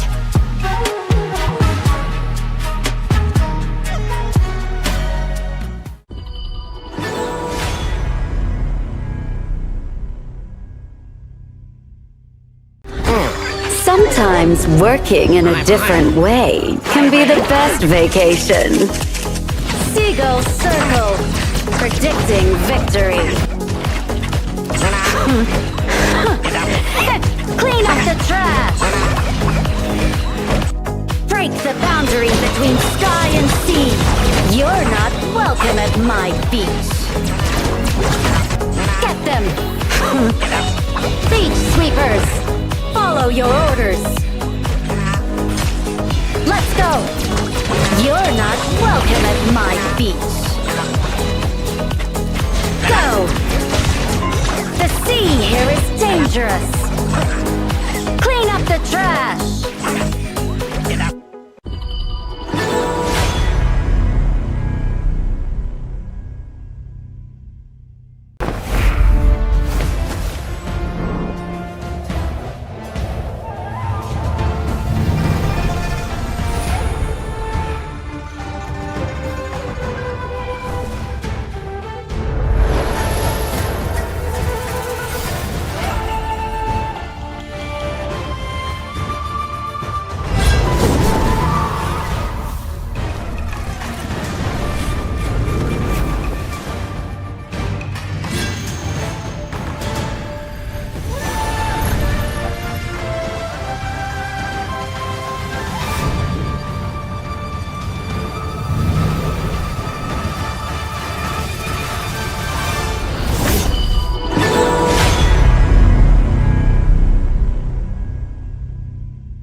Excuse me.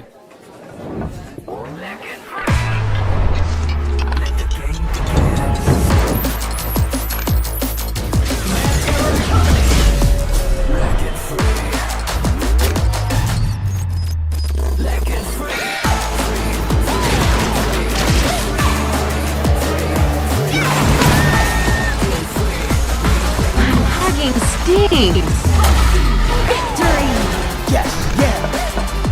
Another round. Sure, but how about a smoother phone next time?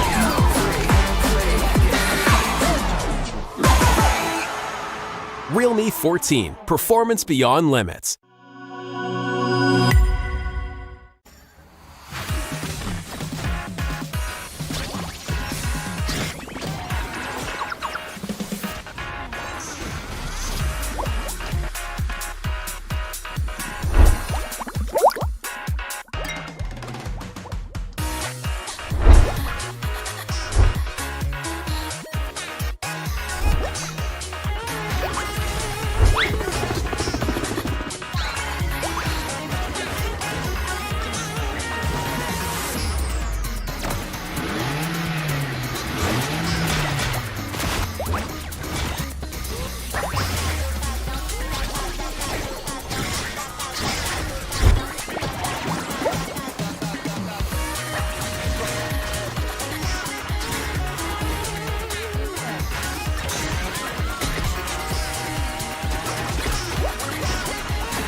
Welcome back to the grand finals of the Wildcard King series. We are here at the ultimate battle. It is 3-3.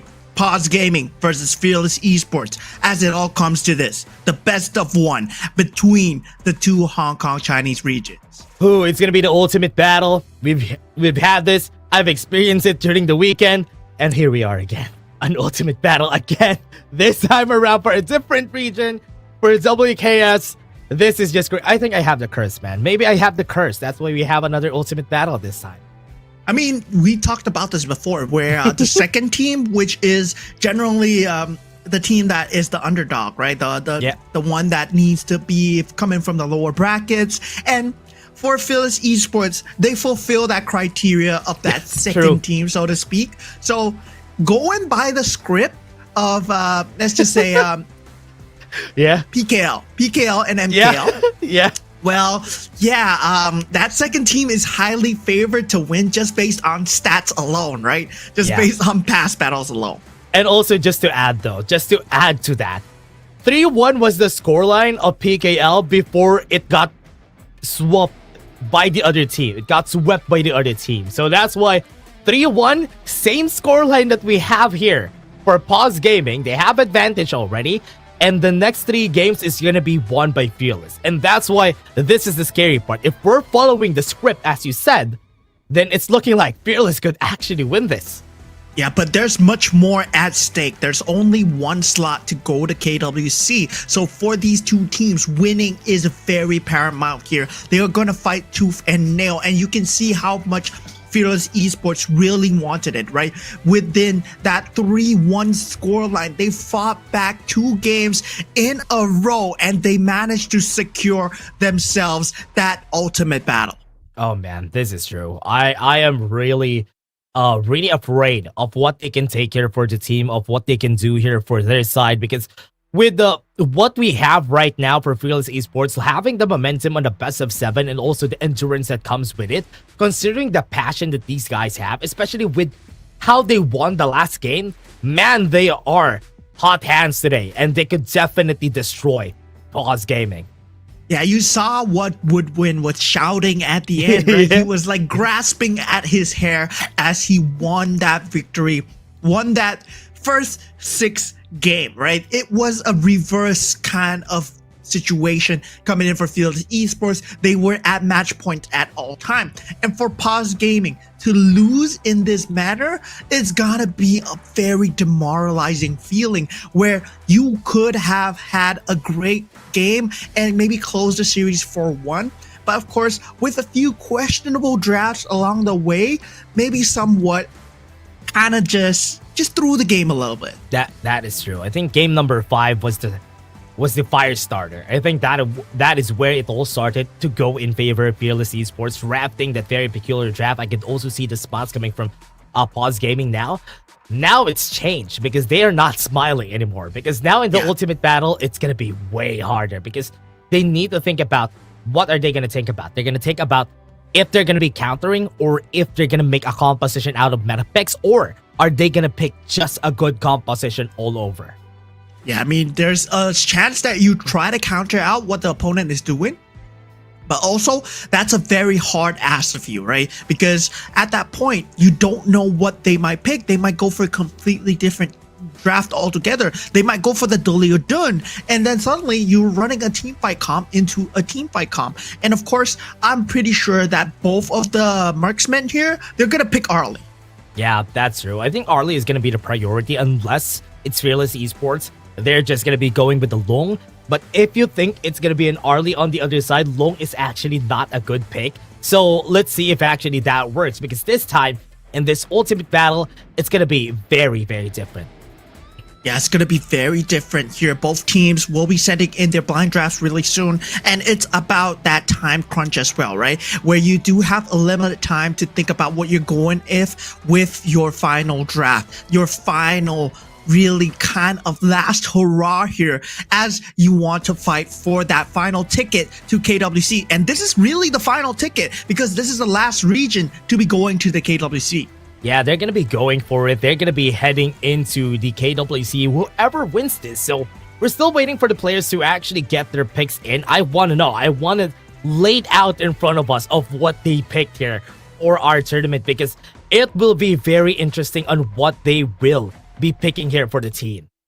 Yeah, I mean, for both teams here, definitely in terms of drafts, we don't need to think about the previous drafts anymore. But of course, we can talk a bit about their storylines and how they got here. Both teams, they are qualifier teams. So they weren't even partner teams in the league. And once they went into the WKS regular season, they cemented themselves quickly as the top 2 contenders. And afterwards, in the playoffs, they met again one more time. And once again, we saw Fearless Esports going into that lower bracket. And Paws Gaming, well, it seemed like they had a handed lead, right? 3-1. That's a scoreline that they could have potentially ended the match on. That's true. This looks like it was their crown in the whole time, but now they're waiting on the throne, and it's looking like there's a possibility that Fearless Esports would be taking the crown from them of the WKS.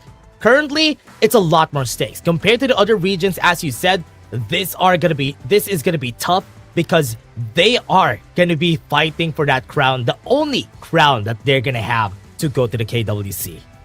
Yeah, there is only going to be one who will go to KWC, so we have to stress once again how important this ultimate battle is. For both teams here, there can only be one singular representation. There's more than prize money at stake. Of course, the prize money is, of course, 20,000 US dollars in the prize pool, but that's just a small amount compared to what they will bring to their region if they reach to KWC. There is a $3 million prize pool there. You're going to be fighting way more advanced teams. There's a huge learning opportunity that will go a very long way. Yeah, it's going to take a bit of time here for the team, how they are going to be reaching that. And as we said, we already told the stories of these teams and the region as a whole. Wildcard King series, this is a region for a lot of regions here for a lot of other regions here for Asia, and this is very interesting because everybody has been fighting for that same spot, and that one slot will be giving them a chance to go for that KWC, in where there's a lot of a bigger price compared to the price that we have here in the Wildcard King series. Yeah, we did have Cambodia coming in, Myanmar coming in, Laos coming in, and of course Hong Kong Chinese region as well. And these guys, they are all fighting for that one singular slot, and for them it has been a grueling 3 to 4 weeks, one entire month of competition. Of course, we do have to think about the other teams that have been relegated as well. They are all hoping for this one slot. Now, all that hope really lies in Fearless Esports and Paws Gaming's hands as well, right? Both of them, they are fighting for tournament life, but much more than that. Yeah, I don't know what's with this, especially for a lot of the regions, why we're always having the ultimate battle. And this is very interesting, though, because there's a lot of regions, and almost all of them did have the ultimate battle. The only one that didn't have, if I remember correctly, was KME. KME was the only one who didn't have that. So, man, and it's also the trend with this is the second place team during the regular season is almost always the one who is winning the last place here, or rather the first place here in their own region. So this trend, is it happening? Is it going to happen here? The WKS will Paws Gaming actually break that trend that's happening? Let's see, because the ultimate battle is getting me really excited on how they're going to go here. Yeah, for both teams, it's a lot about the health of that reaching the best of 7, right? Reaching that ultimate battle status. And it felt like a bit of steam ran out for Paws Gaming at the end. After they reached that 4-game mark, they started to just start losing a lot of the edge that they had, especially since they were drafting so well. And once they hit that game 5, game 6, it felt like there was a wrench thrown into the draft works, and there was a very bit of questionable drafts. Now that we reach that ultimate battle, I gotta say, now we don't have to worry about drafts anymore. And that's gonna be a huge relief for both teams, right? Just play your best hero, play whatever you feel like going, and as long as it matches with that team spirit of going into that KWC, well, it's gonna secure you the victory somehow. Oh man, I think with this right now, as you said, they need to really keep going on what composition they know best. And that is one of the things that they have to think about here in the team so far. Because right now in the ultimate battle, no global ban and pick technically. It's a blind pick. You could have very same heroes if ever. So as we were talking about this, Mo, what do you think? Let's talk about the drafts and what do you think is going to get picked for the team? Because right now, we definitely have an idea of what they like best for both teams. So let's start with Paws Gaming. What do you think is going to be their first pick? Let's go with Clash Lane first. It has to be Byron for Snow. My sodas, you want to pick up the pay? Yep. Right? Yeah. Then afterwards, Xiao Yang, maybe you can think of picking up the Yixing. So there's huge capabilities there. And of course, with Qinglin and Feng Jie, they can go with the Diadea and the Arlie. So Actually, at that point, they can have a very strong, like just poke composition into team fight, segmented away as much as possible. And for example, if let's say if you think about Fearless Esports, well, they can go for the similar strategy of expecting the early, right? Expecting the early, but of course, you pick up the early and the idea on your own as well. And then you do have the Luna and the Elaine to jump the back lines. And then suddenly, maybe if you don't want to pick the idea, you can pick the Dolia up as well. Yeah. One of the things that I'm really debating on is how Sky's pick. What is Sky going to be picking? Is it going to be a Luna? Is it going to be a Jing? I do think a Luna would be a lot more viable. The mid lane for Fearless, I do think an Yixing also would be good, but a Maestro Nui could also come out here for Yin in the mid lane, so that's a big possibility. But I do believe in the Clash lane, Sun Tzu will get a lot more priority here for Fable because that's one of his best ones and has always been picked whenever. He's like all reliable for Fable. But he might go for the Byron too, right? It's available, so or Dharma. We might see a mirror matchup or a Dharma here. So there's a lot of possibilities in the pool. They can do anything that they wish. So at this point, it doesn't matter. They can go with the Game 5 draft for Paws Gaming. They can pick the Kaiser in the farm lane again. But I hope that they don't do it. Of course, in all seriousness, please don't do it. That would just we'll have to do a bit more investigation because I don't know what you guys are doing at that point. Yeah, that's why. I think Paws is still setting up their cameras. They're getting ready here. I think the camera was open for quite a long time already, which is why it's kind of dying for the team. So I hope they can open it up again. And so far, I think reading from what people have been saying here, I think there's a definite curse for having a 3-1 on a best of 7. That's not a good look now.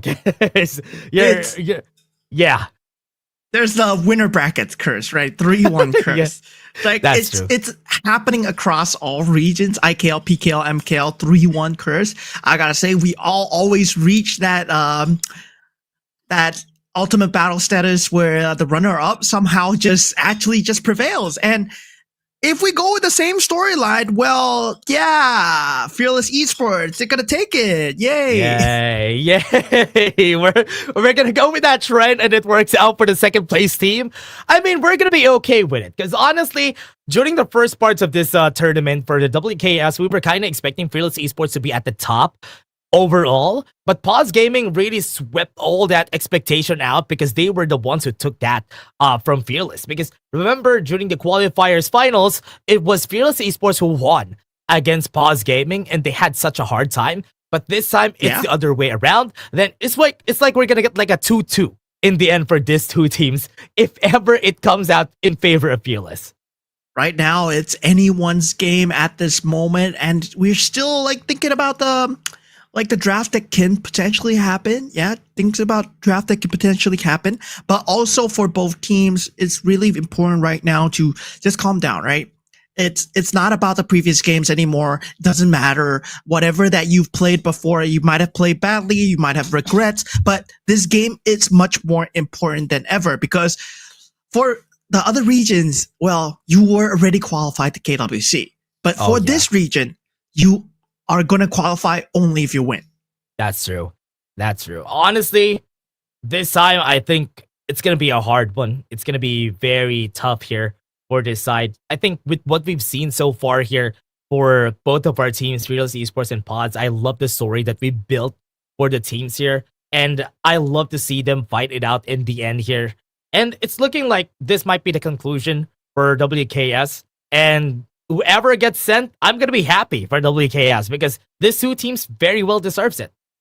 Yeah, I mean, whoever goes to KWC, well, at this point, you've tried your best, right? Both teams, I feel that another thing that we can take away from this is also that teams don't really draft to lose. They just draft whatever they can in the heat of the moment. And of course, it all comes with experience as well. It all comes with comfortability and hero pools. And right now, I mean, these both teams here, whatever draft that they have, they're not drafting to lose here. They're drafting in their own best interest to go to KWC because at this point, I can't think of a reason why they wouldn't want to go to KWC. So there's no reason there. So both of them, I mean, they're gonna be drafting to their hearts out. Yeah, just the honor of being there for KWC and also what you're gonna bring home if you get qualified to KWC. I'll be honest with you guys, what they're gonna be bringing home is actually good, which is why they are striving to get it for the org, for themselves, and even for the region as a whole. So being there, having a slot there is a good thing to have here for the WKS. Yeah, I mean, at that time, they are going to be expanding the region. A lot of teams will wanting to scrim with you because you do have the international experience as well. And that opens up a lot of opportunities for the region to grow. And of course, for you guys that are wondering what's going on, what's the state of the Ultimate Battle, we're still fixing the technical issues. So of course, we're going to be podcasting a little while between me, Moman, and of course, Dash as well. Oh yeah, we're just gonna be talking about a lot of the things here in the KWC on who are the teams that we're gonna be liking. But yeah, we talked about the teams already. We already told you what draft we're kind of expecting. So we covered a lot of topics already in this podcast that we have with Mo here. Because right now, I think you guys, if you have some questions right there in the comment section, just send it our way because we're gonna be entertaining you this time.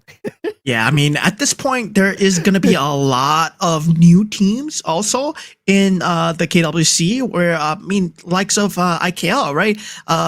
Team Vitality, Kagendra, Dominator Esports, yeah, they are also very good household names, but now they have a chance to perform on the international league as well. And for your PKL side, Boom Esports, Blacklist International, ACT Esports Club, now they have that chance to really test their meta in the overseas meta as well. Like, how well do you fare when it comes to that global game, when it comes to the competition of esports? And right now, we're going to find out between Paws Gaming and Fearless Esports, which team is going to go there and join the big boys.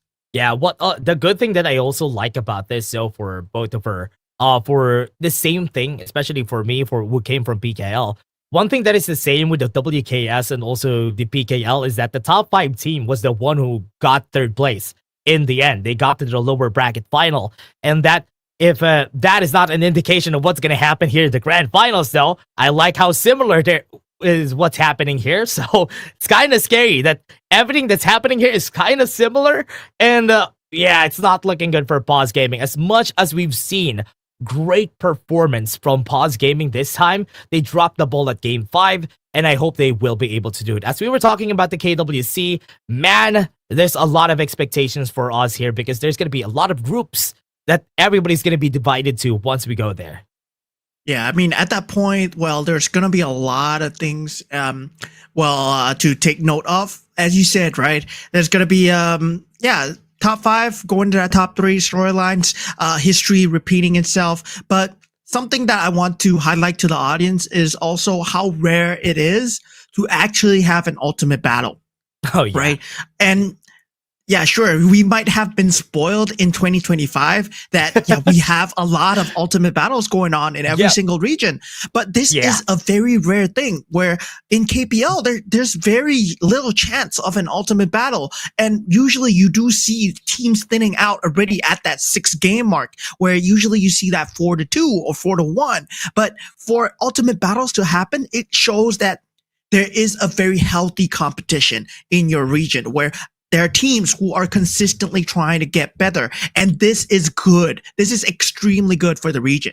Yeah, I'll do you one bit though. The last Invitational Season 3, the team that played the most ultimate battles was Nongshim Red Force. Nongshim, once they stepped on the playoffs, they were playing ultimate battles for ultimate battles until the end. Even against Nova, they even did another ultimate battle there.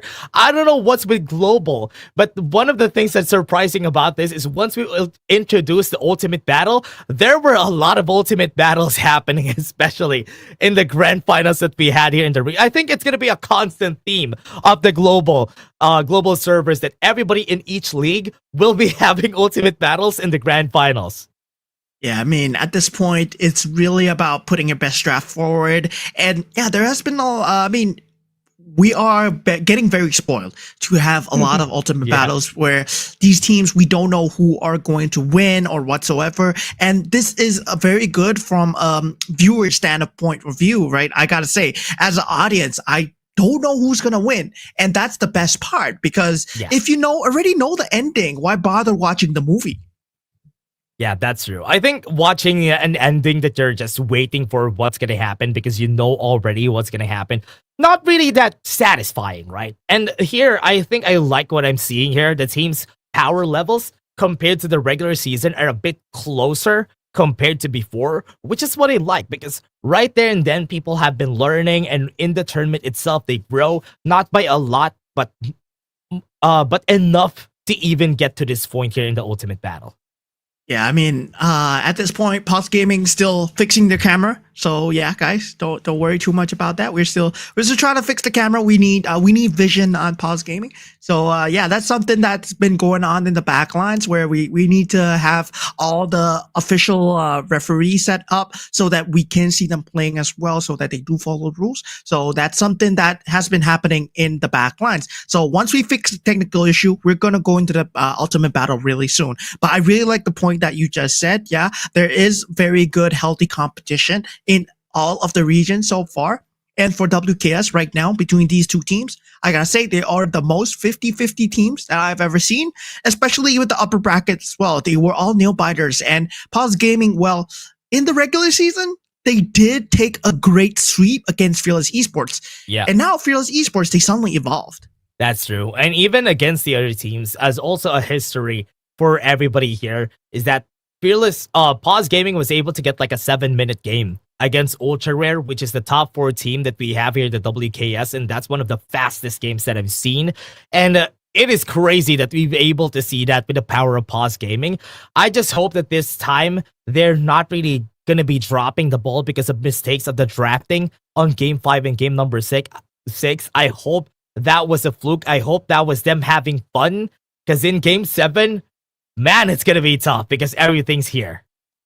Yeah, and yeah, I mean, for game 7, well, you still keep a lot of the X games with you, the experience with you as well. You already know how to play to them to a certain degree. And yeah, I mean, for game 7 Ultimate Battle, you don't really need to think about much, right? Just draft. Just draft about what you feel would be best, right? Maybe if you think Fuzi and Da Chao did work for you, and it did work for Paws Gaming, you can actually draft that as well. And if you want to go for the early idea on the other end, well, you can actually go for it as well. So there's a lot of possible combinations available. So the thing about Ultimate Battle is also the paralyzing of choice, right? You're very paralyzed by the availability of choices available. And sometimes you miss out the synergy by just picking the best hero available. That is true. That is very true. But again, everybody, we are still fixing. We're fixing the technical problem currently. So we're just going to be heading to a break. Before we head into the break, don't go away. Also, get some snacks, everybody, before we head in to the next game. We're just going to be taking a short break. See you guys in just a bit.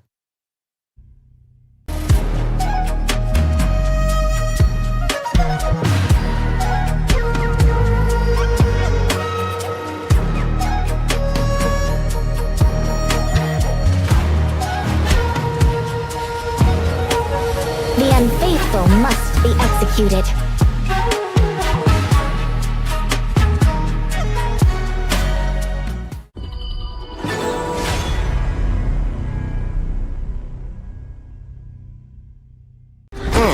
Sometimes working in a different way can be the best vacation.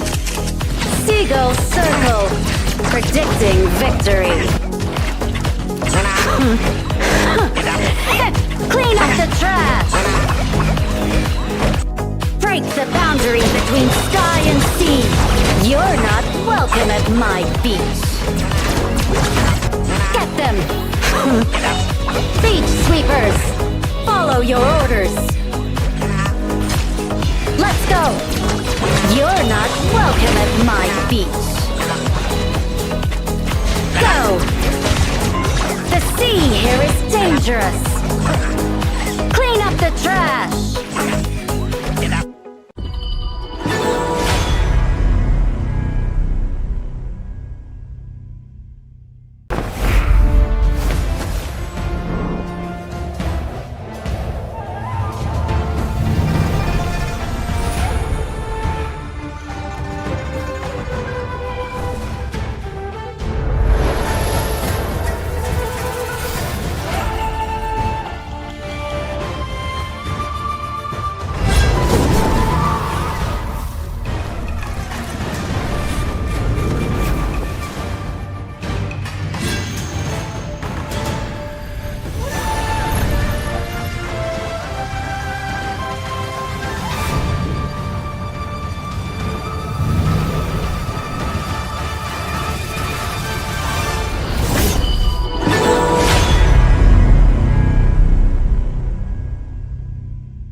Excuse me.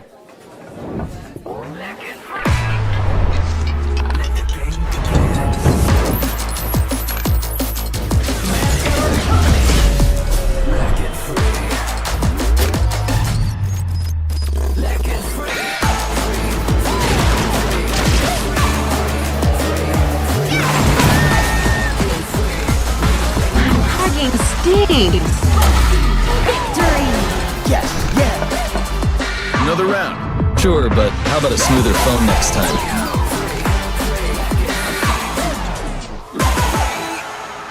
Realme 14, performance beyond limits.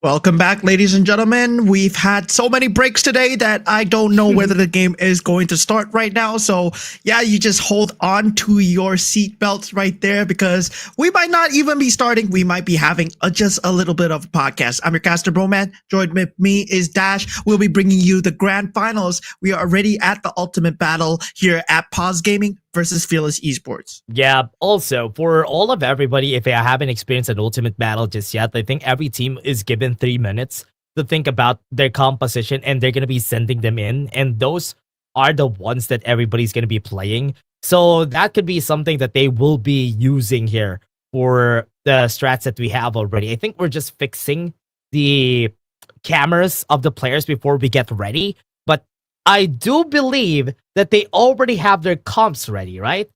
Oh yeah, Whoa! yeah, they do. Wow! Okay. So for Paws Gaming, they go for the Da Qiao Fu Zi, and the rest of the composition is same. Meanwhile, for Fearless Esports, they go for the Pei Dharma together to Mai Shirunui in the mid lane, together the Long and the Diadia. So there's a bit of lack of synergy coming out, but they're very individualistic and are able to set up plays on their own. Man, okay, we're seeing the loading screen now. Okay, we're gonna be starting, everybody. They're in the loading screen. This is the last game of the grand finals. We're on the ultimate battle, and we do have some nice picks from both teams. Yeah, I mean, at this point, we finally have the ultimate battle that we set out for. Of course, remembering the stakes at hand, both teams, they want to go to KWC. The ticket is at stake. This is going to be game 7. We're already tied up 3-3. The ultimate battle has been set. The last fight of these two teams, the last game of the Wildcard King series is gonna be here. Ultimate battle, finishing it in a nice fashion. Yeah, I mean, at this point, what a way to go for both these teams here. Paws Gaming, Fearless Esports, we've seen them grow here at WKS. We've seen them hone their craft. Now, in the best of 7, we have the ultimate battle. They have chosen their champions. They have chosen their heroes of choice. This will be the draft that they're going with. Already, our first blood as Feng Jie is going down, and Snow will be going down as well. That's a 2-1 trade coming in for the side of Fearless Esports. Very early trade, and Fearless Esports looks like they have the power. Yeah, 2 Pays, 2 Lions going at it, 2 Tigers as Mysotis. He's getting the back end of it. Yin will have the mobility dash away, does not have the flash, but will be able to secure the Azure Golem. Timing is looking in favor of Fearless Esports in this game. It's going to be up to how Snow and even Fable is going to be playing it this game, because this could end in a jiffy. This could end in a very short time, and it's looking like the Pays are going to be the ones dictating the pace of the game. And once again, we have another pause. So yeah, as we said, we don't know whether there will be more pauses or not, but now, yeah, right now we need to think about the lineups, right? The Dharma, the Pay available for the side of Fearless Esports. And meanwhile, for the Paws Gaming, it's more about the Pay and the Byron. And the thing I like about the Dharma a lot better is him having the Truth Mantra, right? Able to set up plays by himself. And the Mai Shiranui, the knockup, there's a knockup available. So there's a lot of setup potential coming in for the side of Fearless Esports compared to what Paws Gaming has. Paws Gaming, they have a very good macro setup. They can actually play for the late game very well with the Fuzi and the Da Qiao, but they do need that early game snowball going. Yeah, they really need to find a way to make sure that their composition is gonna work, especially for the split pushes. That's gonna be the most important thing, especially for Feng Jie and how he's gonna be doing the split pushes here for the team, because they do have the capability to do so, because most of their picks are very independent. So as you said, macro is gonna be their key. Yeah, macro will be a very strong factor that Paws Gaming will need to go for. And for Fearless Esports, I gotta say, right, at this point, I'm surprised that they didn't go for the early there. They went for the long. I think both sides were expecting each other to go for the early, since it has been a very contested pick. And I'm very surprised they go for the Fuzi Da Qiao here on Paws Gaming. They're gonna lack that range factor when it comes to the team fights, and they've already done this once before. So Fearless Esports, well, they might know how to play against it, especially in terms of the mid-game decision making. That's true. And the decision making is going to be up to whoever is going to be starting this game, because we'll see on how they are going to be doing this themselves. Because today, the struggle is how they are going to be keeping with the momentum the whole time, because we have been having a lot of technical difficulties. So I hope that doesn't really halt any of the momentum of these players. Yeah, of course, this has been an ongoing issue, I feel, especially for the side of WKS. So, of course, we'll have to try and fix that better in the next few seasons going on, because it does affect the competitive integrity of the players, I feel. So, yeah, that's going to be very reflected strongly in my suggestion box, right? I'm going to click down in the suggestion box and I'm going to say, yeah, maybe we have less pauses. Maybe we have these kind of hiccups right now. We don't like them either. We don't like them as much as you guys. So of course, for us, we want to cast a game. We want to give you guys the best experience. But these kind of hiccups, they make it way harder. Yeah, that is really true. And again, we have a team called Paws Gaming, so I definitely understand why this keeps happening, because we've been having this since a while ago. I think every game that we had a lot of pauses. But again, despite the fact these two teams again are fighting for the KWC, we started the ultimate battle. At least you guys have a glimpse of what has already happened, what has already transpired here for today, because both of these teams are going to be fighting for that crown. Yeah, I mean, for us, we're just going to be yapping just a little while. So yeah, for those of you guys that, well, don't understand what we do, we yap for a living. So yeah, you're gonna just have to hear us talk before the game even starts, because for the ultimate battle, well, we do want to see it as much as possible. We do want to see it as much as you guys. We want to know who the winner is, but that's just not possible, right? I want to start the game. Like, what do I press here? Like, do I just click enter? Yeah, I have like an enter key here in my keyboard, and that might start the game for us. But it's not gonna happen, everyone. We're still waiting for the players, though, at least. Right now, because we had a bit of an issue before, we are making sure that the players are the ones playing here for the tournament. We're making sure that they're gonna be the ones in that seat that they have for today. So that's gonna be the most important part here.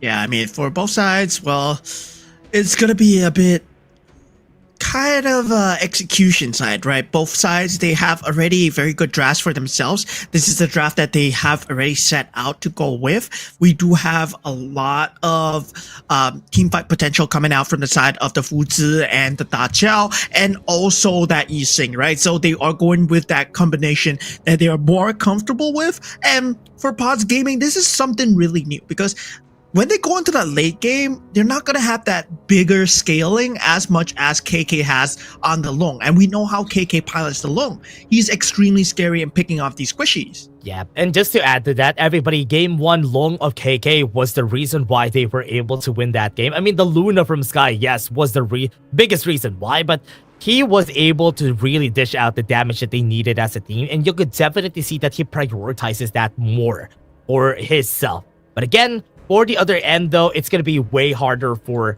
the side of Paws Gaming with their composition here, because the Fuzi and even the Da Qiao, yes, they have the macro in their favor, but the damage is not going to be as much as what KK could deal. Yeah, ready the game back into it. 2-1 will be the scoreline. Already a bit of a map advantage coming in for Fearless Esports. 2-1 already. Now, Paws Gaming, they want to get the pressure back, but with the troop mantra into the wall, Snow, he might be able to not get out here as he's trying to live, but Sky, he's able to output the damage.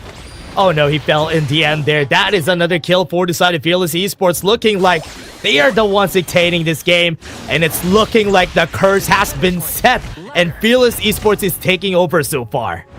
Yeah, Fearless Esports right now, they have a great control of the map. 500, no, make that 700 gold advantage coming out for the side of Fearless Esports, as they do have the idea to consistently play around with Yin. The idea very good at setting up the plays, especially with Sky and also Yin, right? They all have individual setups that we are all extremely scared of. That Truth Mantra really bought the time for Sky to just come in and join the team fight. Oh, another fight though. Yeah, board has been set up, but that's just too late. Myasodis, he was 1v3 and just instantly just plucked out. Oh man, they're just having such a hard time, and now Sky is going to be going on the other side. Jungle, their server buff is going to be taken, and they're going to be stealing a lot more here. Fearless Esports, man, they are just doing the plays that Paws Gaming are expected to do.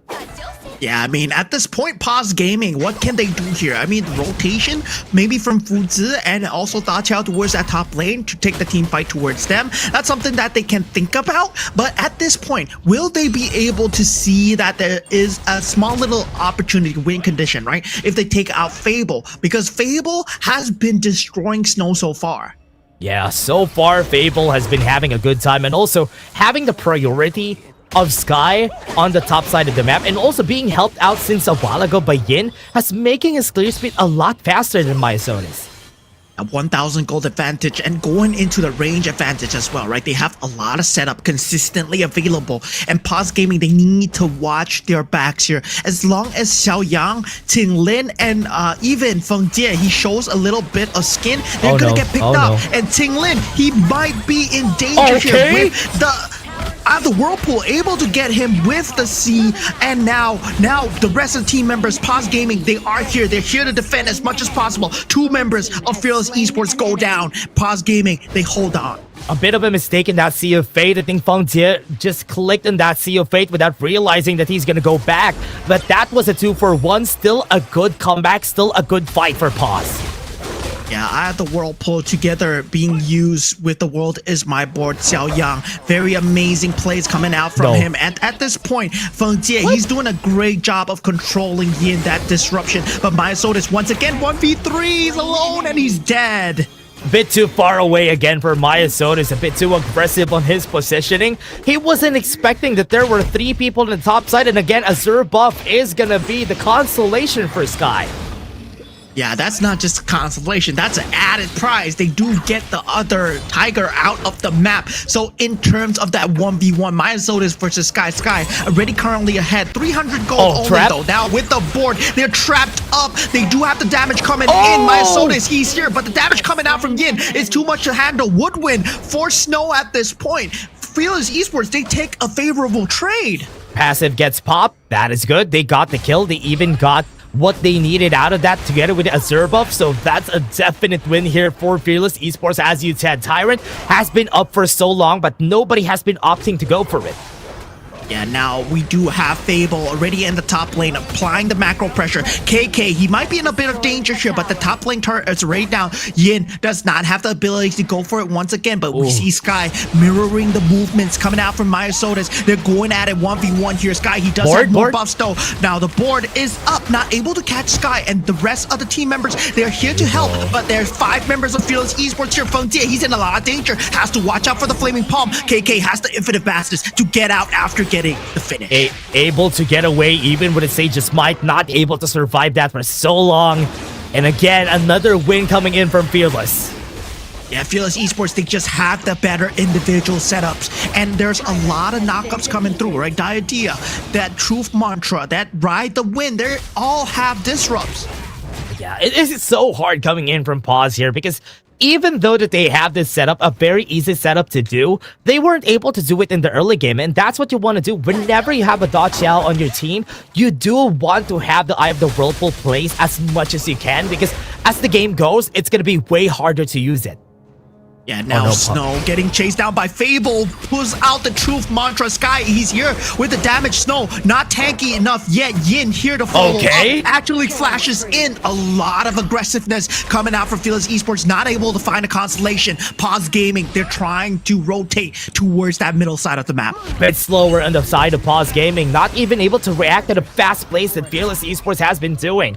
And the tower on the top side already got taken down, and this bot lane might be the next one in their checklist. Yeah, this is something that they need to clear out. Ready with the top lane pressure, consistently pushing down, unable to handle the pressure. Pause Gaming, they need to get the lane priorities going. They need to consistently push out. But Fearless Esports, the rotations have been so good. Once again, with the formlessness, now the board has his might. And now, Feng Jie, he's out of the game though. But they do take out Fable. There's a lot of consistent damage coming out. Sky able to jump out for now. But now, with the rest of Fearless Esports, they have 4 members up. Snow being caught out, and with KK in the backline, right the win, not able to find the finish. KK, he's able to get out. Not enough to actually get the kill. Close, crucial, but not enough for the side of Paws Gaming. In the end, Fearless Esports still was able to get a better chunk of the kills on that fight.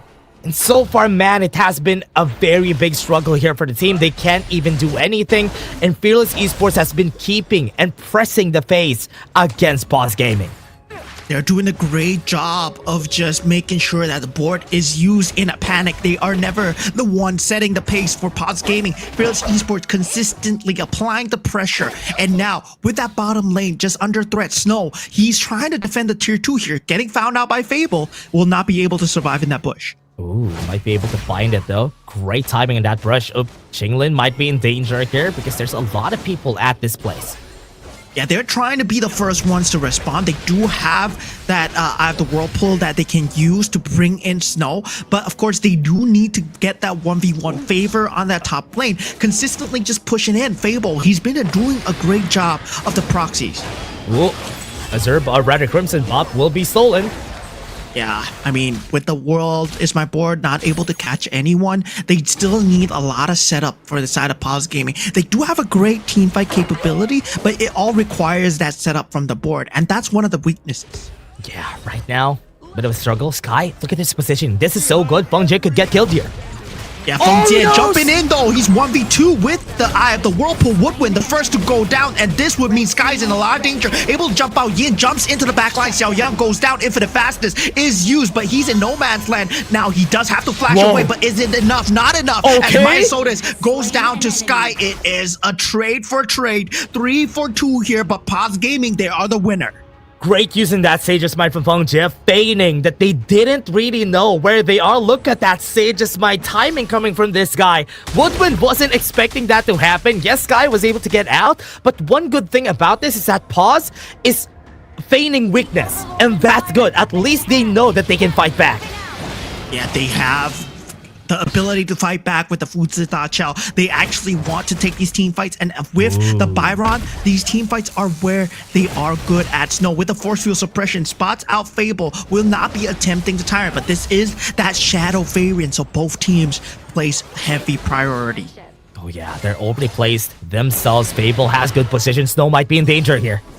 Yeah, Snow actually getting gone out for the rest of the team. They actually jump him here. Snow trying to survive as much as possible. Not able to get any semblance of a team fight going. Knocks up 3, but not enough. Great hide from Fable there. Just really clutching the pincer on their side, working out. And now Fearless Esports could definitely go for that tyrant, but they're also threatened by the fact that the mid lane is getting pushed. Yeah, now with the rest of Fearless Esports coming in, Qinglin, the first to go down. Truth Mantra not able to be used. Keep out Feng Jie as he is not able to be locked up in the board. 3 members already down. Infinite Fastness being used by KK just as a distraction. Sky already jumping. Mysoda is extremely low in the back line. No casualties on their side though. 3 have been taken down by the side of Paws Gaming. Man, this might be finished in a bit though. 5k gold lead for the team. The only goal for Paws right now is to win one good clash. You're gonna get a lot of shutdown gold, but if it's gonna continue in this phase, Fearless Esports is just gonna win this. And look at this replay. Look at what they did in this one though. They tried their best on a 3v5, which they shouldn't have because they wouldn't win that fight anyway. Yeah, Paws, they had no reason being in that bush. They already lost Snow, putting Tinglin there. They should know that there is a lot of burst damage coming out from the side of Fearless Esports. Now, Fearless Esports, they will have the map advantage already. Tyrant buff in their hands for the next few minutes. And with that Shadow Overlord as well, that's something that they can take. Yeah, 1k gold lead on Mysotis and Sky. Getting the Overlord. This is just gonna help them just push out whenever they need it. No reactions from Paws Gaming. They wouldn't even be able to fight this out currently because they don't have any stats to do so. Yeah, and from the side of Fearless Esports, right now they look all but poised to take that next ticket to KWC here, as they have a 8-kill advantage and a 5,000 gold advantage at 12 minutes into the game. Paws Gaming, they have to get their macro going, but it's so hard. Fearless Esports, every single one of them has a catch potential. Oh yeah, Paws. How are they gonna macro out of this? They don't even have anything to fight a 1v1 against most of the sides here. Top side of Bangjie. Yeah, not able to be found so far. Leaping Koi Tides just being used here, but we do have Snow trying to find a kind of a semblance of a flank, but not able to just get the distance. Yeah, it's gonna be tough. I like how Fearless Esports have been hiding a lot on the brushes so that they can surprise Paws, and has always been able to catch Paws whenever they can. And right now on the bot side, a lot more pressure in Snow and how he's gonna defend this. Yeah, I mean, with the Vanguards coming through, Shadow Vanguard in that bottom lane, they have to think about the lane pressure coming on the top as well. They need to defend their tier 3s, but at the same time, they're unable to just go out of the base because of Fearless Esports' jump potential. Every single one of them can actually start the team fight, and that's what they're consistently scared about. Yeah, really scared about this Rap though. Currently, might be able to take a fight here. Yeah, trying to take out the Shadow Vanguard with the Sea of Fate. He does get it in the end. They do get the tier 3 for now, but if they keep up this bottom lane pressure, they do have another Vanguard coming through, and with that, they actually find the jump onto Snow, and that's a huge jump. Fearless Esports, they're trying to do as much as they can to the turret. They lose Fable in the end. That's a 1-for-1 trade. No, make that a 1-for-2 as to get a tier 3 as well as Fengtie and Snow.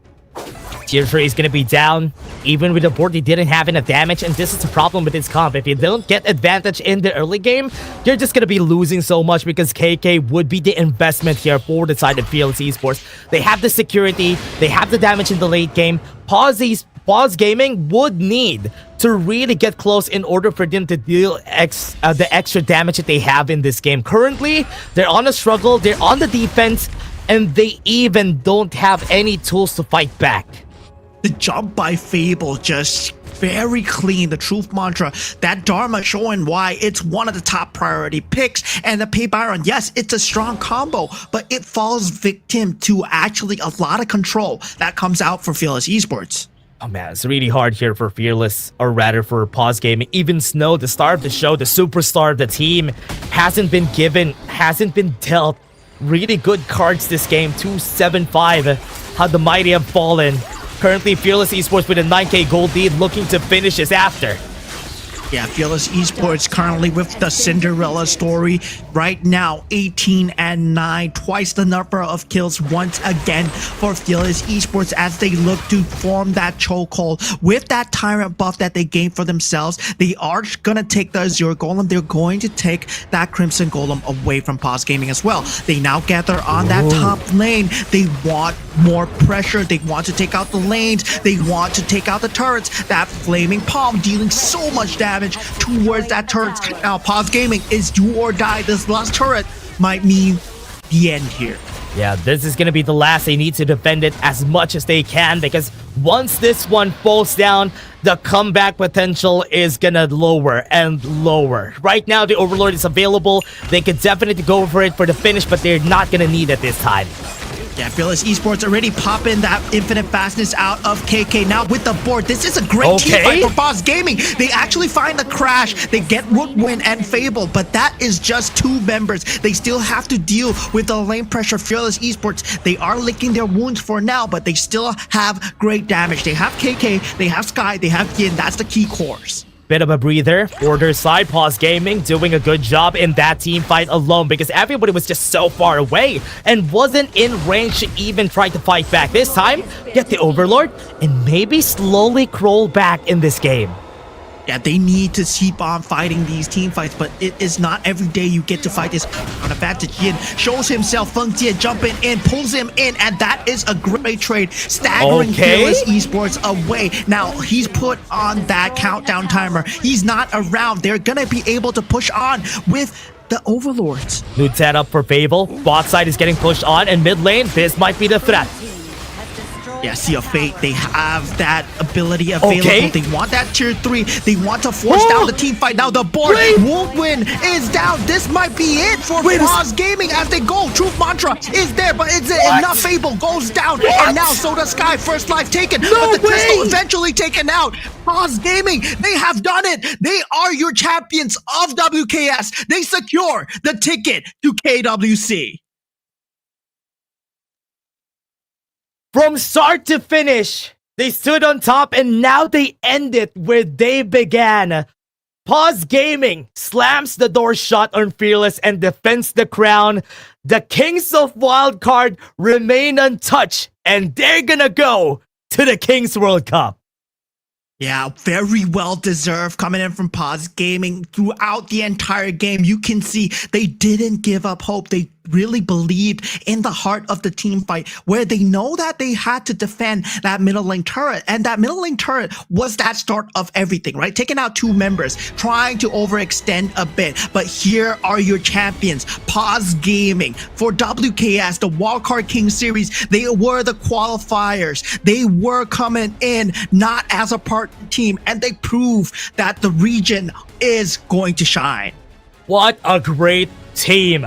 Paws Gaming, they were not playing. Even with that lineup, they were waiting for that one chance, one mistake. Coming in from Fearless Esports, congratulations to this team that they were able to lead here, being the first place in the regular season, the playoffs, and even the end, breaking the curse of every league, every region out there to be able to win against the second placer. And even with that 3-1 curse, they were still the ones able to win the ultimate battle. Yeah, 3-1, they were down, they were reverse swept. We brought into that ultimate battle. And of course, with the drafts, they were looking all but down. They were just getting bashed again by Fearless Esports. But champions will never go just down without a fight, as they show why they are the champions of the Wildcard King Series. What a comeback from these kids. What a comeback from the team. That was a great synchronization. That was a great symphony of skills coming in from these guys from Paws Gaming. The story of these guys is also something very great to see. Honestly, everyone, they were doing a lot of things for the wildcard. They were the ones always at the 2nd and 3rd place. The 2 teams that were able to go internationally already, they are not part of it. And this is their first chance to go there to the international stage. Paws Gaming, what a great showing for this team. And definitely needed for 2025 for Paws Gaming. Yeah, definitely. We're going to be looking forward to what they will achieve in the KWC as well. But of course, not to forget the first runner-ups. Fearless Esports, congratulations on getting the first runner-up. And of course, you will not be leaving home empty-handed. Of course, you will get the second prize pool of the WKS as well. So, I mean, he did put up a great fight, right? Fearless Esports, they had us on the edge of our seats. Man. Without them, this ultimate battle would not have happened. I thought even that this one is over. This game is done. And Fearless Esports was gonna be the one continuing the trend for every single region. But they failed to do so. I mean, Fearless Esports also a story to be told here for the team. They were once the representative of the wildcard. But this time, the story is gonna be different. It's them not being able to do it again. Maybe for Season 2, with the form that they're in, they could definitely top it up. But Paws Gaming is just so strong right now that they have to be the ones to represent the region. There we go. We have that boarding pass already out from Hong Kong to Riyadh. Can we scan the It's- code? Can we scan the barcode? You can scan the code, but I mean it's not gonna be able to be used for you. And for Paws Gaming, they will be going into the group stages straight away as they will be facing off with the big boys next month, 15th of July, guys. KWC, well, you saw the hype here. The hype there is only gonna get even better. It is gonna be better. It's gonna be on the bigger stage. Paws Gaming, very well deserved. The strongest of the wildcard will be sent there and was not upset in this game. Crazy story for this, guys. And being able to board the plane for July 15, they're gonna get their well-deserved rest because you know what? In 1 month, they're gonna go back to playing against the big boys. Yeah, definitely. There's going to be a lot of boot camping. There's going to be a lot of preparation. But of course, after what they've shown us today, the MVP of the game, Feng Jie, 17, 28, and 25. I don't believe that's the KDA, but I think that's the entire playoffs KDA. Yeah. But yeah, the final MVP is gonna be Feng Jie. Him on the Fuzi, really iconic. Name a better duo. And for Fearless Esports, well, they couldn't hold a candle against this man's wrath. Oh man, what a really good showing here for the team. This is crazy. You know what? Until now, especially during the end of that game, I was like, until now, my mouth is still open. And I'm like, wait, did that really happen? I'm still not over what happened here during the finals in the last game. But Feng Jie, this guy has been getting a lot of wins, especially against KK in the bot lane. And I like what I'm seeing, that they're experimenting with the picks that they have here. Yeah, I mean, what a turn of events here. I mean, wow. Just really, I'm still just absorbed by the fact that they actually came back from the game to win the entire series, and it was in ultimate battle. What a crazy day that we've had with a number of just hiccups along the way, right? We saw them just having a bad draft in game 5, not a very good draft in game 6 as well. But when it came down to game 7, we thought they had the worst draft, where they were not scaling harder, but didn't matter. Just sheer power determination. Yeah, just a win for these guys. Oh man, it's still like really good. I want to see a highlight though. I still want to break down what happened during that last fight. Okay, we're gonna have a highlight later on, Mo. I think I want to break down that highlight because it was a crazy last battle there. But look at this. This record is not in favor of Paws Gaming the whole game. Look at that. This guy, Maya Sotis, was losing against Sky. He was having such a hard time. Look at Sky. He was giving it his all. Wasn't able to really get the Sage's Sanctuary when he sold that item. That could have been one of the blunders right there in the end. I mean, at that point, didn't matter, right? Didn't matter. We saw that Paws Gaming, all that mattered to them was one magical team fight. And from that one magical team fight alone, they were able to press on the advantages. They found the Overlord just perfectly in time and able to use the Vanguard to supplement the push and make sure that, yeah, Woodwind is out of position. As long as the damage is gone, they can actually just end the game. I also like the fact that they used the Vanguard, as you said. They used the Vanguard. They forced the 4v5. That was the smartest thing, because at that point in the game, we have like a 40-second death timer, and whoever died on that first battle really won't be able to be there even after they got the Overlord. So they got as much time as they can. Look at that. Look at the ending of this game. Look at the advantage that they got for Fearless, and at the end, it was close to going in favor of Paws. This is pure diabolical. I mean, Paws Gaming, they were never having a net worth advantage. Fearless Esports, it was painted red the entire way. And still, Paws Gaming, they clawed their way back from the depths and secured themselves the ticket to KWC, man. Oh man, this is crazy. I love it. I love it. This time, this team, I think it is very well deserved, being the strongest team that was able to get here to end it all. Yes, there were some blunders during Game 5 and Game 6, but Paws Gaming, this is a very well-deserved passing for them. Yeah, I mean, this is a way to go, right?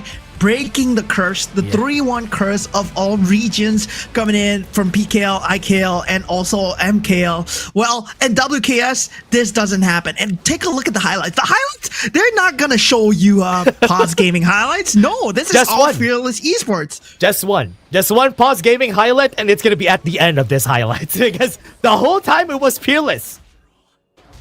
Yeah, I mean, at this point, Paws Gaming, well, they took the team fights. This was a very good team fight for the side of Paws Gaming with the Whirlpool, Sea of Fates as well. They were able to catch them off guard, and this is where they needed to start worrying about Fearless Esports about the team fights, and they took the segmented team fights away, which was very good move from Fearless Esports. They had a handed control of the game. Oh man, very much a big congratulations for this team, but look at this. Look at what's happening during the whole game. Every fight was going in favor of Fearless Esports because, as you said a while ago, it was Xiaoyang not being able to place the board because if you have a lot of dashes on the other team, it's going to be hard to do so. And just one good board is what they needed here in the end, and that turned the game on itself and won the game for Paws Gaming. Yeah, late game Fuzi is really a monster, able to just set up by himself. 90% damage reduction. This guy is just a beast. And Feng Jie, he was able to use that so well. Yeah, these team fights, well, they took out Woodwind and they were consistently getting the trades, but at the same time, right, Fearless Esports, they were getting the macro advantages. Yeah, I thought that was the start of it, to be honest. That was the start of them coming back, but these fights happened, and it was too scrappy for them to even fight back in this fight in the late game, which is why, man, I was surprised that they took that one, because that was a losing fight that they still took. Yeah, I mean, at that point, Paws Gaming, they were holding on to the tier 3s as much as possible, but the range damage coming in from the Flaming Palms, there were a lot of barrages of that pockets of timing coming in, especially with the Vanguards, right? They couldn't hold on. Yeah, and look at this. This was a fight that I thought they could have ended with. There's going to be another fight on the top side after this. And once they made that mistake, forced the infinite passes, look at this. Everybody was segmented away. The board kept them trapped with the taking liberties. So that's 2 kills, right? After this, go to Overlord, fight the 3v5 because they know they could win that 3v5. Yeah, I mean, at this point, they wanted to fight the 3v5 as much as possible, and they were trying to force it. Woodwind gone, then Yin gone, right? That stagger was so huge. And the moment they staggered out Yin, they know that, yeah, the next team fight, that's not going to be in the favor because it's not going to be a 5v5. Yeah, that's true. I think that was a really tough one. It was a really good thing to end it with. And what a way to show it. That got me so excited, especially for the last part. Because, you know what? I was already, thinking. I was already at the point where I'm going to be celebrating the victory for Fearless Esports. But you know what? Paws Gaming, oh man, I'm so happy for this, guys. Congratulations to Paws Gaming. Yeah, I mean, this is a testament to show, I mean, at the point where you think you're down, you think you're losing, it might apply to your ranked games, it might apply to your life, but of course, it is never over until it is over. And for Paws Gaming, they show that here today in the ultimate battle. They look lost, 2 tier 3 turrets down. Yeah. They were almost at a naked base, but with one magical team fight, they brought themselves out of the depths of despair. Yeah, I'm going to be saying my last piece here in the WKS because I think we can end the show here. I'll let you end the show here, but I'm just going to be saying my piece. Thank you very much to everyone who stuck with us during the whole time on the semifinals. Everyone who stuck with us during even the qualifiers. Thank you very much for joining us here in the Wildcard King series. And I love that we have seen a lot of comments right there in the YouTube channel. I love it, and thank you very much to everyone being so active about this lower bracket finals and the grand finals. It was such a nice time to be here in the Wildcard King series. So thank you very much to everyone who's been here, and thank you very much to Mo for being my partner for today. Yeah, of course. Hope you guys enjoyed our podcast segments as we try to fill in the time as much for you guys as possible. Hope you guys enjoyed the games when they were actually playing out. Of course, with Paws Gaming, well, you do expect a bit of pause here and there, but definitely a well-deserved victory for the boys as they will be heading to Riyadh as well. And of course, thank you to Dash. Thank you for the audience. Thank you to production. You all have been lovely, and I hope to catch you guys on the next stream of Honor of Kings as we head off for WKS. This is us signing off. Goodbye, guys.